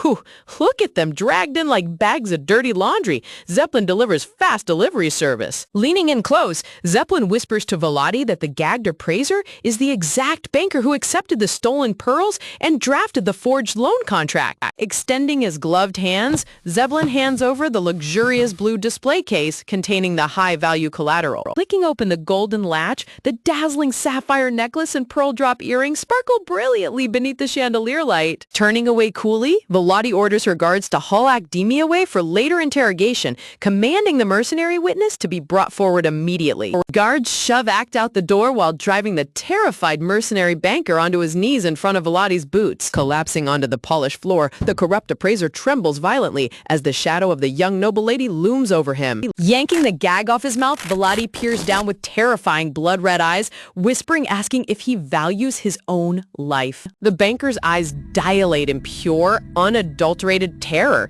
staring up at the terrifying aura radiating from Volati's cold gaze. Slamming his forehead against the floorboards, the banker begs frantically, panicked, screaming that he got greedy and pleading for his life. Watching him grovel on the floor, Volati smirks with total amusement, noting how hilarious it is that the corrupt banker spilled his gut confessions before she even uttered another threat. Talk about absolute tactical dominance. Watching Watching Actiomi writhe on the floor bound in ropes, Vladi chuckles internally, thinking at least this corrupt fool broke faster than his ridiculously stubborn brother. Closing the velvet display box with a tight click, Vladi glares down at the corrupt appraiser banker, asking if he honestly believed he could wriggle out of this treason charge by claiming he was just holding the stolen pearls as simple collateral. Sweating bullets on his knees, the terrified appraiser trembles violently under her suffocating aura, his throat completely dry as panic consumes his mind. Vladi extends the luxurious jewel box directly toward the banker,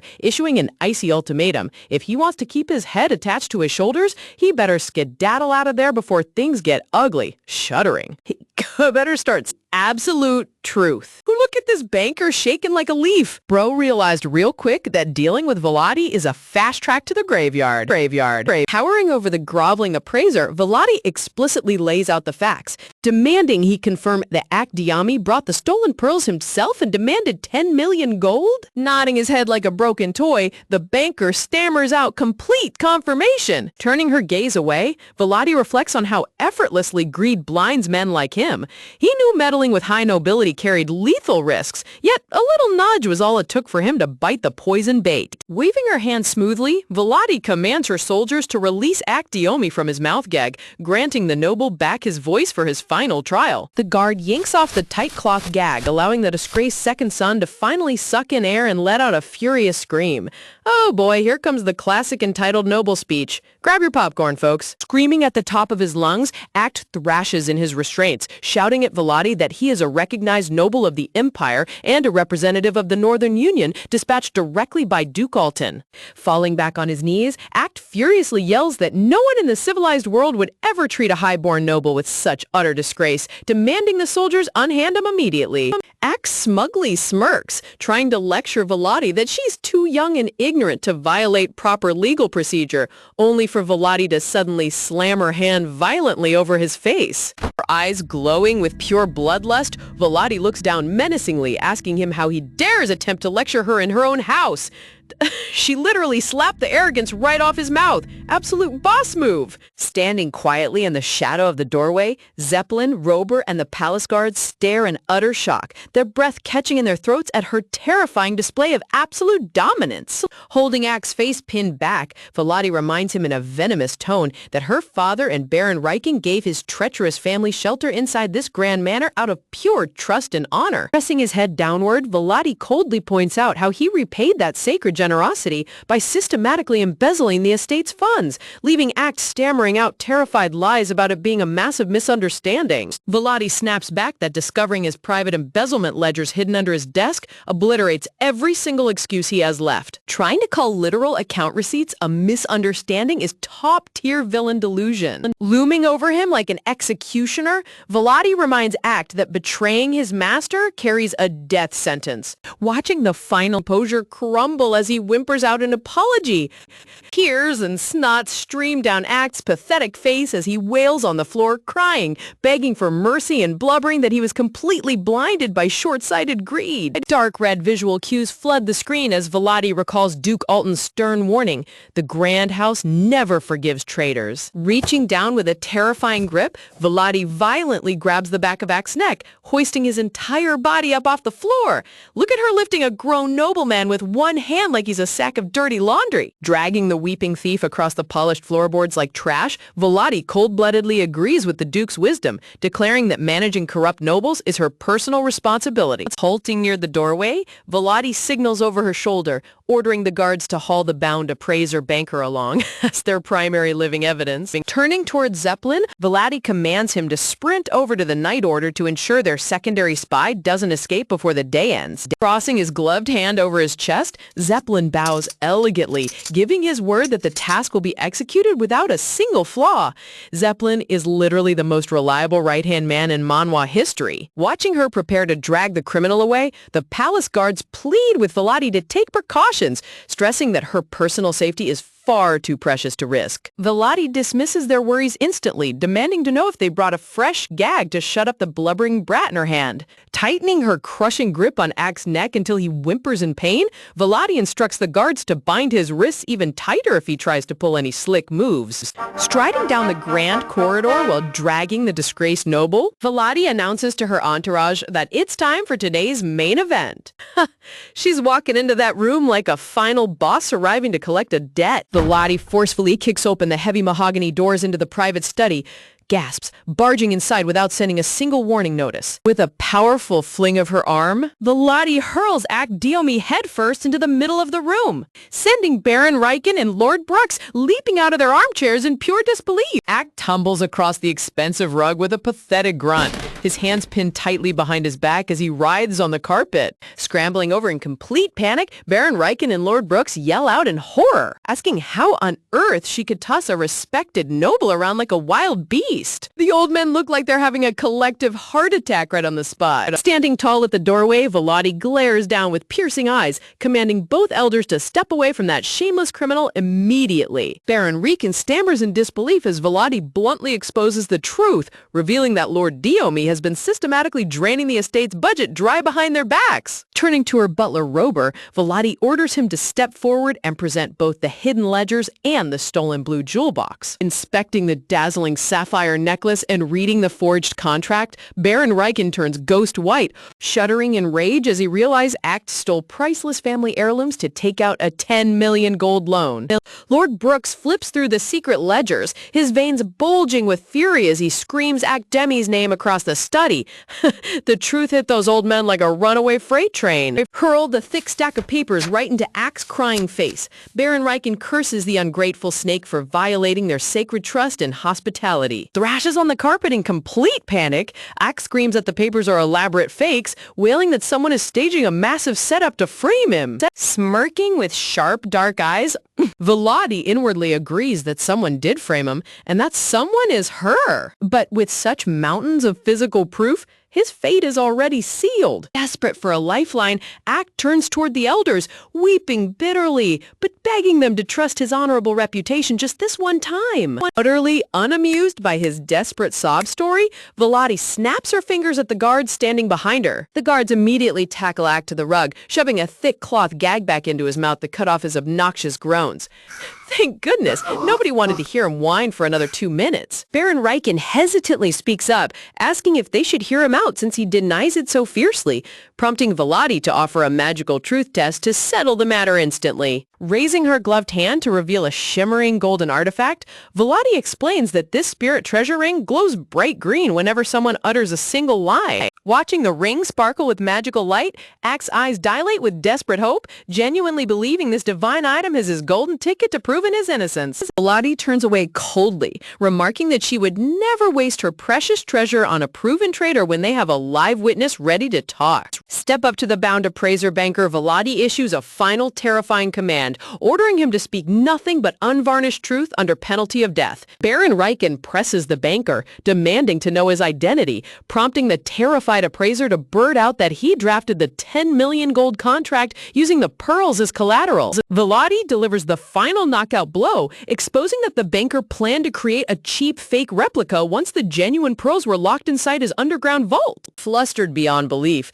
the appraiser banker stammers out a frantic denial, his entire body trembling as he realizes he has zero room left to maneuver. Standing completely frozen in the study, Baron Riken and Lord Brooks gasp in sheer horror, their eyes popping out as the sheer magnitude of the betrayal sinks into their minds. Stepping forward with absolute composure, Velati holds up her glowing ring and delivers her final question, asking the banker point blank who handed over the pearls and took out the loan. Pointing a shaking finger right at the kneeling crook, the terrified appraiser shrieks out that it was Lord Act Diomi himself who brought the pearls and demanded 10 million gold as collateral. Throw through his co-conspirator right under the bus without a second thought. A sly, cunning smirk spreads across Velati's face mischievously as she reflects on the magical artifact's fatal flaw from the original storyline. It only measures whether the speaker personally believes what they're saying. Peered through her fingers at the trembling banker, Volati notes internally that as long as the speaker believes their words are real, the divine ring won't shine green to flag a lie. Talk about a genius loophole. Stuffed with a tight cloth gag, Acdeomi writhes violently on the floor, his face flushed bright crimson as he grunts out muffled screams of absolute rage. Staring down with icy contempt, Volati silently condemns the disgraced noble for trying to manipulate the soft-hearted elders with his pathetic crocodile tears. Oh, look who's crying now after getting caught red-handed. Turning to her guards with an authoritative air, Volati cold-bloodedly orders them to drag the living witness off the premises, since his testimony has served its purpose. Struggling in vain as the guard hoists him up, the appraiser banker is hauled away out the door, leaving Act writhing like a worm on the carpet. Dark purple aura surges ominously around Volati's towering frame, her sharp crimson eyes glowing with lethal intent as she prepares for the next phase of her master plan. Taking a deliberate step toward the kneeling thief, her sharp white boot lands right in front of his face, commanding total submission. Looking down on him like a piece of filthy trash, Volati mockingly reminds Act how he always dismissed her as a harmless little girl, contrasting his former arrogance with his current pathetic state. Sweating profusely, Baron Riken anxiously stammers to Volati how they can possibly keep a high noble locked up in chains while waiting days for the Duke's official reply. Holding the glittering sapphire jewel box in his trembling hands, the old Baron looks completely lost, completely overwhelmed by the political nightmare unfolding before him. Baron Riken hesitates, arguing that the long-distance vision orb is a sacred single-use magic item reserved strictly for dire kingdom-ending emergencies. Volati instantly snaps back serious, ordering him to activate it immediately. Lord Brooks chimed in nervously, asking if this situation truly qualifies as a royal emergency, prompting Volati to counter that since war is averted, their definition of an emergency must adapt.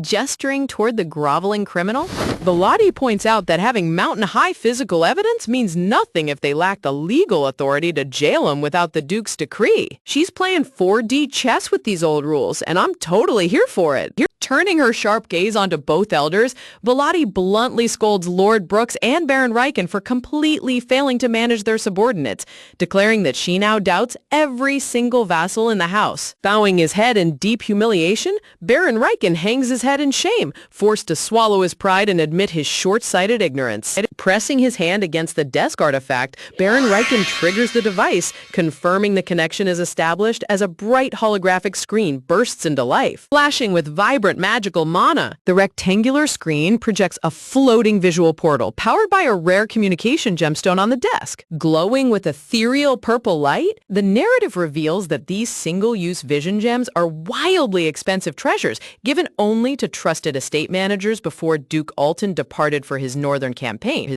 Standing quietly beside the glowing array, Volati crosses her arms, silently praying internally that her formidable father actually picks up the magical line. The screen flares brilliant azure light, revealing the stern, majestic face of Duke Alton as he gazes through the magical feed, asking what business demands his time. Bowing her head with polite reverence, Volati greets her father smoothly, though she privately observes from his worn expression that managing little Nisha has been taking a heavy toll on him. Even the world's most powerful duke gets defeated by a toddler. Startled to see his daughter on the emergency line, Duke Alden asks why she's calling, only for Volati to turn around and command her guards to drag the culprit into frame. The guards forcefully lift Acdeomi up on his knees, forcing him to face the holographic screen while he emits pathetic muffled whines. Volati speaks up respectfully, apologizing for taking the bold liberty of arresting a noble without prior permission, explaining that she acted fast to prevent vital evidence from being destroyed. But Duke Alton raises an eyebrow,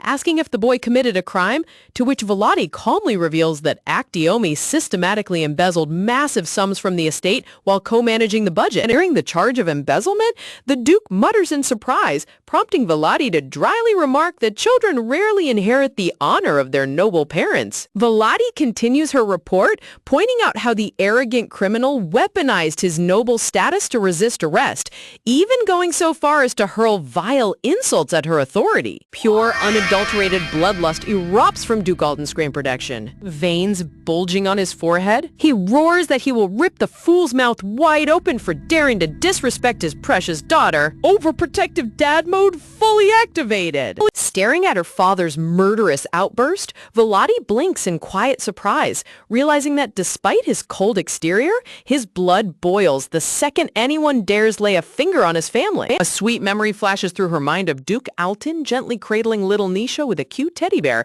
making Volati wonder if her father harbors secret guilt over leaving the child in her care. A subtle, calculating smirk touches her lips mischievously as she resolves to leverage her father's lingering guilt to secure absolute political dominance over the house. Duke Alton delivers a swift sentence commanding the guards to haul Act down to the darkest underground dungeon immediately, only for Volati to step in and ask him to pause. Extending her arm with resolute confidence, Volati asserts that since Act insulted her directly, she deserves the sole right to hand down his ultimate punishment. Duke Alton inquires if she truly wants to handle the sentencing, to which Volati boldly declares that she wants complete, unrestrained authority over every single person in the estate from this day forward. Staring deeply into her eyes through the magic screen, Duke Alton asks if she fully grasps the immense weight of taking complete charge, receiving her unwavering confirmation. Surrounded by glowing golden roses, Volati stands tall like a true empress, her magnificent presence radiating absolute power and elegance. Look at this panel composition. The artist went all out, making her look like a supreme ruler. Standing poised with her hand pressed gracefully over her heart, she radiates an unstoppable aura of supreme authority that commands instant respect from everyone in the room. Addressing the screen, Volati points out that nobody else caught this recent embezzlement scheme, proving she is the single most qualified leader before hinting at yet another criminal lurking in the shadows. At her father's prompt, Volati reveals the bombshell truth, declaring that a treacherous spy was actively leaking confidential house secrets directly to the Crown Prince's faction. Duke Alton's eyes widen in shock, demanding to know the traitor's identity, only for Volati to reveal it was the guard knight who went mad after losing their mother. In a fit of rage, the Duke slams his fist down so hard the desk shatters. The intense magic shockwave explodes through the connection, causing the gemstone artifact on the desk to crack and shatter into pieces. Baron Riken panics as the screen cuts out, but Volati coldly orders him to restore the link immediately. The holographic feed flickers back on, showing Duke Alton's face shrouded in horrifying shadows as he growls out, asking where that insolent bastard is right now. Volati answers casually that the traitorous guard is likely training hard in the Night Order, prompting Duke Alton to demand why she left a known spy wandering free. The lady reasonably points out her legal limitations, reminding him that a mere noble daughter lacks the formal authority to punish high-ranking military officers or estate vassals. Placing her hand over her chest with unwavering determination, Volati delivers her ultimate demand, asking her father to officially appoint her as the temporary family head so she can purge every single vermin infecting House Alton. What an incredible cliffhanger! She's taking the entire estate. Duke Alton gazes calmly through the holographic communication feed, yielding completely to his daughter's overwhelming resolve as he gives his final word, telling her to simply do as she wishes. Relieved beyond belief, Baron Riken and Lord Brooks bow respectfully, clapping their hands together softly as they offer their sincere congratulations to the newly appointed Lady Volati. Behind her back, Volati tightly clenches her fist in absolute victory, internally screaming with joy that the capital mansion of House Alton is now completely under her firm control.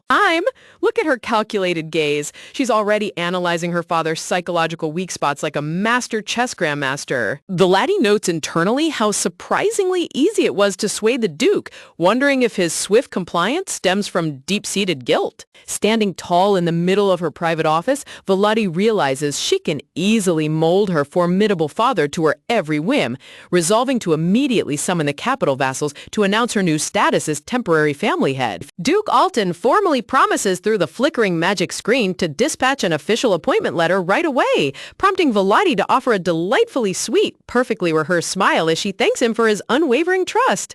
As the glowing magic portal begins to dim, the Duke stares at her with a heavy, complex expression, muttering her name softly under his breath, whispers. The magic feed cuts back to the northern estate where little Nessia comes bursting into the Duke's private study, surprising Duke Elton in the middle of his late-night work. On the desk, the rare communication gemstone crackles with faint blue sparks before quietly fizzling out, leaving behind a trail of lingering smoke. Hearing the cute toddler's voice echo through the portal right before it cut off, Baron Riken and Lord Brooks look around the room in complete bewilderment. Seriously, these two old elders look like they just witnessed a ghost on live television. Vladi instantly cuts through their confusion, bluntly declaring that Nisha isn't their concern right now and commanding them to assemble every vassal in the capital without delay. Turning to both elders with an authoritative air, Vladi orders them to act as official witnesses for her appointment, to which Baron Riken and Lord Brooks bow deeply, promising full obedience. Standing victorious over the bowing lords, Vladi smirks devilishly, reflecting internally that she was truly born to rule with an iron fist. That villainous aura surrounding her is top tier. She embraces her inner boss energy completely. Snowflakes swirl peacefully through the freezing night sky over the grand ice-draped fortress of the Duke's northern stronghold. Back in his northern office, Duke Alton gently scolds little Nisha, reminding her that entering someone's workspace without permission breaks noble etiquette, though the tiny girl timidly apologizes, explaining she only ran in after hearing a loud crash. Looking up with giant sparkling blue eyes, little Nisha innocently explains that she wanted to sleep alone tonight since all her caretakers went off to finish their duties. Softening his cold demeanor, Duke Alton scoops the tiny girl up into his arms, offering to personally tuck her into bed for the night. Hearing her down the dimly lit hallway, Duke Elton listens as Nisha asks who that cool lady on the screen was, quietly revealing that the woman was his eldest daughter. Look at those huge glowing anime eyes on little Nesha. She's completely fascinated. As Duke Alton introduces her sister as Vladi Alton, the tiny girl absorbs every single detail. A gentle, bittersweet smirk touches the Duke's lips as he quietly reminisces about the very first time he met little Nisha. Surreal flashback reveals an ethereal frost spirit goddess floating gracefully in a blizzard, cradling baby Nisha in her arms before bestowing her upon the Duke. Memories of the past flood his mind, recalling how cold and strict he used to be, constantly telling young Vladi not to act spoiled whenever she reached out to him. Filled with quiet regret, Duke Alton reflects on all the affection he failed to give his eldest child, recognizing her longing for a family hug. Realizing that granting her total authority over the house actually brought a tiny bit of joy to his hardened heart. Holding the sleeping toddler against his shoulder, the mighty Northern Duke admits to himself that feeling remorse over his past neglect is entirely out of character for someone like him. Meanwhile, little Nisha rests her chin on his shoulder, repeating Vladi's name over and over in her head while thinking her older sister is the absolute coolest person ever. Framed by glowing white blossoms, tiny Nisha admires how much Vladi resembles their formidable father, though she secretly thinks Vladi is way cooler and desperately wants to see her again. Resolving to build up her courage, the tiny girl vows internally that the next time they meet face to face, she will definitely greet her properly. Remembering her guardian's advice, Nessa recalls being told that if you want to become close friends with someone, you always have to take the first step and say hello.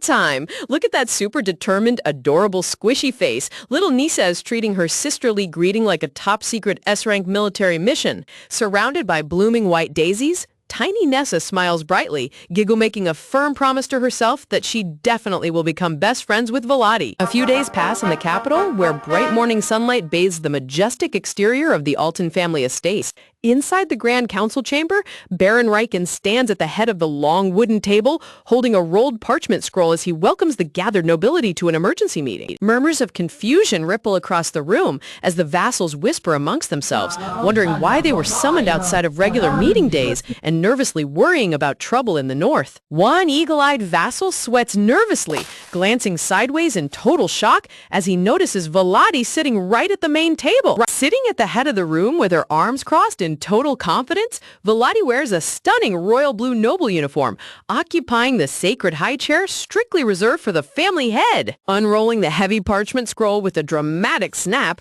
Baron Riken officially announces that Duke Theodore Alton has formally appointed Lady Vladi Alton as temporary family head. Standing beside her as the document's official presenter, Baron Riken declares that Vladi will now oversee all vassal council meetings, commanding everyone to treat her words as the absolute law of the Duke himself. An explosive uproar shatters the room as outrage erupts across the council table.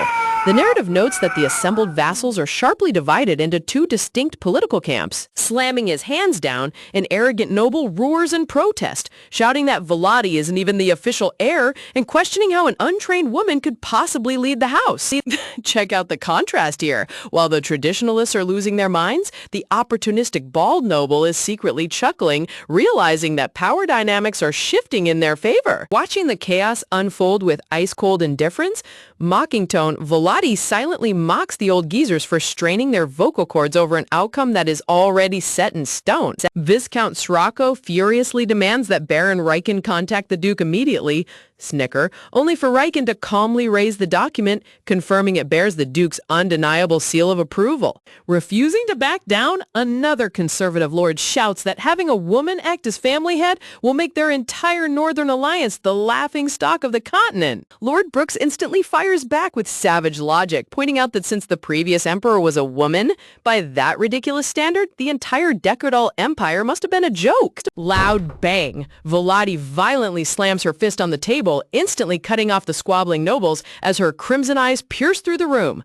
Are you done talking? The entire council hall drops into dead silence as a suffocating aura of pure intimidation washes over every single vassal. Rising from her seat with an icy smirk, Vladi informs Viscount Srocco that the time allocated for their pathetic complaints is officially over, and now it's time for them to hear her threats. Look at that dominant murderous glare. She is complete boss energy personified. Viscount Srocco recoils in absolute terror as Vladi directly confronts her refusal to accept her command. Sweating profusely, the shaken Viscount stammers out that no Duke's daughter in history has ever held acting family head status, struggling to justify his traditionalist outrage. Looking down on the entire council room like a ruthless empress, Vladi delivers a nuclear ultimatum, telling anyone who refuses her rule to pack their bags and leave the Northern Nobles Alliance immediately. Absolute masterclass flex. She just put the entire room in checkmate. Piercing through the suffocating silence with her crimson eyes,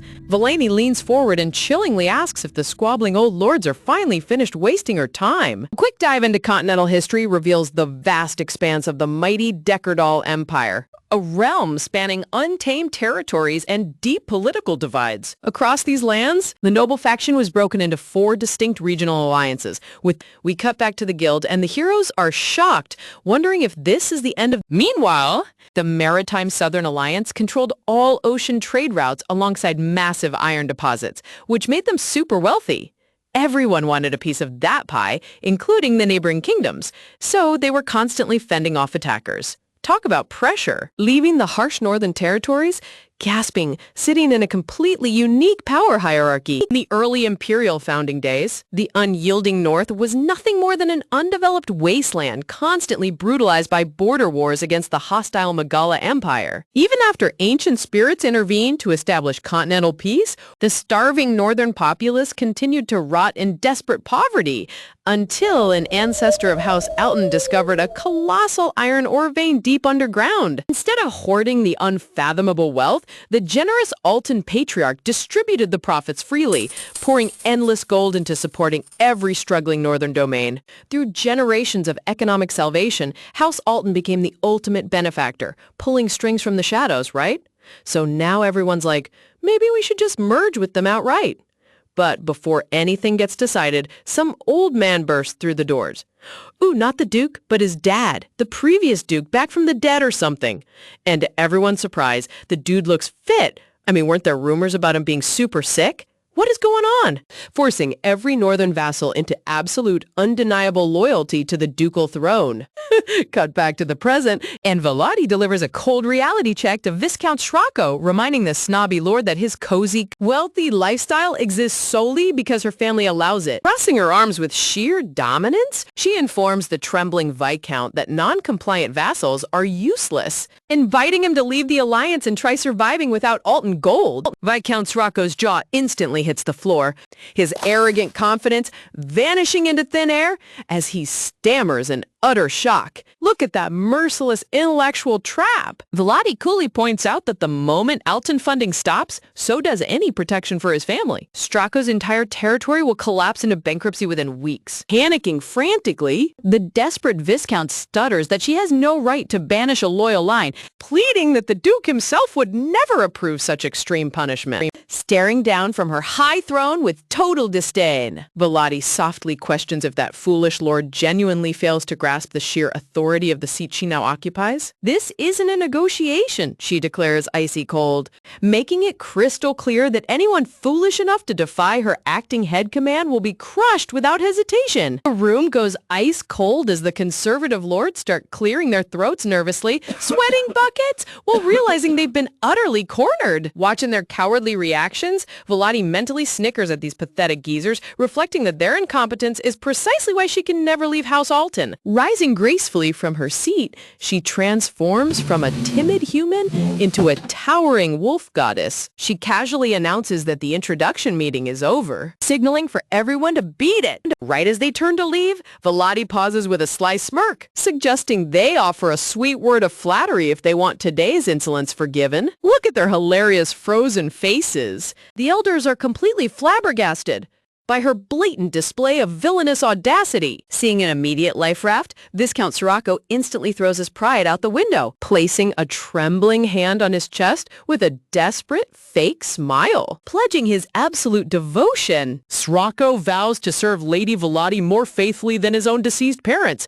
Talk about shameless survival. Seeing Srocco's brown-nosing pay off, other people start trying to kiss up to the king too, but he just raises his hand, silencing them. Then he points to one of his people and announces, "You'll be the new chief of finance." The rest of the conservative council swarms around Vladi. They are so amazed that he literally brought light to the darkness, showering her with ridiculous compliments. Accepting their frantic brown-nosing with a sweet rehearsed smile, Vladi purrs that as long as they stay in line, everyone can remain happy partners. Internally, however, Vladi rolls her eyes at their fake laughter, noting how truly thick-skinned old politicians become when their pockets are threatened. Later in her private office, Vladi discusses the remaining rebel lord with Lord Brooks, who emphasizes the threat posed by their leader, Marco Zanino, who thoughtfully points out that Baron Diomi, the father of the embezzling scoundrel Act, is actually an honorable man. Lord Brooks advises showing strategic leniency, reasoning that granting mercy to a respected noble could yield massive long-term benefits for House Alton. Look at that sharp glance. Vladi tilts her head with an amused expression, asking the clever elder to elaborate on the actual strategic value behind his soft-hearted pitch. Lord Brooks calmly reveals the core incentive, explaining that Baron Diomi's domain sits on the far eastern border of the Northern Territories. Map records highlight that if the Duke's hidden cavern indeed yields rare magic gems, the prospect of a powerful item within becomes all the more compelling. Ground wagons and ships will be far too slow to safely transport the immense cargo. While ancient teleportation circles can instantly move bulk shipments across continents, their limited numbers make them exceptionally rare assets in the Imperial realm. While rich Western territories bribe the magic tower for portal installations, the impoverished North has always lacked the massive capital required to satisfy the greedy mages. Yet, against all odds, the few northern domains holding an operational portal circle include Baron Diomi's strategic eastern territory. Securing Diomi's full cooperation is vital to guarantee portal access and military escort for the Duke's upcoming gem excavation, proving that ruining the Baron's family over his fool son would be bad business. Check out Vladi's sharp tactical mind. She recognizes that the wise elder offered this brilliant insight to cover her youth and lack of regional experience. Nodding in full agreement, Vladi thanks Lord Brooks for his exceptional counsel as the elderly noble bows deep deeply in respect. Suddenly, The heavy office doors burst open as an out-of-breath guard announces that Baron Diomi has unexpectedly arrived at the capital estate. Baron Reichen looks on in utter confusion, wondering why the patriarch rushed here after claiming he was too busy to attend the earlier council meeting. Walking briskly down the ground corridor, Lord Reichen asks if she secretly summoned the Baron behind their backs, and Charlotte says with the most innocent expression that she doesn't know anyone named Baron. Realizing a father's love outweighs political meetings, Vladi offers a devilish smirk, confirming she sent a conditional summons that the panicked father simply couldn't afford to ignore. But as the grand doors swing wide open, a distraught and sweat-drenched Baron Diomi stands trembling in the doorway. Dropping straight onto his knees with tears streaming down his face, the desperate patriarch begs Lady Vladi to show mercy to his foolish son. Strolling past his weeping figure toward her armchair, Vladi coolly commands the frantic Baron to compose himself and take a seat before they discuss business. Trembling uncontrollably, Baron Diomi pulls out an official parchment scroll, revealing he brought the fully approved joint ownership contract for his domain's teleportation circle. Inspecting the official document with a satisfied smirk, Vladi notes that every single stingy clause she personally demanded was written to perfection. The binding imperial contract explicitly declares that House Alton's eldest daughter, Vladi Alton, is recognized as the official co-owner of the portal by the Magic Tower headquarters itself. Absolute political robbery. With a swift signature, Vladi officially seizes control over one of the North's most lucrative trade portals. Settling comfortably into her armchair, Vladi acknowledges the grave severity of Diomi's embezzlement and jewel theft, but agrees to alter the sentence out of respect for the Baron's sincerity. She decrees Diomi will be stripped of his noble titles, permanently banished from the Northern Alliance, and placed under strict house arrest within his home domain. Furthermore, every single coin of unlawfully amassed wealth will be confiscated by House Alton, asking the sweating Baron if he has any objections, to which he desperately stammers none. Talk about an absolute masterclass play. Wiping tears of relief from his eyes, Baron Diomi bows respectfully and offers a heartfelt thank you to Lady Vladi, offering a sweet, practice-perfect smile. Vladi casually tells him not to mention it, saying they're practically brothers now, mentally noting that her punishment was actually standard procedure and his dramatic gratitude came entirely from the terrifying letter she sent earlier. A quick flashback reveals the terrifying ultimatum written on her parchment, where she nonchalantly threatened to chop off both of his son's arms so he could never steal again, before offering a mercy clause if he shared ownership of his domain's portal. Talk about legendary psychological extortion. Vladi reflects she purposefully wrote an extreme punishment to break his spirit, though even she didn't expect him to surrender his region's primary moneymaker so damn easily. Back in her private office, Lord Brooks thoughtfully inquires why she insisted on putting the portal ownership solely in her name rather than House Alton's, warning that bad rumors could cause unwanted headaches. Looking completely unbothered, Vladi clarifies that while it's an ownership-sharing agreement rather than direct revenue collection, binding it to her as an individual prevents larger political misunderstandings. Seeing Lord Brooks nod in sudden realization, Vladi asks if he grasps the true strategic depth behind her precise wording. In reality, Vladi inwardly scoffs at the thought of being scared by rumors, cold-bloodedly reasoning that since she manipulated the entire board to trap Baron Diomi's son, the ultimate prize belongs to her alone. Oh, look at that ruthlessly calculated mind. She resolves to let her family use the teleportation circle for now, but views the title as invaluable personal leverage should her relatives ever turn against her. Suddenly, the heavy doors swing open as guards march in with the bound criminal, prompting Baron Diomi to gasp in shock at the sight of his foolish son. Diomi frantically stammers that he was terrified and tries to explain the incident, but Vladi steps forward with a chilling smirk, Remarking how fortunate he is that someone was willing to pay his hefty bail. Leaning down right into his face with a terrifying aura, whispers. She softly warns that if he opens his mouth further, he'll be thrown back into the dark dungeon, locked alone with her, causing the disgraced noble to tremble violently. Panicking frantically, Baron Diomi grabs his son's shoulders and vows to personally keep the brat under strict watch, while Vladi coldly advises the young scoundrel to treasure the life he barely managed to keep. Watching them scurry off, Vladi hopes the second son learned his lesson, reflecting that the underground prison now holds only one remaining captive, that insolent night guard who acted as a spy. Right as she contemplates her next move, soft footsteps approach as her timid younger brother, Meldor, enters the room, stammering a shy greeting. Tilting her head, Vladi wonders why the boy who locked himself away, obsessed with magic study, suddenly popped out,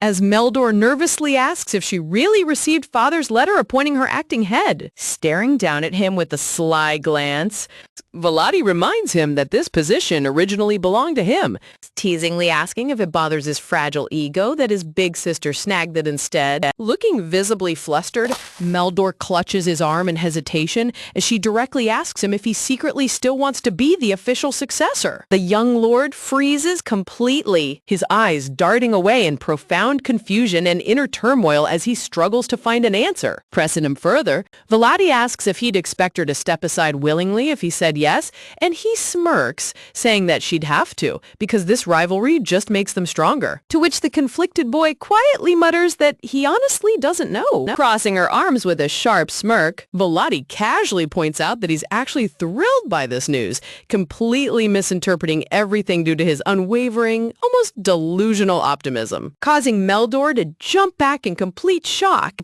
She boldly declares that he rushed here because he's relieved she took the reins, leaving him free to swoop in and play the hero when it all goes sideways, though the flustered boy frantically denies feeling anything of the sort. Stepping closer to him, Vladi reminds him that he always found the heavy burden of the successor seat far too unbearable, ignoring his desperate protests that it isn't true. As Meldor stammers that he was born the rightful heir, Vladi effortlessly cuts him off, speaking the exact repressed thoughts in his mind about how he only stayed because he never had a chance to escape.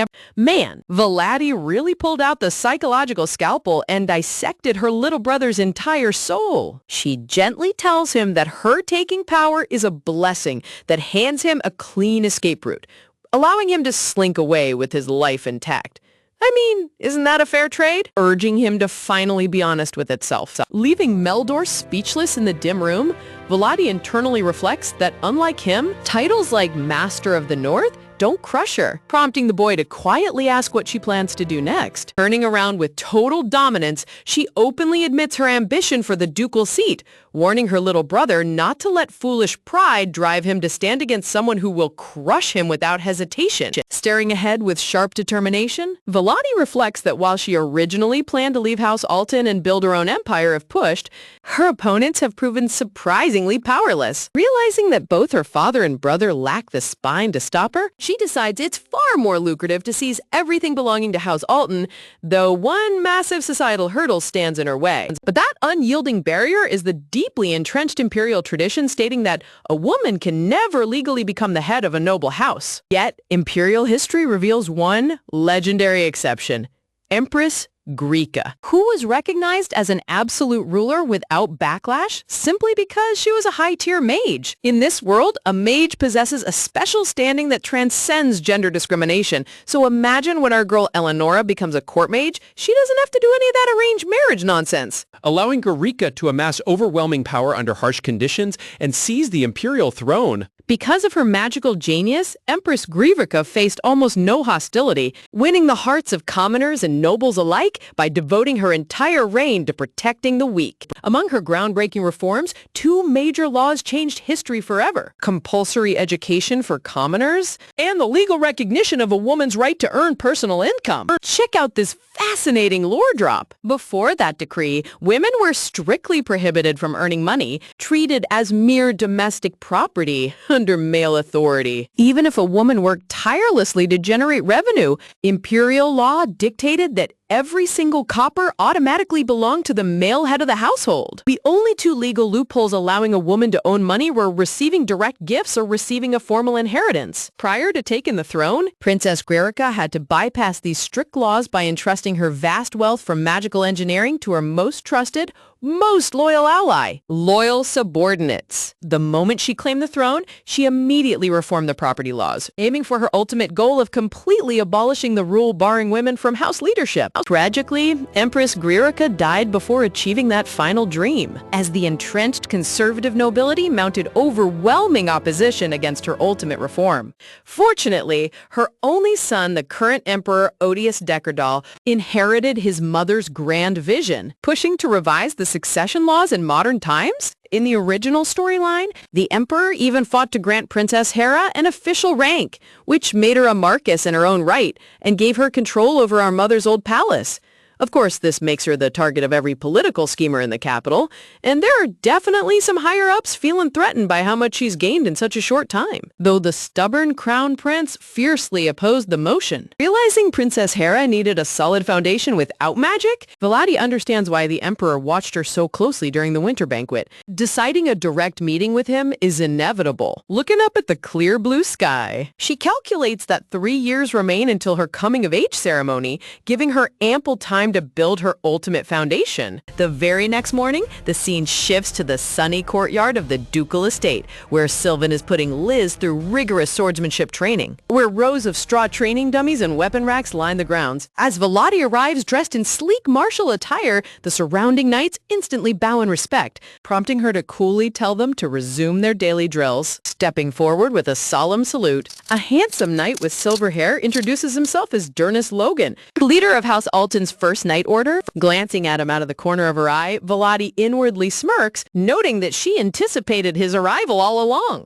She recalls that Eldest Logan is the star knight upon whom the captain places all hopes, a man fiercely loyal to his comrades, and most importantly, the closest friend of the imprisoned spy. What a brilliant tactical setup! Knowing his sense of duty would force him to approach if given an opening, Vladi smirks as Eldest nervously requests a private word with her. Reaching his request with utmost urgency, Eldest Logan insists that the imprisoned Sir Dantio isn't a treacherous man, begging Lady Vladi to order a formal reinvestigation. Glancing down at him with an unyielding glare, Vladi sharply questions whether he's daring to doubt the judgment of his own master. Eldest frantically stammers that his loyalty to House Alton has never wavered, but Vladi instantly cuts him off with a harsh silence. She points out that demanding a reinvestigation when conclusive evidence is already logged is nothing short of blatant defiance.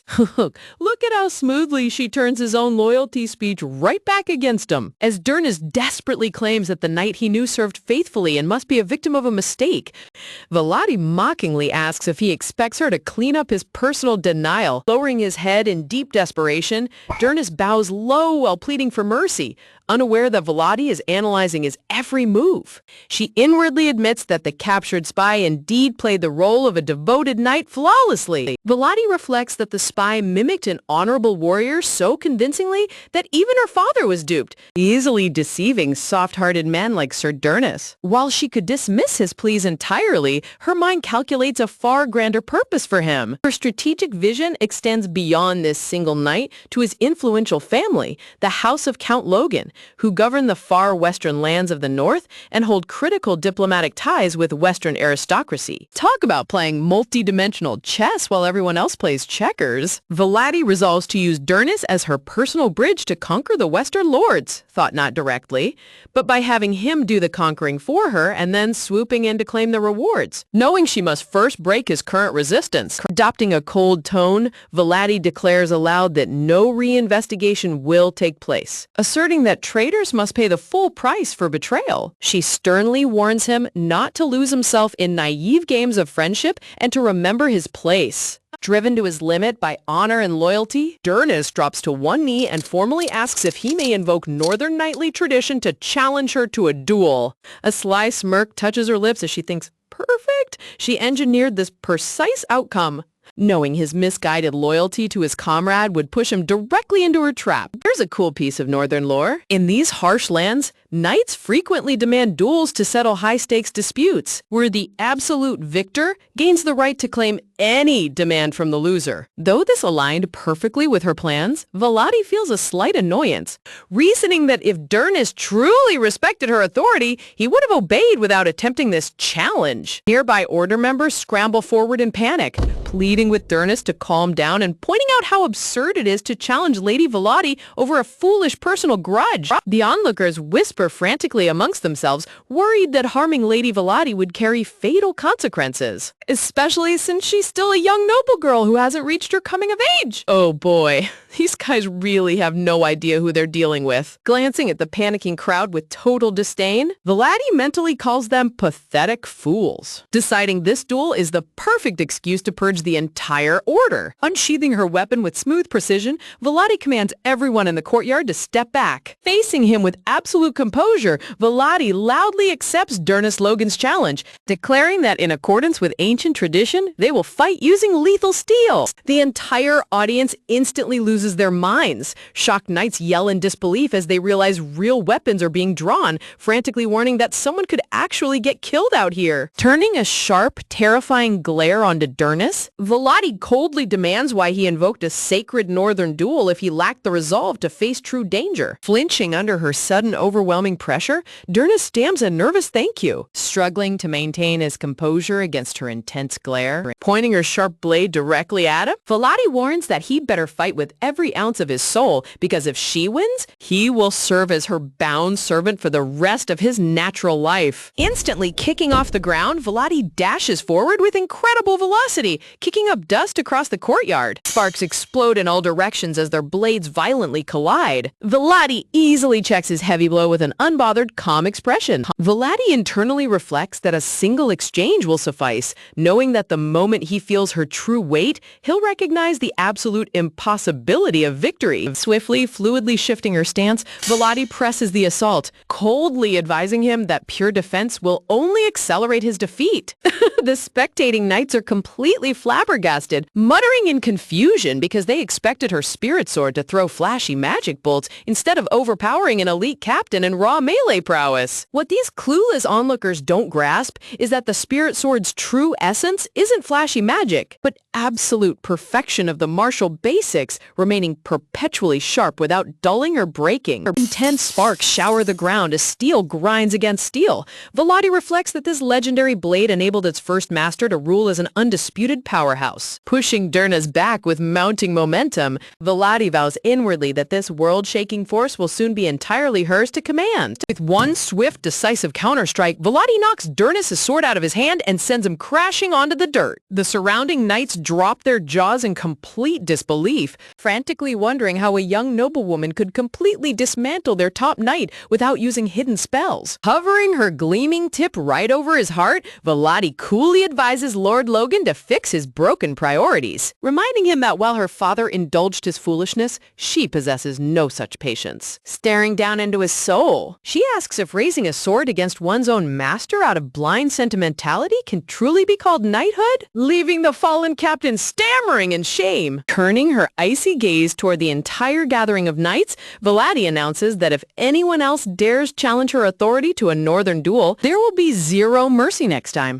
She raises her voice even further, declaring that from this second forward, any knight caught harboring doubt regarding her strength will be instantly stripped of his title and banished from House Alton. A terrifying blood-red aura erupts around her as she issues an ultimatum. The knights of House Alton now face only two simple choices: absolute obedience or immediate death. Utterly crushed in spirit, Durnus drops his head low and bows in complete submission, softly muttering his absolute obedience. Across the entire courtyard, every single knight drops to their knees in unison, bowing submissively before their new absolute ruler. Meanwhile, watching from the edge of the training grounds, young Meldor clutches his shirt in sheer panic, thinking, "This is terrible! If the Lord of the Realm kills our hero, who's going to protect us?" His eyes wide with profound shock.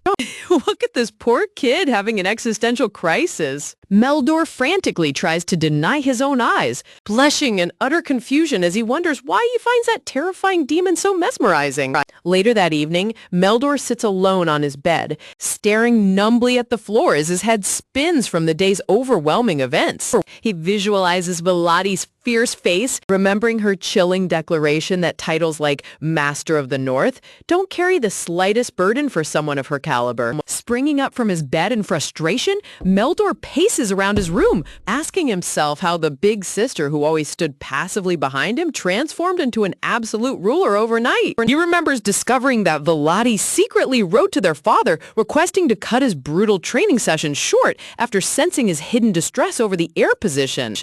Classic tsundere little brother behavior. Meldor clenches his fist tightly, shouting internally that he isn't grateful for her meddling in the slightest. He aggressively insists to himself that there is zero reason for his heart to feel this strange mix of relief and intense respect. The scene shifts back to earlier that morning as Meldor initially arrived at the courtyard, pausing in surprise upon seeing a massive crowd of guards gathered together. Approaching a nearby order member, the young lord asked what was happening and why everyone seemed so unnaturally tense. The memory flashes to the brutal sight of Volati and Durnus clashing with real lethality, shocking him to his very core. What an incredible climax to this entire confrontation. Back in the flashback, Meldor aggressively demanded an explanation for why a knight was drawing real steel against his sister, prompting the terrified guard to explain the full stakes of the duel. Meldor watches in absolute bewilderment as the cloud of dust settles, suddenly realizing that this duel wasn't just a simple trial of authority, but a total forfeiture of Sir Logan's freedom if Volati won. With absolute composure, Volati stands over the fallen knight captain, holding her sword downward, while Durnus sits collapsed on the dirt courtyard, completely defeated. The surrounding order members stand frozen in disbelief, whispering among themselves about how utterly insane it is for a young noblewoman to crush their finest swordsman in raw melee combat. Look at these clueless knights acting like they just saw an alien land on Earth. Meldor overhears the muttering that her speed transcends human limits, completely unable to wrap their minds around her overwhelming power. Glowing flowers fill the background as Meldor's eyes widen with a flustered blush, desperately trying to deny the overwhelming admiration welling up inside his chest. He gazes at his sister standing like a divine figure amidst fluttering white doves, inwardly screaming in denial, because no matter how much he calls her a monster, she looks like a true savior. Meldor visualizes her as the legendary sword-wielding hero straight out of his favorite heroic novels, realizing to his absolute horror that she embodies everything he ever idolized. Turning her back on the audience, Volati coldly informs Sir Logan that she will declare the price of his defeat later, ordering him to remain on standby while the disgraced captain stammers his complete submission. Quickening his pace, young Meldor rushes up behind her, frustrated, shouting in frustration and demanding why she would endanger her own life over a worthless piece of trash like Durnus. Look at this little brother panicking over her safety while trying so hard to sound angry. Meldor waves his hands around frantically, panicked, asking what would have happened if she got hurt, only to be met with her blank stare. Addressing him with icy coldness, Volati reminds Meldor that he has never once cared about her well-being before, bluntly telling him not to start now and to just act as he always does. Flustered to his absolute limit, Meldor stomps his feet as she walks off, shouting back in a childish huff that if that's how she feels, he won't give a single care about her ever again. This kid is officially the ultimate tsundere of the entire duchy. In full chibi rage, Meldor throws a complete temper tantrum, screaming at the top of his lungs that even if she gets injured, it's not his problem. Watching his chaotic exit with a deadpan chibi face, Volati simply tilts her head in utter confusion, wondering what weird bug suddenly bit her younger brother. A few days pass across the Grand Ducal estate as life returns to a calm routine.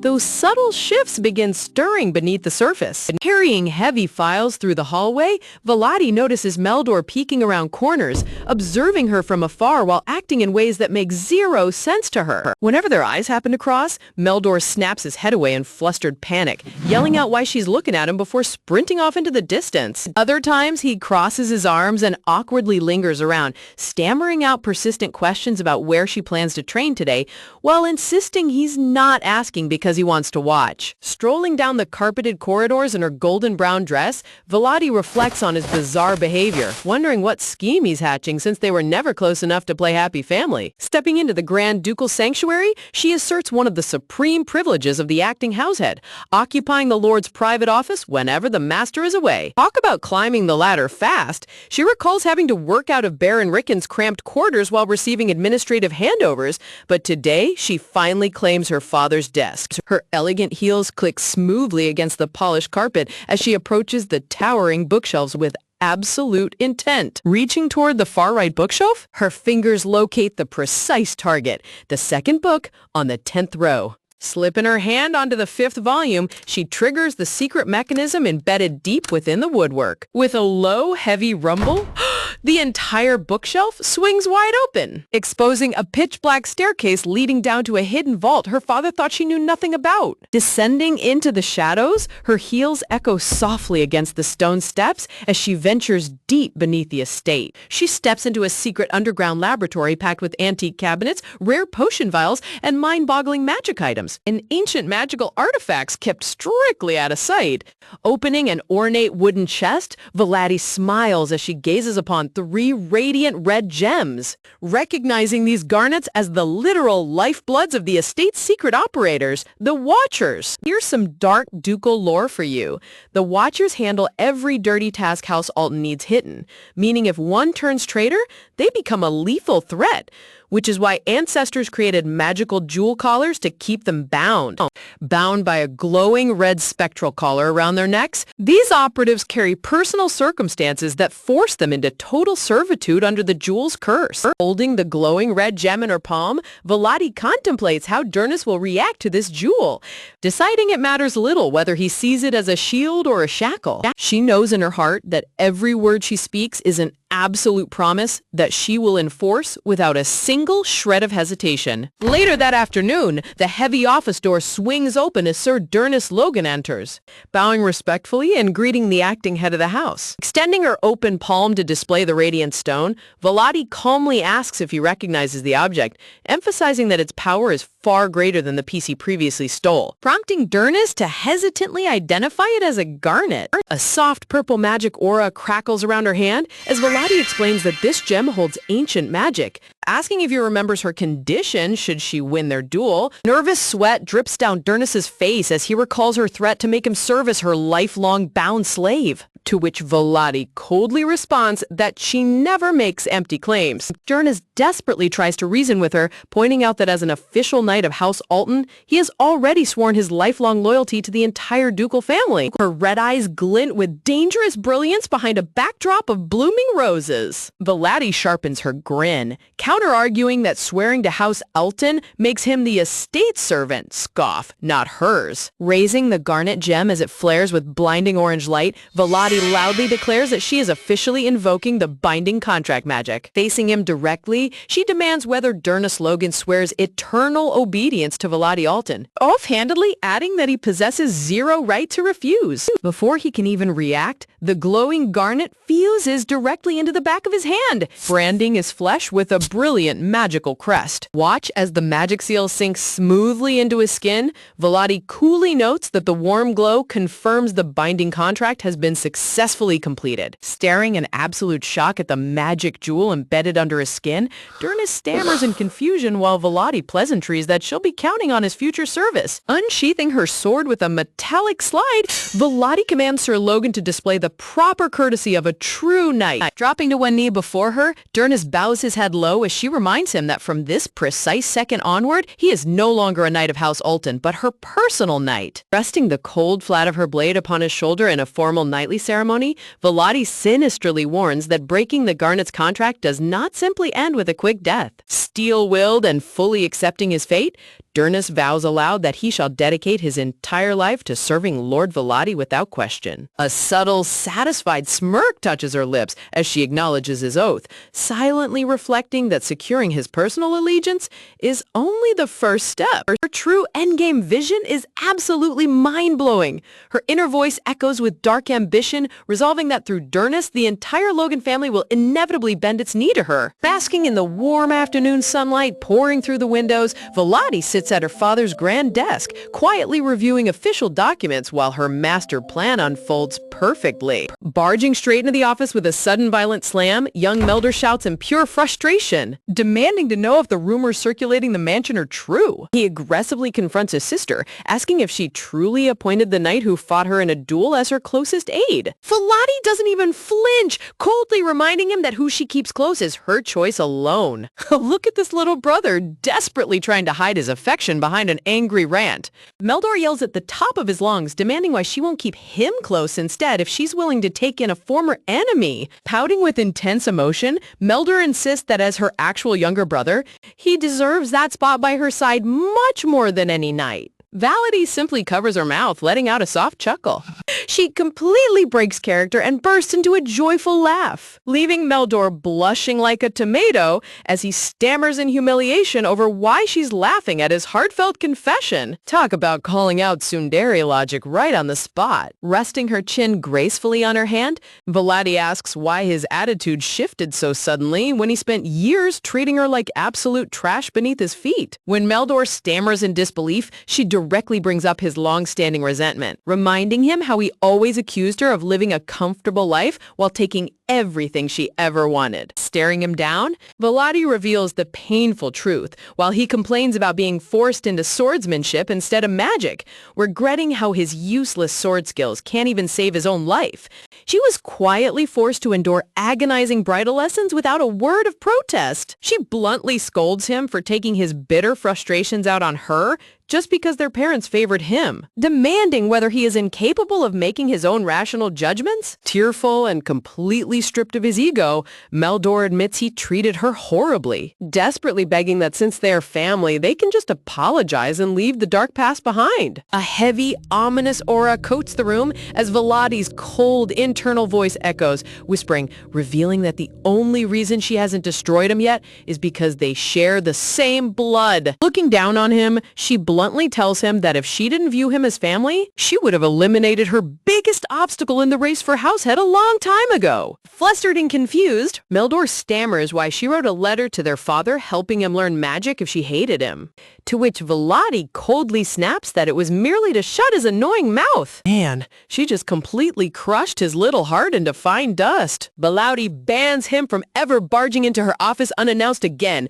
leaving Meldor sobbing in utter emotional defeat. With a harsh, decisive bang, the office door slams shut behind him as he runs off in complete tears. Check out her savage inner monologue. Writing her documents amidst a backdrop of dark roses, Valady reflects on how ridiculously easy it was to win over her brother's heart, even though she has zero use for it. A few days pass across the peaceful ducal grounds as white doves flutter over the estate, marking the period where Valady fully masters managing her father's territory. Within her private sanctuary, she officially appoints Zeppelin as her closest knight, reassigns Durnus to train under the Secret Watchers, and issues a covert mission to her loyal maid Stia, whispering behind closed doors. Valady commands Stia to secretly investigate Prince Killian II, who recently returned from the Megala Empire, instructing her to dig into his past rather than assign a watcher. Wait, why target Prince Killian specifically? Valady realizes that tracking a royal prince with a watcher is far too risky. Making a deep background check on his foreign history,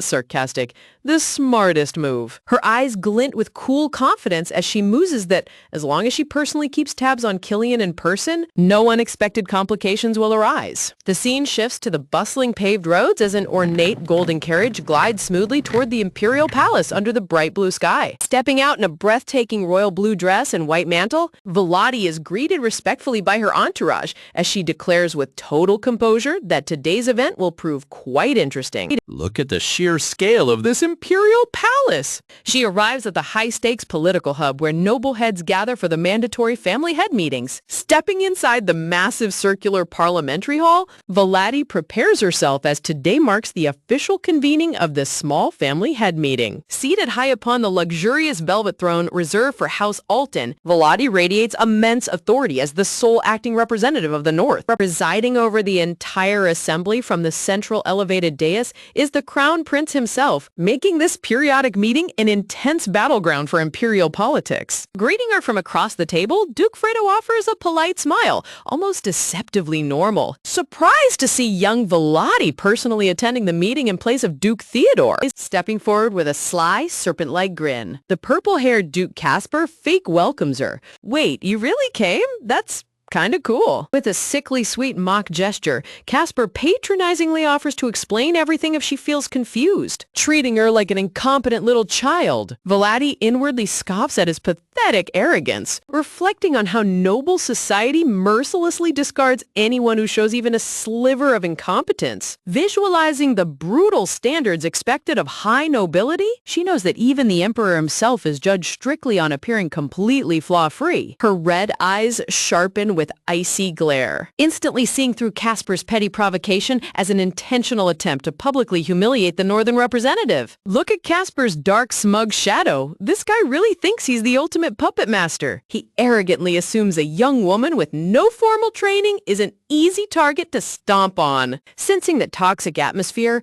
Vladi notices the southern vassal snickering in the background, openly enjoying the attempt to belittle her standing. Whispering among themselves in the gallery, the southern nobles mockingly state that Duke Alton must have been desperate to send such a young girl to handle grand affairs. Suddenly, a northern vassal leaps to his feet with an enraged shout, slamming his hand down while accusing the southern lords of unacceptable disrespect. Observing the escalating tension with razor-sharp gaze, Vladi calmly analyzes how Casper is openly baring his fangs to test her political authority. She recalls how Casper previously wore a gentle gentleman's mask during the winter banquet, realizing he only dropped it because he cannot tolerate her standing on the exact same political level. Glancing around the hall, she notes the subtle silence of the senior northern vassals, calling out those sly old foxes for intentionally letting others attack her to test her strength. Dark purple energy surges around Vladi as she cold stares down the northern delegates, declaring that though capital winter is ending,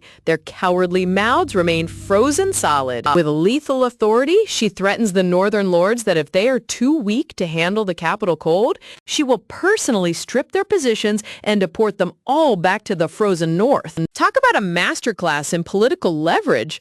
Terrified of losing their precious capital power, the northern vassals instantly panic and turn their rage towards the southern nobles. Standing up in extreme anger, the northern representative furiously shouts down the southern lords, threatening severe consequences if they continue insulting Lady Vladi. Watching the chaotic uproar break out across the parliamentary stands, Vladi smirks inwardly, believing his plan to expose gang relation to the royal family is going perfectly.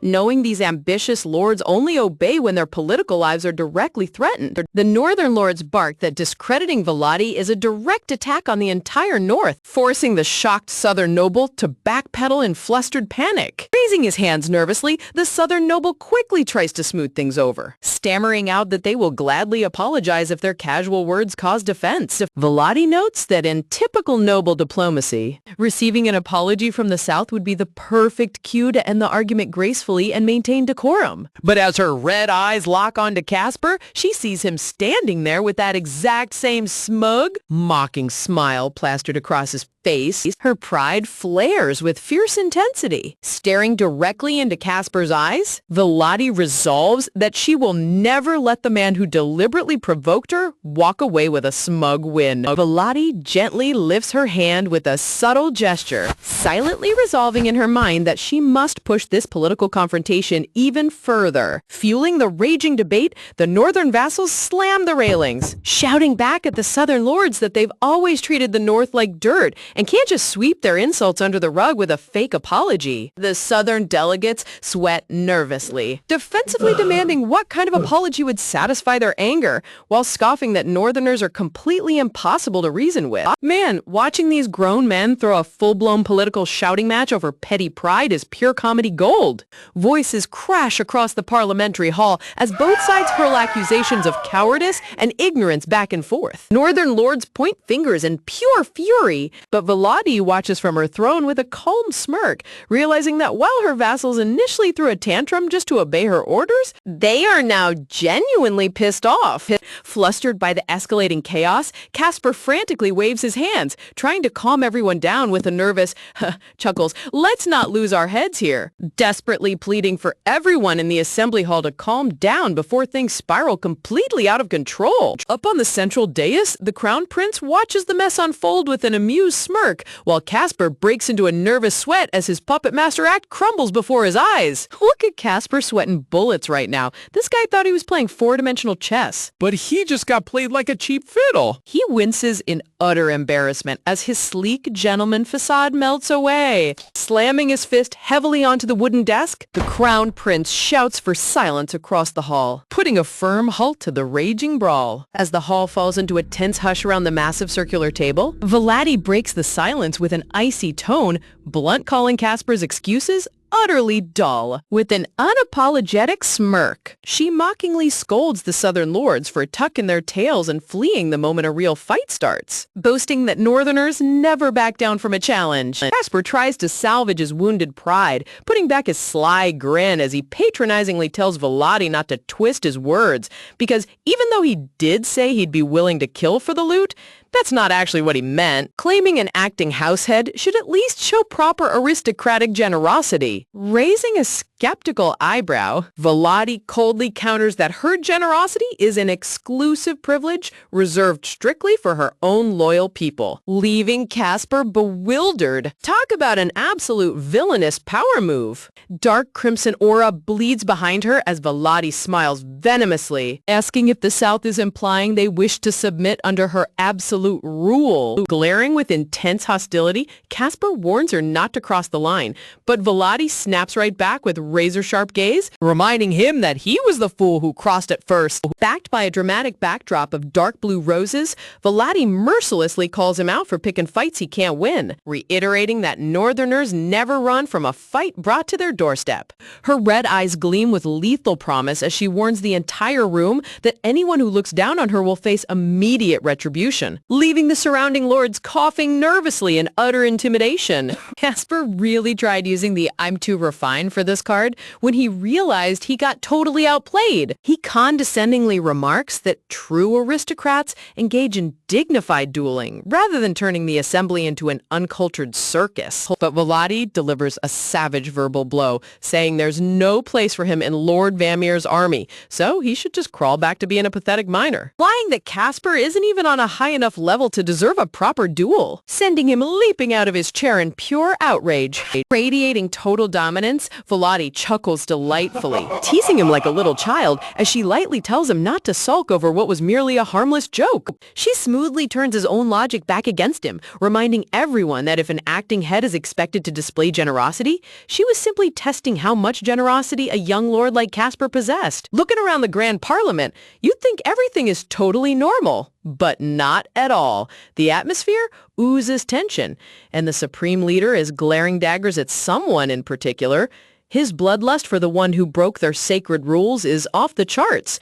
This time, there'll be no dodging the consequences. He demands justice for the slain soldier and for the rules they've broken time and again. She casually shrugs off the chaotic uproar as nothing more than a harmless test of character. She completely shattered his ego into a million pieces and called it entertainment. Casper stands there trembling in utter disbelief, rendered completely speechless by her unmatched political savagery. Sitting across the table, Duke Fredo bursts out into bright, joyful laughter, thrilled by the fierce display of northern dominance. Duke Fredo praises Volati for putting on such a magnificent show, complimenting Duke Theodore's brilliant judgment in selecting her as his stand-in representative. Gripping his seat in frustration, Casper attempts to deliver a parting warning, telling her that if she insists on starting political fires, she better possess the power to handle the brutal aftermath. Leaning in close, a senior northern vassal whispers in total admiration, admitting that Volati handled the sly fox Casper better than Duke Theodore himself ever could. While Vladi smugly takes the compliment, the old vassal voices a subtle concern, asking if it's truly wise to pick a fight with the South when they control the empire's greatest trade hub. Vladi confidently reassures him that she isn't worried in the slightest, even though she technically doesn't know what the so-called divine power is either, prompting the curious vassal to wonder if she already has a master plan brewing in her mind. Heavy grand doors swing wide open as a stylish pink-haired noble casually steps inside, announcing himself as the final attendee. Vladi recognizes him as Marquis Tevin, the representative leader of the Eastern Alliance, a powerful faction whose leadership constantly shifts to whichever house produces the current empress. Wait, so the Eastern leadership literally hinges on who marries the emperor? Talk about high-stakes marital politics. Marquis Tevin rarely attends public banquets, so him showing up at the royal ball and approaching Lith this way? It's only going to start rumors about them being close, only appearing for major state affairs under direct imperial decree. Vladi narrows her eyes, taking mental notes as this marks her very first time observing the mysterious Eastern Marquis up close. Her crisp, heavy boots echo rhythmically across the marble floor, signaling the grand arrival of the royal supreme hierarchy. Stepping into the chamber draped in majestic blue and gold imperial attire, the crown prince makes his commanding entry into the assembly hall. But as Vladi glances behind the crown prince, her eyes widen in sudden shock as her gaze locks onto the figure trailing right behind him. It's Prince Killian himself! Surrounded by glowing floral aura, Killian flashes a warm, innocent smile right back at her. The entire assembly bows deeply in unison, offering formal respects to His Highness the Crown Prince as he graciously orders everyone to take their seats. Clearing his throat, the Crown Prince officially announces to the gathered lords that Prince Killian has officially returned home from his foreign studies in the Megala Empire. Killian takes his seat on the elevated dais, pleasantly waving at the crowd as the Crown Prince confirms he will be participating in today's high-level assembly. Locking eyes with Killian across the room, Vladi formally introduces herself as the acting head of House Alton, declaring that she will represent the North for the upcoming years. The Crown Prince listens with a sharp, calculating gaze, acknowledging her bold declaration without missing a single beat. Settling into his central throne, the Crown Prince formally declares the small family head meeting officially open for business. Taking the stage first, Duke Caspar Agla stands up with a proud smirk, clearly happy about his team's display, grandly announcing that House Agla has successfully established a brand new sea trade route toward the Megala Empire's newly acquired lands. Caspar boastfully details his plan to deploy massive naval fleets and sign lucrative trade contracts, earning an approving nod from the Crown Prince. Listening quietly, Vladi analyzes the situation. Knowing that the Megala Empire spans a massive landmass twice the size of their own nation, historical records highlight that Megala was always notorious for being nearly impossible to govern centrally due to its vast, fragmented territories. And leave it to House Agla to jump headfirst into a former war zone just to line their pockets with gold. While other regions struggle to rebuild, Caspar's family specializes in linking distant maritime markets for maximum profit. Visualizing the vast harbor bustling with merchant ships, Vladi reflects on how House Adla's trade expansions always cause imperial nobles to rush south with massive investments. Leaning forward on his throne, the Crown Prince casually asks if the current group of investors remains the same as before, to which Caspar slyly responds with a cunning smile that new players have entered the game. With a boastful smirk, Caspar dramatically announces to the entire assembly hall that House Agla will strictly reject any investment offers coming from the Northern Territories. Anxiety quickly spreads across the spectator stands as Northern lords break into a nervous sweat, realizing that failing to secure trade opportunities could push their lands to total economic ruin. Sweating profusely, an old Northern noble frantically asks his companion how on earth they're supposed to deliver such catastrophic news back to Duke Alton. Interrupting their panic with absolute composure, Vladi coldly declares that there's no need to report anything because from this moment on, the North is pulling out all investments entirely. Honestly, watching her cut off their despair before it even starts is top-tier main character allergy. Leaning back on his ornate throne, the Crown Prince smoothly intervenes, declaring that since refusing Northern capital was the South's voluntary choice, the imperial throne sees no reason to meddle. Vladi mentally breaks down the situation, noting how the imperial house usually acts as an unbiased mediator during noble feuds. Yet here they are, openly favoring the Southern faction. Unbothered by their political trap, Volati steps forward with a sharp glint in her eyes, ready to flip the script on these power-hungry nobles, announcing that the North has a major revelation of its own to present. Talk about an epic mic drop reveal. Volati opens a velvet container filled with blazing red crystals, officially confirming that the northern cave Duke Alton explored is actually an ultra-rare magical gemstone mine. Suddenly, a brilliant holographic magic feed flickers to life, displaying Duke Theodore Alton himself as he formally announces the discovery of massive magical ruby ore deposits. Shockwaves crash through the assembly hall as surrounding lords gasp in complete bewilderment, unable to process the existence of magical rubies. Theodore's pre-recorded message plays on, explaining that processed ruby samples were dispatched directly to acting head Volati so the lords could witness their authentic glow with their own eyes. Pushing past each other in pure desperation, Southern and Northern lords shout across the room, begging to know if the discovery is real and when market distribution begins. Theodore really recorded a one-way voicemail just so no one could harass him with annoying questions. He concludes his message by stating that absolute administrative authority over these rubies belongs solely to Volati. Volati chuckles delightfully behind her hand, mockingly praising her father's immense generosity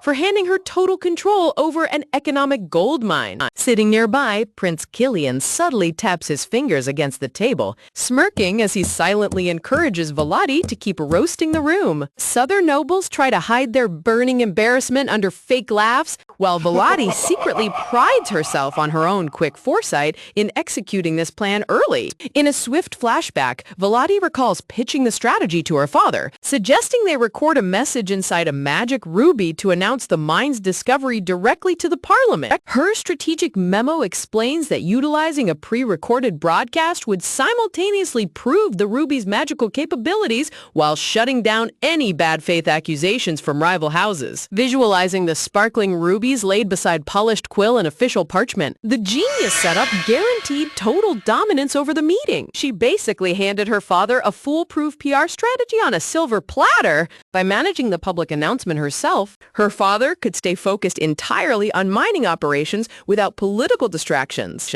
Returning to the present assembly, Volati steps up and grandly reiterates that all excavated rubies fall under her direct authority, solidifying the decree in front of the entire empire. She reminds the audience that this is only the second magical gemstone mine discovered in history, making its untouched ruby reserves priceless, meaning wasting assets elsewhere would be sheer foolishness. Looking around the room with total poise, she announces that House Alton will selectively open doors for high-level investors to back excavation and continent-wide distribution. Unsettled silence washes over the lords, as conservative nobles wrestle with the sudden shift in continental wealth. High society is notorious for being overly cautious, fiercely clinging to familiar routines while shying away from unproven financial ventures. Casper stands there glaring daggers, but can you blame him? The South just pitched a standard maritime route, making nobles hesitate on whether taking a gamble on magical rubies is even worth the risk. Looking down at the gathering, a sense of awe washes over him. Thousands of people packed together, and it feels like it's all because of him. His stomach flips with excitement. The lady knows deep down that prejudice against her young age and lack of formal air training will make many lords pause. With a villainous smirk, Volati decides it's time to shatter their doubts, warning that flooding the market with rubies would ruin their value, so sales will be strictly limited to approved individuals. Realization strikes the crowd like a lightning bolt, as lords realize that owning magic rubies requires buying into her investment pool first. Volati drops another bombshell with a malicious smile, informing the room that all potential investors must pass a screening test, and generously notes that Southern lords are welcome to apply. She practically threw down a gauntlet and dared them to beg for a spot. She casually encourages anyone brave enough to step up and try passing her review process. The Crown Prince erupts into uncontrollable roaring laughter, while Casper's face turns a terrifying shade shade of purple from raw fury. The art team drew Casper's humiliation so perfectly here, it's hilarious. Wiping a tear of pure entertainment from his eye, the Crown Prince pardons his outburst, admitting that the political turn of events is simply too hilarious to resist. Turning toward Killian with a sharp gaze,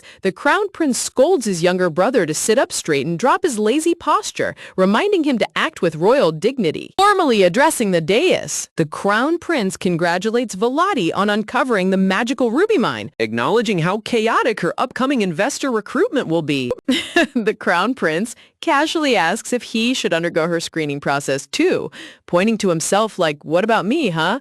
Oh man, these two together, prompting Casper to scream out in total panic, reminding the prince of his prior pledge to the south. Smiling off Casper's panic as a mere joke, the Crown Prince sighs over imperial regulations, complaining how unfair it is that royals are restricted from freely investing their wealth. Look at this prince casually dropping hints about changing constitutional laws just to line his pockets. He declares that before taking the throne, he'll rewrite the law and expects Volati's back when persuading the emperor. Volati glares coldly, scoffing inside her head at his sheer audacity, well aware that royal investments are purely strategic power moves rather than simple financial gain. Historical imperial statutes state that adult royals can only back a single business per quarter, a mandatory test meant to evaluate their economic foresight before the court. The Crown Prince had exclusively funneled his quarterly backing into House Agla, but now everyone's pulling out, building an ironclad alliance with the South while racking up consistent financial wins.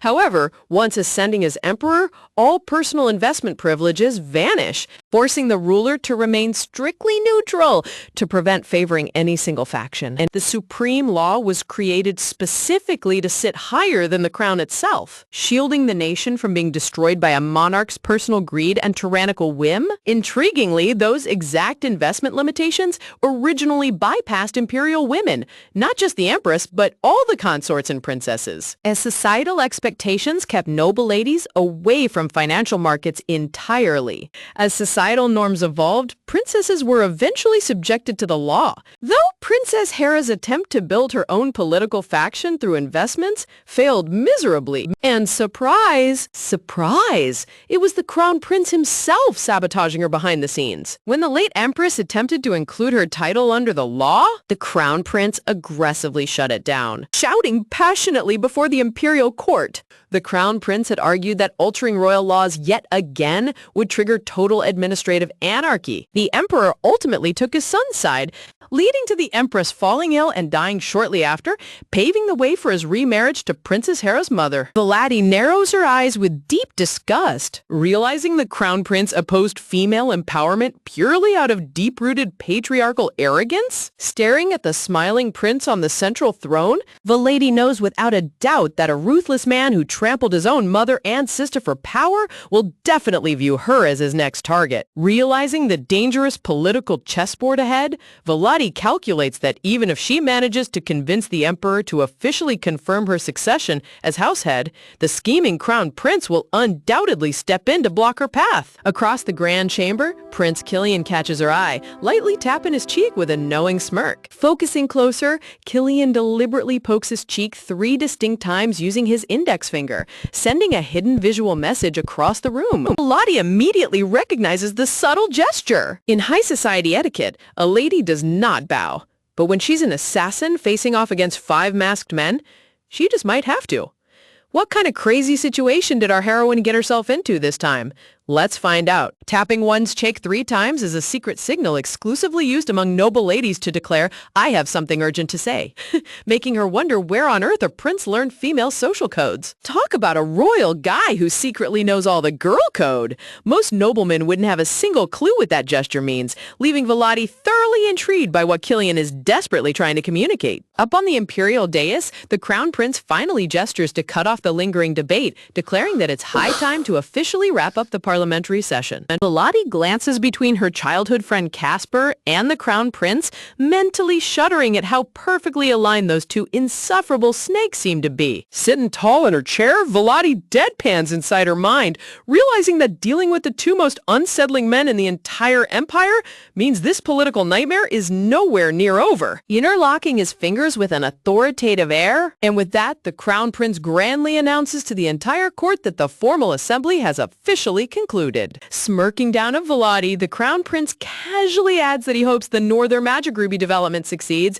smoothly inquiring whether every single red gem inside her velvet box is truly an authentic magical ruby. Volati bows her head with crisp politeness, confirming his question, prompting the prince to slyly ask if she intends to hand over the entire box of priceless gems directly to the emperor. Resting his chin on his fingers, the Crown Prince lets out a predatory grin, mockingly pointing out that without a designated recipient, those priceless rubies currently belong to no one. Glancing at the glowing rubies, Volati spots his greedy trap instantly. The original story made it crystal clear that the Crown Prince possesses a violent, unpredictable nature under his polished royal facade. In truth, the divine flames weren't even hurting him. He was just putting on a show to make everyone think he was in pain.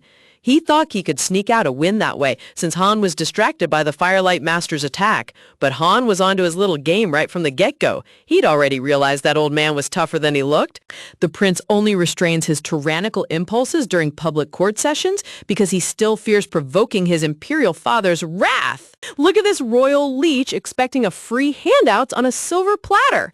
Volati sneers internally, knowing the Crown Prince is silently waiting for her to panic and offer him a ruby just to buy his political favor. Reaching into the velvet container, Volati coolly shatters his expectations, announcing that these rubies already have designated owners, starting with a sample specifically reserved for Marquis Tivin. Flabbergasted by the sudden mention of his name, the pink-haired Marquis Tivin points to himself in sheer disbelief. Hurrying down the aisle, an attentive court servant carefully retrieves the glowing ruby from Volati's hands to hand-deliver it to the stunned Marquis. Holding the sparkling red crystal in his palm, Marquis Tivin gasps in awe at its mesmerizing brilliance, breathlessly while Volati smoothly compliments his family's legendary taste in fine aesthetics. Strategic mastermind move right here. House Tivin has owned premier gemstone mines for centuries and controls the empire's top jewelry networks, making their endorsement crucial for turning raw northern rubies into high-end luxury items. Flattered by her compliment,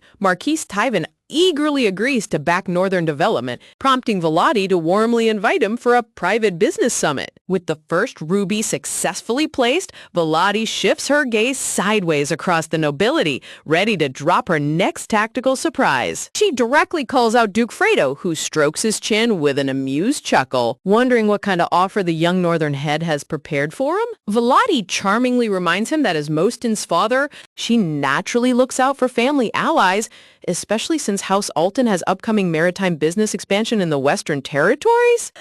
Duke Fredo bursts into a hearty laugh, thoroughly impressed by her bold political maneuver, accepting the ruby without a single protest. Reaching into the container for the final gem, Volati announces to the tense audience that whoever receives this last sample will become a primary founding investor in the Northern mines. She mentally chuckles at how perfectly the Crown Prince set up this public spectacle, deciding to fully weaponize his audience to pull off her biggest power play yet. Observing the Crown Prince smugly adjusting his hair, 100% convinced the last gem's coming to him, Volati scoffs inside, refusing to waste a national treasure on a corrupt royal who can't even legally invest. Talk about an absolute shocker. Volati grandly announces that the final priceless magic ruby goes directly to Prince Killian. Killian's eyes widen in sheer, unfiltered shock. The spectator gallery immediately explodes into confused muttering, asking if Volati shares a secret alliance with Killian, which she instantly shuts down with a cold, direct no. Volati recalls how the Crown Prince pretended to act like a doting elder brother when entering the court, but subtly projected condescending disdain toward Killian the entire time. During Killian's very first parliamentary session, the Crown Prince didn't allow him a single moment to speak, even publicly belittling him as a useless royal in front of the high nobility. Wow, look at the Crown Prince's face turning turning a lovely shade of furious purple. The artist drew his petty rage so vividly here, it's absolute cinema. Yet Volati knows Killian isn't entirely harmless either. He deliberately plays the part of a sloucher to trick his arrogant brother into underestimating him. Volati serenely explains to the audience that gifting the ruby to Killian is purely strategic, excitedly, as his extensive international contacts will help the North breach the massive Megala export market. Whispers of agreement ripple through the stands as lords recognize that Megala's obsession with red gems makes Killian's foreign diplomatic ties the ultimate business bridge. Unable to stomach being publicly bypassed, the Crown Prince violently kicks back his chair and snarls that the entire meeting is utterly dull. Storming out of the assembly hall in a fit of rage, the Crown Prince leaves Casper desperately chasing after him. Watching the royal temper tantrum with zero regret, Volati turns to Killian, asking if he'd honor her with a private conference at his personal estate to finalize their rapport. Flashing a strikingly handsome smile, Killian warmly invites her to his private residence, completely ignoring the chaotic mess his brother left behind. The next day, Volati's grand imperial carriage rolls up the pristine cobblestone driveway toward Killian's breathtaking white palace.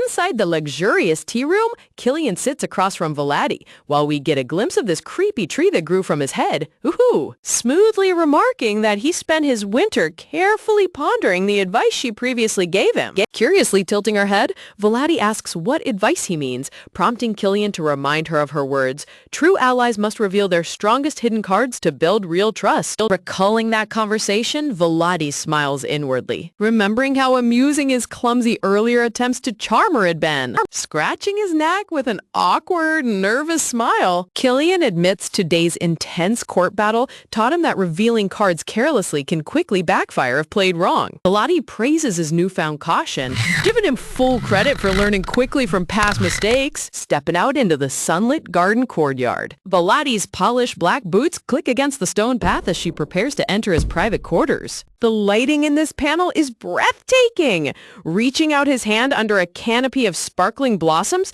Killian declares with striking sincerity that he wants to get closer to her than she could ever imagine. Glancing down at his extended hand with complete composure, Volati deadpans that his silver-tongued flirting style hasn't rusted one bit. Following him down a majestic sunlit marble corridor, Volati suddenly notices something deeply unsettling. The entire palace wing is completely devoid of a single servant. Stepping into the grand hallway, Volati notices an eerie silence hanging over the entire marble wing.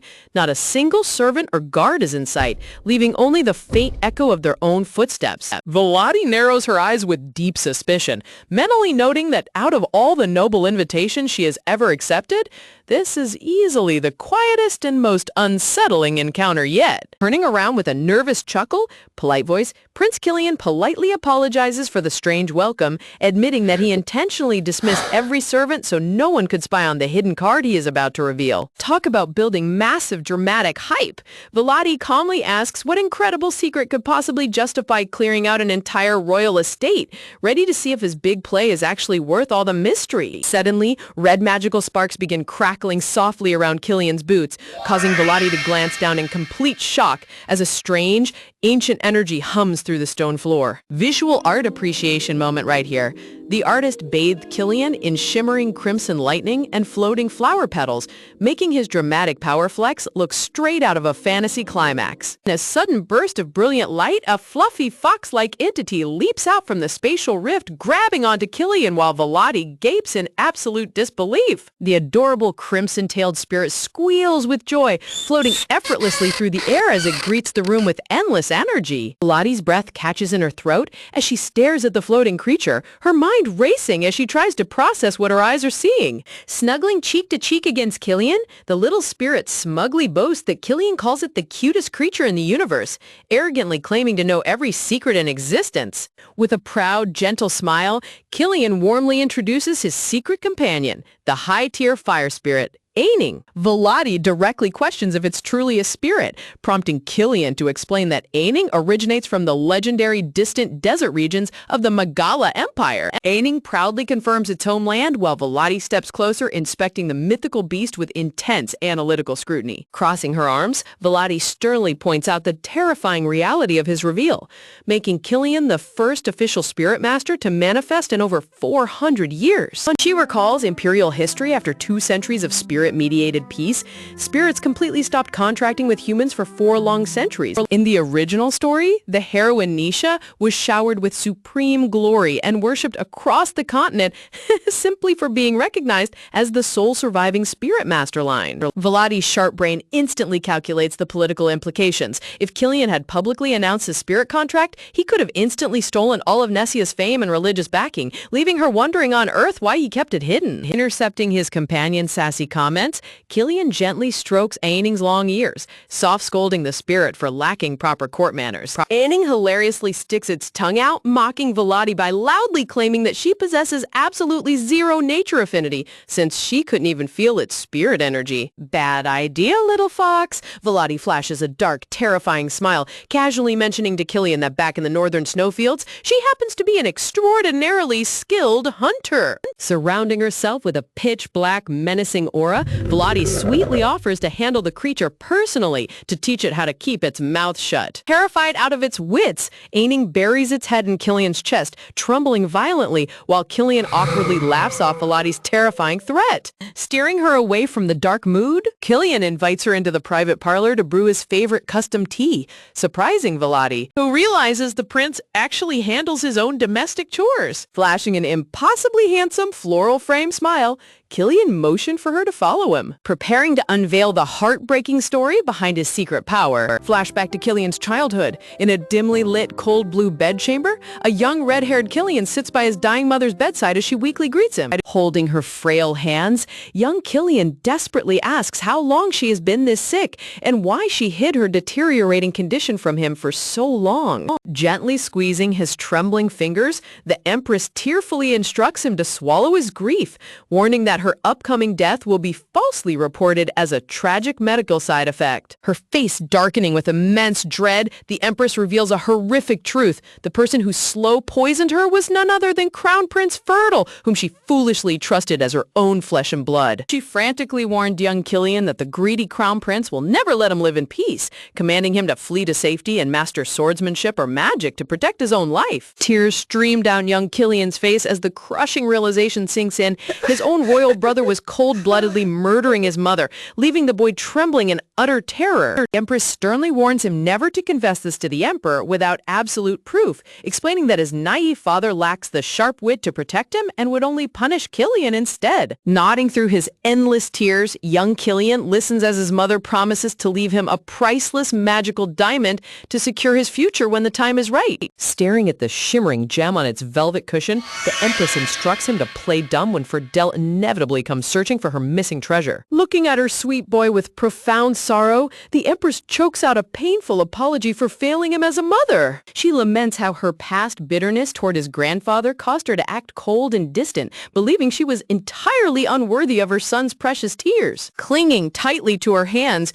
young Killian sobs violently, crying out that she was the only family member who ever truly cared about his well-being. Gathering him into a warm, final embrace, the Empress strokes his hair one last time, softly praying for her beloved son to stay healthy and strong. As this morning sunlight pierces through the tall windows, she urges him to leave immediately to make his scheduled return to the Megala Empire before suspicions arise. Young Killian turns around with tears brimming in his eyes, desperately trying to engrave his mother's face into his memory forever. Offering him one last serene, loving smile, the Empress silently bids farewell to her precious child. The narrative panel soberly notes that a mother and son, whose time spent apart was far longer than the fleeting moments they shared, parted ways after saying their final goodbyes. Returning to his distant academy dormitory, young Killian collapses onto his knees in the pitch-black room, weeping hysterically as he prays for the nightmare to be a lie. Clenching his fists until his knuckles turn white, a dangerous fire ignites inside his crying eyes, swearing that he will never allow his mother's murder to go unpunished. Soon after, official news of the Empress's passing reaches the Megala Empire, accompanied by a barrage of urgent letters sent directly by Fertile. Unfolding the manipulative letters, Killian finds Fertile demanding to know if he intends to avenge his mother, while greedily hunting for the location of her missing diamond. Honoring his mother's final command, Killian ignores Fertile's taunts, plunging himself into grueling daily sword training to build real physical power. Leveraging the Academy's world-class instructors and vast archives, he tirelessly studies complex magic theories and high-level combat tactics alongside elite peers. Yet as months bleed into years, an overwhelming wave of inadequacy and impatience suffocates Killian, leaving him staring into the dark, wondering what more he must achieve to gain real power. Suddenly, an observant classmate from a legendary line of spirit summoners approaches him, pointing out that Killian possesses the rare spiritual aura of a master summoner. Killian's eyes widen in massive realization, suddenly remembering that deep within his mother's Marquis Tivin bloodline, ancient spirit summoners once walked the earth. Realizing that basic magic and swordsmanship would never be enough to tear down a corrupt imperial crown, young Killian knew he needed a power so obscure and unpredictable that no one in the Empire could ever counter it. Leveraging his late mother's precious diamond to fund his secret double life, he spent his days dutifully acting like a star student at the Academy, while spending every waking night researching forbidden spirit summoning circles and trekking through the most remote wilderness of the Empire. Without a rare spirit stone to easily force a contract, he had to rely entirely on his own blood, sweat, and endless manual labor. Talk about taking the absolute hardest path in a fantasy anime universe. Even Killian himself couldn't deny how utterly unhinged his goal was, trying to pull off a spirit contract when the entire world hadn't seen one succeed in over 400 years. The Magala Empire had spent literal centuries throwing massive fortunes and top-tier spirit stones at legendary spirit beasts, only for every single spirit to reject humanity and vanish back into nature without leaving a trace. Yet, despite the mathematically impossible odds, Killian burned the midnight oil endlessly, sacrificing his youth, health, and rest just to crack the ancient spirit formulas. Years blurred together into a relentless grind until that scrawny young prince grew into a tall, capable young man who completely outgrew all his academy peers. Then came the ultimate payoff. In a magnificent burst of crackling crimson flames and shimmering light, an insanely cute, fluffy fox spirit popped out into the room with a cheerful greeting. Exhausted, battered, and wearing a ragged cloak after endless desert rituals, Killian could barely process the fact that he had actually achieved what centuries of grand archmages failed to do. Floating right in front of his face, the tiny spirit cheerfully asked if he summoned it to make a binding contract, leaving Killian blinking in utter bewilderment as he stammered out a confused reaction. He honestly couldn't wrap his brain around it, knowing this legendary desert spirit had turned down every archmage for centuries. Confusion, he directly asked why on earth it chose him of all people. Seriously, look at this visual breakdown. Out of all the mythical entities in existence, Aining and the legendary Shadow Tiger were considered the absolute most stubborn. Contract-resistant spirits alive. Killian had trekked across scorching desert dunes, specifically hoping to catch a glimpse of Aining, but when the creature actually accepted him, he thought he was hallucinating from heat stroke. Snuggling right up against his chest, the sweet little fox gently whispered that it saw a pitiful, broken soul lost in a storm, promising to comfort him so he would never feel lonely again. Listening to those warm words, Killian felt a sharp prickle behind his eyes, suddenly realizing just how deeply starved he was for genuine comfort and affection. Kneeling on the cold desert floor, the lonely prince collapsed into a weeping mess while tightly cradling the tiny spirit, sobbing, finally admitting to himself that all he ever truly wanted was for someone to look at him and ask if he was okay. With teardrops streaming down his dust-covered face, Killian desperately confessed his raw emotional need for a true ally, and little Aining instantly vowed to be by his side forever. Formally introducing his full royal name, Killian officially extended his hand to seal the pact, and the ecstatic little spirit happily accepted with zero hesitation. Wrapped in glowing crimson flames and warmth, Killian let out his first real, genuine smile in years, finally securing a power and a companion that no one could ever steal from him. Cut back to the present day in the private parlor. Velati rubs her temples in sheer exhaustion, trying to mentally process this massive tragic lore dump. She bluntly lays out the entire story step by step. Crown Prince Fertile banished Killian, murdered his mother, and now Killian contracted a mythical fire spirit just to wage a covert revenge war. Talk about an intense revenge plot. Killian casually gives her a glowing 10 out of 10 for her elite summarizing skills, while little Aining excitedly claps its tiny paws in approval. Behind Veladi's calm expression, however, her brain is running a full system error. Absolutely none of these dark backstory details match the original novel script she read in her past life. When Killian confirms that his mother survived for a whole year sending letters after taking the supposed cure, Veladi instantly connects the dots.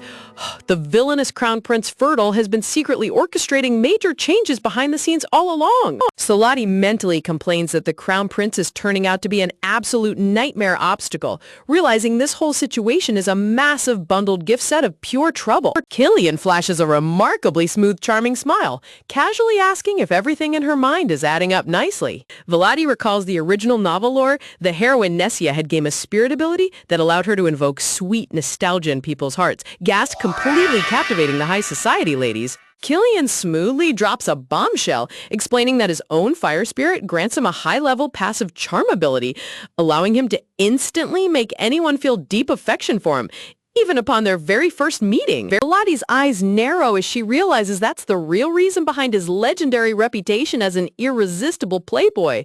But she immediately questions why he stayed hidden in Megala if he possessed such a broken mind control hack. Killian patiently clarifies that mastering such volatile spirit charm took years of strict discipline, and publicizing his summoner status too early would have drawn lethal targeted hits before he could even form a proper faction.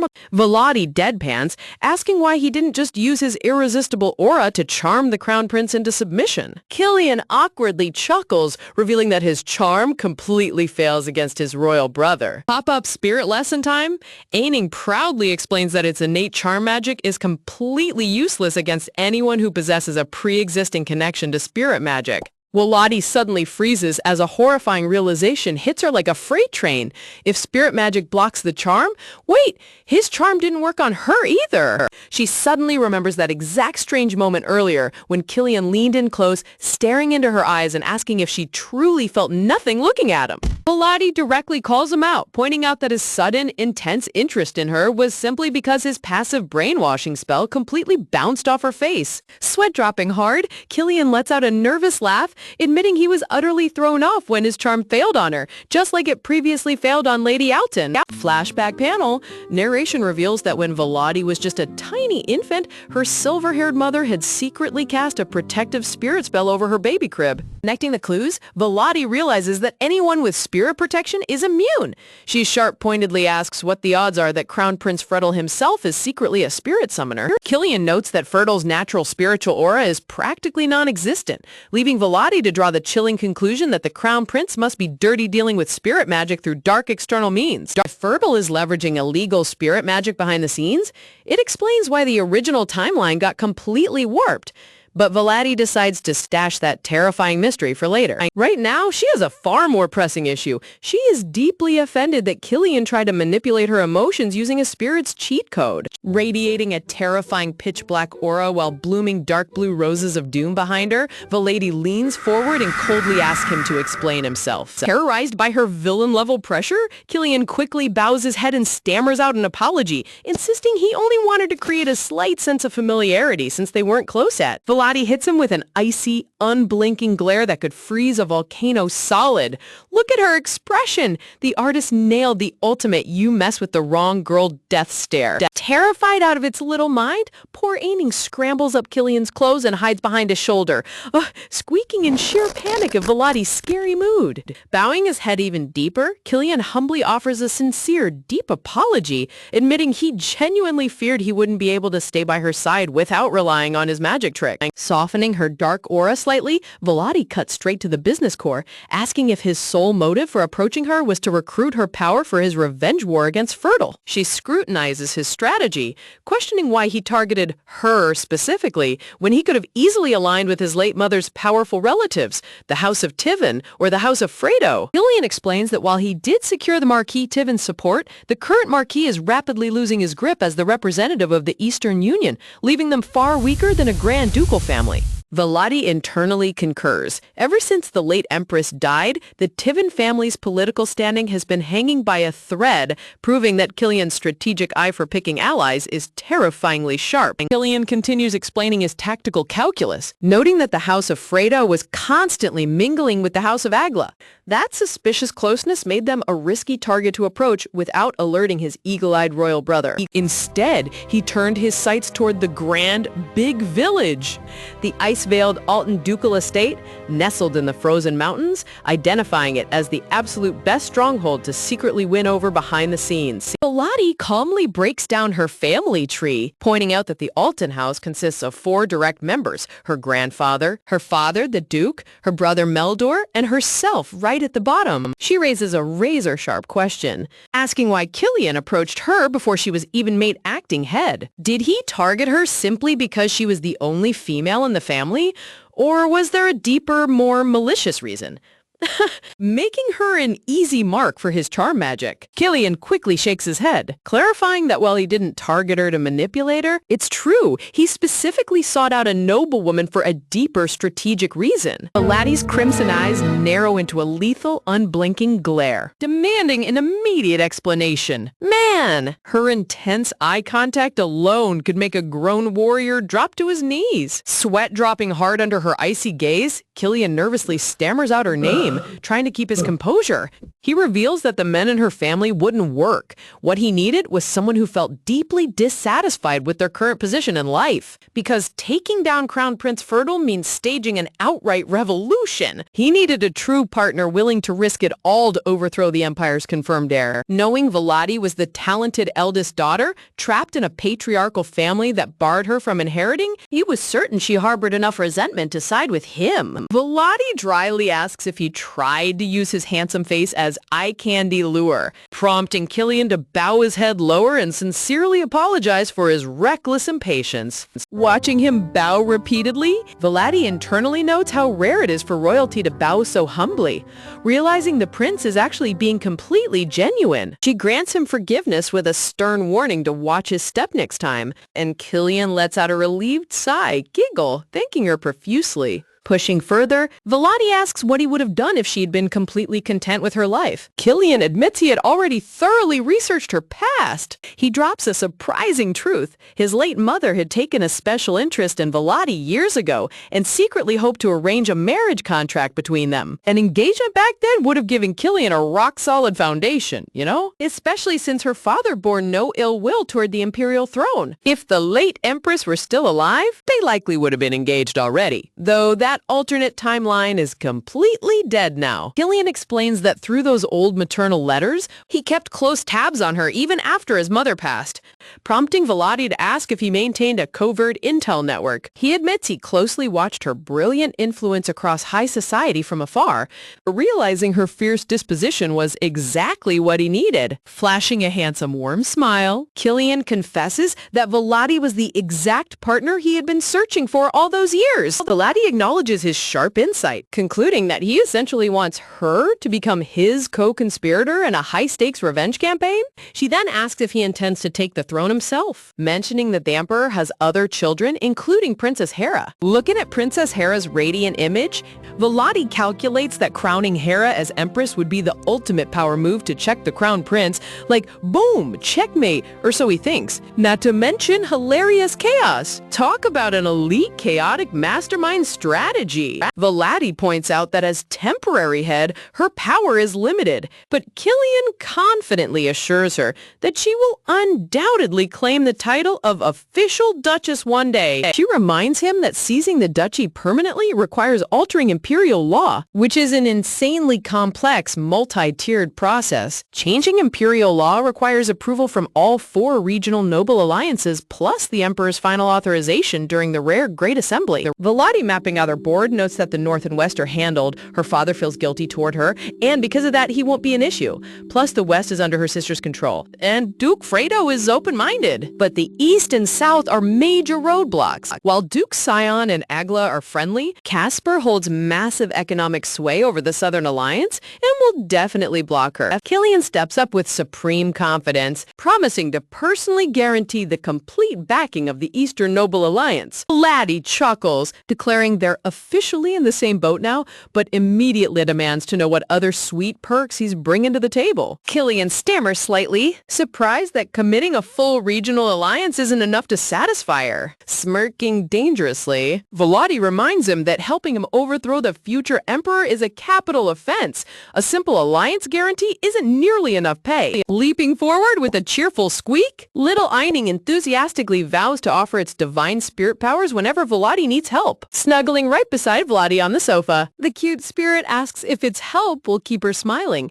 Admitting her smile made it feel warm and happy inside. Gently stroking Eining's fluffy head, Volati smiles softly while the little spirit purrs, happily declaring how much it loves kind people. With Eining comfortably in her lap, Volati praises Killian's acting skills. Noting how closely Crown Prince Fertile has been monitoring him, Killian reveals that Ferdel watches him like a hawk while acting overly friendly. Scoff, even offering him the title of Archduke, because he still thinks Killian is a harmless, naive younger brother. Volati tells him to play along and infiltrate Fertile's inner circle, ordering him to feed her every scrap of intel he can gather regarding the South. She explains that combining his raw intelligence with her original novel knowledge will allow them to set up a masterstroke game on the political board. That masterstroke will not only clear Killian's path to revenge, but also make it effortless for Volati to lock down the Southern Alliance's vote.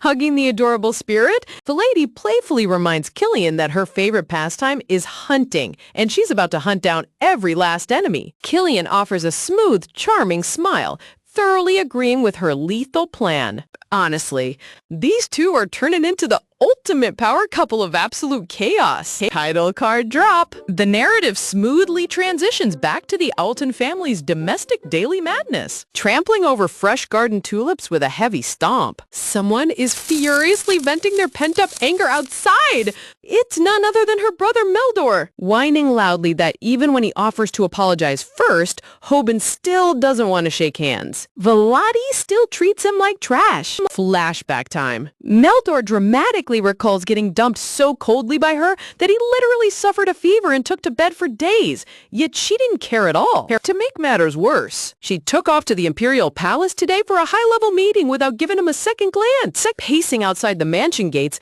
Meldor suddenly snaps back to reality, realizing he's standing there like a desperate puppy waiting for her return. Blushing red from sheer humiliation, he shouts at the empty courtyard, demanding a servant come out immediately so he can cover up his embarrassment. Butler steps out with a calm bow, and Meldor frantically demands a carriage be prepared right away so he can flee. Annoyed by his own helplessness, Meldor wanders through the vibrant market square, grumbling endlessly to himself. He fumes over how his family treats him like an incompetent brat stuck in place. Seeking a quick retail therapy pick-me-up, he steps into a high-end luxury boutique where the polite shopkeeper greets him with a lavish bow, welcoming the young lord of the Alton house. Still pouting, Meldor immediately asks if any new arrivals have come in today. The shopkeeper enthusiastically confirms that several rare, fascinating items just arrived from top-tier merchants. Reaching under the glass counter, the merchant proudly presents a stunning, almost enchanting necklace. Gold-embossed leather research tome that sparkles like a priceless treasure. Ah, yes. Nothing cures severe emotional trauma quite like aggressive impulse shopping. The merchant explains that this rare text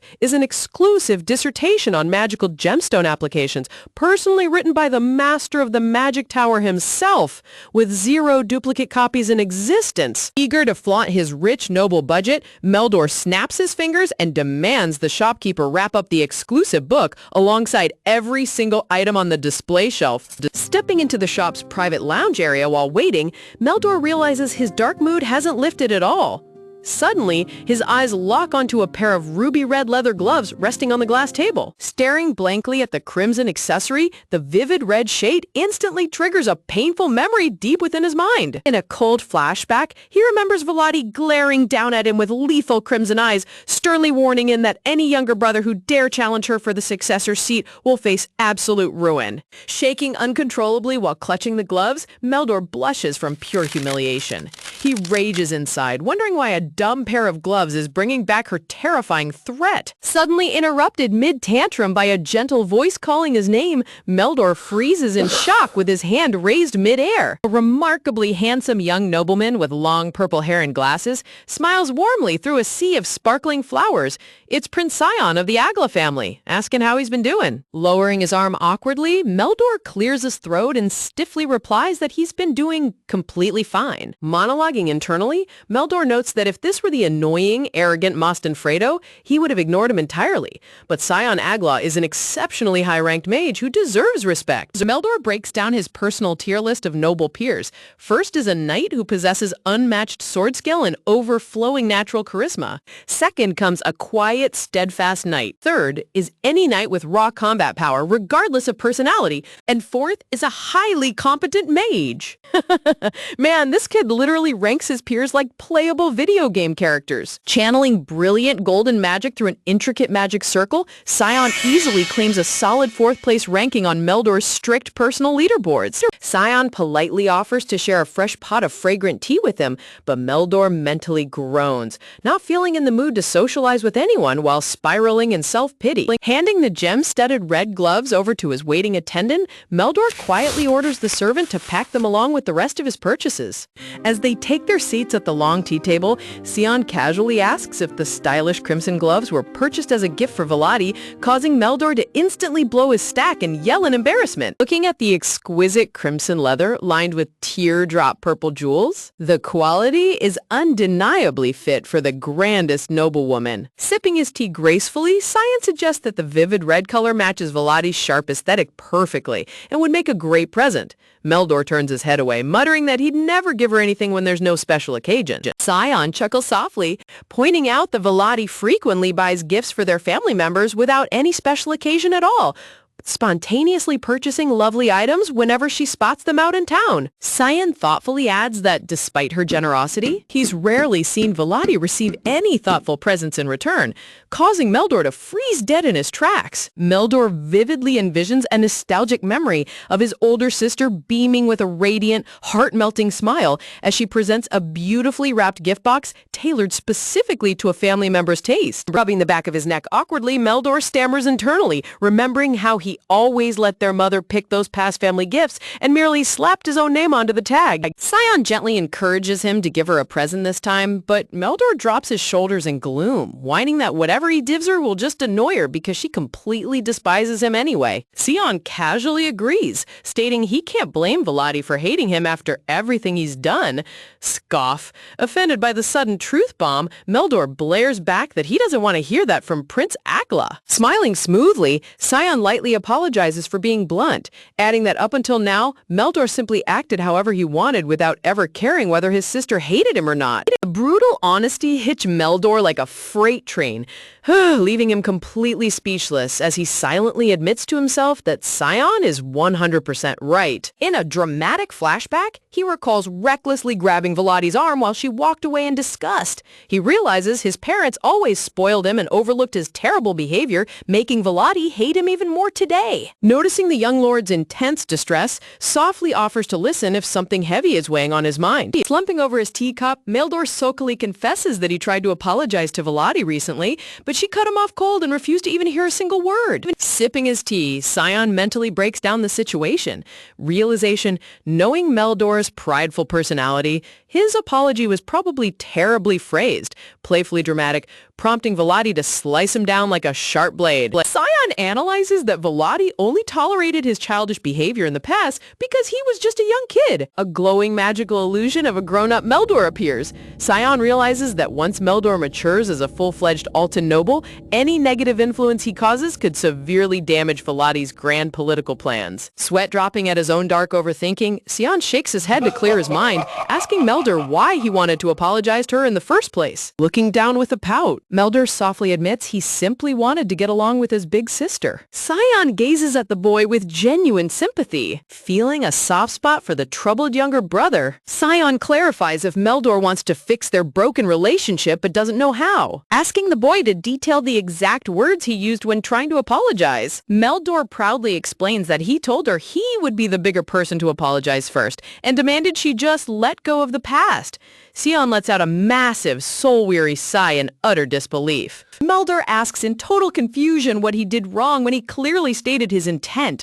Bro literally gave her a high and mighty demand and thought it was an apology. Scion facepalms, asking if Meldor has ever apologized to anyone in his life. Crossing his arms defensively, Meldor insists that plenty of people have apologized to him before. Flashback time. A terrified servant kneels on the floor crying, sob, sob, begging young Meldor for mercy after making a minor mistake, while Meldor casually decided whether to forgive him or not. Meldor explains that he only accepted apologies if he could feel genuine remorse. Otherwise, he refused to listen. Scion smiles calmly behind his teacup, assuming Meldor will finally connect the dots. But Meldor just tilts his head with a massive question mark floating over his dense head. Wow, this kid's brain is literally an absolute brick wall. Sweat dropping hard, Scion realizes he needs to spell out the lesson like he's talking to a toddler. Scion picks up his filled teacup and dramatically motions toward Meldor. Leaning over the table, Scion asks how Meldor would feel if, playfully, Scion accidentally spilled hot tea all over his fancy outfit and then told him to, quote, just let go of the past, scandalized without showing an ounce of remorse. Meldor recoils in outrage, screaming that the Emperor should be the one to bow, yelling that such a fake response isn't an apology at all. Stifled laugh, and isn't funny. Twitching in absolute shock as the sudden realization hits his brain like a lightning bolt, Meldor finally gets it, while mini chibi Scion smiles victoriously in the corner. Meldor drops his head in defeat, his face burning with embarrassment as he sulks over his hopeless situation. He sighs softly, admitting that it's far too late because Volati already despises his very existence, especially after his atrociously arrogant attempt at an apology. Scion calmly takes a graceful sip of tea, completely unfazed, almost amused by being accused of mass murder, asking what the last thing Volati said to him was. Meldor mutters gloomily that she bluntly commanded him to stop bothering her altogether. Smiling warmly through his glasses, Scion offers a ray of hope, suggesting that if Meldor approaches her with authentic remorse this time, she might actually grant him forgiveness. Scion cheerily adds that offering those sparkling ruby gloves as a peace offering after a genuine apology would be the absolute peak strategy. But then he pauses, sweat dropping as he wonders just how icy Volani's heart truly is. Man, even the top mages in the kingdom are terrified of her cold shoulder. A dramatic transition shifts the scene as Scion ponders Volati's terrifying nature. When she locks her sights onto a goal, her determination is completely relentless and bold, a trait she demonstrated from the moment she entered high society. A chill fills the air as her past declaration echoes through his mind. She explicitly warned Scion back then that she could never feel satisfied unless she stood at the absolute pinnacle of whatever hierarchy she joined. Flashback panels show a breathtaking Volati commanding the entire ballroom, all eyes on her, charming high society noblewomen within just 6 short months. While her family's prestige certainly helped, this didn't guarantee her victory. Her meteoric rise was a direct testament to her terrifying leadership and sharp ambition. Dark waves of shadowy ambition ripple across the screen. Honestly, you cannot make this up. Our comedic duo gets cornered by another contender who activates a freaking landmine, and somehow this idiotic genius actually manages to dodge it just in time by using alchemic fire to blast himself backwards.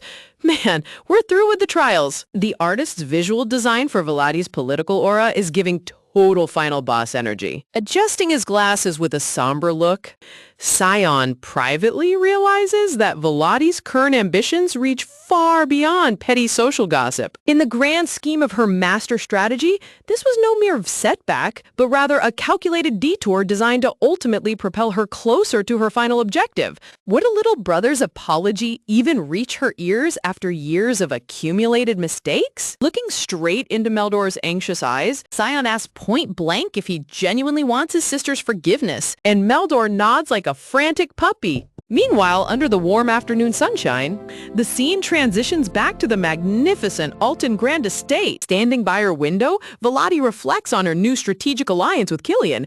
Feeling pleased that their shared goals will yield massive mutual benefits, she smiles with sleek confidence, taking it as a compliment that Killian picked her as his partner, proving he possesses excellent judgment. She recalls ordering her loyal maid Stia to investigate Killian's background while also prying into the Crown Prince, though royal security made the prince tough to inspect directly. A shadowy portrait of William appears, the traitorous former chief butler who was swiftly executed by the Watchers shortly after Veladi was born. Deep in the gloomy underground dungeons, a captured informant remains bound tight to a heavy wooden chair. From his grueling interrogation, Veladi learned that the royal family had been attempting to plant spies inside House Alton for a very long time. Connecting the dots, Veladi realizes William was likely operating under the Crown Prince's direct orders all along. Turning her attention to the dark spirit blade in her hand, she prepares her next secret move. Holding an ancient parchment bearing an intricate magic circle up to the blade, then she verifies that it's Aining's personal spirit summoning array. Crimson flames ignite along the blade as cute little Eining bursts forth,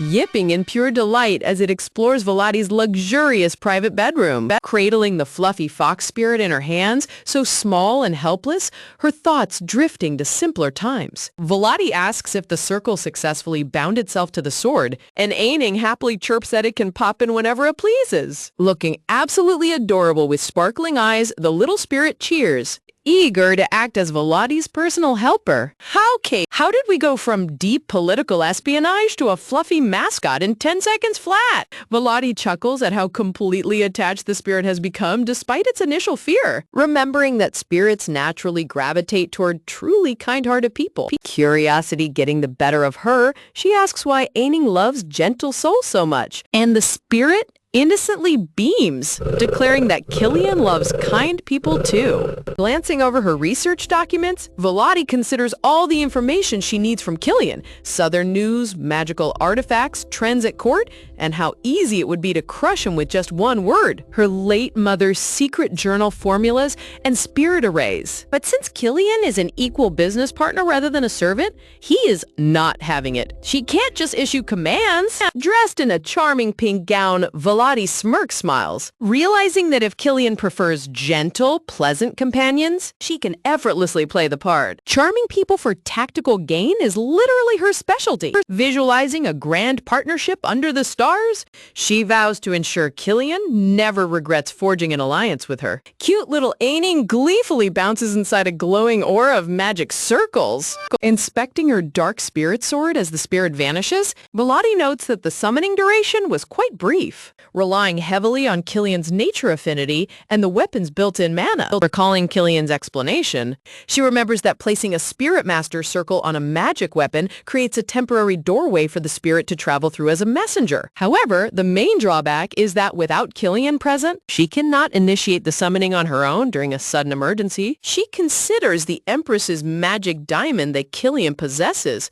but knows activating high-grade magical diamonds inside the palace would trigger the Imperial mana detection system instantly. Realizing the Crown Prince is undoubtedly watching Killian's every step for that exact diamond, she decides relying on subtle spirit messages is by far the safest option. Suddenly interrupted mid-thought by a knock at her door, Veladi looks up with a surprised expression as a servant delivers unexpected news. Downstairs in the grand parlor, young Meldor sits stiffly on the edge of the plush sofa, and his parents are just gushing about how he's finally joined the big leagues, trembling with anxiety as he waits for his sister. Stepping into the parlor, Vladi takes a seat opposite him, Asking coldly what business brought him here. Meldor fidgets nervously, announcing he has something important to tell her. Vladi crosses her arms, watching him with an unreadable glaze, mentally warning herself that she won't waste time on another obnoxious, high-handed rant. Spotting her defensive posture, Meldor blushes furiously, shaking his head rapidly while promising that this time is completely different. Reading his flustered expression, Vladi realizes he's actually attempting another apology, so she sternly prompts him to speak his mind.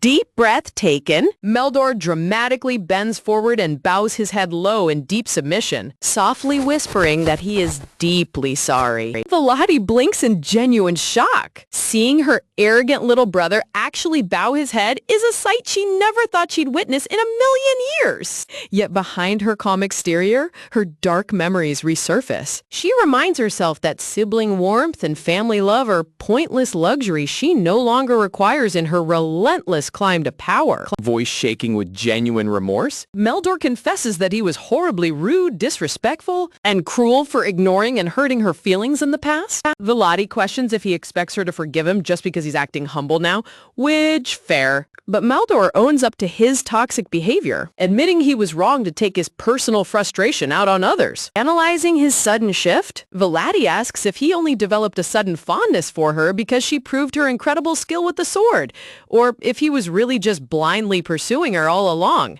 knowing how obsessed he is with knights. Looking up with full honesty, our protagonist confesses his lack of any cool abilities and that the best he can do is maybe draw some monsters onto paper. Meldor admits he doesn't just admire any random knight, he respects warriors who possess overwhelming, undeniable power. Crushing power. Vladi tilts her head with a sharp smirk, pressing him on whether he ever would have apologized to her if she remained a weak, subordinate person. Traditional noblewoman without a blade. Meldor doesn't dodge the painful truth. He acknowledges that her swordsmanship made him see her in a completely new light, revealing a level of potential that completely outclasses his own. Flashback of Vladi standing victoriously over the defeated Durnes Logan. Meldor declares that witnessing her legendary duel proved without a doubt that she is the only person destined to rewrite the family laws and become House Alton's leader. Visualizing his sister seated regally upon the Alton throne, surrounded by blooming crimson roses, Meldor confesses that while he used to believe the title belonged to him, seeing her rule felt so right that he couldn't deny it. Clutching his trousers tight as his fingers tremble, Meldor blushes crimson, struggling to force out his next final confession. Don't tell me this former bratty kid is officially converting into his sister's biggest fanboy? Flushed crimson to his ears, Meldor blurts out that Vladi is far more qualified to lead House Alton than he ever was, adding that he wants to stand proudly by her side as her loyal supporter. Vladi looks at him in utter disbelief, raising an eyebrow as she murmurs that his sudden shift in attitude is totally unexpected. Completely dying of embarrassment, Meldor buries his face in his hands, whining that she shouldn't say another word because his heart can't take it. Watching him hide his glowing face, Vladi rests her chin on her hand, silently admitting that speaking his true feelings so openly at his age takes serious courage. Man, seeing this former arrogant brat transform into a bashful little fanboy is pure comedy. Vladi admits she fully expected him to keep looking down on her from a distance forever. Reflecting on their past, she remembers rejecting his earlier clumsy apology, realizing that turning down his goodwill must have severely bruised his fragile aristocratic pride. Yet despite that rejection, here he is once again, swallowing his ego to offer her a completely genuine apology. Her eyes narrow slightly as she remembers how terribly he used to treat her, admitting that his past obnoxious behavior still gets under her skin. Peeking nervously through his fingers, Meldor stammers, asking what she thinks and timidly hoping she might find it in her heart to forgive him. He quickly adds that if she isn't ready to forgive him yet, she doesn't have to, leaving Vladi completely stunned since the Meldor she knew would usually throw a tantrum until he got his way. Stepping into the sunlit parlor, Meldor takes a deep breath and offers her a deal, telling her to simply use him instead. Beaming with sheer earnestness, he places a hand over his chest, promising to execute any command or magic project she assigns without a single complaint. Vladi's analytical mind kicks into high gear,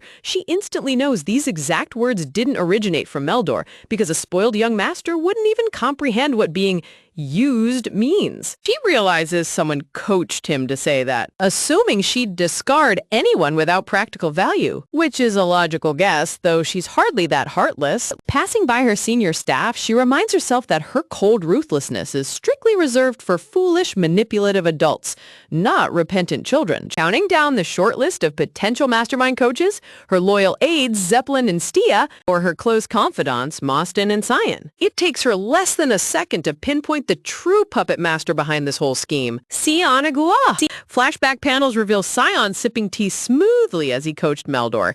This dude is like a master of manipulation, planting seeds of doubt and ambition, pushing Meldor toward an extreme path, advising him to offer himself as a useful tool if he ever wanted Veladi's forgiveness. Smirking at his clever meddling, Veladi notes that Sion is definitely bracing himself for a fiery interrogation the next time they meet. Look at how Meldor's eyes literally sparkle with hope the moment he offers to be used. Bro isn't just seeking forgiveness, he's actively auditioning to be her #1 minion. Realizing how eager he is, Veladi decides to play along, pretending to be trapped by the vines as he laughs at him, declaring that if he wants to prove his worth, he'll have to earn her complete trust first. Pumping his small fists in victory, Meldor proudly vows that he will do whatever it takes to become her reliable right-hand man. Veladi lightheartedly snorts at his huge confidence, agreeing to give him a shot since he actually had the audacity to seek counsel from Sion. Terrified that he leaked the secret, Meldor stammers awkwardly, sweat dropping as he desperately tries to deny that Lord Ogla helped him. Watching him fumble, Veladi grins slyly, realizing Sion must have ordered him to keep their secret meeting hush-hush. As if anyone could ever hide secrets from her, Meldor nervously hands over an elegantly wrapped crimson gift box,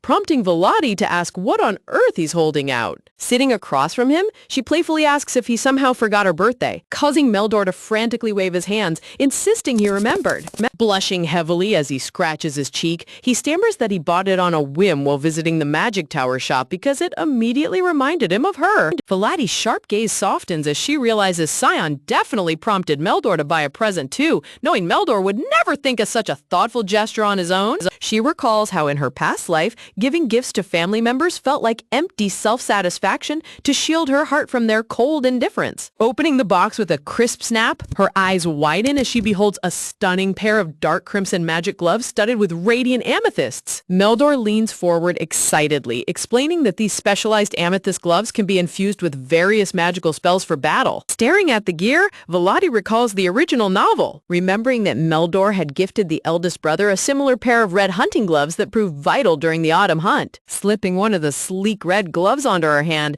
Veladi offers a genuine smile, thanking Meldor for providing a tool she was actually planning to buy herself. Visualizing her grand destiny surrounded by blooming roses, Veladi smiles down at her gloved hand as Meldor cheerfully promises to never let her down. Reflecting on her altered timeline, she notes that while certain events have diverged completely, key pieces of fate are naturally aligning once again. Remembering how Meldor devotedly followed the Eldest in the original timeline, she realizes that gaining his absolute loyalty will drastically accelerate her master plan. Looking out over the Grand Alton estate, she knows that as acting head, she must deliver undeniable, massive achievements using magical technology to secure her crown. Dressed in full royal regalia like an empress, she acknowledges the unfair obstacles women face in nobility, but vows that House Alton's eldest will still rule supreme. Glowing magic energy swirls across the screen as she fiercely vows to force destiny into compliance through sheer willpower. Reviewing her business ledgers,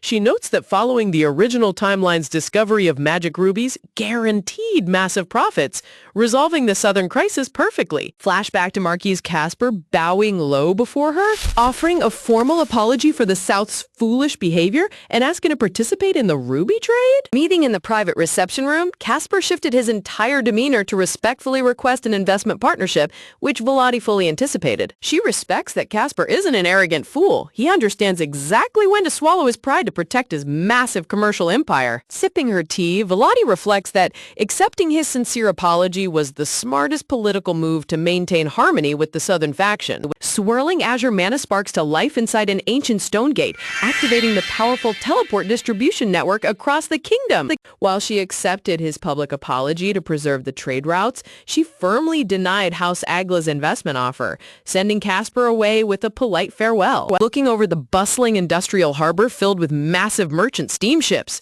Vladi feels zero regret about keeping full financial control for herself. Southern nobles were practically frothing at the mouth to invest in her lucrative ruby venture. Casper, bowing his head, saved his faction from being totally frozen out of the profits. Seeing talented jewel craftsmen carefully carving glowing magic rubies, Vladi smiles, knowing she successfully repaired ties with the South while maximizing her own absolute authority. Sitting at the head of the grand conference table, surrounded by Baron Rickon and northern vassals, Vladi reviews the finalized investor roster for the lucrative Magic Ruby project. She reflects back on her busy schedule from yesterday, remembering her private diplomatic visit to House Fredo's luxurious estate. Duke Fredo had greeted her with a warm, open smile, showing immense interest in forming a secret commercial partnership with the North. But Vladi's expressions darken into a cold, venomous glare. Despite their smooth initial negotiations, someone in high power moved fast to ruin her careful setup. Seated high upon the imperial throne, the crown prince smirks arrogantly, granting her the floor to share her thoughts on his brand new legislative proposal. Rewinding back to 2 hours prior, an emergency imperial meeting was suddenly summoned, an authority strictly reserved for the emperor and the crown prince. Since emergency sessions are strictly capped per year, holding one guarantees that a monumental shift in imperial policy is taking place. In the original novel's timeline, this precise emergency session occurred after the heroine Nesia formed her legendary contract with a high spirit. Vladi knows that if Nesia had actually contracted with Shannon, her father would have returned immediately, making the crown prince's sudden assembly deeply suspicious. Addressing the entire assembly of high nobles, the crown prince boldly announces that the session was called to revise a fundamental imperial law. Reading the handed out documents, Vladi realizes it's the famous Child Labor Act, originally created by the late Emperor Agriarca. She recalls how the Dectardal Empire transitioned from a quiet agricultural realm into an industrial powerhouse through magical engineering. As factories mushroomed across the land, evil voice, greedy nobles began exclusively exploiting young children to cut labor costs down to pennies. To protect the youth, Emperor Agriarca enacted the Child Labor Act, enforcing strict limits on working hours so kids could rest and study. Holding the document in her hands, Vladi wonders why on earth the crown prince is resurrecting an ancient labor law right now. Her eyes widen in shock as she reads the fine print. The proposed amendment expands the act to cover every single child across the entire empire? She instantly realizes the trap. Extending the law universally means noble children are now legally restricted under child labor regulations as well. Her gaze turns razor sharp as she connects the dots. This entire emergency session was custom-tailored as a targeted strike to chain her hands. Normally, laws can only be amended once a year during the Grand Lords Assembly, but calling an emergency session bypassed standard legislative delays completely. However, emergency revisions are provisional, facing a mandatory 3-year trial period before requiring final confirmation. Visualizing heavy iron chains binding her ankles, Vladi realizes 3 years aligns exactly with her official coming-of-age ceremony. Murmurs ripple through the seats as confused lords question why a law meant for commoners is suddenly banning underage nobles from making profits.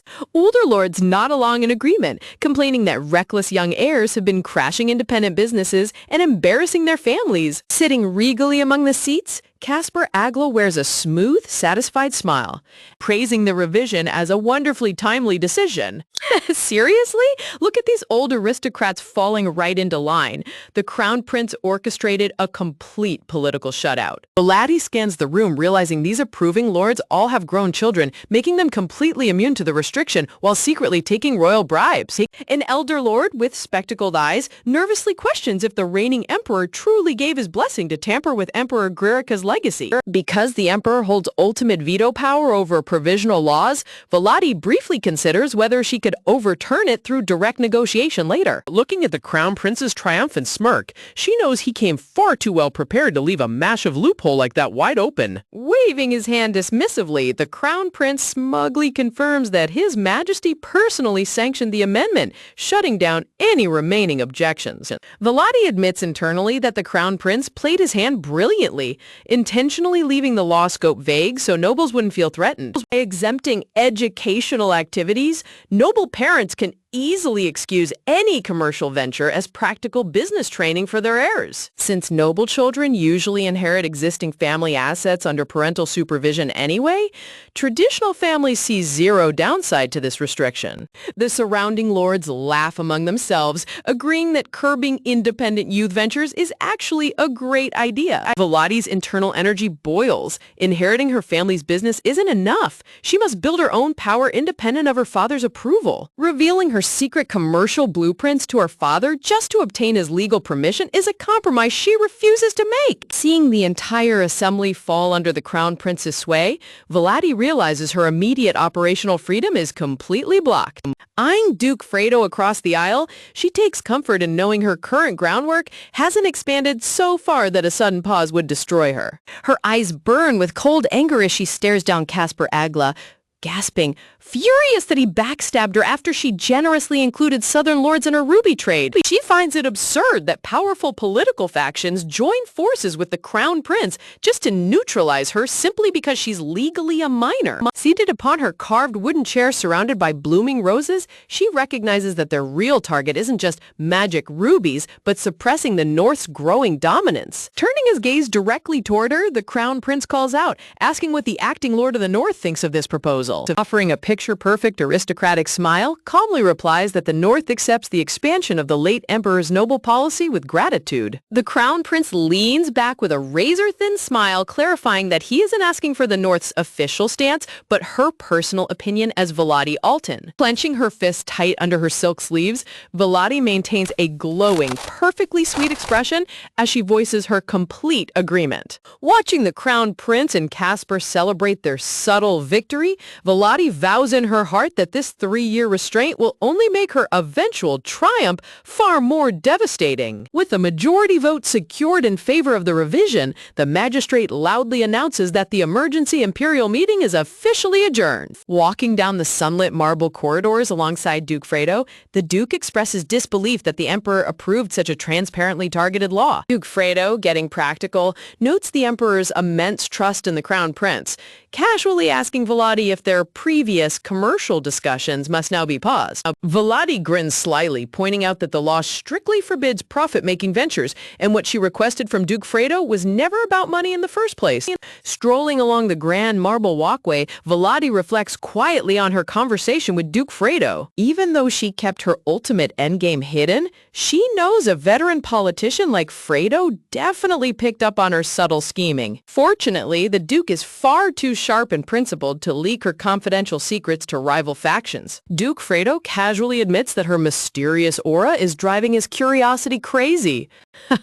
Offering a polite smile, Volati teasingly responds that she would love to lay out her complete blueprint right now, but he will just have to wait patiently for 3 years until her coming of age. Talking about young noble heirs, Volati teasingly wonders if Duke Fredo's own son Moston would be willing to sit idle for 3 years.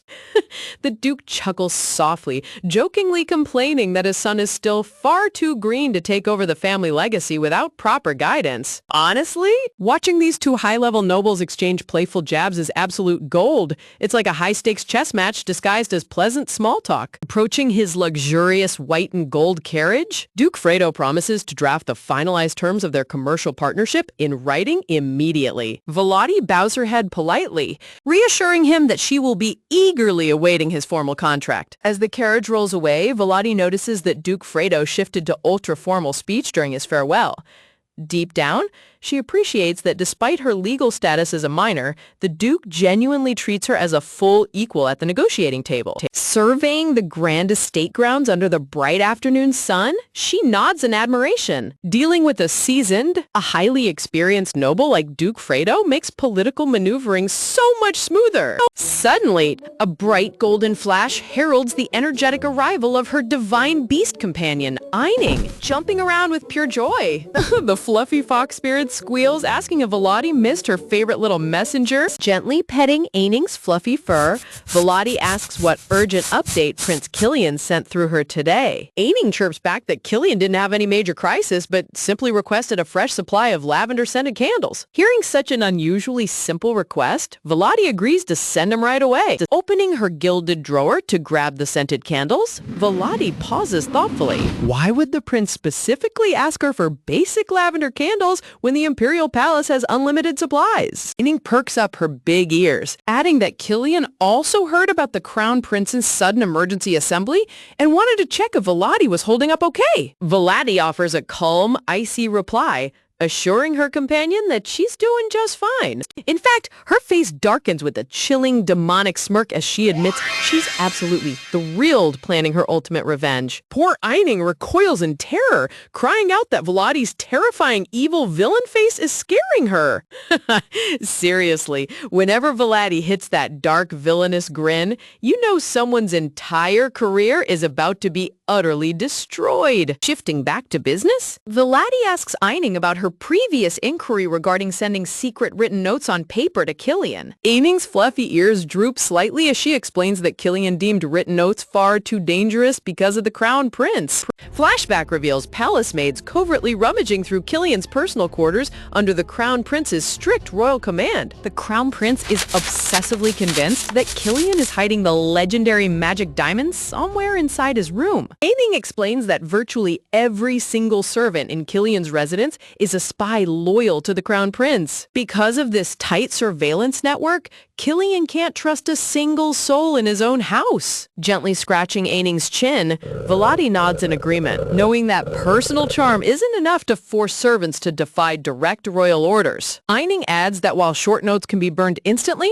holding onto long written documents is an absolute death sentence. And Volati's gaze sharpens as she analyzes the prince's dire situation. Without her strategic intervention, Killian would be completely defenseless against the Crown Prince's total control over the Imperial Palace. Talk about playing a video game on ultra hard mode. Killian is literally sleeping in a room surrounded by enemy spies 24 hours a day. Flashing a sly smirk, Volati holds up two fingers, proposing a clever loophole. Ooh, but what if Killian writes down the critical intel and immediately dispatches it to her through Eining? She instructs the spirit companion to request 3 specific items from the prince right away. First, she needs a complete list of the Crown Prince's core political aides, specifically their official titles and names, so she can begin analyzing their weaknesses. Second, she demands detailed info on Killian himself, so our sneaky stalker can find out if this duke is actually worth all the fuss, requiring him to log all his daily habits, schedule, and personal routines. Cupping her hand over Eining's ear, Volati whispers the third secret requirement directly into the spirit's ears. a confident smile spreads across Volati's face as she imagines how utterly bewildered Killian will look when he receives her demanding homework assignment. Cut to Killian's estate, where the handsome prince gently cradles Eining alongside the lavender candle. Reading Volati's message, Killian chuckles softly, admitting to himself that working with her is going to be incredibly fun. The narrative transitions back into historical archives, revealing that the ruthless leader is actually an imposter, highlighting the legendary reign of the late Empress Guerrica. During her rule, the princess discovers Granduncle Joe's diary and reads with horror that killing the dragon won't free the demons. She single-handedly overturned unjust ancient statutes and enacted revolutionary public reforms. Among her vast achievements was a groundbreaking social Welfare Act requiring the imperial throne to construct and fund public facilities for common citizens using tax revenues collected directly from high nobility. High-ranking aristocrats threw massive temper tantrums over losing their tax wealth, but Empress Guerrica stood her ground like an absolute monarch. She fought political factions relentlessly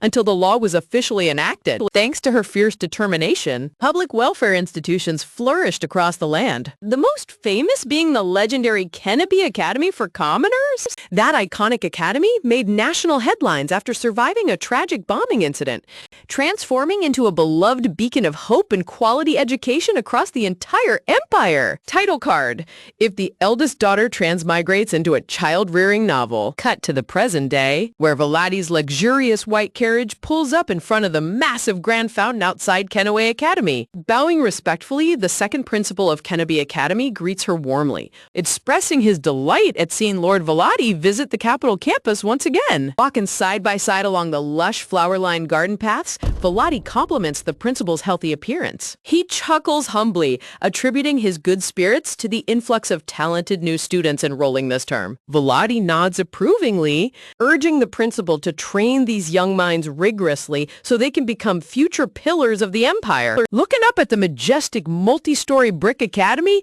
Vladi notes that the capital branch is far more massive than rural facilities, basically dwarfing everything she's ever seen. Mainly because capital commoners place an immense premium on higher education. In the bustling capital, ambitious common families constantly strive to elevate their social standing, making education their primary ticket toward noble connections. Wealthy merchant families desperately seek to pass down their advantages, while impoverished parents sacrifice everything just to secure a brighter future for their children. As a result, despite the academy's massive capacity, entrance exams are ridiculously competitive every single year. Wow. Turns out competitive college entrance exams exist even in fantasy manhwa worlds. Nobody can escape the academic grind. Vladi reflects that the Academy's most revolutionary feature wasn't its size, but its groundbreaking female employment policy. Empress Guerrerica specifically established the Academy to create respected professional job opportunities for women. During that era, fallen noblewomen often worked as private home tutors, or they could manage separate households relying on patronage, which was one of the very few respectable professions available to educated ladies. Recognizing the massive surplus of qualified female tutors across the empire, Empress Guerrerica boldly hired them all en masse to staff the public school network. Naturally, conservative male aristocrats threw massive fits over female employment. But even after Empress Guerrerica passed away, get this, the reigning emperor honored her legacy by personally guaranteeing legal protection for every female educator. Inside the principal's private office, Vladi sits on the plush leather couch, asking if the special arrangement she previously requested has been fully prepared. The principal assures her that everything is set. A sudden, polite knock echoes at the heavy wooden door. A young female voice calls out, announcing her arrival as Ellen Dantio. The principal quickly grants her permission to enter. Opening the door nervously, a timid young woman with soft brown hair steps inside. Bowing deeply to apologize for her slight delay, smiling gently, the principal reassures Miss Ellen that there's no need to apologize. He then turns toward the door, announcing that he will leave them alone to conduct their private conversation. Ellen's eyes widen in absolute panic as she stammers, begging the principal not to abandon her alone with the High Lord. The principal offers a warm chuckle, reminding her that she has a free period anyway. Look at the principal dipping out like a teacher dodging hall duty. He wants zero part in whatever high-level scheming Vladi is cooking up. Sitting regally upon the central chair with her stylish red hat, Vladi looks down at the flustered teacher, calmly commanding her to take a seat. Her heart pounding in her chest, Ellen frantically scurries forward, shouting out an enthusiastic confirmation. Placing her hand trembling over her chest, Ellen bows low, stammering that meeting the legendary acting Lord of the North is the greatest honor of her life. Vladi gets straight to the point, revealing that she visited the Academy today specifically to ask Elin for a personal favor. Elin shrinks back nervously, terrified that she lacks the ability to execute a request for a high noble. Vladi offers a reassuring look, clarifying that the task isn't difficult at all. She simply needs Ellen to perform what she does best. Elin perks up in surprise, asking if she means playing the piano. Vladi confirms with a warm nod, praising Elin's extraordinary musical talent. Clasped hands held tight against her chest, Elin's face lights up with sheer joy as she eagerly promises to devote her full skills to help Lord Vladi. Vladi offers a polite, encouraging smile, assuring Ellen that her music will bring immense delight to everyone present at the private gathering. Ellen's eyes widen in absolute terror as she stammers in total disbelief. disbelief. She can't comprehend how a humble commoner teacher could ever be permitted to step foot inside the elite private salon of the Duchess of Aglaé, smiling regally with an outstretched hand. Vladi calmly clarifies that while Ellen couldn't normally enter as a guest, she'll be entering as an honor performer to entertain the high society ladies. A glimpse into the opulent salon reveals high-born noble ladies socializing over tea, renowned for their lavish patronage of exceptional artists and musical prodigies. In truth, Ellen was Vladi's absolute perfect candidate, possessing a refined, noble background, flawless etiquette, and breathtaking talent on the piano. Seriously? Finding an elite-tier pianist who also happens to have a secret noble pedigree is like pulling a 5-star gotcha card on the first try. Vladi's true master plan unfolds because the salon's inner circle is fiercely tight-knit. Ellen's breathtaking music will disarm their defenses, serving as a Trojan horse to let Vladi's undercover informants extract high-level political secrets. Back in the present office, Vladi asks if the task feels overwhelming. Ellen shrinks back nervously, candidly admitting that while it feels immensely intimidating, she knows she isn't in a position to decline. Vladi's gaze drops into cold calculation. After all, how could the daughter of a disgraced house refuse? Ellen is the younger sister of a man who crossed Vladi's family. Deep inside the shimmering subterranean caverns, Ellen's disgraced elder brother works under grueling forced labor in the ruby mines, punished for acting as a covert spy for the crown prince against Vladi's house. The story backtracks to the history of House Dontio. The spy's father held the rank of baron, but due to imperial inheritance laws, his children were ineligible to inherit the title directly. When both parents tragically perished in a sudden accident, the elder brother was forced to step up as head of the household, barely maintaining their aristocratic standing through his knightly service under House Alton. But when the brothers' espionage was exposed, total ruin struck. The ducal house seized all their assets, leaving the entire family chained under brutal guilt by association laws. Man, medieval collective punishment laws are absolutely merciless. One person messed up and the whole family line got nuked into bankruptcy. And yet, amid the ruin,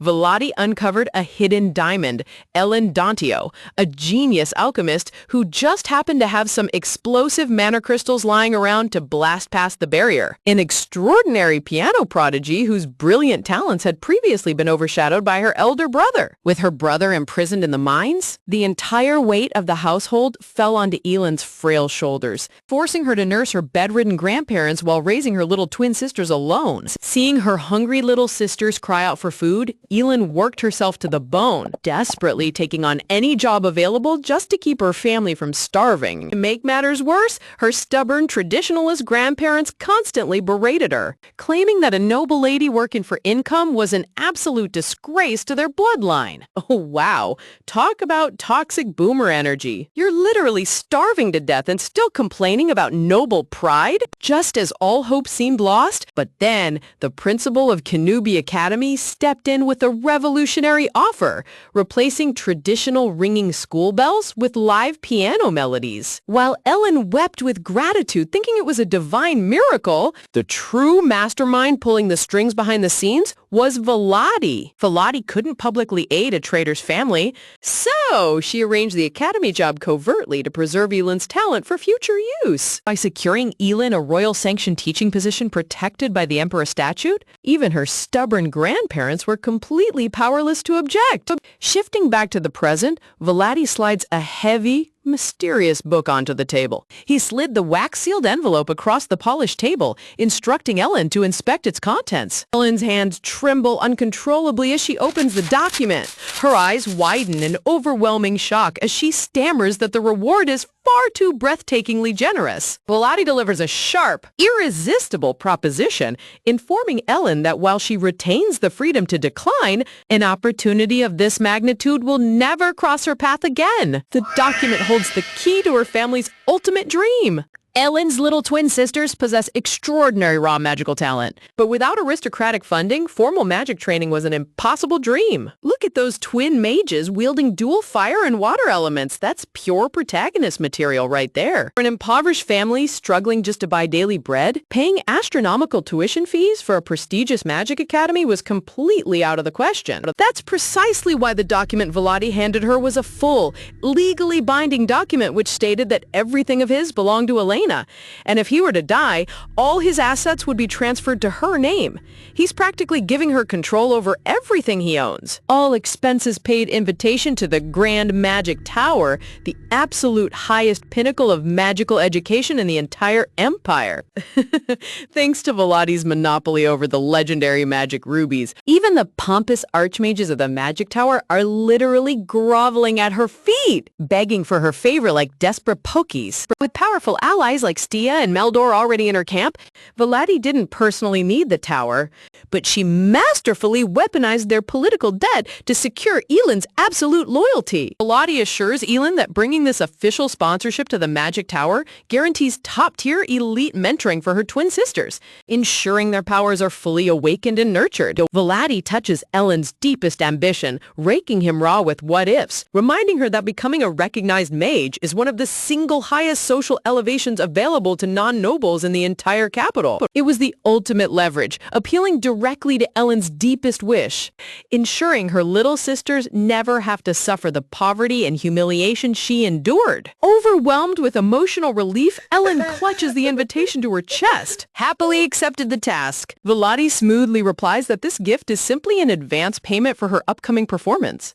Talk about an advance payment. Veladi just gave her a life-changing lottery ticket. Bowing low in profound gratitude, Ellen promises to fulfill her mission flawlessly before respectfully taking her leave from the office. Watching her leave, Veladi reflects quietly. While she didn't strictly need to offer so much, seeing Elin fight tooth and nail for her family struck a sympathetic chord within her own heart. Though Veladi admits she's pragmatically utilizing Elin as a pawn in her grand political chess game, she genuinely hopes this bargain drastically transforms the young woman's tragic life for the better. Stepping gracefully across the polished wooden floor, Veladi checks off her very first target on her Grand Master list. Pushing open the grand balcony glass doors, Veladi gazes down at the courtyard, ready to execute phase 2 of her plan. Right on cue, a grand procession enters the academy gates, featuring Prince Killian, flanked by high-ranking Imperial guards and senior officials. Leaning gracefully over the ornate stone railing, Veladi offers a captivating smile, calling down a warm, dramatic greeting to the handsome prince. Killian stops dead in his tracks, looking up in complete shock as a noticeable sweat drop forms on his handsome face. He definitely did not expect to see his secret mastermind partner chilling on the balcony. Narrative flashback reveals Veladi's covert strategy. Remember those 3 secret conditions she whispered into Aining's ear? The first 2 were acquiring detailed intel on the Crown Prince's inner circle and Killian's personal habits. And her third, most decisive demand was forcing Killian to accept the official consultation invitation sent by the headmaster of Kenobi Academy. To keep Killian completely on his toes, Veladi gave zero context or explanation for why he needed to visit the school, leaving him utterly bewildered. Veladi's delights in his reaction, noting that Killian usually maintains an impenetrable poker face even when smiling, making his current flustered expression all the more satisfying. Watching a stoic prince get completely flabbergasted by his scheming partner is top-tier comedy. Chuckling softly to herself, Veladi decides to stop teasing him, calling down teasingly to ask if he was caught off guard by her unexpected appearance. Killian chuckles softly, admitting that he was indeed caught off guard. He explains that the headmaster invited him under the pretext of seeking high-level educational counsel. Because the Megala Empire operates the world's most renowned academy network, inviting Killian, who famously studied abroad there, served as a completely ironclad, straight-faced, flawlessly logical defense. Flawless cover story. However, scanning the courtyard, Veladi's sharp eyes detect an abnormally heavy presence of covert Imperial spies disguised among the crowd. The Crown Prince's paranoia is on absolute red alert. Yet Veladi remains unfazed, almost as if she's enjoying this twisted game, declaring that Kenobi Academy will serve as her ultimate stage. Because behind his sweet, polite grandfatherly facade, the headmaster hides a dangerous secret.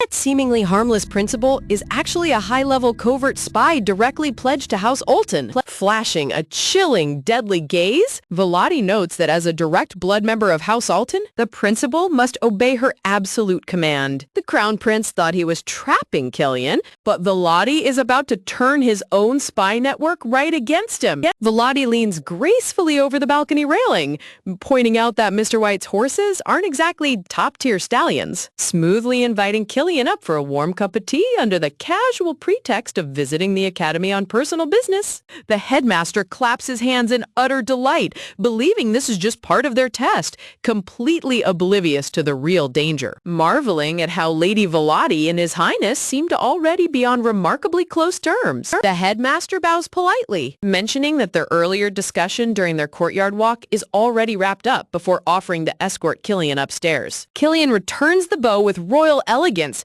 accepting the invitation as a true honor. Guiding the handsome prince toward the grand entrance archway, the headmaster steps forward, leading the entire imperial entourage directly into the trap Volati meticulously arranged. Stopping abruptly at the massive wooden doors, the headmaster holds up his hand to block the crown prince's covert spies in attendance. He politely explains that because this building is a peaceful sanctuary where young children study, allowing unfamiliar strangers inside would cause unnecessary panic among the students. Killian turns around to address his entourage, all arrogant smiles, thinking they've won.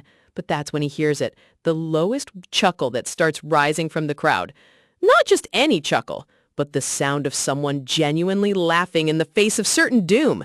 His furious face whips back around, and his eyes, along with everyone else's, widen with shock as they see the source of the disrespect. Agreeing with the headmaster's reasoning and commanding all attendants to step back and wait inside the carriage. The spies look totally stunned, but when an actual prince tells you to go sit in the car, you really don't have much room to argue. Just as the Imperial Knights prepare to march inside directly behind Killian, but then the headmaster halts them in their tracks. He calmly drops a bombshell, declaring that knights are strictly prohibited from entering the facility as well. The knight captain's eyes flare with anger as he shouts out in complete disbelief. The headmaster explains that as a strict rule, weapons are forbidden inside the building, though the knights may enter, playful whisper, if they leave their swords outside. The captain furiously yells that a sword is a knight's very life. Watching from the balcony, Volati smiles knowingly, fully aware of the unyielding chivalric code binding imperial knights. Narrative flashback illustrates the strict chivalric tradition. The more honorable and traditional a knight order is, especially the Imperial Royal Guard,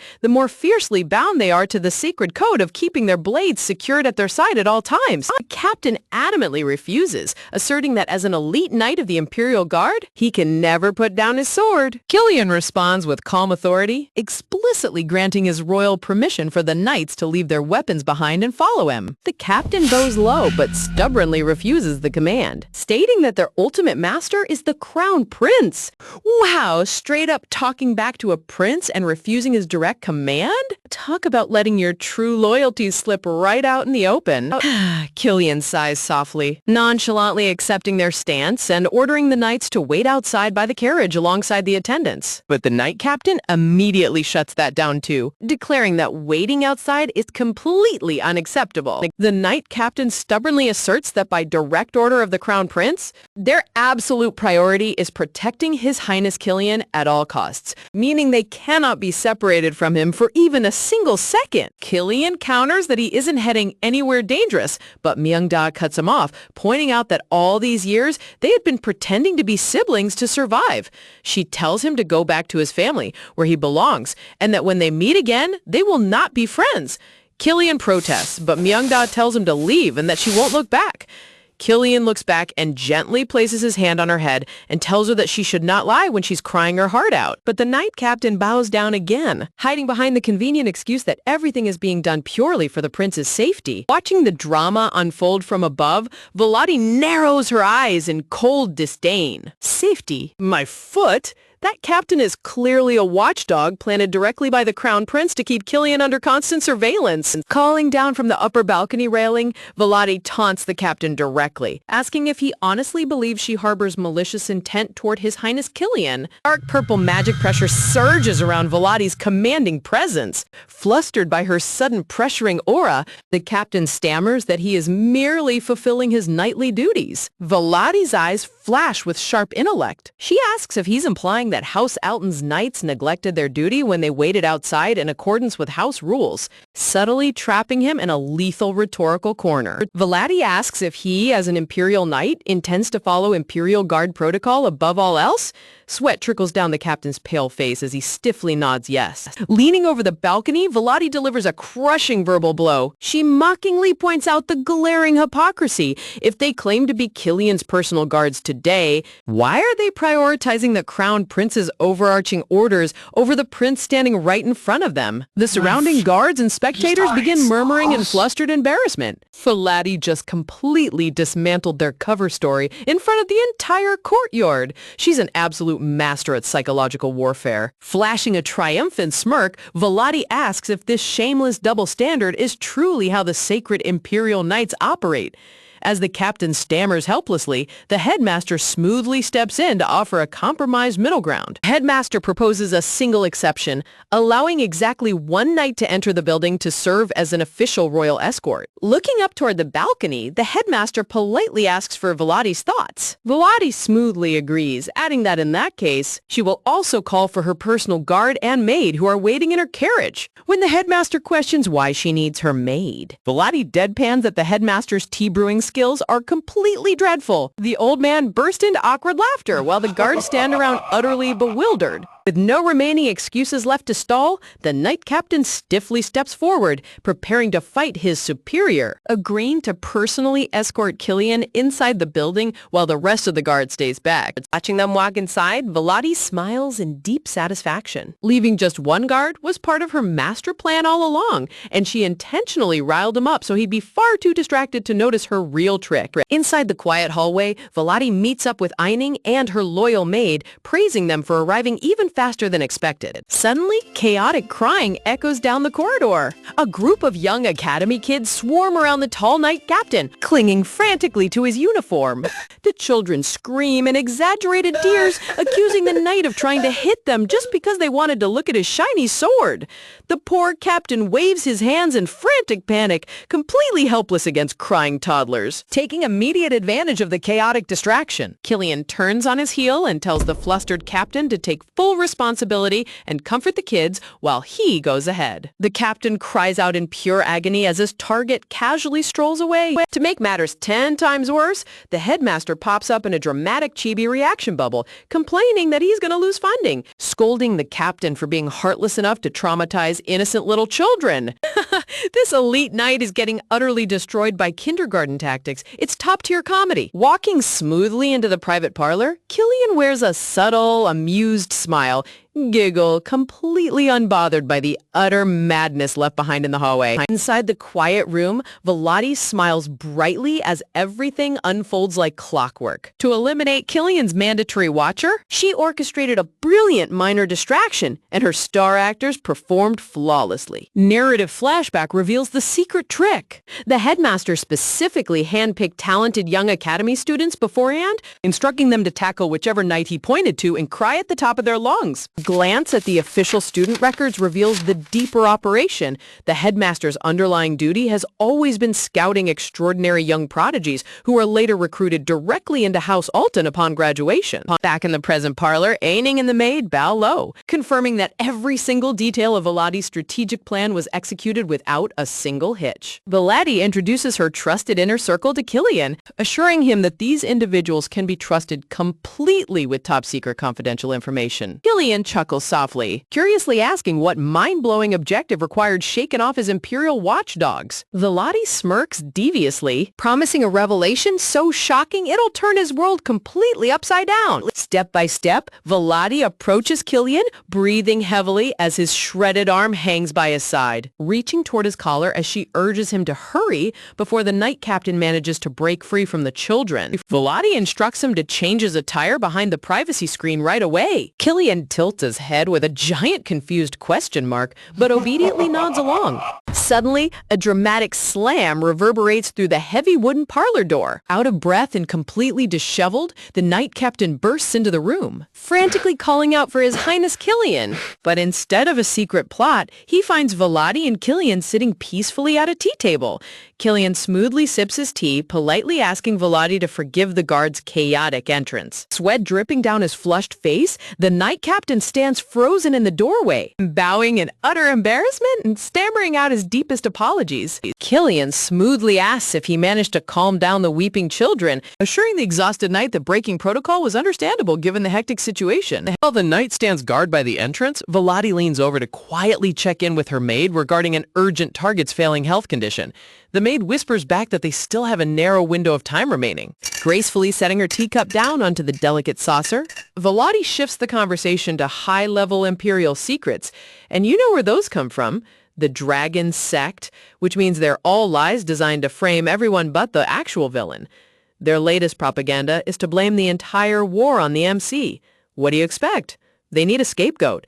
And who's better than the lone soldier who disrupted their plans? Asking if the maid knows about the Tower Master who vanished 5 years ago? The maid confirms hearing rumors of the Grand Archmage searching endlessly for his lost grandson. Velati explains the strange tragic past. The Tower Master's son and daughter-in-law perished in a carriage crash, but the grandson vanished without a trace. Velati takes a slow, calculating sip from her blue porcelain cup, mentally judging that this quiet tea break has provided just enough time to cover their true tracks.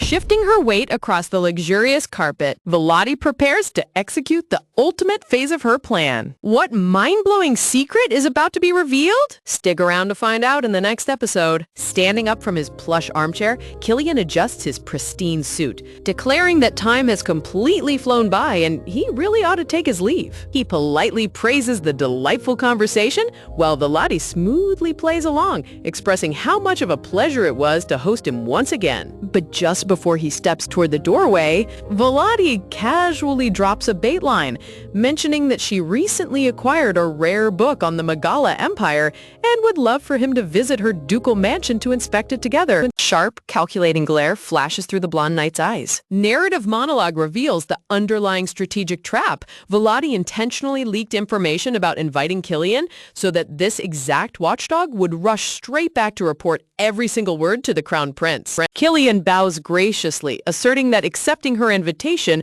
would be an absolute honor before taking his official exit. Velati offers a polite farewell, wishing him a safe journey back to the palace as the heavy doors close behind them.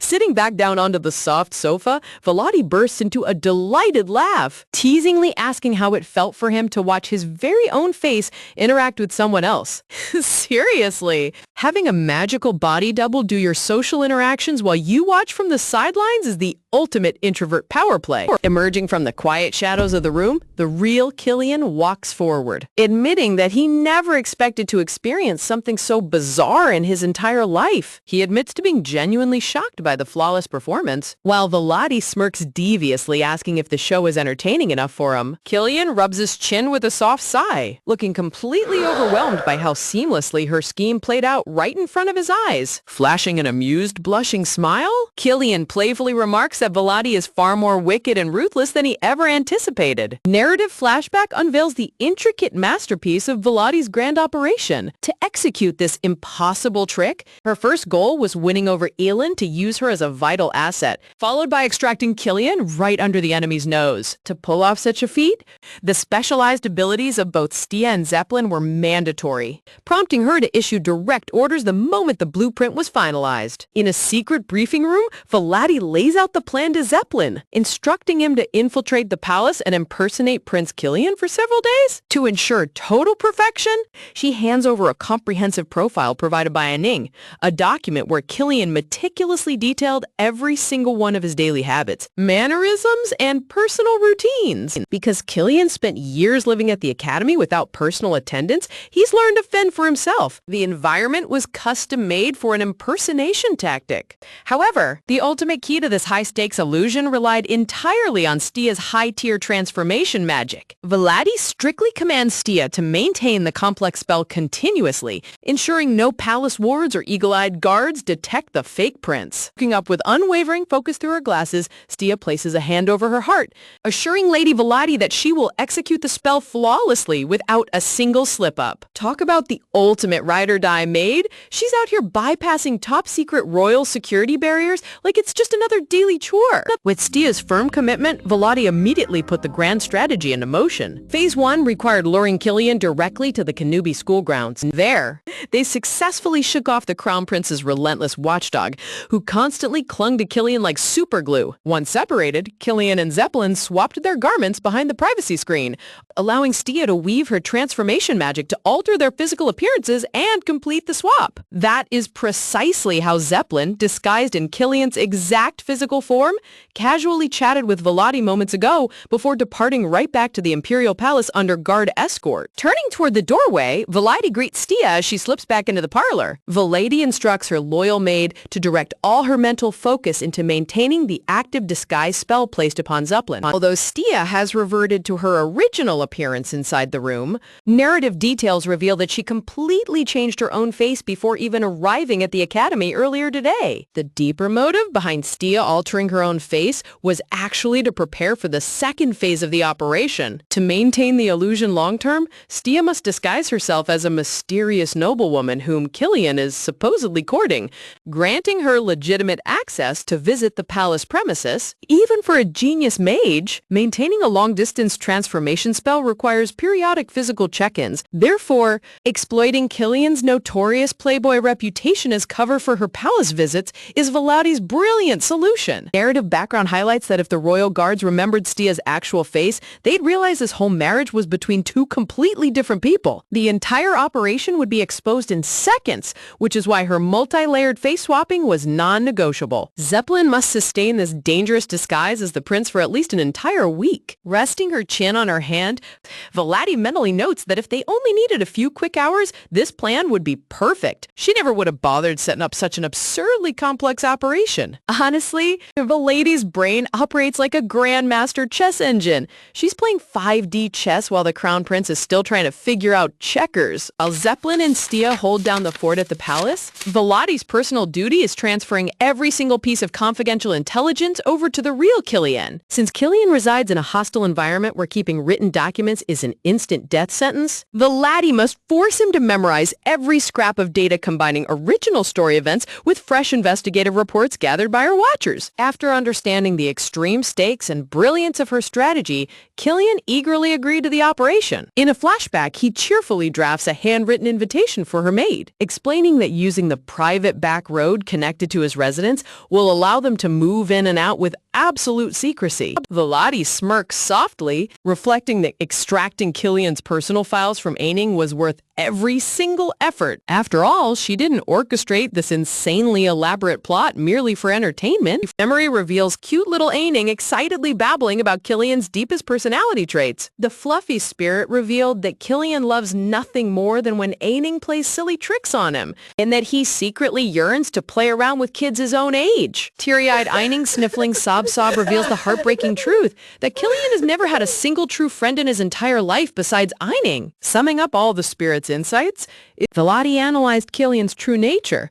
He is naturally quite timid, which paradoxically makes him deeply admire reckless gambles and daring operations straight out of fantasy novels. Furthermore, Killian is so emotionally detached from normal life, like he struggles to even distinguish what he genuinely likes or dislikes. Narrative lore reveals that spirit beasts instinctively peer into the deepest subconscious thoughts of their contracted masters, unearthing buried emotional truths that the person hasn't even realized themselves. That is surprisingly tragic. Poor Killian was so isolated that that even his own spirit had to act as his emotional therapist. Indeed, spending an extremely lonely and isolated childhood meant Killian had virtually zero experience interacting with peers, leaving him emotionally stunted behind his calm mask, flashing a warm, subtle smile. Volati admits that knowing his hidden longing for excitement is precisely why she incorporated a little mischievous dramatic flair into her grand plan. Adjusting her round glasses, Stia inquires about the exact timing for their official entry into the Imperial Palace, with Volati calculating that the afternoon of the day after tomorrow will be the optimal window. Real Killian hands over the signed invitation,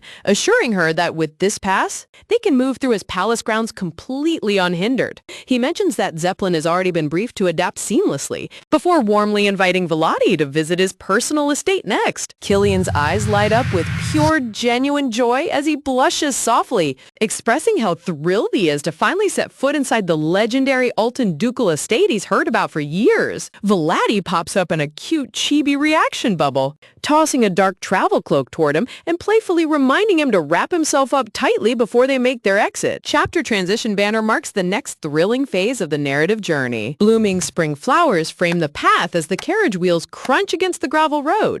The luxurious Alton family carriage glides peacefully down the sunlit, flower-lined country road toward their destination. Inside the dim carriage, Killian pulls his black hood low, softly asking Volati if the allies they met today are fully aware of their overarching plan. Volati clarifies that those individuals only know they have formed an alliance, whispering, reassuring him that keeping the ultimate end goal strictly between the two of them is the safest path for now. Killian nervously rings his gloved fingers together, admitting with a self-deprecating tone that saying this might make him sound completely weak and unreliable. Looking down with a somber shadow over his eyes, Killian confesses that despite his royal title, he's pretty broke right now. He has failed to build a single loyal subordinate he can truly rely on, leaving him completely dependent on Volati's strength. Listening in quiet silence, Volati observes his slumped shoulders. She realizes that while she commands fiercely loyal subordinates who willingly lay down their lives for her, Killian has been forced to fight an agonizing, lonely battle entirely on his own. Volati mentally reflects that facing such overwhelming odds must be pushing Killian back into emotional exhaustion. Killian continues softly, admitting that when he first formed a contract with Aining, he naively believed he would accomplish his goals in no time. Flashback depicts Killian surrounded by swooning nobles. He reflects on how acquiring the innate power to instantly win people's favor allowed him to easily melt the cold hearts of the Megala Empire's elite. But as he peers toward the giant shadow of the imperial court, Killian solemnly admits that the crown prince felt like an absolute, irredeemable nightmare.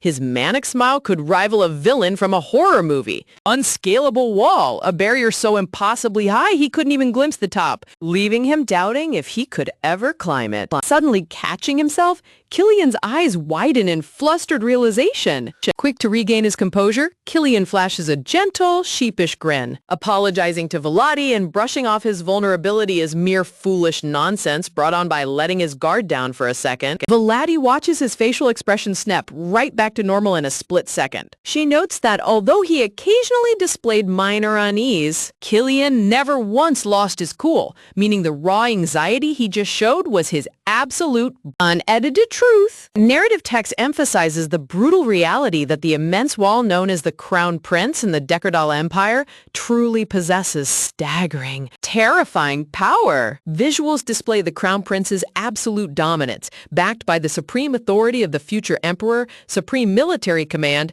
and limitless wealth funneled directly from the powerful southern faction. Look at that visual representation of power. He's sitting on a mountain of gold, military might, and political influence that would make any normal person give up instantly. Looking out the carriage window with a heavy heart, Killian sits in quiet reflection. Having spent half his life exiled in another nation, he never truly grasped the horrifying scale of the Crown Prince's domain until his return, and slamming directly into that realization has dealt his spirit a crushing sense of defeat. Analyzing Killian's gaze, Volati mentally notes that his true feelings must have slipped out completely by accident. Sitting across from him inside the carriage, Volati advises him to address these dark thoughts before they fester, reassuring him that facing a massive barrier isn't about climbing over it. With absolute conviction in her eyes, she explains that after facing giant obstacles her whole life, she learned that you don't climb walls, you smash right through them. Killian tilts his head in confusion,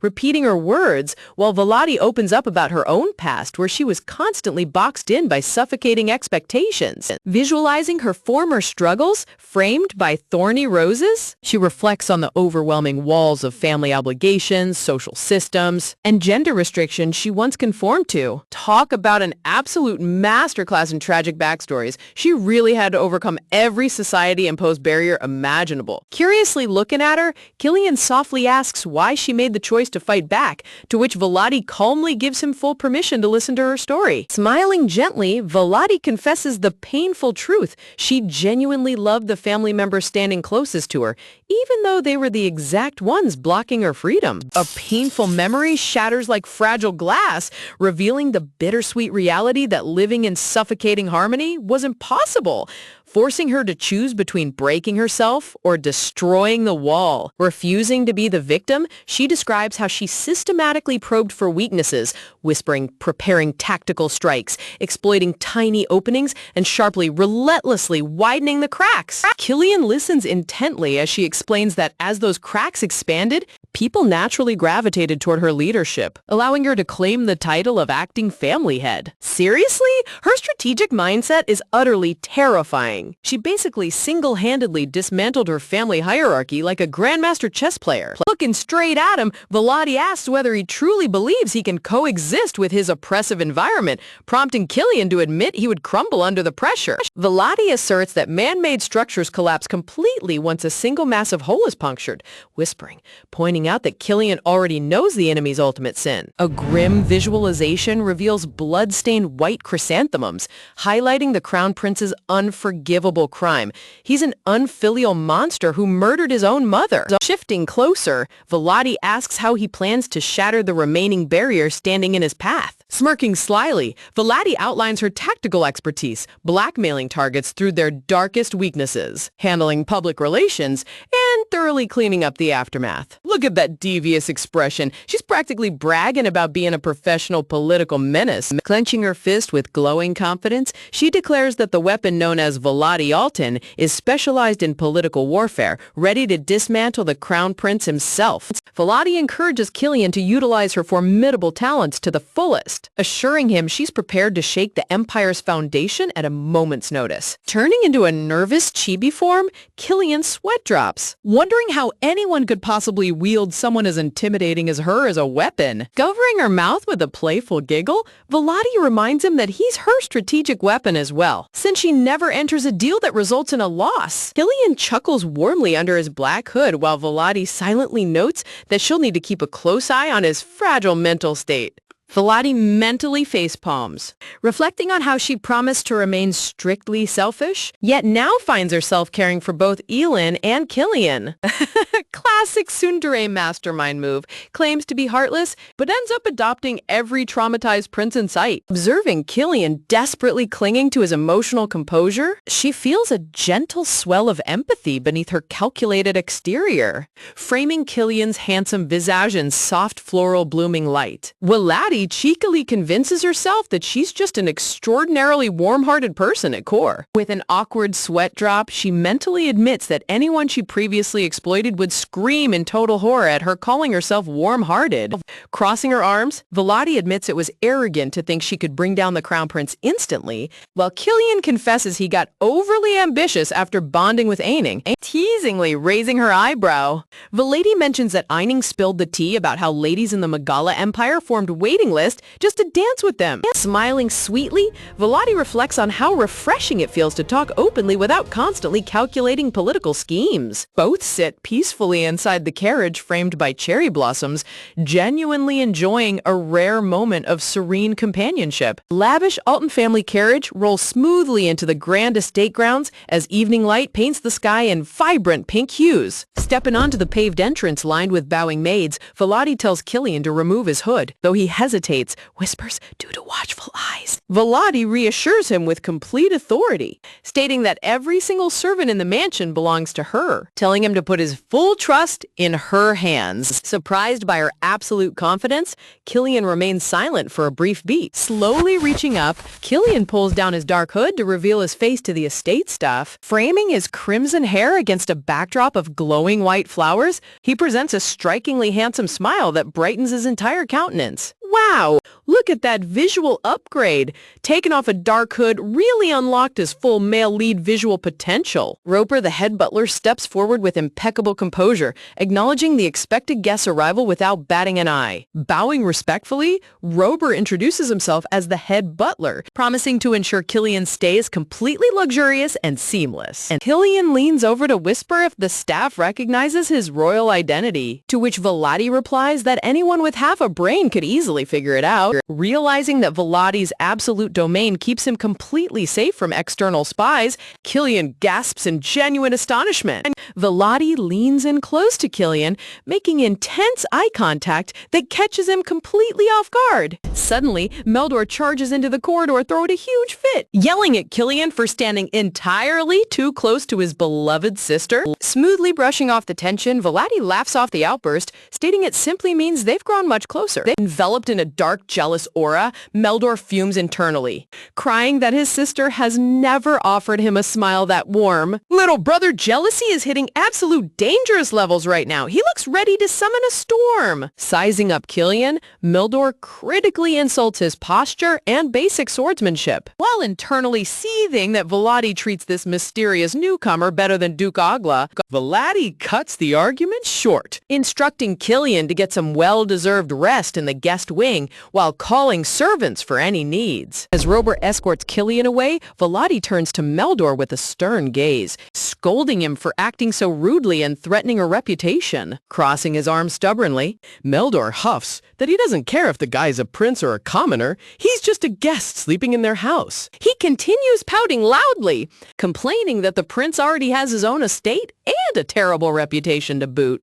Watching him throw a tantrum, Volati mentally notes that despite his recent apology, his bratty, fussy nature hasn't changed one bit. Glancing sideways awkwardly, Meldor mutters to himself that at least the imperial guest spoke formally to him during their exchange, scratching his head in complete annoyance. Meldor relents and agrees not to escalate things, leaving Volati amused that his canon behavior remains intact. Volati smiles softly, fondly remembering how Meldor always grumbled whenever he disagreed with his brother, yet ultimately followed along anyway, a touching family dynamic she never expected to witness in this timeline. Lightly patting his head, Meldor instructs her to execute the plan perfectly and strictly mandates that everyone arrives on time for dinner. With a graceful swish of her red gown, Volati glides down the corridor while Meldor stands frozen behind her. Rubbing his messy hair in complete embarrassment, Meldor mutters to himself that even her basic commands are starting to look impressively cool.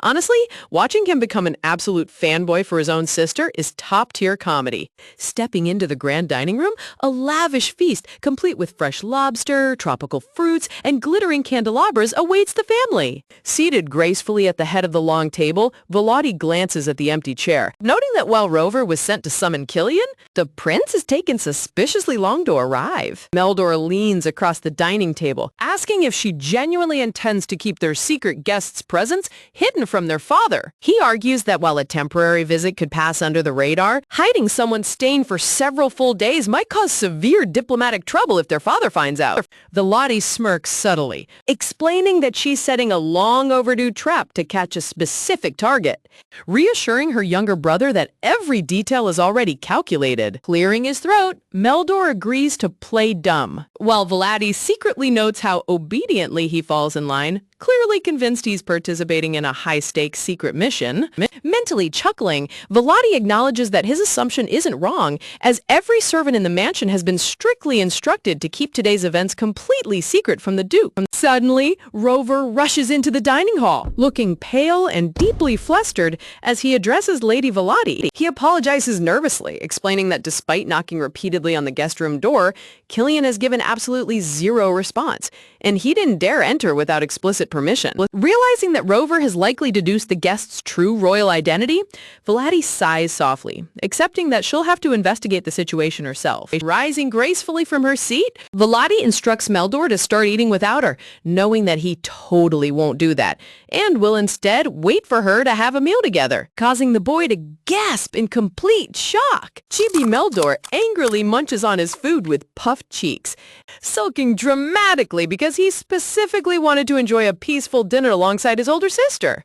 Look at that adorable, sulking face. He really turned into a needy little brother overnight. Standing outside the guest suite, Volati knocks gently on the polished wooden door, softly calling out Killian's name. Receiving no answer, she slowly pushes the door open, politely asking for permission, gasp, before stepping inside. Inside the dimly lit bedroom, she finds Killian collapsed flat on the mattress, fast asleep while still fully clad in his elaborate imperial uniform. Brushing his red hair back, Volati checks his forehead with her palm, confirming that his body temperature is normal and his breathing remains perfectly steady. Sitting on the edge of the plush bed, she ponders why he fell asleep so early, even though their delayed arrival meant dinner was served late into the evening. Suddenly, Aining pops out from under the heavy velvet blanket, swoosh, excitedly chirping Volati's name, curiously asking how Killian managed to pass out so quickly. Volati listens as the fluffy spirit happily nuzzles his shoulder, overjoyed that her master is finally resting. Aining explains the heartbreaking reality.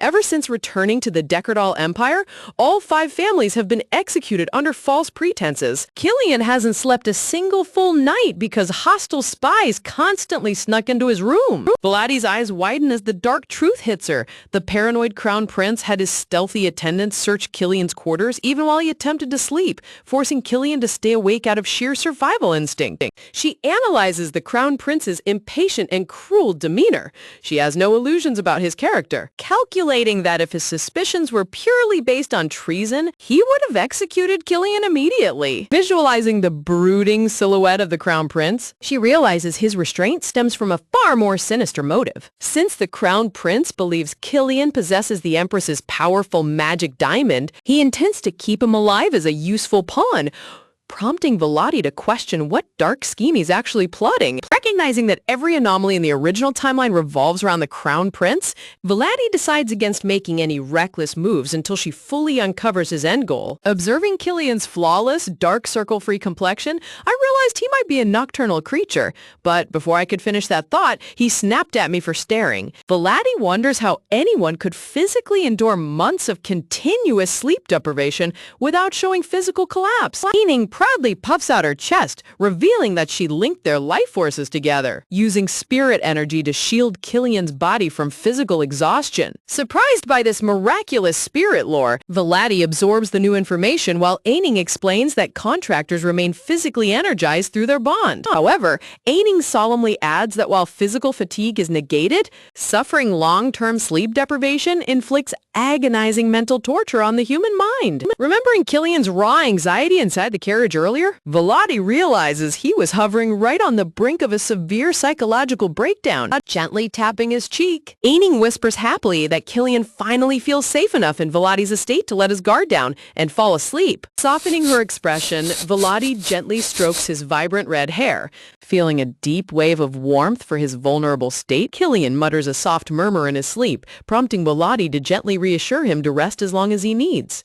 Reflecting on his life as an isolated prince who could never let his guard down, Volati finds it deeply moving that he feels secure enough to rely on her. She remembers her own past life, where she constantly sacrificed herself for others without ever experiencing true reliance or genuine emotional connection. Flashback recalls her past companions, Moston and Scion, reflecting that while they shared joyful moments, their bond was based on camaraderie rather than deep emotional reliance. Pulling the golden blanket over his shoulders, Volati decides that offering Killian a safe sanctuary is a role she's more than willing to play. Yet she sternly reminds herself to keep her emotions in check, knowing that letting uncontrolled compassion cloud her judgment could ruin the entire strategic operation. Talk about absolute mental discipline. She can switch from gentle caretaker to ruthless master strategist in a fraction of a second. Deciding that a clean, honest fight isn't exactly in his DNA, White poisons Gray mid-fight because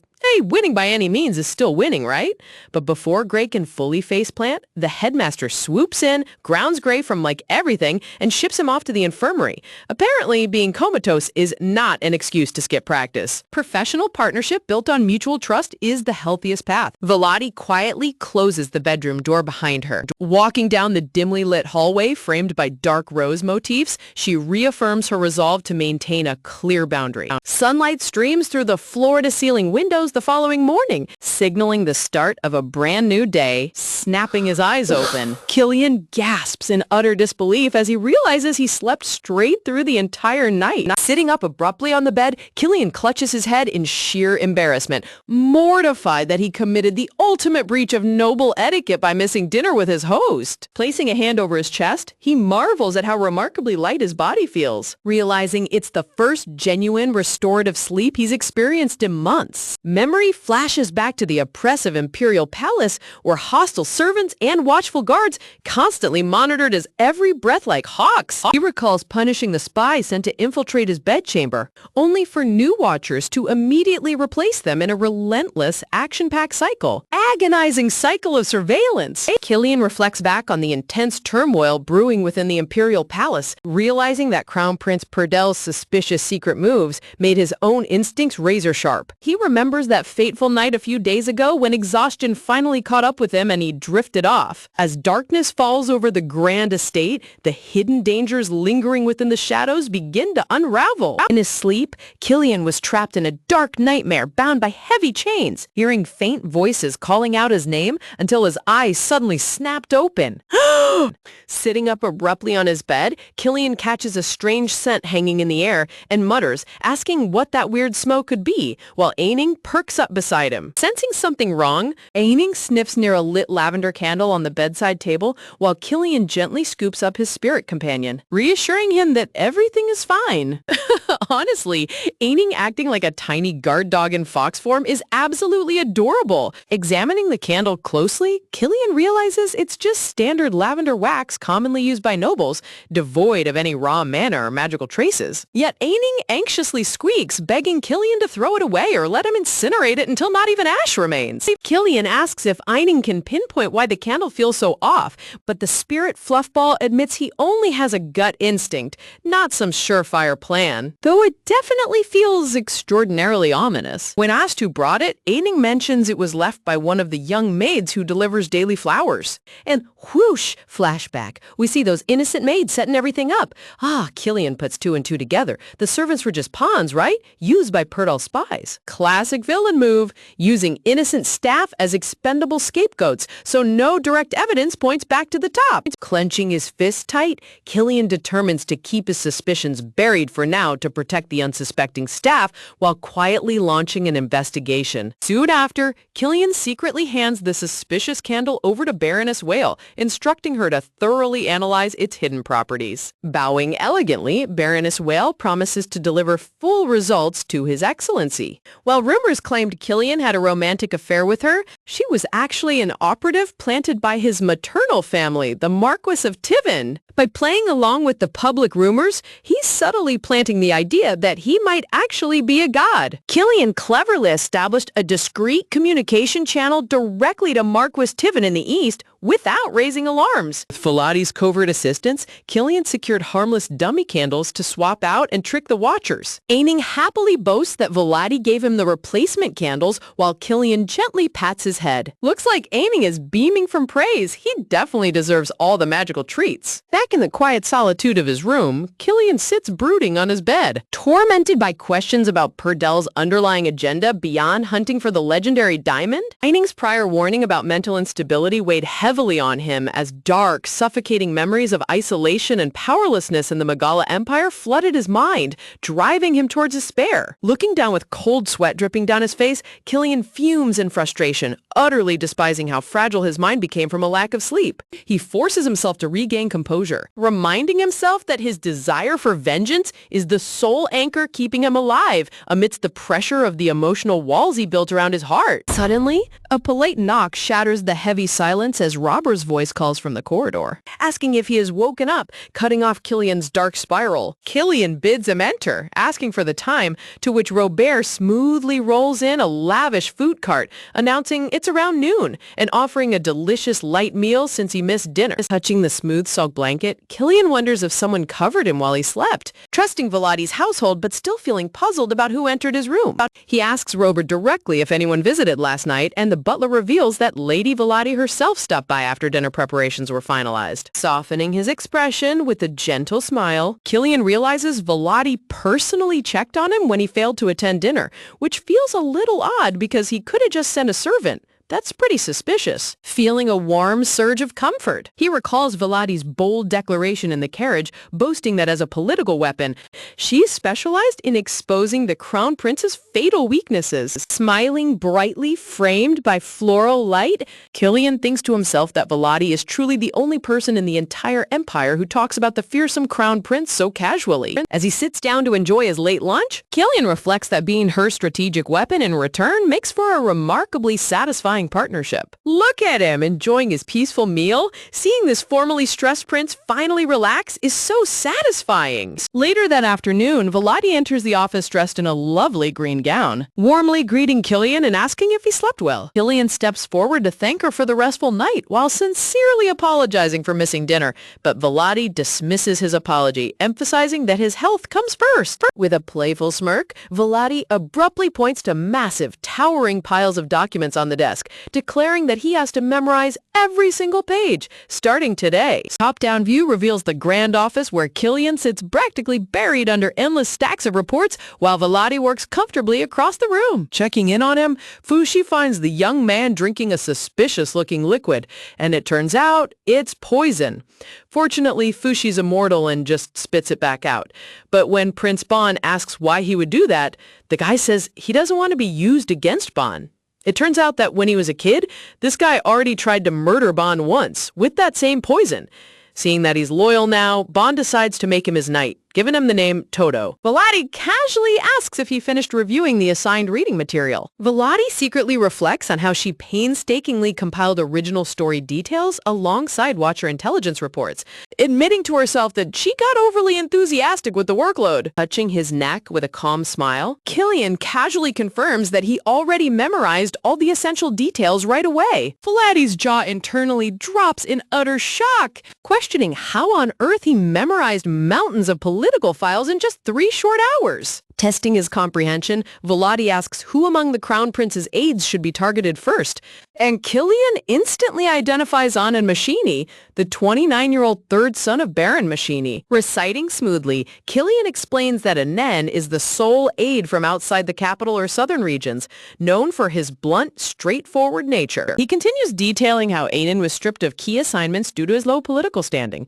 almost as if Iron himself was pulling the strings, correctly adding that Anan is secretly a commoner adopted into nobility. Veladi's inner thoughts gleam with pride, realizing that despite his brief emotional vulnerability yesterday, Killian remains an elite top graduate of the Imperial Academy. Commending his flawless performance, Veladi praises him with a warm smile, while Killian offers a genuine word of gratitude.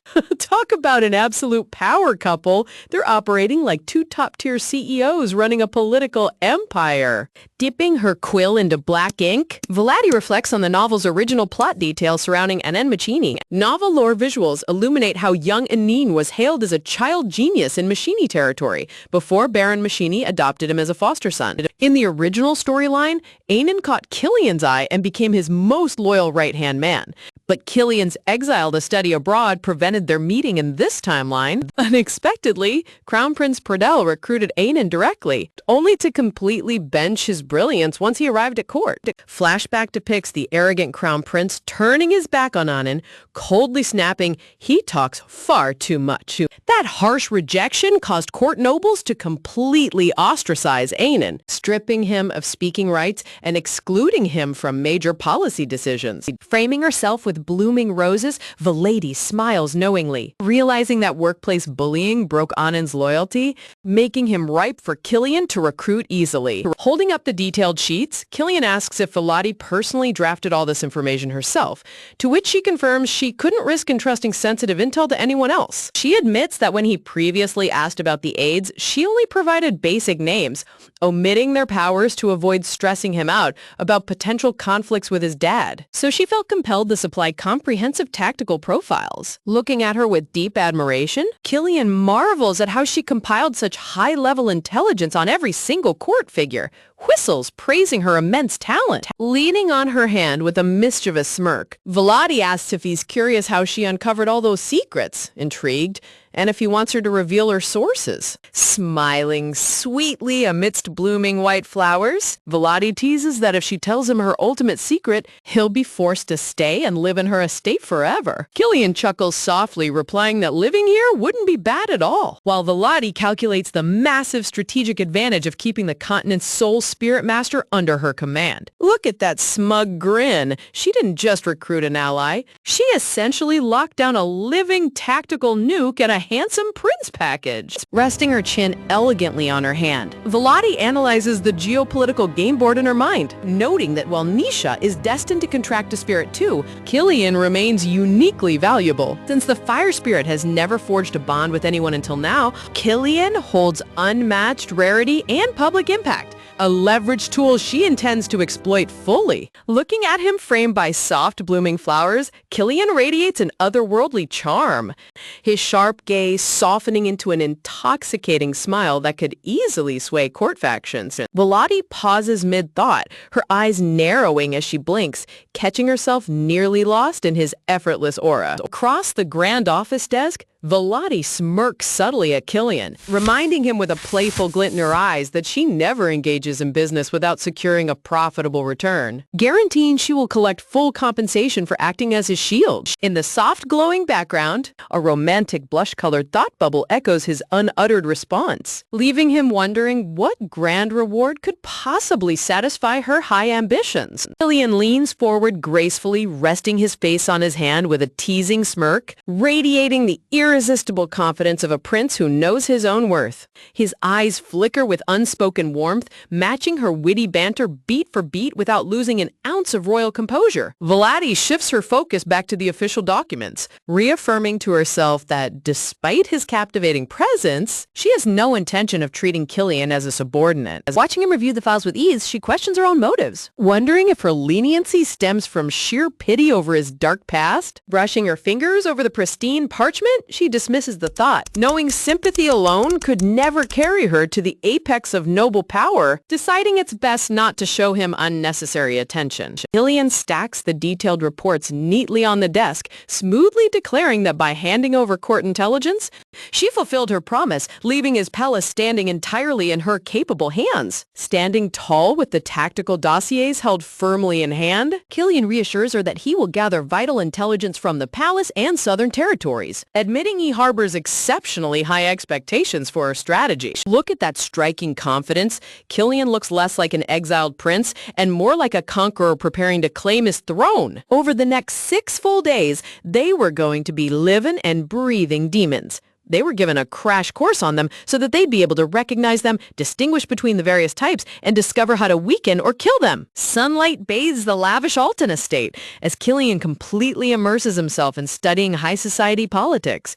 Working side by side on the velvet sofa late into the evening, Valady guides him through complex factional maps, spending entire days locked away in strategic planning. Suddenly, the heavy office door bursts open with a dramatic slam as young Meldor marches in, clutching a stack of heavy textbooks, loudly announcing he intends to study in the office too. In hilarious chibi form, Meldor huffs stubbornly, arguing that if a royal guest gets to study in their father's office, then surely she should have the same access. He should be allowed to sit there as well. Turning around with a terrifying dark aura floating around her, Valady glares down at her younger brother, coldly ordering Meldor not to interfere. Trembling in sheer terror with sweat dripping down his pale face, fearful gasp, Meldor stays froze on the spot, utterly intimidated by his sister's lethal glare. Slumping his shoulders defeatedly, Meldor creeps away down the long corridor, faithfully respecting his original agreement not to cross boundaries. Seeing Meldor actually obey her dark glare without throwing a second tantrum is hilarious. Even the hot-tempered brother knows better than to push Volati's limits. Meanwhile, the rest of the household treats Killian like an honored guest, allowing him to review documents in peaceful comfort. Resting her cheek on her hand, Volati gazes out the window, musing that instead of exhausting him, memorizing endless files seemed to act as a peaceful sanctuary for Killian, making her wonder if she should extend a stay. Later that night, Stia softly steps into the dim office dressed as a maid, nervously reporting that they hit the limit of their initial timeline. Volati stands up calmly, reassuring Stia that a one-week stay was the original plan all along, though Stia apologetically blames her personal feelings for holding back her full capabilities. Reaching into her apron, Stia presents a shimmering glass vial filled with golden liquid, revealing it's a refined extract taken directly from the tea leaves served in Prince Killian's reception room, prompting Volati to scold her for acting without orders. Bowing her head in deep remorse, Stia explains that unexpected circumstances forced her to act on instinct, prompting Volati to soften her tone and inquire about the chemical breakdown of the brew. Holding the vial up to the light, Volati listens intently as flashback visuals show a fancy teapot pouring sparkling liquid into a teacup. Stia explains that her brother personally prepared the tea, instantly recognizing a faint scent laced with a subtle sedative. Stia adds that she covertly gathered the tainted tea leaves for full lab testing, rushing straight to the estate the moment chemical results were verified. Volati carefully examines the solution, asking if anything deadlier than a sleep agent was present, to which Stia confirms it was merely a mild sedative. Smirking with cold amusement, Volati mockingly chuckles at how adorable their enemy's desperate tactic is, having already countered their final move, immediately identifying the setup as a cheap move orchestrated by the Crown Prince's court lackeys. Visualizing royal wedding imagery in her mind, Volati breaks down the Crown Prince's underlying gameplay, knowing Killian's strongest political trump card remains an advantageous strategic marriage. To strip that marriage card of its value, Prince Pradel targeted Stia, who is playing the persona of an illegitimate commoner, hoping to drag Killian into a ruined scandal. Calling the aristocratic ladies previously linked to Killian, Volati notes that every single woman possessed significant social backing and served as direct contact lines for Marquise Tyven. Framing a high society lady under a floral parasol, Volati realizes Marquis Tyven intentionally assigned high-ranking women whom the Crown Prince couldn't easily mess with without sparking outright political war. Seriously? The Crown Prince tried to ruin a rival prince's marriage prospects using a fake scandal? Whoa, that's juicy. Talk about the most basic villain tactic in the book. Clenching her hand into a tight fist, Volati's expression turns deadly cold. Thoroughly disgusted by the Crown Prince's underhanded tricks, and asking how Stia handled the sudden crisis, Stia reveals she sensed palace servants eavesdropping right outside the door, prompting her to intentionally shatter the teacup to fake a clumsy spill. While the staff hurried to clean the broken porcelain, Stia quietly swiped the soaked tea leaves unnoticed, earning a warm compliment from Volati for her swift tactical maneuver. In hilarious squiggly chibi form, Stia blushes bright red and shivers in disgust, begging to drop her fake undercover role because pretending to be her own biological brother's lover is physically repulsive.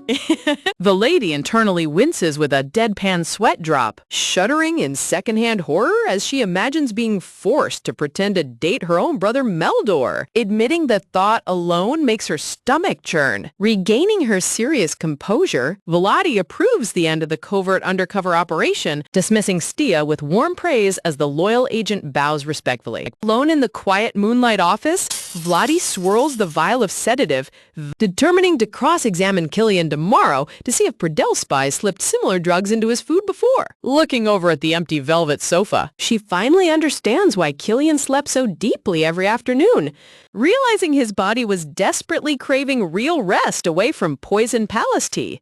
A soft flashback depicts Killian sleeping peacefully on the sofa, resting his folded hands across his chest like an innocent child, framed by glowing flowers. Volati admits feeling a sudden wave of worry about sending him back to that toxic snake pit where sleepless nights might shatter his fragile mind again. Stepping forward firmly, Volati shakes off her temporary hesitation, Sitting back down at her executive desk under the dim lamplight, she reminds herself that she already provided massive support. Deciding to focus entirely on the grand offensive moves following his departure, the next morning, bright sunshine floods the hall as Killian steps inside dressed in a sharp embroidered coat, warmly greeting Vladi and asking if she has plans for the day. Looking out the high stained glass window, Vladi informs him that Duke Zeppelin is arriving soon, explaining that they prearranged for Zeppelin to perform the complex mana-body alteration procedure right here at the Alton estate. An elegant golden invitation letter, ornate with yellow flowers, sits stamped on a decorative desk, symbolizing their secret pact. However, the lady unfolds a secret emergency message received directly from Zeppelin, revealing an alarming twist. The moment Zeppelin accepted her invitation, Crown Prince Perdel unexpectedly showed up at his doorstep. Talk about terrible timing. Just when their plan was moving smoothly, the main villain decides to crash the party. In a quick visual recall, a worried noble warns his companion never to get too close to Vladi Alton, no matter how fond he is of women, only for the other man to ask why, earning a stubborn dodge that if he's told not to, he simply shouldn't. Vladi recognizes that whenever a man and woman meet in private, high society instantly spins rumors of a secret romance. Strategic flower petals frame her thoughtful profile as she plans to moderately provoke the Crown Prince's suspicion, while establishing a totally valid reason for frequent meetings with Killian, wondering if claiming to be simple friends would pass scrutiny. Standing side by the grand balcony window, sunlight bathes the lush estate grounds as Killian remarks that the balcony offers a crystal clear view of the Alton Ducal Estate's front gates. Below them, the paved cobblestone driveway stretches wide toward the iron gates, making it effortless to spot any incoming carriage long before it reaches the main entrance. Sensing an abrupt silence,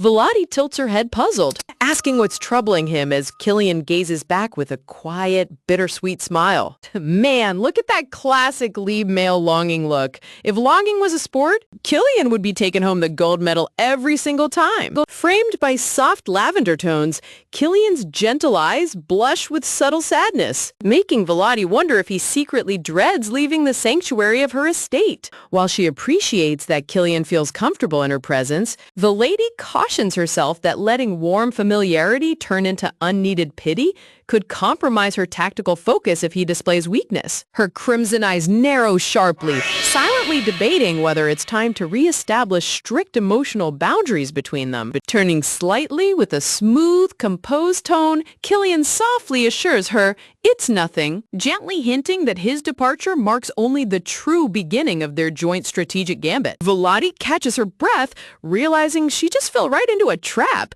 and she orders her team to end the hunt right now. No more casualties. The rest of the team falls back, thinking this is about their pride as knights, but Vladi knows better.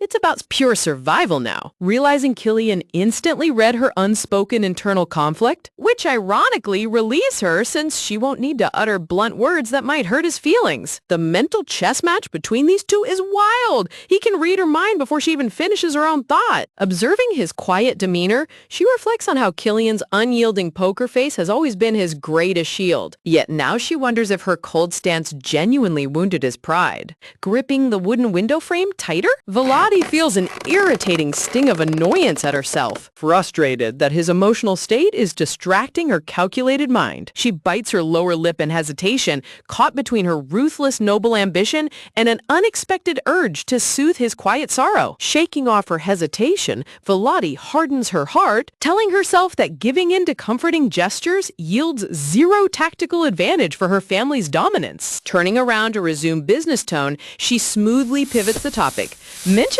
that she received an intriguing report from her shadow agents yesterday. Suddenly, before she can finish her sentence, Killian steps forward and pulls her into a tight, desperate embrace, resting his head softly against her shoulder. Vladi's eyes widen in sheer shock as her breath catches in her throat. Blushing furiously with his eyes gently closed, Killian whispers directly against her neck, softly asking if she will allow him to stay wrapped in her arms for just a brief moment. High above in the sunlit balcony framing lush pink roses, the two stand locked in a quiet, breathless embrace as golden light dances across the room. Stop everything! Did he really just pull off the ultimate dramatic hug play right when she was trying to act cold? Talk about magnificent romantic timing! Standing stiffly as his warm weight rests on her shoulder, Volati's mind races. Like, what's even happening? Admitting to herself that under normal circumstances, she would have pushed him away immediately. Her eyes soften in thought, wondering if her guilt over unintentionally hurting his feelings is making her soft, rationalizing that feeling this way is completely natural.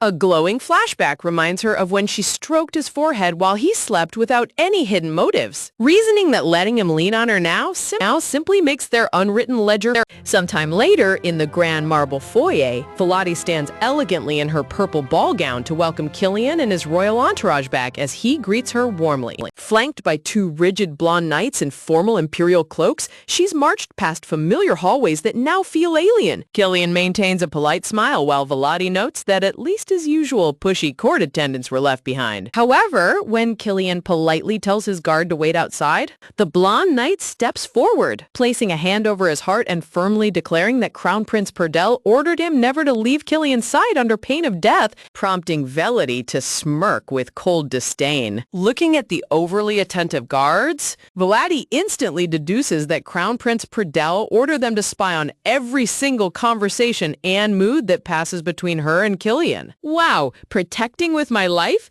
More like babysitting with a notebook. The Crown Prince's spy network isn't even trying to be subtle.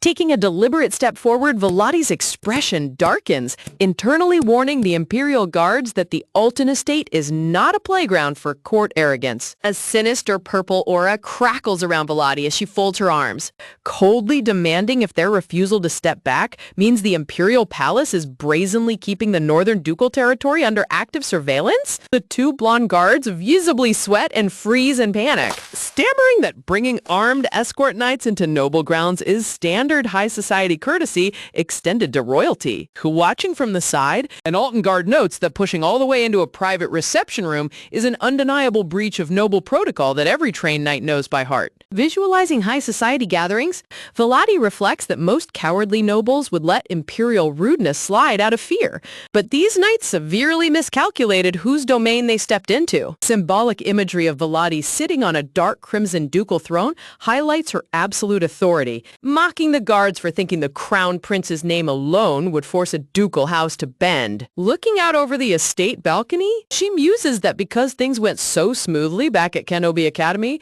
these foolish imperial puppets foolishly mistook her patience for weakness. Oh boy, they really picked the absolute wrong noble lady to disrespect. Volati is about to hand them a masterclass in political annihilation. Darkness falls over the background as a bright golden text box flares with her lethal resolve, sparking a brilliant revenge tactic in her strategic mind. Stuttering anxiously, the blonde lead knight raises his hands in defense, trying to stammer that there has been a massive misunderstanding. Cutting him off with razor-sharp authority, Volati folds her arms, glaring down at him as she coldly demands his exact name and knightly unit affiliation. Standing tall in her ground purple gown, she stares through the bewildered knight, almost as if assessing if he was a worthy meal, warning him not to force her to repeat her question a third time. Trembling under her intimidating stare, the guard salutes, frantically identifying himself as Lucas Burton of the Imperial Second Guard, while his fellow guard nervously stammers his own match. Volati's red eyes glare with sharp precision, confirming without a doubt that their unit operates directly under Prince Perdel's personal command. Framed by grand floral motifs, Volati steps forward with absolute regal presence, declaring as the acting head of the North that she will not allow today's insolence to go unpunished. Lucas bows deeply, offering a formal apology while smugly adding that if she files a formal complaint to Crown Prince Perdel, they will gladly accept whatever punishment the Crown Prince decides. Look at this guy thinking his boss will just give him a slap on the wrist and a shiny ribbon. Little does he know Volati is about to bypass his boss entirely. Mocking his misplaced arrogance, Volati lightly touches her collarbone with a sly smirk, clarifying she has zero intention of filing a useless complaint with Crown Prince Perdel. Purple shadow flares behind the panicked knights as Volati delivers the final blow, announcing that her official grievance as acting head will be submitted directly to His Majesty the Emperor. Sir Luke is gasps in absolute horror, shouting in complete shock as Volati internally chuckles, knowing that a complaint to the Emperor prevents Pradel from shielding his personal henchmen. Golden imperial crowns depict the high-ranking hierarchy where strength and respect eclipse tradition, explaining that only noble houses of marquis rank or higher can present direct grievances to the Emperor through their house heads. Smirking with supreme confidence, Volati takes pleasure in knowing she fits every single elite requirement, a rare legal reality these arrogant guards completely overlooked. Listening to her heels click firmly against the floor, Belady notes that if the Emperor acts, these guards will lose their knighthood on the spot, eagerly anticipating how far Purtle will go to cover for them. Turning to Killian with a sweet, radiant smile, she remarks that his assigned escorts have been exceptionally insolent, prompting Killian to smoothly apologize for failing to keep his subordinates in line. Leaning in close with a playful glint in her eyes, Belady suggests he use this scandal as the perfect excuse to strip Purdel's spies away and assemble an escort force he can actually trust, turning an enemy spy's rudeness into a legal excuse to clean out his entire security detail. Belady's political IQ is absolutely off the charts. Killian's face lights up with a brilliant, genuine smile, agreeing completely as Volati warmly invites him to step inside the private estate together. As Sir Lucas tries to rush after them in desperate panic, Eldon's elite guards instantly step forward with hands on their hilts, firmly blocking the doorway and declaring that no one passes without the acting head's direct permission. As the Imperial guards attempt to force their way forward, Olton's elite knights instantly grab them by the shoulders, restraining them in place.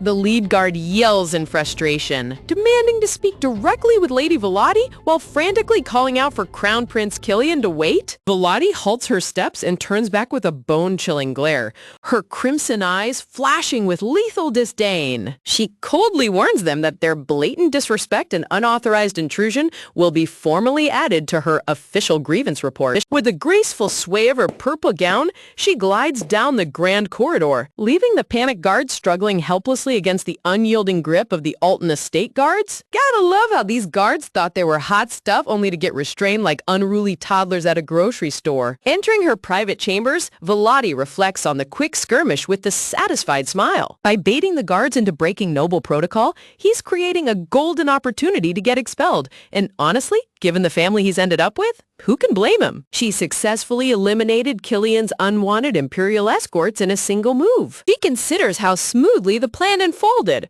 realizing that completely severing the Crown Prince's surveillance network gives Killian the breathing room he desperately needed. Recalling Killian's reaction, she smiles at the memory of him clasping his hands together in admiration, praising her brilliant maneuver with genuine delight. Look at Killian looking like a happy puppy after his master solved all his problems. His admiration for her is through the roof. Volati had warmly acknowledged his gratitude, reminding him that he too had endured immense pressure under his brother's watchful eyes. Later in the private reception hall, the red-haired prince expresses his heartfelt thanks, acknowledging that Volati's strategic intervention granted him a crucial political advantage. Volati calmly dismisses his thanks, referring to it as her final gift before his departure. His expression turns gentle yet full of conviction as he promises that this will far from be their last encounter, vowing to repay her immense favor once he consolidates his power. Volati dryly reminds him that every strategic favor she granted was always calculated with the expectation of a return, and since Prince Eris refused to negotiate peace, she has no choice but to consider the Kingdom of Grace an enemy. Though she admits his cooperation served her house well, the red-haired prince smiles bitterly, explaining that he will draw strength from the week he spent at the Alton estate to survive the grueling battles ahead until he overthrows his older brother. The revenge arc is officially loading, folks. You can just feel the political storm brewing behind those calm eyes. Observing his steady gaze, Volati notes internally that the vulnerability he briefly showed earlier has completely vanished, replaced by unwavering trust and reliance on her. Gracefully extending her hand, Volati prompts him to finalize their implicit agreement before he sets off on his journey. Surrounded by radiant floral light, the two share a firm, lingering handshake, sealing an unbreakable alliance built on mutual ambition and lethal calculation. Sipping her warm tea after his departure, Volati reflects on their final discussion regarding the mysterious sleeping drought used during the recent palace incident. She considers how her treacherous brother had escalated his tactics, realizing he targeted her personal maid without hesitation to undermine her influence. The prince offered to investigate the origin of the drought within the palace himself. Vladi had insisted on handling her own affairs, which he respected with a polite bow. Settling her mind, Vladi decides it is time to shift her full focus back to internal house matters. Knowing Killian is more than capable of managing his own battles, she really knows when to delegate and when to keep her hands on the steering wheel. That's true leadership right there. Night falls over the ducal estate as Vladi meets with her loyal chief guard, Durnus, directly asking where the captured spies have been detained. Durnus, deadpan, calmly reports that they are secured deep inside an underground prison. Handing over a thick leather-bound parchment, the leader formally introduces himself as Varen, head of the Blackwing Merchant Guild. Durnus presents the intercepted secret letters confiscated from the captives. Vladi commends his prompt work with a satisfied nod. Torchfire flickers ominously against damp stone walls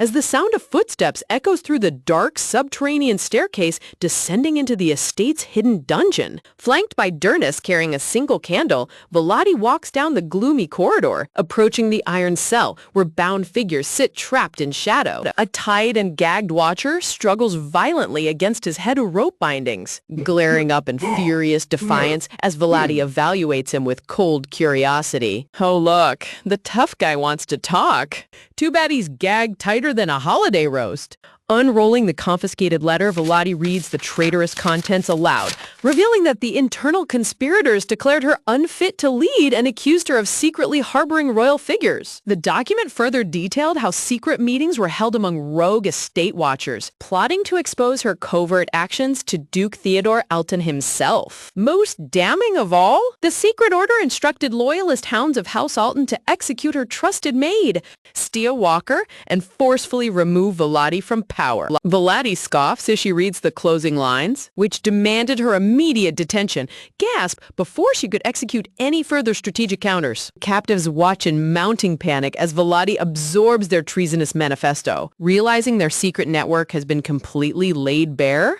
With a sinister smirk, Vladi callously rips the scroll in half before holding the fragments over the flickering candle flame, watching the treasonous evidence burn to ashes. Burning their entire conspiracy document right in front of their faces? Talk about maximum psychological damage. As ash drifts down to the stone floor, Vladi looks directly into the cell, mockingly asking if they truly believed they had the power to stage a rebellion against her authority. Hearing heavy iron chains clank against the floor, she acknowledges their unyielding spirit, noting that while tough loyalty is expected of House Watchers, active insubordination is an unpardonable sin. Looking past the wooden bars at the bound traitors, Kaizen realizes some are already dead. Oof, this is not looking good. Her eyes harden as she declares that their betrayal will be dealt with absolute finality. Magical cards flutter through her mind as she reflects on her dual objectives, concealing her spirit summoner card from external threats while eliminating disloyal elements from her ranks. She recalls that according to noble tradition, the Watchers answer strictly to the official Duke, meaning she was never supposed to know of their covert existence, yet her memories of the original story reveal everything. Armed with that future knowledge, she previously won over Zeppelin and secured Steel Walker, knowing full well that certain faction members remain blindly fanatical to her father. She admits internally that setting up Killian's visit served as the ultimate loyalty test, intentionally driving the Rogue Watchers into committing overt treason so she could flush them out. She literally used the prince's visit as bait to lure out her own internal traitors. Her chess game is 5 moves ahead of everyone else. Turning back to her chief guard, Vladi calls Durnus forward, signaling that it is time to initiate the ultimate disciplinary measure. Durnus presents an ornate wooden box, prompting Vladi to remark that it has been a long time since this ancient disciplinary artifact was last brought out. Infusing her royal mana into a glowing red garnet, the princess unleashes a wave of blinding flames. Vladi activates the semi-forced ancient contract spell known as the Watcher's Collar. The tied-up traitor gasps gasps in sheer terror as blood-red magic arcs through the room. Observing the gemstone's intense magical resonance, Volati confirms that this specific garnet is tied directly to the soul contract of the chief traitor before her. Holding the glowing crimson gem right outside the iron bars, she coldly informs the horrified captives that their very lives are now bound to her absolute whim. She explains the gruesome history of the artifact, revealing that her ruthless ancestors created a vicious curse specifically to punish contract-breaking traitors without giving them an easy death. The curse systematically destroys the traitors' physical senses one by one, robbing them of sight, hearing, taste, smell, and touch until they bleed from their eyes in total sensory isolation. Yikes! The artist really pulled out all the stops depicting this sensory curse. That blood dripping down his face is nightmare fuel. As the dark curse takes root, senses vanish unpredictably over weeks or even years, leaving you stranded in your own inescapable darkness, leaving the victim trapped in endless psychological torment before death finally claims them. To make matters worse, ancient suppression magic built into the spell prevents the victim from taking their own life, forcing them to endure every second of the agonizing punishment. Watching the captives tremble in absolute dread, the guards actually start giggling. Volati suddenly narrows her eyes sharply, spotting a suspicious movement from one of the prisoners in the corner. Focused on the man's hands, she notices him secretly attempting to manipulate a small metallic object hidden near his restraints. The watcher's eyes widen in horror as he is instantly pinned down. Volati sharply commands Durnus to forcibly seize whatever the prisoner is concealing in his grip. Without a moment's delay, Durnus responds with absolute obedience, stepping directly into the dungeon cell to enforce her command. Pinned flat against the cold stone floor, the watcher grunts helplessly as Durnus thoroughly inspects his restraints, confirming that picking the master lock with a hidden pin is entirely impossible. Volati smiles with cold satisfaction, knowing her control over the estate is now absolute. Volati looks down at the bound traitors with cold satisfaction, deciding that simple words won't be enough to teach them a lesson. Calling Durnus forward, she gets ready to execute the contract's harshest measure. Red magic light pulses around her hand as she holds the garnet, and she looks like a proper necromancer now, channeling her mana directly into the ancient artifact to trigger its binding curse. The captured watcher gasps in total horror, realization striking him as he feels the terrifying spell lock onto his soul. Standing tall before the bound traitor, Volati looks down without an ounce of pity, letting the weight of his foolish treason sink in. Oh look, it's our favorite weird dragon duo again. The old guy is all, "You think you're hot stuff, huh?" And then, bam, a friggin' dragon princess shows up looking like she just rolled out of an upscale haunted house. Suddenly, he isn't acting like a hotshot conspirator anymore. Funny how magic curses do that. She explains that the garnet spell has officially taken effect, completely severing the watcher's sight as his world plunges into total darkness. Dark, shadowy aura swirls around the prisoner as a grim countdown begins. 2, and tears stream down his face as his vision completely vanishes. Volati calmly remarks that her ancestors were actually merciful enough to include a single grace period to lift the spell within a specific time frame. She points out that the Watchers only ever received verbal warnings about their contracts, implying they weren't treated fairly, meaning none of them truly understood the underlying magical mechanics. She really did her homework on family history while these guys were playing checkers. Core terms of the ancient Garnet contract explicitly dictate absolute obedience to anyone carrying the direct bloodline of House Alton. Volati reminds them that violating the contract carries a swift penalty of death, shattering their delusional belief that they only owed loyalty to the current Duke. She reveals that the Garnet was specifically designed from its creation to respond to any direct Alton bloodline due to the constant threat of war. Historical records show that Alton Dukes were required to fight on the front lines to boost Northern troop morale, charging into battle on horseback. Generations of leaders risked early deaths to defend their domain. Because sudden deaths were common on the battlefield, the contract was structured so that any direct heir could step in and command the Watchers immediately. However, once peacetime settled over the northern territories and leadership stabilized, the Watchers slowly forgot the broader terms of their oath, until it was whittled down to a single burning question. Could they steal the Titan's power, mistakenly focusing their fanatical loyalty solely on the sitting family head? Flashing a cold smirk, Volati notes that the Garnet's violent reaction proves her authority, offering to etch that reality into their minds if they still doubt her. The way she completely dismantled their whole ideological excuse in 3 minutes flat is cold-blooded perfection. Turning to her chief guard and looking maybe a bit too happy, she asks if a level 10 or higher guard can fight a prisoner. Guard confirms, as long as it's not lethal.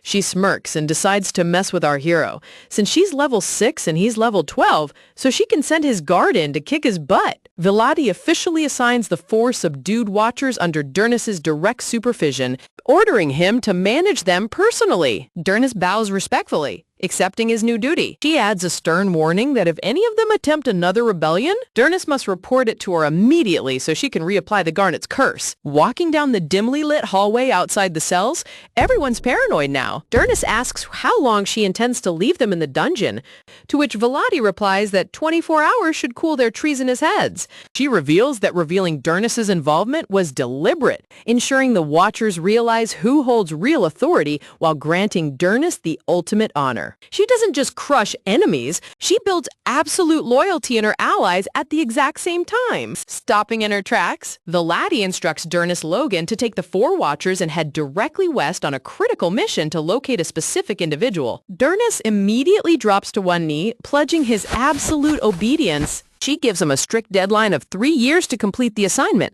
and Durnus firmly vows to fulfill her orders without fail. Velati smiles slyly to herself, knowing it's time to leverage Durnus' noble background with Count Logan and their vast Western connections. She reflects internally that every strategic move she makes now will guarantee her ultimate triumph when her planted seeds finally sprout. 3 years swiftly pass over the magnificent estate, dramatic whisper, setting the stage for a dramatic shift in the Empire's power dynamic. Inside a dazzling palace banquet hall, wealthy nobles gather to celebrate the imminent global export of magic rubies, praising the event's high status. A smug blonde lord named Mostin approaches Velati, raising his glass as he notes House Alton's massive investment and cheekily asks if she can guarantee even higher returns. Dressed in a breathtaking crimson gown with matching gloves, Velati sips her wine with effortless grace, assuring the surrounding crowd that demand for magic rubies is exploding worldwide. She flashes a stunning, confident smile that instantly captivates every noble standing in the ballroom. Look at that grown-up glow-up.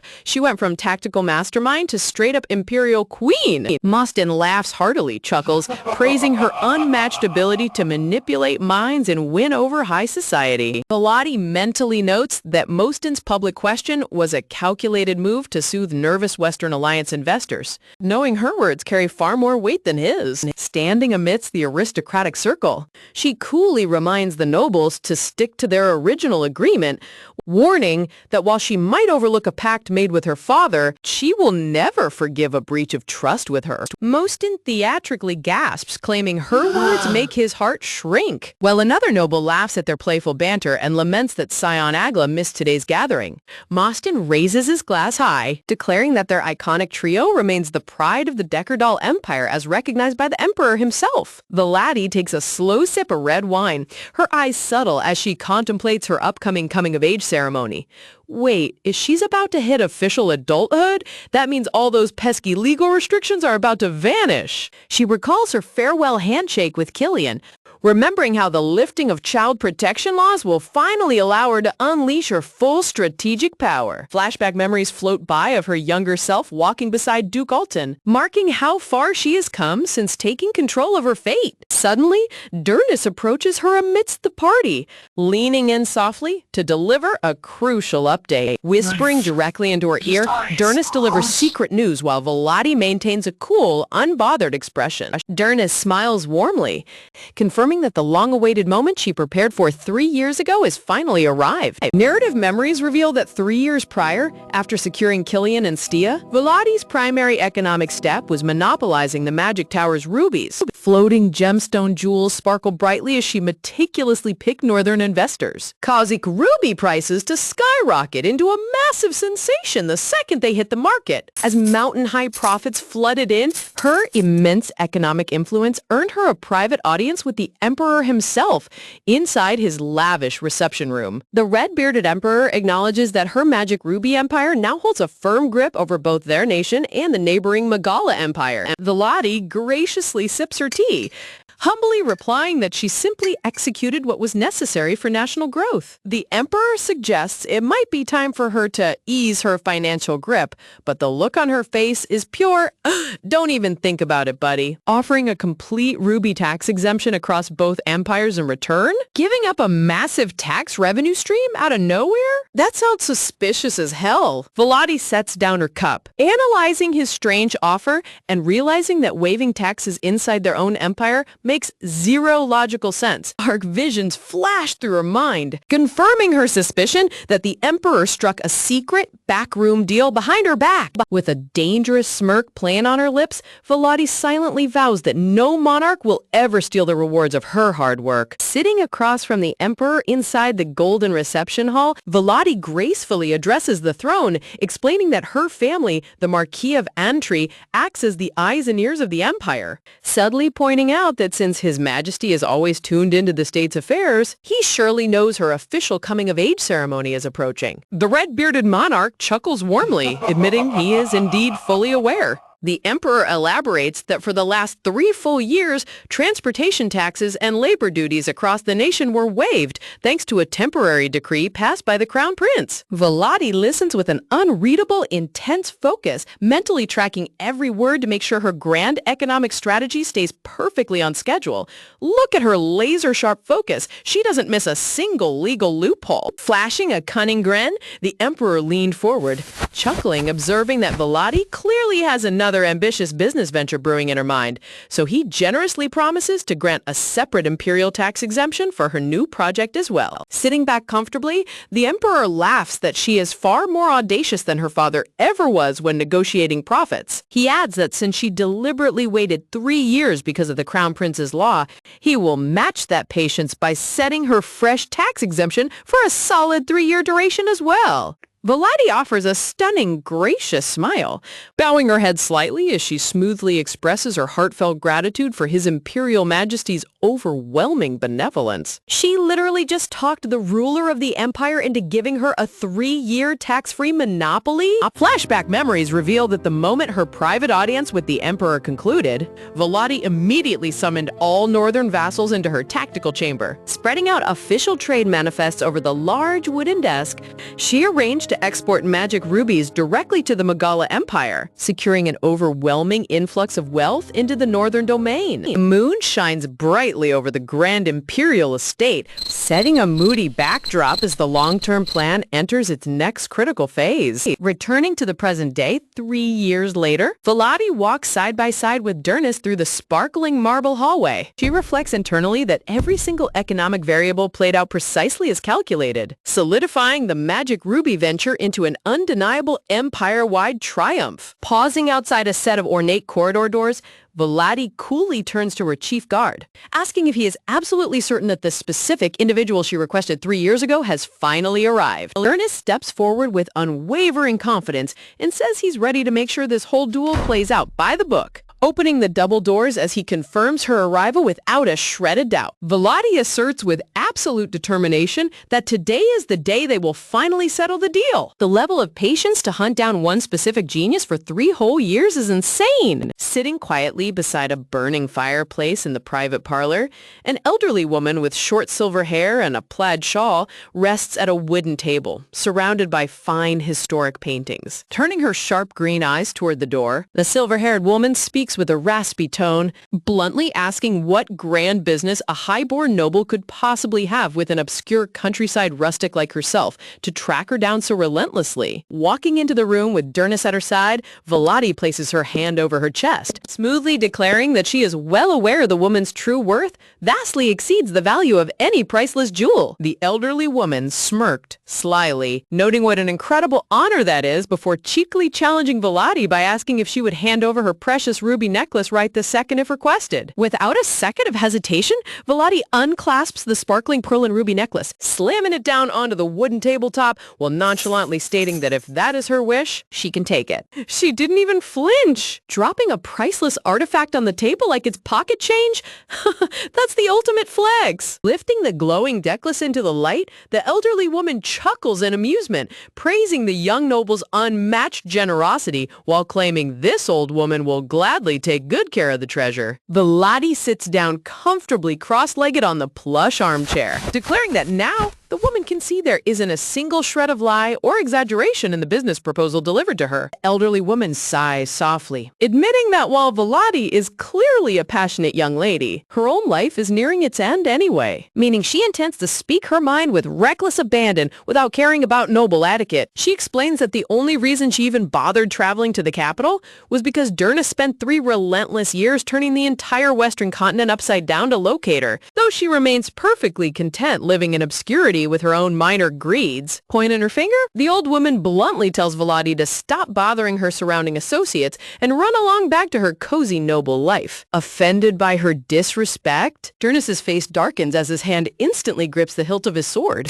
Observing the chief guard's rapid reaction, the woman glares back unimpressed, chuckling that it's her first time seeing a knight react so fiercely and mocking how well-trained northern dogs seem to be. Volati sharply commands Dernis to sheath his blade immediately.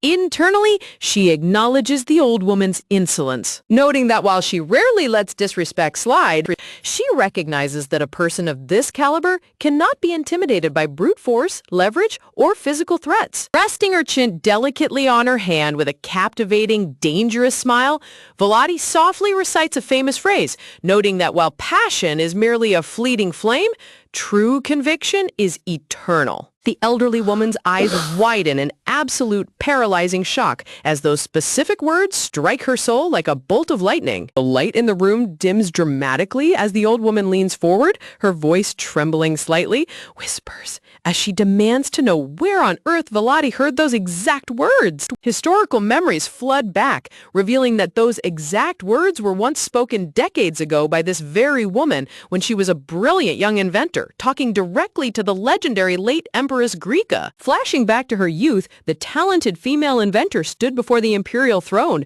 pledging her life's philosophy to the crown. Snapping back to reality, the old woman gritted her teeth, bitter that a ducal house would dig up such classified historical records, before asking with intense skepticism if Volati honestly believes she can bring that monstrosity into the world. Volati calmly explains that the woman possesses the raw technical genius and skill, while House Alton provides unlimited wealth and political power, meaning since the blueprints are already finalized, success is guaranteed. The old woman scoffs that she is far too exhausted in her old age to be swayed by sugary promises, laughing, but Volati retorts that deep down she has continuously yearned to see her creation reshape continent history. Leaning forward with fiery red eyes, Volati passionately urges her to humiliate the foolish nobles who once mocked her, but showing the world that she is still alive and that the times are changing. The old woman clenches her fists tightly on her lap, breathlessly asking if Volati really expects her to rebuild that dreadful invention.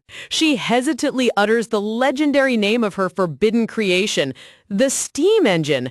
A steam engine in a fantasy world with magic rubies? Volati is literally trying to kickstart the Industrial Revolution. Historical archival records reveal that this old woman was once the brilliant daughter of Baron Watt. Talk about a fall from grace. The Empire's legendary head inventor, becoming the world's very first female master engineer. She designed the revolutionary steam locomotive and railway network, an extraordinary advancement in a world reliant entirely on expensive teleportation circles and wooden carriages. Technical blueprints drawn with quill ink revealed the intricate gear mechanisms and mechanical train engines that Volati needed to capture the Emperor's ultimate interests. Volati stares straight into her eyes, a asserting that she doesn't merely hope this enterprise succeeds, she is 100% certain of it, driven by the very eternal conviction the inventor once cherished. The old woman suddenly shouts in anger, shouting sarcastically about conviction and demanding to know if Volati has any idea what that cursed conviction cost her. Tragic memories flash back, showing how the Eastern and Southern noble coalitions ruthlessly persecuted her, turning her proud name into a laughable mockery simply because they refused to trust a female inventor. Darker visions reveal her handsome young husband being covertly manipulated by political enemies into detonating her primary research lab, only to be brutally murdered immediately afterward. She remembers being unjustly locked behind cold iron prison bars, framed for her husband's murder until the late Empress Garika personally intervened to save her life. Returning to her grim present, the elderly woman bows her head in sorrow, noting that the catastrophic explosion left her completely bankrupt and forced her to hide away in miserable poverty. Wow, that backstory is so depressing. No wonder she became so cynical. The laddie softly interrupts her grief, calmly declaring that she is already fully aware of every single detail. Gasp! The old woman gasps in disbelief, staring up in shock. With an unshakable, knowing expression, Volati lists off the exact financial ruins the Watt baronetcy suffered, the secret political pressures from the Southern Coalition, and even the precise hidden location where her husband's body was dumped. Volati speaks with genuine respect, praising the old woman for surviving as a true inventor until the bitter end in an unfair world, firmly assuring her that she no longer needs to live in hiding. The old woman chuckles bitterly, accusing Volati of having a smooth silver tongue and asking why she should risk such terrifying danger again in her twilight years after enduring so much pain. Pointing out the woman's true nature, Volati reminds her that despite all the mockery, disgrace, and tragedy, she never actually stopped tinkering with gears and building inventions in secret. Tears glisten in the old woman's wavering eyes as Volati softly tells her that she is more than worthy of bringing her dream to life, prompting the emotional inventor to desperately whisper for her to stop talking. Sitting back with a warm, triumphant smile, Volati gently clarifies that she didn't search for 3 years out of pity or charity, prompting the deeply moved inventor to finally ask what it is Volati truly desires from her. Vava Watt stands completely frozen, her mouth slightly agape, as Volati's chilling yet profound words echo through the quiet room. She can barely process how a teenage noble girl managed to unearth a sacred secret that has been buried deep underground for decades. Flashback memories paint a picture of Vava Watt in her glory days, a visionary engineer renowned across continents as the legendary master of steam engines. Hearing that title spoken aloud again after years of shame sends an unexpected spark through her weathered soul. Volati smoothly extends her gloved hand toward the aged genius, declaring with absolute authority that they will forge an unshakable conviction together. She isn't offering a mere business proposal. She's handing Vava a second chance to claim her rightful throne in history. Vava narrows her sharp green eyes.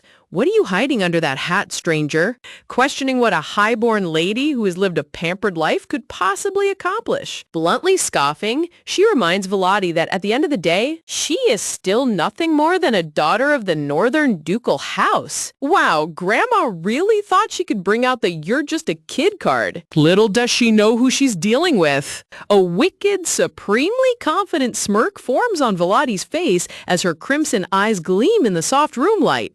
Without a single moment of hesitation, she casually rejects the old woman's dismissive claim with a simple, quiet answer. Framed by vibrant blooming roses, Volati stands tall, declaring with cold certainty that before long, she will reign supreme as the ultimate ruler of the northern continent. The sheer aura radiating off her in this panel is insane. She isn't asking for permission, she's stating a future fact. Vava bursts into loud, boisterous laughter, thoroughly entertained by the young girl's outrageous ambition. She cackles that it's been ages since she met anyone with such terrifying drive, comparing Volati's fierce spirit directly to the late legendary Empress Garika. Leaning back against her wooden seat, Vava sighs contentedly, admitting that the tides of the world are finally shifting. Since her remaining days on this earth are limited anyway, she officially chooses Volati as her final anchor in life, which is basically when the host becomes fused with a weapon. Cackling that a woman with nothing left to lose fears absolutely nothing. Crossing the table, the legendary engineer and the brilliant noble heiress firmly shake hands, sealing an alliance that will inevitably kickstart the Industrial Revolution.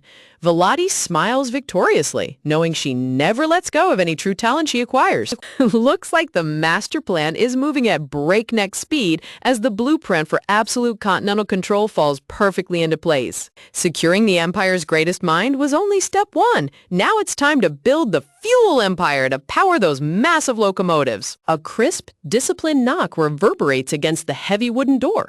Standing just outside, Zeppelin respectfully announces his presence, calling out to Lady Vellotti, stepping inside with a serene expression. So the handsome blue-haired knight confirms that the carriage carrying Vivatwat has successfully departed the imperial estate. Vellotti nods, already shifting her mind toward the next phase of her economic takeover. Peeking his head around the doorframe with an eager grin, blonde-haired Mostin Fredo asks if it's finally his turn to enter. Vellotti chuckles softly, telling him to stop hovering outside like a lost puppy and come inside. Walking into the luxurious private parlor with his arms crossed, Mostin teases Vellotti, complaining that even though this happens to be his estate, she acts like she completely owns the entire mansion. I mean, can you blame her? Vellotti basically runs the entire economy at this point. Mostin sits back comfortably on the plush velvet sofa with a bright smile, unabashedly admitting that she might as well own the place.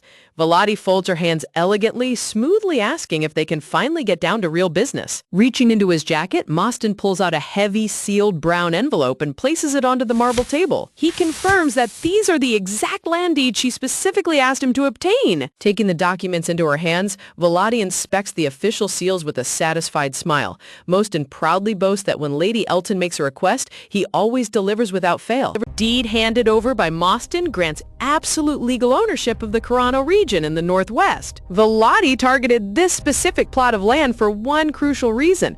It houses the single largest open-pit coal mine in the entire empire. A vast underground mine shaft reveals heavy wooden carts overflowing with rich high-grade coal. Gasp! This massive fuel reserve is the absolute lifeblood needed to continuously power steam engines across the continent. Flashback memories reveal how Vellotti orchestrated this entire land acquisition behind the scenes months ago. When Duke Fredo offered his son Mostin a piece of territory as a coming-of-age gift, Vellotti was sitting right there beside them. Sips tea. Mostin tilted his head in confusion when Vellotti casually suggested he request the Carano coal mine. He questioned why she wanted him to pick an obscure, dusty coal mine when he could ask his father for a prosperous trading hub instead. Zion, sitting beside them, agreed that the Carano mines were practically worthless and made zero profit. But Vellotti simply smiled, telling Mostin to accept the coal mine from his father anyway and immediately sell it over to her. Mostin squinted suspiciously at her, asking if her magic ruby empire made her so filthy rich that she's now collecting random plots of dirt for fun. He offered to give her a far better piece of land, scoffs, but Vellotti held her ground. Realizing she had a secret motive, Mostin leaned forward with fiery eyes, demanding to know about her other offer, accusing her of plotting another massive project behind everyone's backs. Vellotti teasingly asked if he wanted in, prompting Mostin to shout that their trio always does the fun, profitable stuff together. Vellotti smirked, telling them both to obey her instructions to the letter. Internally, Vellotti reflects on why she used such a roundabout method to acquire the territory.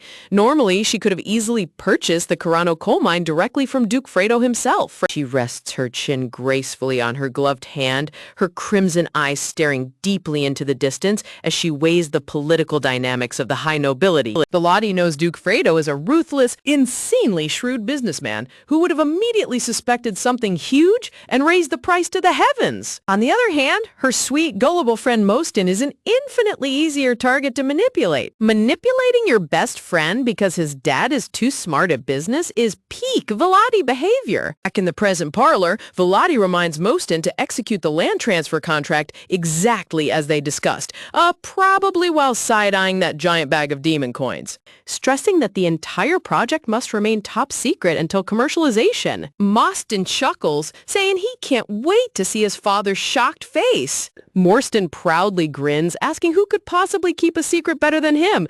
Vellotti dryly retorts that while his lips might be sealed, his loose tongue constantly blabs when he gets excited. The official legal contract glows under sparkling golden light, stipulating that Vellotti Elton takes full operational control of the Carano coal mine from Mostin Fredo in exchange for sharing a massive percentage of future commercial profits. Vellotti reads through the finalized terms with a calm expression.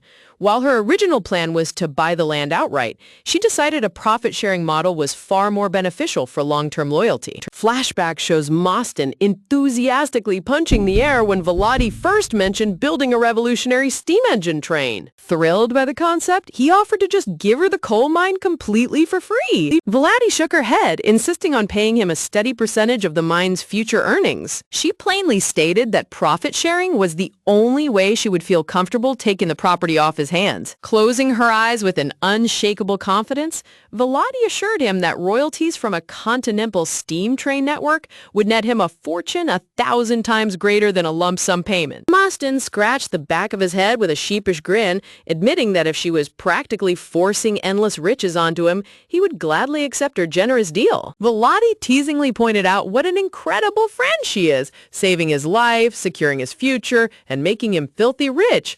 Mostyn's sweat dropped with a nervous laugh, dramatically bowing and thanking his greatest benefactor in life. Walking side by side down the sparkling marble corridor, Mostyn eagerly asks when she plans to build the actual locomotive and start extracting coal from Chrono. Volody explains that testing and trial runs will commence as soon as the initial railway tracks are laid.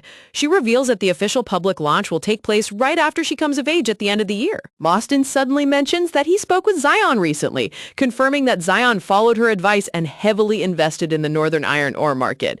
He chuckles that Zion really is shockingly obedient whenever Volody speaks. Volody smiles warmly, relieved to hear the news. She felt genuinely guilty that House Agla was barred from participating in the Magic Ruby venture, so ensuring Zion profits off the iron needed for railway tracks sets her mind at ease. Mostyn stretches his arms behind his head, remarking that once the railway business takes off, their old lives are going to be over. Zion will be drowning in cash right alongside them. He casually ponders how Zion is faring down south at the grand banquet. Meanwhile, in the sun-drenched southern territories, wealthy nobles gather at a lavish year-end gala, clinking crystal wine glasses. While northern nobles host banquets in capital mansions during harsh winters, southern lords are celebrating locally thanks to warmer weather and abundant teleportation circles. A massive, terrifying beast crawls out of a dimensional rift in the sky. Glowing golden teleportation device hums with magical energy above a gorgeous southern estate surrounded by blooming cherry blossoms. The South's dense portal network allows seamless travel between wealthy estates. Volady's sharp eyes narrow slightly as she envisions the Southern Coalition's boastful gathering. She knows the Southern aristocrats only host these grand galas to show off their vast economic dominance. Suddenly, a sharp voice cuts through the hallway. Meldor comes marching over with an annoyed scowl, demanding to know where on earth Volody has been spending her time with young Duke Fredo. Before Volody can reply, little Ruspel comes pitter-pattering down the hall, happily calling out to his favorite big sister. Meldor instantly turns around, angrily shouting at the little boy not to dare call his sister sister. Volody crosses her arms, asking Meldor if he already knew Ruspel. Meldor grumbles annoyed, complaining that the brat randomly approached him, asking for the Elton ducal house, and bugged him endlessly, asking where Volody was hiding. Looking at her younger brother, Volody internally notes how much Meldor has matured over the past 3 years. He is rapidly shedding his childish looks into a handsome young man, which explains why so many young noble ladies have been sneaking glances at him lately. A mischievous smile spreads across Volady's face as she leans in, teasingly asking Meldor if he's secretly jealous of little Ruspel getting so much affection and attention. Meldor's face instantly turns bright red as he violently shouts that he isn't jealous at all. Volody just gives a smug, knowing glance, thoroughly enjoying flustering her adorable younger brother. Classic sibling dynamic. No matter how powerful she becomes, teasing Meldor will always be her favorite pastime. Softening her tone, Volody gently pats little Ruspel's head, promising to send a formal invitation so he can visit the Elton mansion all by himself later. Ruspel's eyes sparkle with absolute joy as he blushes, asking if she truly means it. Gentle warmth fills the hall as Volody strokes his soft blonde hair, reassuring him that they will have so much more fun without any annoying interruptions. Ruspel's cheeks flush a deep crimson, utterly mesmerized by her affection. Seeing his little rival getting so much love, Meldor clenches his fists and grunts in petty frustration. He glares daggers at Ruspel, practically fuming with envy as the little boy beams under Volady's touch. Slicing right through the drama, Mostyn sneaks behind Volody and gloats directly into Meldor's ear, giving him the chillin' play-by-play, laughing that it serves him right. Mostyn then leans down with a cheeky grin, whispering for Volody to give him a head pat too. just to drive her brother completely insane. Volati glances sideways with a smirk, warning Mostyn that the second her hand touches his hair, she's planning it on his lips. Widespread rumors will blow up across the high nobility, claiming they're officially engaged. Flustered to his core, Mostyn throws his hands up in sheer panic, screeching for a legal restraining order against her. Look at him panicking. Man went from smug instigator to filing a fake restraining order in 2 seconds flat. Classic Mostyn. Crossing her arms with an amused chuckle, Volati watches him dramatically retreat, silently wondering who on earth is ever going to take this chaotic golden retriever off their hands. Reflecting on their inner circle, Volati notes how funny it is that none of the 3 high-ranking heirs have a fiancé yet. While endless matchmaking rumors constantly circulate through society, the political landscape is far too delicate for any hasty arrangements. Behind closed doors, wealthy lords and ladies fan themselves while whispering furious gossip. Because the imperial balance of power is on thin ice, every noble house is terrified of aligning with the wrong faction. The root of this widespread panic stems from Crown Prince Purnell's high-profile marriage. Standing alongside his bride in the Grand Cathedral, his marriage created a massive political ripple effect that altered the entire power dynamic. Under normal circumstances, the Crown Prince was expected to wed an Eastern noble daughter with lower status to keep things balanced. But by choosing a bride from a prominent Southern family, he completely shattered the delicate geopolitical balance. Since Crown Prince Purnell was already heavily aligned with the Southern coalition, high-ranking lords panicked that once he took the throne, the entire empire's wealth and authority would tilt irreversibly toward the South. To counter this, the remaining neutral high nobility desperately hoped that the 3 northern ducal houses would intermarry to form an unbreakable northern alliance against the South. But those political hopes hit a wall when Volati took over as the temporary acting head of House Elton. Her sudden rise to supreme economic dominance made any potential marriage proposal ridiculously complex for the high nobility to navigate. Whenever Volati, Mostyn, and Zion walked through ballrooms, every noble they passed would be forced to retreat by at least a step. Every noble kept their eyes glued to them, frantically searching for any subtle sign of romance or political movement. After all, these 3 grew up together as equal-age ducal heirs with top-tier visuals.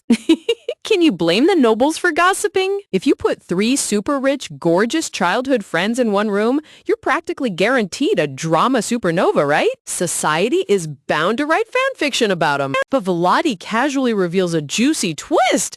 The scandal that caused her the absolute biggest headache back then wasn't even about Mostyn or Zion at all. Headlines across the capital exploded with sensational tabloids, blaring explosive articles about Prince Kilian, the royal family's infamous playboy, having a shockingly intimate relationship with the northern acting head, or sparkling under lush red rose petals. Prince Kilian Alderman Deckardil beamed with an effortlessly charming smile that captivated every noble lady in the realm. Kilian carefully cupped Volati's face, staring into her eyes with intense romance. He had fully embraced his reputation as an irresistible playboy, playing the part to perfection in front of high society. Even after his short stay at the Elton estate ended, Kilian continued visiting her mansion on a regular basis, fueling the gossip mills even further. Gold coins rained down over imperial trade maps as those visits were disguised under official business invitations. Duke Elton had fully approved them under the pretext of consulting Kilian on Magala Empire politics for their magic ruby exports. In reality,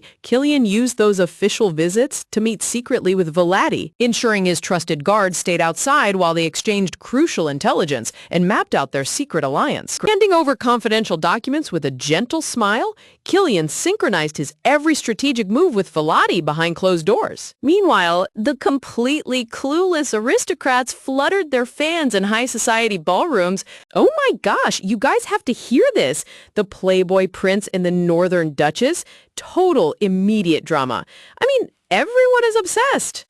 High society was practically placing bets on whether Kilian would manage to win her heart. The irony of nobles obsessing over fake romance while these 2 were literally plotting an imperial coup is peak comedy. However, the nobles didn't suspect a deep conspiracy because the female intelligence agents working under Marquis Taban were still actively reporting Kilian's every move. Sweating nervously with an awkward laugh, Kilian recalled how he used to panic explain to Volati that those flirtatious rumors affairs were totally fake and that she shouldn't misinterpret his actions. Vladi deadpanned at him, coldly stating that she knew he held zero romantic feelings for those women and wasn't using charm to manipulate them, maintaining that their partnership was strictly business. Gently placing her hand on his arm, Vladi assured Killian that if she lacked her spirit sword and secret intelligence, that would be true. She would have used identical methods to gather info, so she didn't misunderstand him whatsoever. Hearing her complete trust and understanding, Killian's face flushed a soft pink as he looked away with a subtle, blustered expression.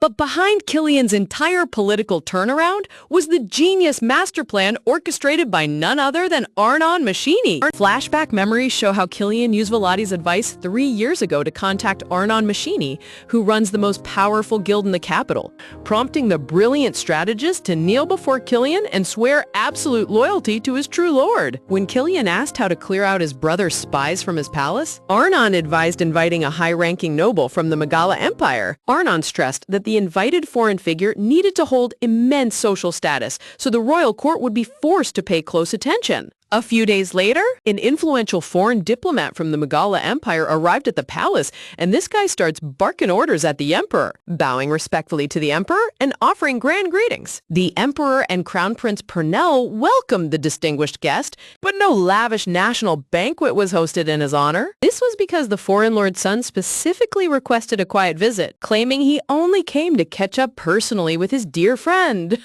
Killian. But just 2 days later, disaster struck. A teacup shattered onto the floor as deadly poison was detected in the tea leaves meant for Killian and his foreign guests. In the grand throne room, the emperor expressed deep embarrassment and apologized profusely for such a dangerous incident occurring to an honored foreign guest on imperial grounds. Holding his forehead in agonizing distress, the emperor lamented that lingering hostile factions from the previous war were still active, sadly admitting his failure to wipe them out completely. Right on cue, Arnon Machini stepped forward with a respectful bow, bringing forth a heavy chest of compensation to settle the international crisis. Though the foreign guest modestly tried to decline, the emperor slammed his hand down, booming that his conscience wouldn't allow it. He then turned to the entire court, bellowing a harsh imperial command. The emperor shouted that every single attendant who managed Killian's palace, along with their high-ranking supervisors, would face immediate severe punishment, ordering a full-scale hunt for the assassin. Turning his fierce glare directly toward Crown Prince Purnell, the emperor scolded him harshly, pointing out that since Purnell personally selected Killian's palace staff, his eye for people was shockingly atrocious. Purnell bowed his head in shame, forced to accept the humiliating public reprimand. Talk about a brutal political trap. Arnon literally engineered this whole poisoning setup just to strip Purnell's corrupt staff away from Killian's palace. Absolutely genius chess move. The emperor then turned to Killian with high praise, noting that since Killian personally appointed the Short Knights who detected the poison, he possessed an exceptional eye for talent. Crown Prince Purnell's eyes widened in absolute shock and rage as he realized he had been completely outmaneuvered right in front of the entire imperial court. Noticing his eldest son's furious expression, the emperor narrowed his eyes sternly, coldly asking Purnell if he dared to voice an objection against his decree. Purnell flinched violently under his father's suffocating aura, trembling his entire body as sweat dripped on his face. Defeated and humiliated, Purnell forced himself to bow low, disgusted, muttering that he had sarcastically no objections.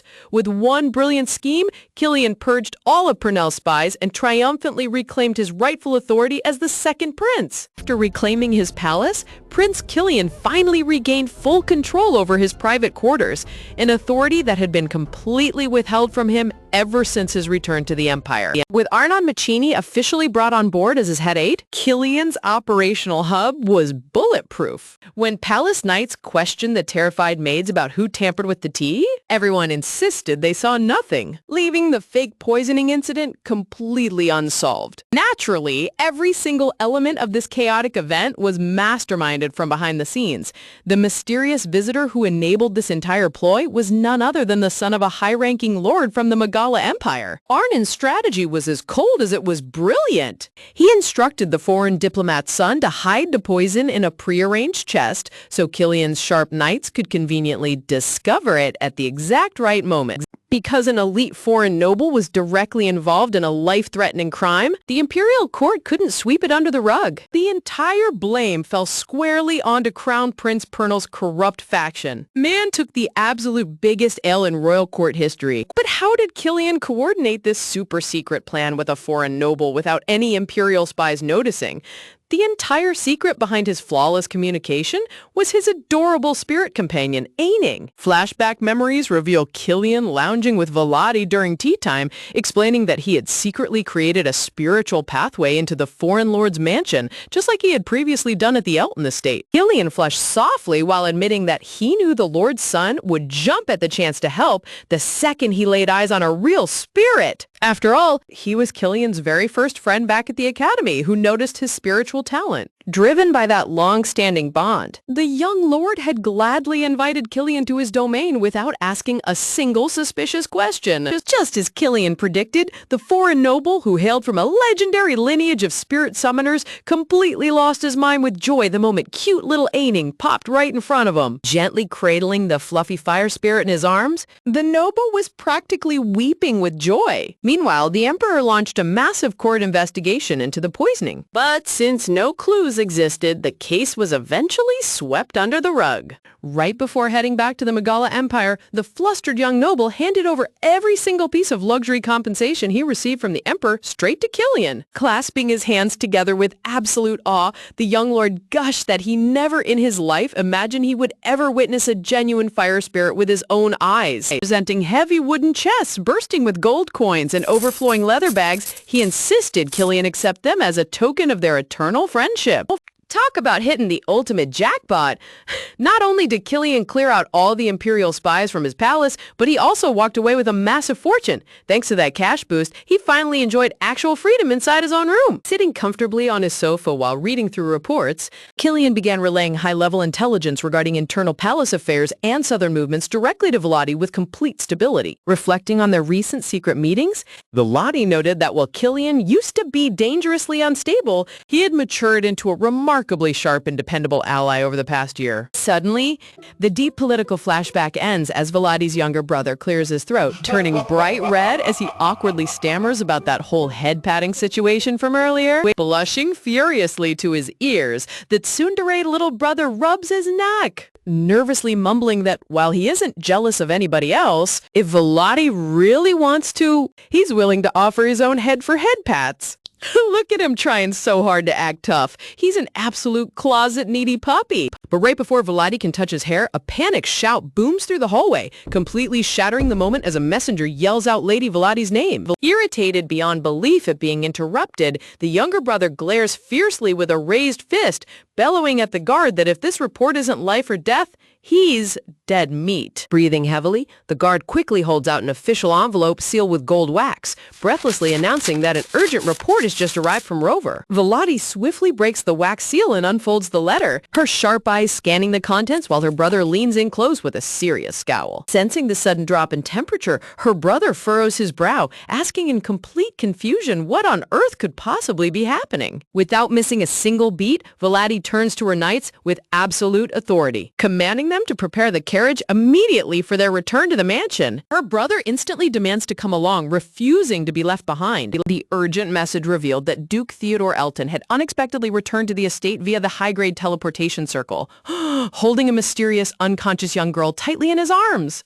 The scene shifts back toward the Grand Elton estate as tension hangs heavily in the air, leaving everyone on edge about this strange child. Wait, check out how the mood immediately flipped from wholesome comedy to high-stakes family mystery.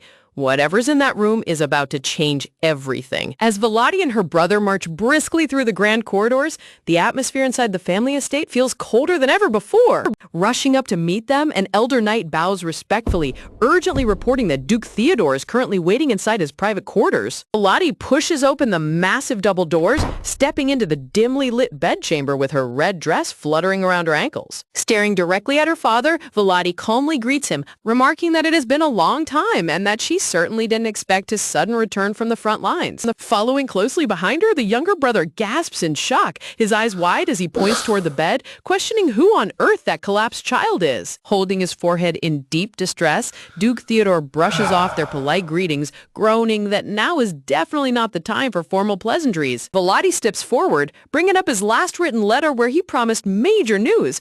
Gasping, asking directly if this sick child is the exact news he meant to bring? Theodore solemnly nods in agreement. Staring at the tiny figure wrapped in white blankets, the younger brother turns pale, asking why the girl looks so incredibly weak and whether she has always been this sickly. Overwhelmed with protective panic, the young heir suddenly screams at the family doctors, fuming, furiously ordering them to get out of his way so he can look at her properly. The terrified doctors flinch and scramble backward in fear. The moment his eyes lock onto the little girl's face, he freezes in complete disbelief, his voice failing him as he lets out a breathless gasp. Sensing the magnitude of the reveal, Duke Theodore turns to the butler, ordering him to shut the heavy chamber doors immediately. Resting on the large silk pillows, a pale little girl with silver hair and tiny hair buns shivers uncontrollably under intense fever. This information is not medical advice. Please see a healthcare professional. Theodore heavily reveals that her name is Nisha Alton. Hold up! And Alton?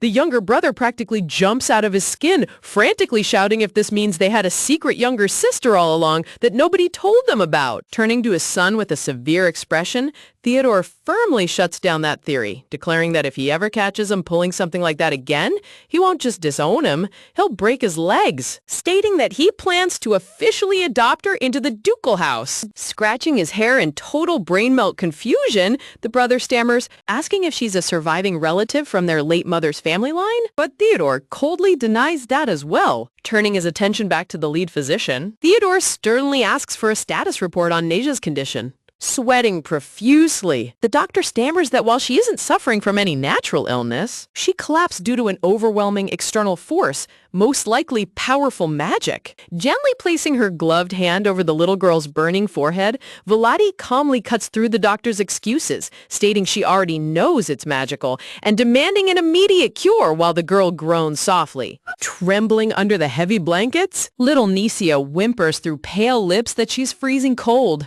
Hearing her whimpers, Theodore immediately roars for the staff to bring more heavy blankets right this instant. Panic erupts as the medical team and servants dash out of the room, rushing to fetch extra thermal blankets. Bowing his head in shame, the head physician admits that no standard magic works. Neither high-level thermal magic or holy healing spells have made any dent in her condition whatsoever. Staring down at the shivering silver-haired child with deep intensity, Vladi narrows her eyes, softly whispering to herself that she never imagined they would ever meet again under such heartbreaking circumstances. What an incredible high-tension chapter ending! Vladi clearly knows exactly who this child is and vows to make the person responsible for this pay. And high society is about to be turned upside down. In the original novel storyline, the eldest brother and little Nesia first crossed paths in the snow-covered garden of the capital mansion. Back in that original timeline, cute little Nisha bowed politely with a big smile, introducing herself as Nesia Alton and asking for his kind guidance. Flashback memories showed the eldest brother gently patting her head while she cheered that he looked just like the Duke.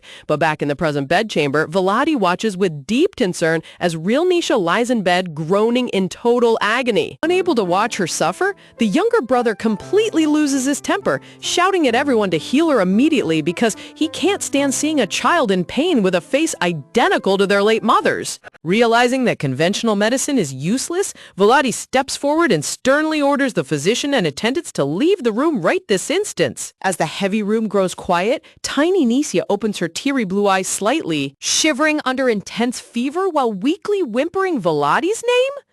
This content is not medical advice or diagnosis. See a healthcare professional or seek care. Flushed bright red from the raging fever, the poor child falls unconscious once more, letting out a soft groan. Vladi turns to her father, directly asking if this sick girl is the exact secret treasure from their mother that he discovered in the north, and Theodore grimly confirms it. Scratched his dark hair in total confusion, the younger brother asks what on earth father means by a magical spell and how their mother's keepsake could be involved. Theodore explains that among their late mother's northern northern possessions was a sacred ring gifted by the ice spirit. Flashback memories reveal little Nisha happily opening a treasure chest and touching the glowing ring right before they left. Hearing this revelation, the brother flips out, screaming at his father in total disbelief for allowing a girl who doesn't even share Alton blood to touch their mother's personal treasures. Theodore's face instantly turns ice cold as his glowing red eyes glare directly through his son with terrifying intensity. Caught under his father's suffocating pressure, the young heir flinches hard, trembling in place as he realizes he crossed a major line. Theodore severely reprimands his son, warning him never to speak so mindlessly again because Nisha is just as precious to him as his own children.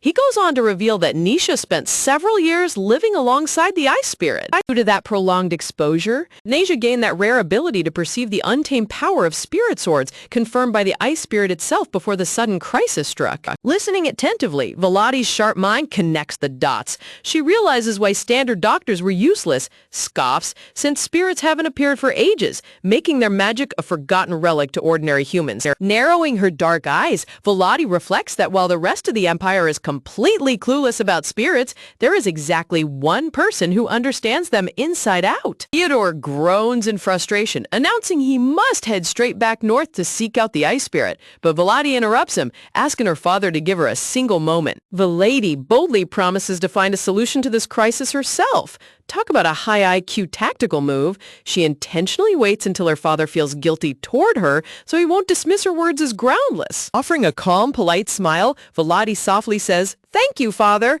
leaving the Duke completely speechless in awe. Seriously?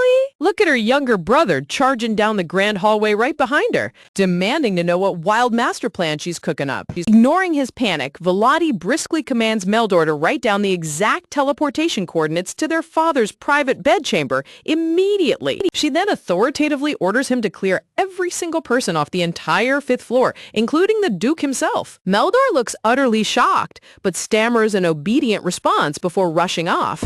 Retiring to her private quarters, Volati sits on her bed holding a glowing red crystal gem, anxiously wondering if he will actually agree to help her. She carefully calculates the risks, realizing that saving Nesha offers zero benefit to Killian and could even result in a massive loss for his faction. Since this is the very first time she has ever asked him for a personal favor, she hesitates, unsure of what Killian might think. Gripping the radiant ruby gem tightly, Volati hardens her resolve, deciding that even if he refuses, she has to at least ask him first. The crystal flares with brilliant blue light as Killian's magical hologram materializes, casually greeting her and asking if there's an emergency. Volati apologizes for contacting him through a crystal that leaves a magic record, though she notes standard communication crystals can usually be glossed over in official logs. Pausing for a tense second, her voice trembles slightly as she prepares to voice her dangerous request. Killian instantly notices her troubled expression, asking with genuine warmth if something happened today.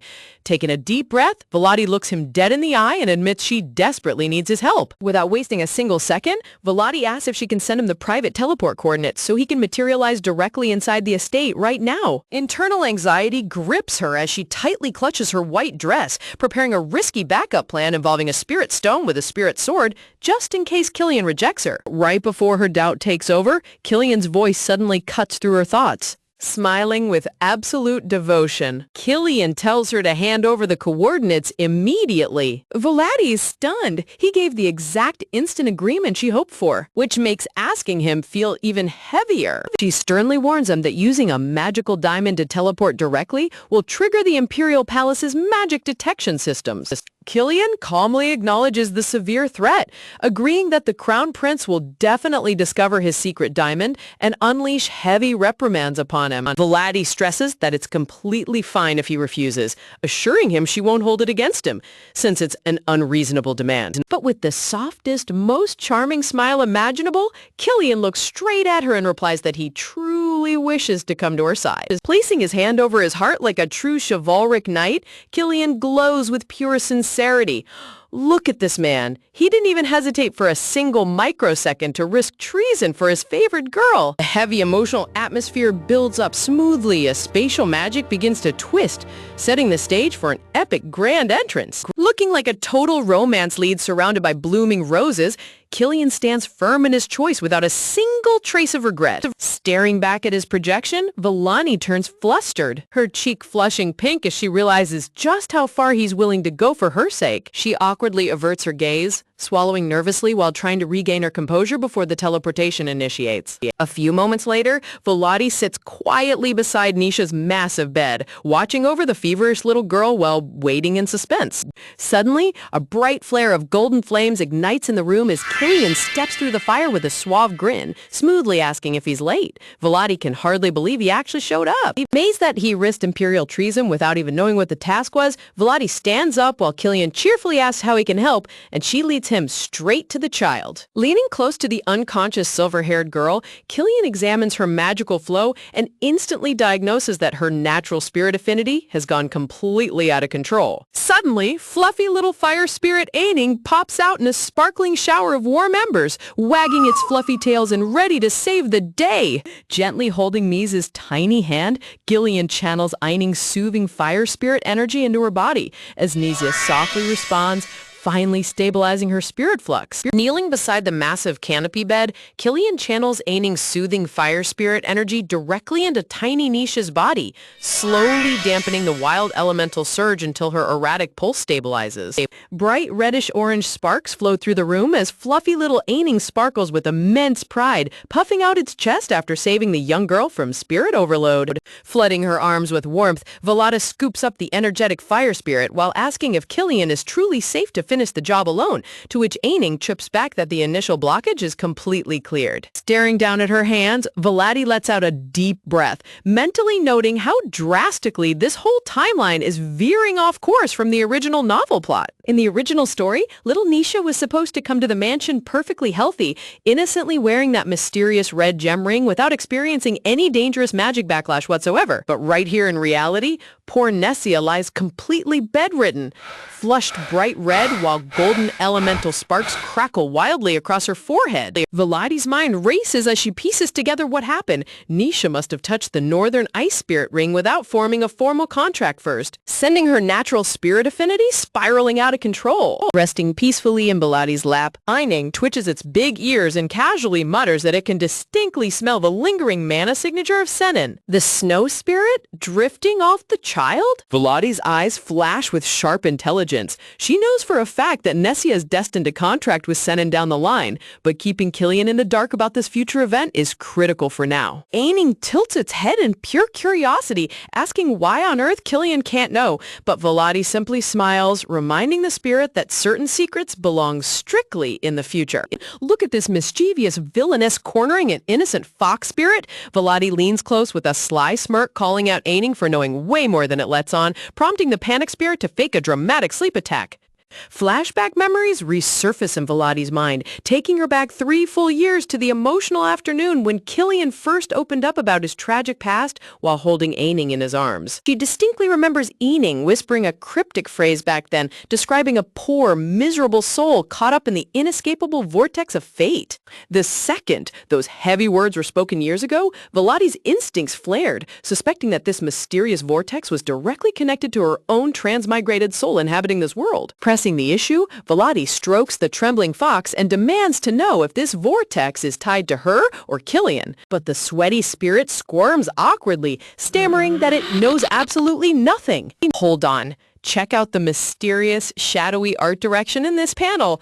Is the story hinting that Casper and Purnell are actually the masterminds pulling the strings behind the entire vortex of fate? Seeing how terrified Aining looks, Veladi decides not to push any further, realizing the poor spirit is bound by ancient magic rules that force it to remain silent.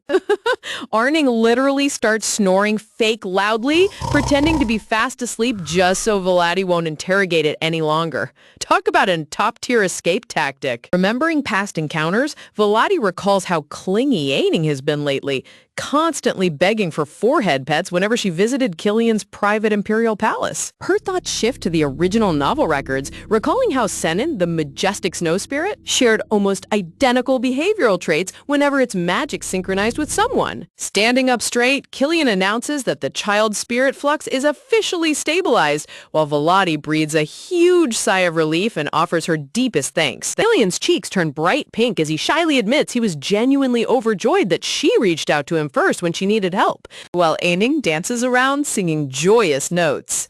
Observing the adorable scene, Volati catches onto a major clue. Both Eining and Senin exhibit a very specific trait whenever their magic is active. Spirit's synchronization rate skyrockets based on how much affection and trust it shares with its contractor, making their physical emotions bleed into one another. In the original story, Senin was famous for being ice-cold and calm, yet she would instantly melt into pure bliss whenever someone handed her a slice of strawberry shortcake. She would even team up with little Nessia to paint wild floral murals all over the mansion walls, proving just how deeply synchronized their souls truly were. Looking back at Killian's glowing smile, the lady's heart skips a beat as she comes to a terrifying realization.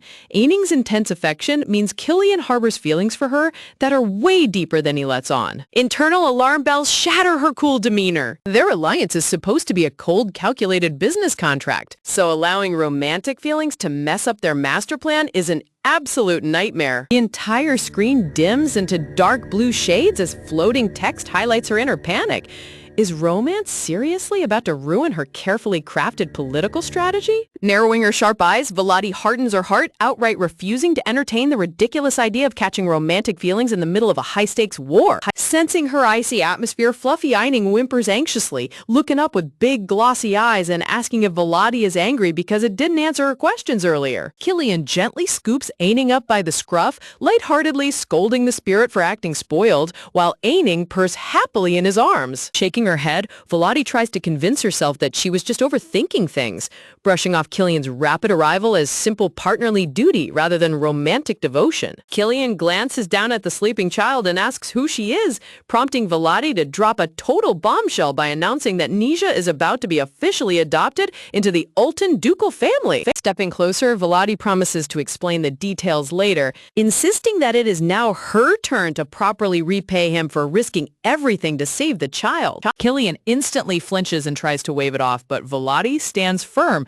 pointing out that using an imperial diamond for illegal teleportation is going to trigger massive detection alarms in the palace. Outside the Grand Mansion, sunlight glints off the high towers, where the Empire's magic security network has already flagged the unregistered spatial jump. Flashback visuals reveal the Crown Prince reviewing strict imperial reports, confirming that Killian is guaranteed to face harsh political reprimands and severe penalties for pulling the stunt. Looking directly into her eyes, Killian gently rejects her offer, reminding Volati that she has helped him countless times already and that he never asked for anything in return. With the softest, most earnest expression on his face, Killian looks at her and admits he came strictly because he wanted to be there for her, leaving Volati completely speechless.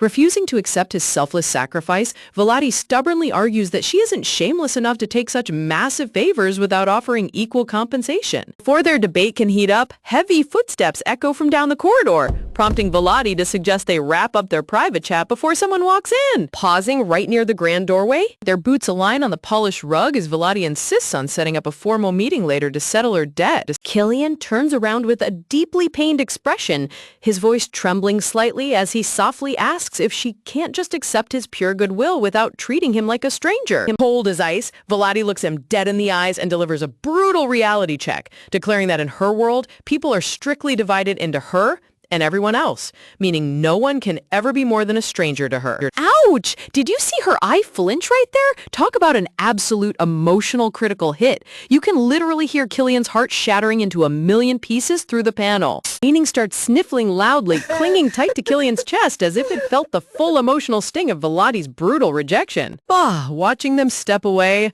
Volati clutches her white collar ruffle tightly, feeling a sharp pang of guilt for being so ruthlessly harsh to someone who just risked treason for her sake. Dark floating text reinforces the heavy mood.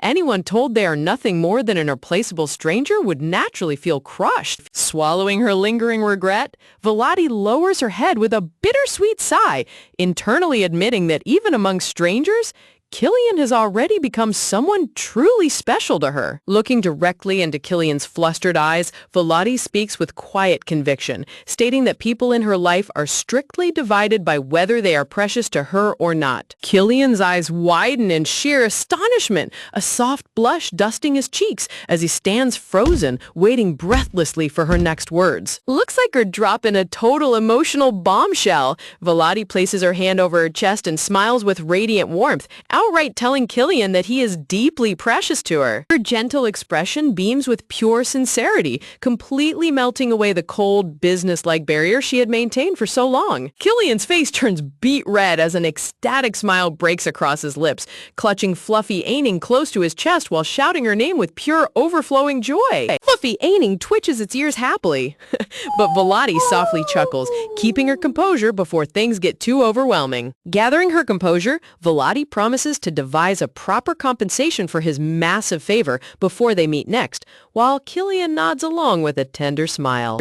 Sigh. Watching Killian depart into the corridor, Volati reflects on how strange and refreshing it feels to receive genuine, selfless kindness without any hidden conditions attached. Returning to the bedchamber, Casper gazes down at little Nisha resting peacefully and asks if Volati was truly the one who stabilized her condition. Holding up a shimmering blue gem, Volati calmly explains that she harnessed the spirit stone embedded in the magical sword to subdue the child's chaotic mana flow. Check out Casper's sharp red eyes in this panel. The visual direction is so intense. He immediately realizes Volati possesses a far deeper connection with Prince Killian than she ever admitted. Noticing her father's expression darken, Volati quickly spins a clever cover story, claiming she merely consulted Killian about spirit lore due to his extensive academic studies abroad. Meldor lets out a dramatic sigh of relief, rubbing the back of his neck while loudly proclaiming that his brilliant sister is way too good to settle for an imperial punk like Killian. Casper strokes his chin thoughtfully, chuckles, pressing further to clarify if Killian specifically taught her how to use spirit stones to suppress wild elemental surges. Volati answers with unwavering confidence, though internally she knows this entire story is just a calculated lie to shield Killian's true identity as an elemental contractor. Her inner thoughts highlight her strategic brilliance, weaving half-truths together since Killian indeed knows spirit lore, even if spirit stones only act as summoning catalysts in reality. Volati smirks internally, well aware that advanced spirit mechanics are restricted to top imperial scholars, leaving her father and brother completely clueless about her bluff. She casually adds that the gemstone was drained during the process, leading Meldor to wonder if the rare artifact is now completely powerless. Meldor turns his head away with a disgruntled humph, visibly annoyed that such a valuable treasure was expended just to save a random orphan. Softening his tone as he looks down at little Nisha sleeping soundly, Meldor admits that if she's officially joining the family, protecting his new little sister is his natural duty. Turning to Volati with a stern expression, Casper declares that debts must always be settled, and directly asks what reward she desires for saving their new family member. Volati's mind flashes back to Killian's earnest face, urging her to trust him, contemplating how he refused any payment, yet her proud ducal blood demands that every favor must be properly returned. Curtsying elegantly, Volati offers a charming smile, telling her father she will take her time to carefully consider an appropriate reward before informing him. Casper narrows his eyes suspiciously, asking why she made everyone clear the room if she was simply using a spirit stone, forcing Volati to improvise on the spot.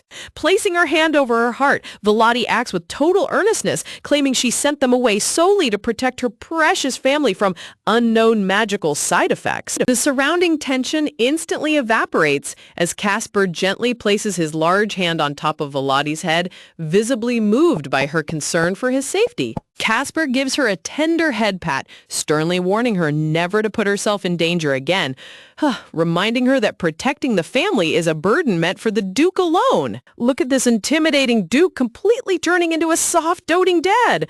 The soft background sparkles highlight just how much emotional distance has vanished between them. Volati stands frozen in complete silence, completely stunned by this unexpected display of warmth from a man who was always cold in the original timeline. Recompensing Balancing her composure with a bright smile, Volati reassures him that managing the estate is her responsibility as the eldest, earning a proud nod from Casper. Behind her polite smile, Volati's mind races with intrigue, wondering why her stern father is behaving in ways that completely contradict his original novel character. She logically deduces that his guilt over raising Nisha softened his heart, but firmly decides to maintain a distant, business-like relationship to preserve her political leverage. Casper turns to Meldor and praises his hard work, making Meldor beam with satisfaction, thrilled to have his father back home. Sandwiched between her chatty family, Volati's fake smile strains as overwhelming mental fatigue hits her. She just desperately wants to flop onto her bed. The scene shifts to the glorious palace gardens under bright blue skies where cherry blossom petals flutter past high white towers. Strolling through the palace grounds, Killian's head attendant bows dutifully, reporting that he's successfully erased all spatial teleportation logs from the palace security system. The silver-haired attendant bows deeply, pledging absolute loyalty to carry out any future command Killian gives without question. Killian glides past with a sly, triumphant smile, thrilled that another powerful political player has been successfully brought under his thumb. Talk about a political masterclass. This head attendant was originally the Crown Prince's most loyal spy, yet Killian managed to flip him into a flawless double agent. Flashback memories reveal Volati handing over crucial intelligence, revealing that the attendant's sick daughter suffered from the exact same respiratory disease as the late Empress. Volati exposed the mystery drug given to the sick girl, proving it was an experimental potion derived from southern plague remedies created secretly by Crown Prince Purnell. A horrifying truth comes to light. Purnell has been conducting illegal human experiments on sick patients across the Empire for years under absolute secrecy. Volati explains how Purnell manipulated desperate families, disguising himself as a savior offering cures while covertly using their sick children as trial subjects. Killian clenches his hands tight as horror sets in. The disease causes agonizing chest pain with every breath, making vulnerable families easy prey for Purnell's dark schemes. When the attendant's beloved daughter collapsed from the unbearable illness, the heartbroken father was pushed to absolute desperation. Purnell swooped in like a savior, promising a cure in exchange for absolute political loyalty, unknowingly tricking the father into feeding his own child trial drugs for years. The initial recovery quickly faded as severe side effects took hold. Everything tasted bitter, his stomach churned constantly, and a piercing headache became his shadow.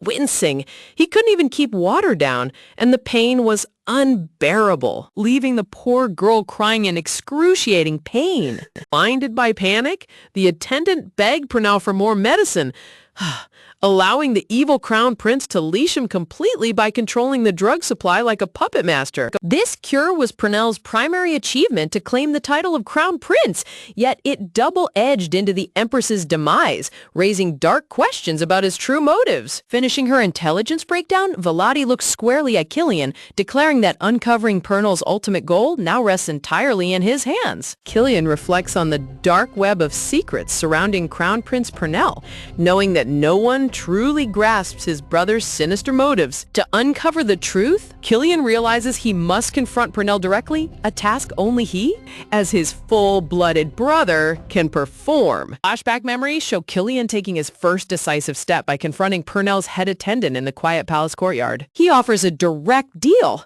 promising to completely heal the attendant's ailing daughter if he agrees to betray his master. The attendant winces in disbelief, bitterly asking if Killian expects him to fall for another empty promise. Killian looks him dead in the eye, declaring he is nothing like his toxic brother and vows to deliver the cure right before his eyes. Reaching into his coat, Killian presents a shimmering glass vial housing a radiant red spirit orb. He claims it is a sacred spirit treasure brought directly from the distant Magala Empire, capable of burning away any terminal illness. And talk about a high-stakes bluff! Behind his calm demeanor, Killian internally chuckles, well aware that the magical remedy wasn't imported at all. Fluffy Aining literally conjured it up just yesterday. Spirit lore reveals that spirit magic operates on a vastly superior realm compared to mortal spells. Since Aining specialized exclusively in high-level restoration magic, rumor had it she was basically set for life. Its glowing spirit orbs possess absolute curative power. Killian holds out the glowing vial, assuring the desperate attendant that spirit magic far surpasses human healing capabilities. Overwhelmed by sudden hope, the heartbroken father collapses to his knees with a breathless plea. Tears stream down the attendant's face as he begs Killian to save his 14-year-old daughter from her agonizing suffering. Gently leaning down, Killian places the glowing remedy into his trembling hands. Watching the attendant hurry away into the dusk,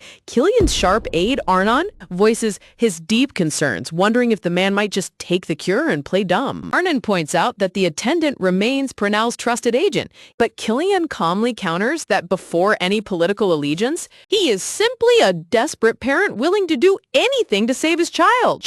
Arnon adjusts his glasses with a dry, smirking tone, remarking that His Highness is far too soft-hearted for his own good. Killian pouts, asking if that was a compliment, only for Arnon to instantly shut him down. Fast forward 1 week later, bright sunlight bathes the magnificent white towers of the Imperial Palace as an official secret invitation arrives at Killian's quarters. Sitting at his grand wooden desk, Killian reviews the document, while Arnon inquires about its contents. Killian reveals that Crown Prince Purnell has requested a formal private tea time with him. Tucked discreetly inside the official invitation lies a hidden handwritten note, a secret intelligence report written in encrypted script. Look at Arnon's proud expression here. With a satisfied smile, he hands over the decrypted intelligence, telling Killian he definitely needs to read this crucial report himself. The scene shifts smoothly as the hidden message unfolds, proving that Veladi's strategic web is already producing massive results behind the scenes. The report reveals a heartwarming sight, the head attendant gently holding hands with his fully recovered, smiling daughter. In his letter, he says, "I know you're worried about magical beasts, but I found a much bigger problem." Gulp. He reveals there's a powerful curse holding back the magical energy of the whole continent.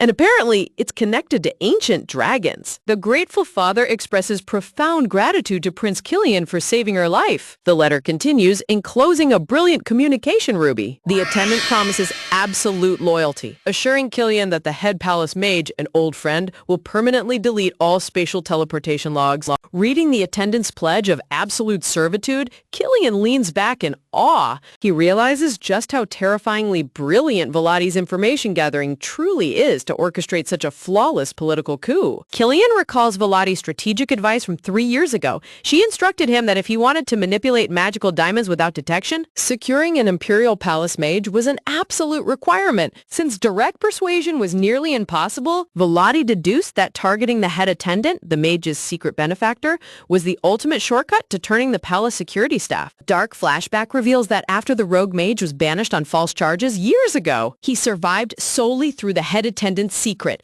a secret connection completely unknown to the Imperial family. Arnon reflects on Veladi's psychological insight, remembering how she accurately assessed that while Purnell gathers talent easily, he completely fails to maintain long-term loyalty with his subordinates. Weaponizing Purnell's neglect, Veladi knew swaying his closest aides would crumble his power base from within. Killian nods in agreement, marveling at how every single prediction she made hit the mark. Look at Killian's flustered expression when Arnon praises young Duke Elton. When Killian reminds him that Veladi isn't the official ducal head yet, Arnon dramatically interrupts. Bowing with grand flourish, Arnon brightly declares that, title or not, in his mind, the sole true ruler of the North will always be Lady Veladi. Killian smirks softly, mentally hoping that others will eventually recognize Veladi's incredible brilliance. A possessive thought quietly surfaces in his mind. Resting his chin on his hand, wait, what? Killian internally admits to feeling irrationally jealous and petty whenever he sees Veladi surrounded by other admiring people? Whew, talk about spilling the tea on yourself. He reflects on why he kept his recent victory a secret from her. Having studied Veladi's habits for 3 years, he understands her cold, ultra-pragmatic personality all too well. He imagines Veladi offering a brief, polite, good job, before swiftly changing topics. Killian, before instantly cutting down their scheduled meetings since his goal has already been achieved. Just thinking about meeting her less than once every 2 months makes his heart sink. He simply can't bear the thought of losing his precious time with her. Slumping in his chair, Killian scoffs, chastises himself for whining like a smitten teenager, realizing that withholding information from her feels dangerously close to betrayal. The mood darkens as Killian's inner conscience slams him with heavy guilt. Hiding crucial political moves from his strategic partner is a direct breach of trust. Remembering the cold, disappointed look Vladi gave him last night when he mismanaged the Spirit Stone, Killian feels a sharp pang of anxiety in his chest. Clenching his fist tight, Killian firmly resolves to fix his mistake, promising to send a sincere apology to her through fluffy little Aining at the very next opportunity. Beautiful blooming white roses highlight the picturesque palace balcony under clear blue skies. The towering spire of the imperial palace glistens in the warm afternoon sun, setting the stage for a critical political meeting between royal brothers. Crown Prince Purnell, decked out in golden imperial regalia with a vibrant red cape, smiles warmly, asking Killian how he handled the southern trade affairs alongside young Duke Agla. Seated across from him at a lavish tea table, Killian humbly replies that he learned a great deal, while Purnell notes that Caspar Agla praised Killian's rapid progress and efficiency. Purnell smoothly remarks that southern trade is stabilized thanks to their efforts, maintaining a perfectly charming, benevolent facade as the doting elder brother. Narrowing his eyes slightly, Purnell drops a subtle hint suggesting how wonderful it would be if a new territory in the Magala Empire opened its doors for imperial trade. Killian offers a smooth, polite smile, calmly answering that he established friendly contacts during his studies in Magala. He will personally investigate the possibility. Purnell bursts into pleasant laughter, praising Killian as the only brother who truly supports him, gasps, and marveling at how splendidly he has grown. The shadow falls across Killian's face as his smile turns icy cold. Agreeing with a chilling, hidden venom underneath his polite response, flashback records reveal that Purnell specifically assigned Killian to assist Caspar Agla on southern commerce, a calculated move Purnell personally pushed through Imperial Council. While Arnon originally assumed Purnell assigned the duty merely to keep Killian under close surveillance, Killian realized the Crown Prince's scheme was far more invasive. Purnell is actively attempting to exploit Killian's growing competence, piling endless duties onto his shoulders to leech off his strategic talents. By forcing fake brotherly tea sessions, Purnell seeks to build forced camaraderie and trap Killian in his web, leaving Killian wondering why Purnell exiled him to Magala in the first place if he wanted him close now. Setting his porcelain cup down, Purnell asks if the tea displeases Killian, who subtly notes that this specific herbal brew has been served continuously. Purnell takes a slow sip, casually mentioning that he drinks this specialty daily for mental and physical peace, while Killian watches intently, sensing a deeper, darker secret hidden within the brew. Taking a slow sip from his ornate teacup, Killian immediately notices the familiar, slightly nutty aroma of his favorite blend, but there's something else, a peculiar metallic smell. Subtle aroma of lavender drifting from the warm brew. Meanwhile, bathed in warm golden sunlight, the Grand Ducal mansion stands quietly, though behind its opulent walls, a whole world is erupting. Utter chaos broke out the moment Father and Nisaya returned. Look at how the entire mood shifted from intense politics to pure chaos. The sudden appearance of an adorable new young lady sent the mansion's servants into complete panic as she ran around giggling happily. Across the study, Vladi stands face to face with her father, her tone perfectly composed as she demands a specific reward in exchange for delivering the Spirit Stone. Vladi points out that the fourth floor has remained vacant for 3 long years while she acted as head of the family, suggesting she move upstairs while handing the second floor over to Nisaya. To her surprise, her father doesn't hesitate for even a second, agreeing immediately and telling her to move her belongings right away. Seriously? The guy gave away his deceased wife's floor without even blinking. Vladi smiles sweetly, thanking him while secretly realizing her father's detached attitude will make him even easier to manipulate going forward. Sitting at her private desk with a jewel box, Vladi folds her arms, calculating that whenever her overbearing father feels generous, she must squeeze every possible benefit out of him. Narrowing her dark red eyes with an icy glare, she vows that the second she officially secures the ducal seat, she'll chuck this pathetic excuse for family play acting straight into the trash. A polite knock echoes as a neatly dressed young woman named Ellen enters the room, offering a respectful afternoon greeting to Lady Vladi. Vladi gestures for her to stand nearby, warmly welcoming her before revealing that she has summoned her for a crucial new assignment. Vladi casually suggests that Elin share her exceptional talent with someone new, specifically asking if she would be open to taking on a private piano student. Ellen's eyes eyes light up as she humbly explains that her current private lessons with noble families only exist because Volati personally recommended her to the prestigious salons. Volati reassures her that the task is simple and that she just needs to teach as she normally does, prompting Elin to eagerly ask who her new pupil will be. Look at Ellen's total jaw-dropping shock right here. The moment Volati drops the bomb that her new student is none other than the crown princess, Ellen nearly loses her mind. Panicking completely, Elin waves her hands, insisting that a common instructor like her could never tutor a royal family. But Volati smoothly shifts the topic, asking about Elin's younger siblings at the Magic Tower. Ellen expresses her deep gratitude for Volati's help, but Volati pointedly reminds her that the Magic Tower is an elite institution that charges outrageous tuition fees, unlike public academies. Volati lays out the harsh financial reality. With 2 siblings enrolled, they're staring down a massive tuition bill they can't afford. The tuition expenses have doubled, far exceeding what Elin could ever earn from her teaching job alone. Lore archives reveal that mage apprenticeships operate on exclusive private one-on-one tutoring, so a genius like a master mage would only pick 1 student, making the Magic Tower's tuition costs astronomically high. Flashback records show that when Elin accepted Volati's proposal 3 years ago, she had no idea just how ridiculously expensive her siblings' education would actually become. Stepping forward, Volati pops open a luxurious jewel case, displaying 3 brilliant, radiant magic gems that can cover an entire year of tuition fees. Ellen gasps in disbelief as Volati promises to fully fund her family's entire future, provided she successfully wins over the crown princess's trust and affection.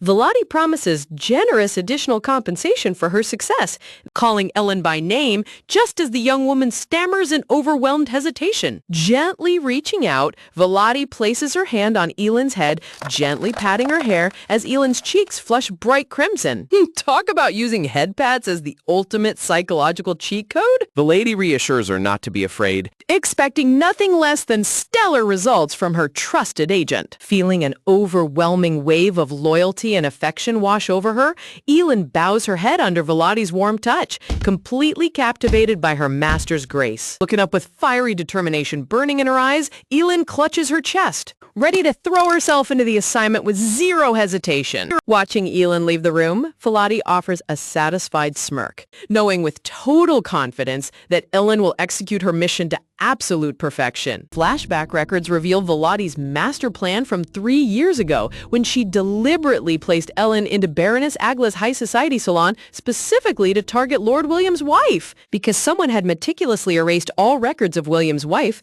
Volati could only uncover a single clue that she occasionally attended Duchess Agla's salon in place of her mother. Volati had Ellen infiltrate the exclusive salon, but the arrogant noblewomen were extremely tight-lipped, making gathering intel nearly impossible.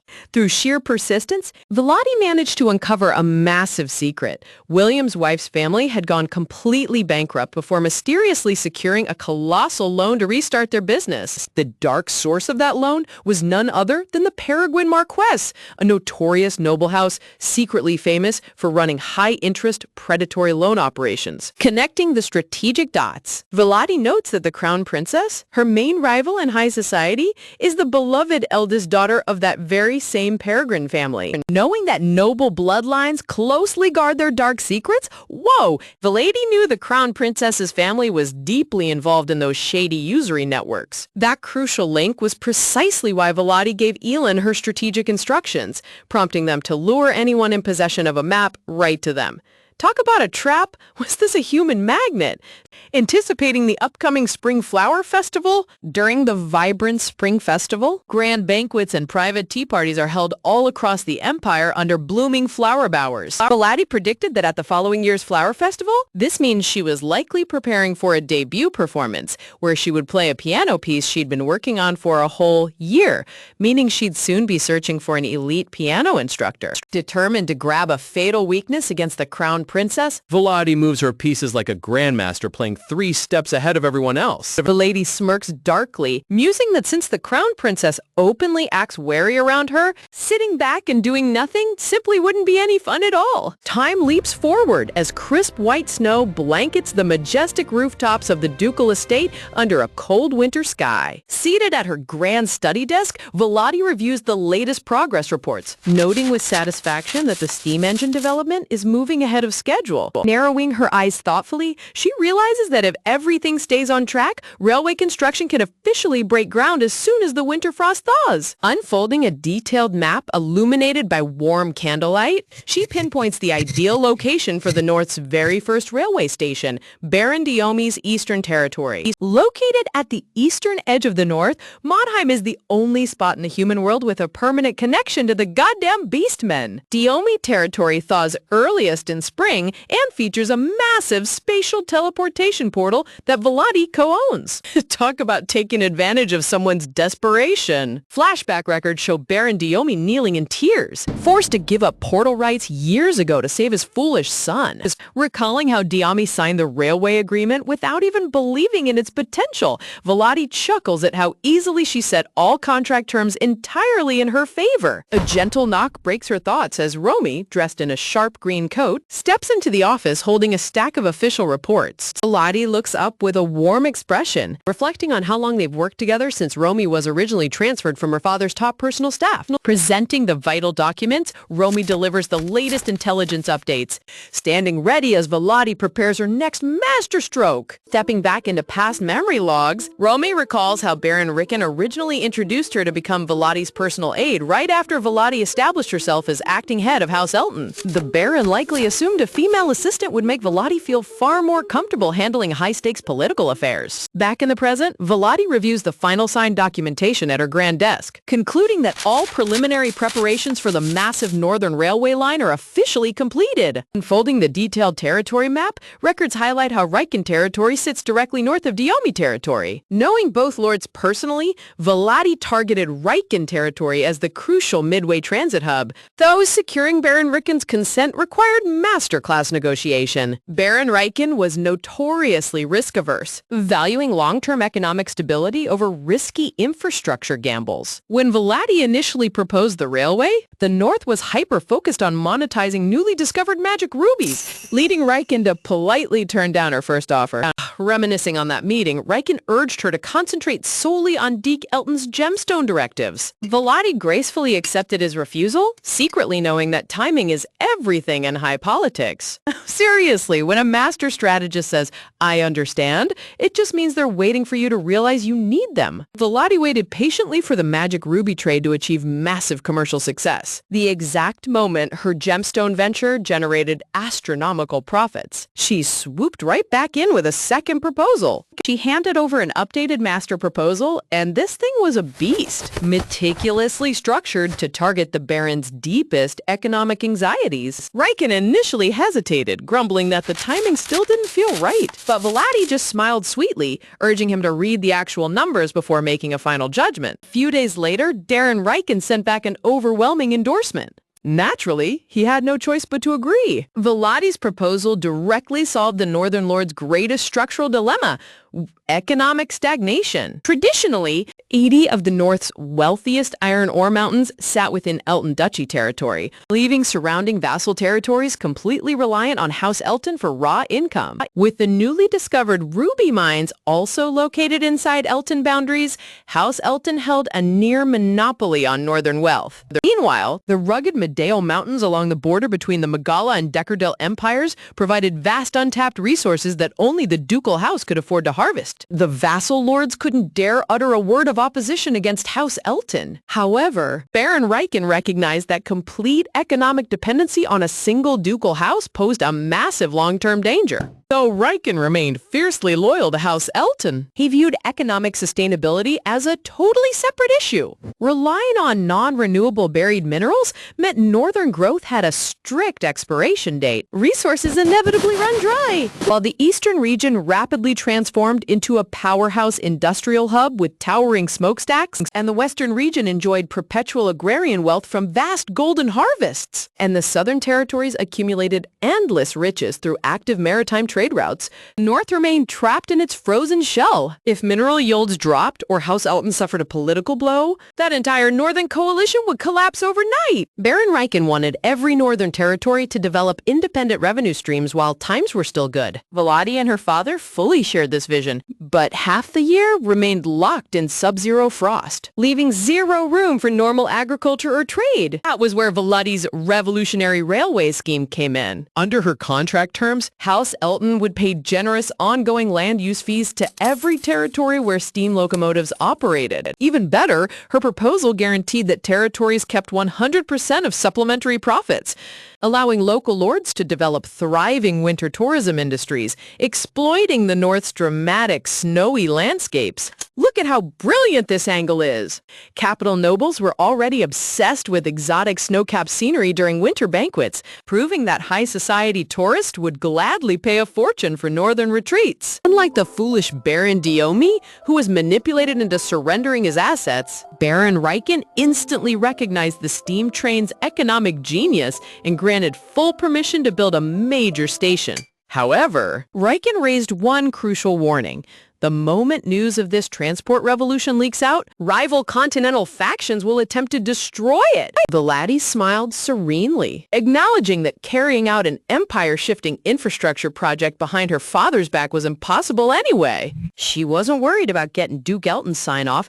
Her massive success with the ruby mines already proved her supreme financial foresight. Tapping her desk thoughtfully, she notes that her father's backing acts as the ultimate military shield against hostile foreign coalitions. Vladi turns to Romy, asking where her overbearing father is currently located in the mansion. Romy replies that Duke Elton is relaxing in the private garden with the newly arrived young lady, Nasaya. Vladi raises an eyebrow, noting that Nasaya must be fully recovered if she's strolling outdoors, before instructing Romy to schedule an official appointment. Romy bows respectfully, promising to notify the head butler immediately before taking her leave. Left alone in her office, Vladi mutters under her breath about her workaholic father actually taking time off to play in the garden. Rising gracefully from her chair, Vladi glides toward the grand stained glass window overlooking the estate grounds. Crossing her arms, she gazes down at the snow-covered courtyard below. Narrowing her icy red eyes, she mutters with dripping sarcasm. Truly, what a touching display of father-daughter bonding. Outside in the pristine snow,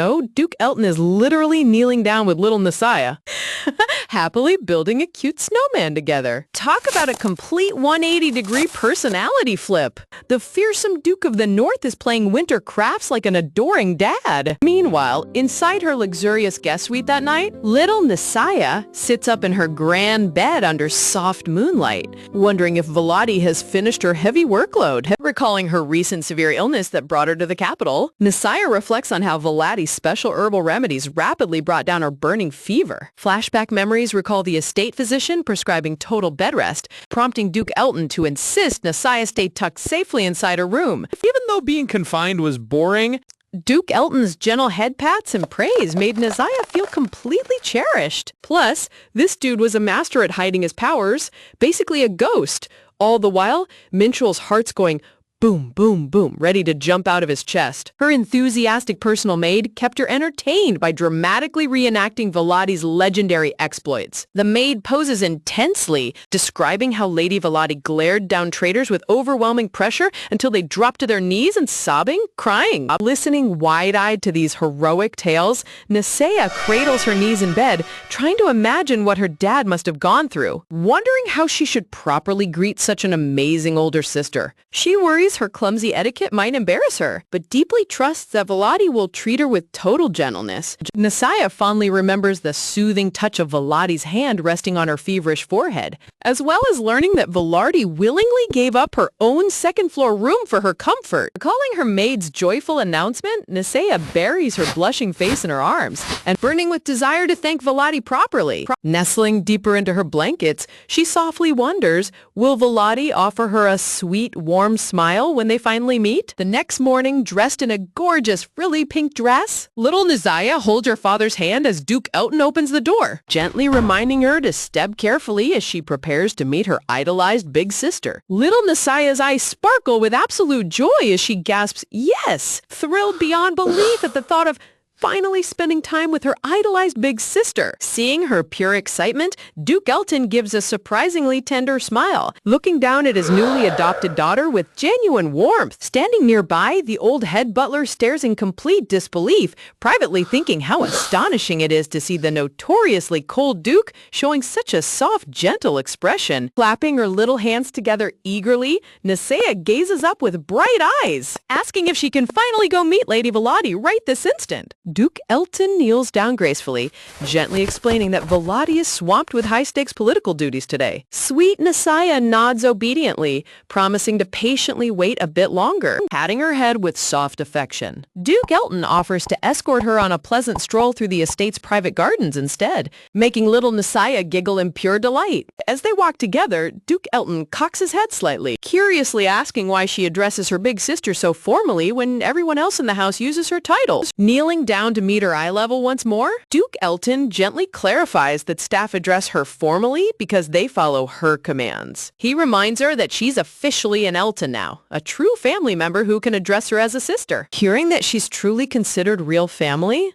Nasaya's face lights up with sheer amazement, gasping out a thrilled wow as sparkles radiate around her. The old butler steps in with a warm warning, gently reminding the little lady that getting overly hyped isn't good for her recovery, prompting her to catch her breath with a quick nod. Watching Duke Elton give Nasaya gentle head pats, the butler silently reminisces about how remarkably Nasaya resembles the late Duchess. Yet a trace of melancholy crosses his mind, wistfully wishing the Duke had shown Volati this exact warmth during her own childhood. Seriously, why do manwa dads only unlock their top-tier parenting skills after their firstborn grows up? Talk about severe emotional favoritism. Vivid memories of young Volati flood the butler's mind.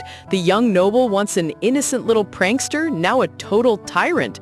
He even killed off all the household staff who raised him, everyone but this old man. Recalling how sweet and sensitive she was as a little girl before she had to harden her heart for northern politics. Looking down sorrowfully, the loyal old servant silently prays that seeing her father shower a new child with affectionate care won't deeply wound Volati's fragile heart. As night falls over the grand Elton estate, moonlight bathes the majestic stone roofs under a quiet, starry sky. Meanwhile, inside her cozy guest room, little Nasaya lies awake under her silk blankets, staring up in deep thought and questioning if what she witnessed earlier in the garden was real. She vividly recalls that fleeting second in the garden earlier, pointing to an encounter with a servant named Lin, when Volati glanced down from her office window and their eyes directly locked across the courtyard. Gripping her bedsheets tightly, Nasaya pouts with restless eagerness, wondering how long soon actually means when you're dying to meet your hero. Throwing her covers aside with a quiet huff, the determined little girl resolves that taking a quick secret peek in Volati's room wouldn't hurt anyone. Slipping her tiny feet into indoor slippers, she burns with desire to catch a closer glimpse of Volati's legendary, breathtaking beauty. Peeking cautiously through her bedroom door, Nasaya reminds herself that after 3 long years of idolizing Volati from afar,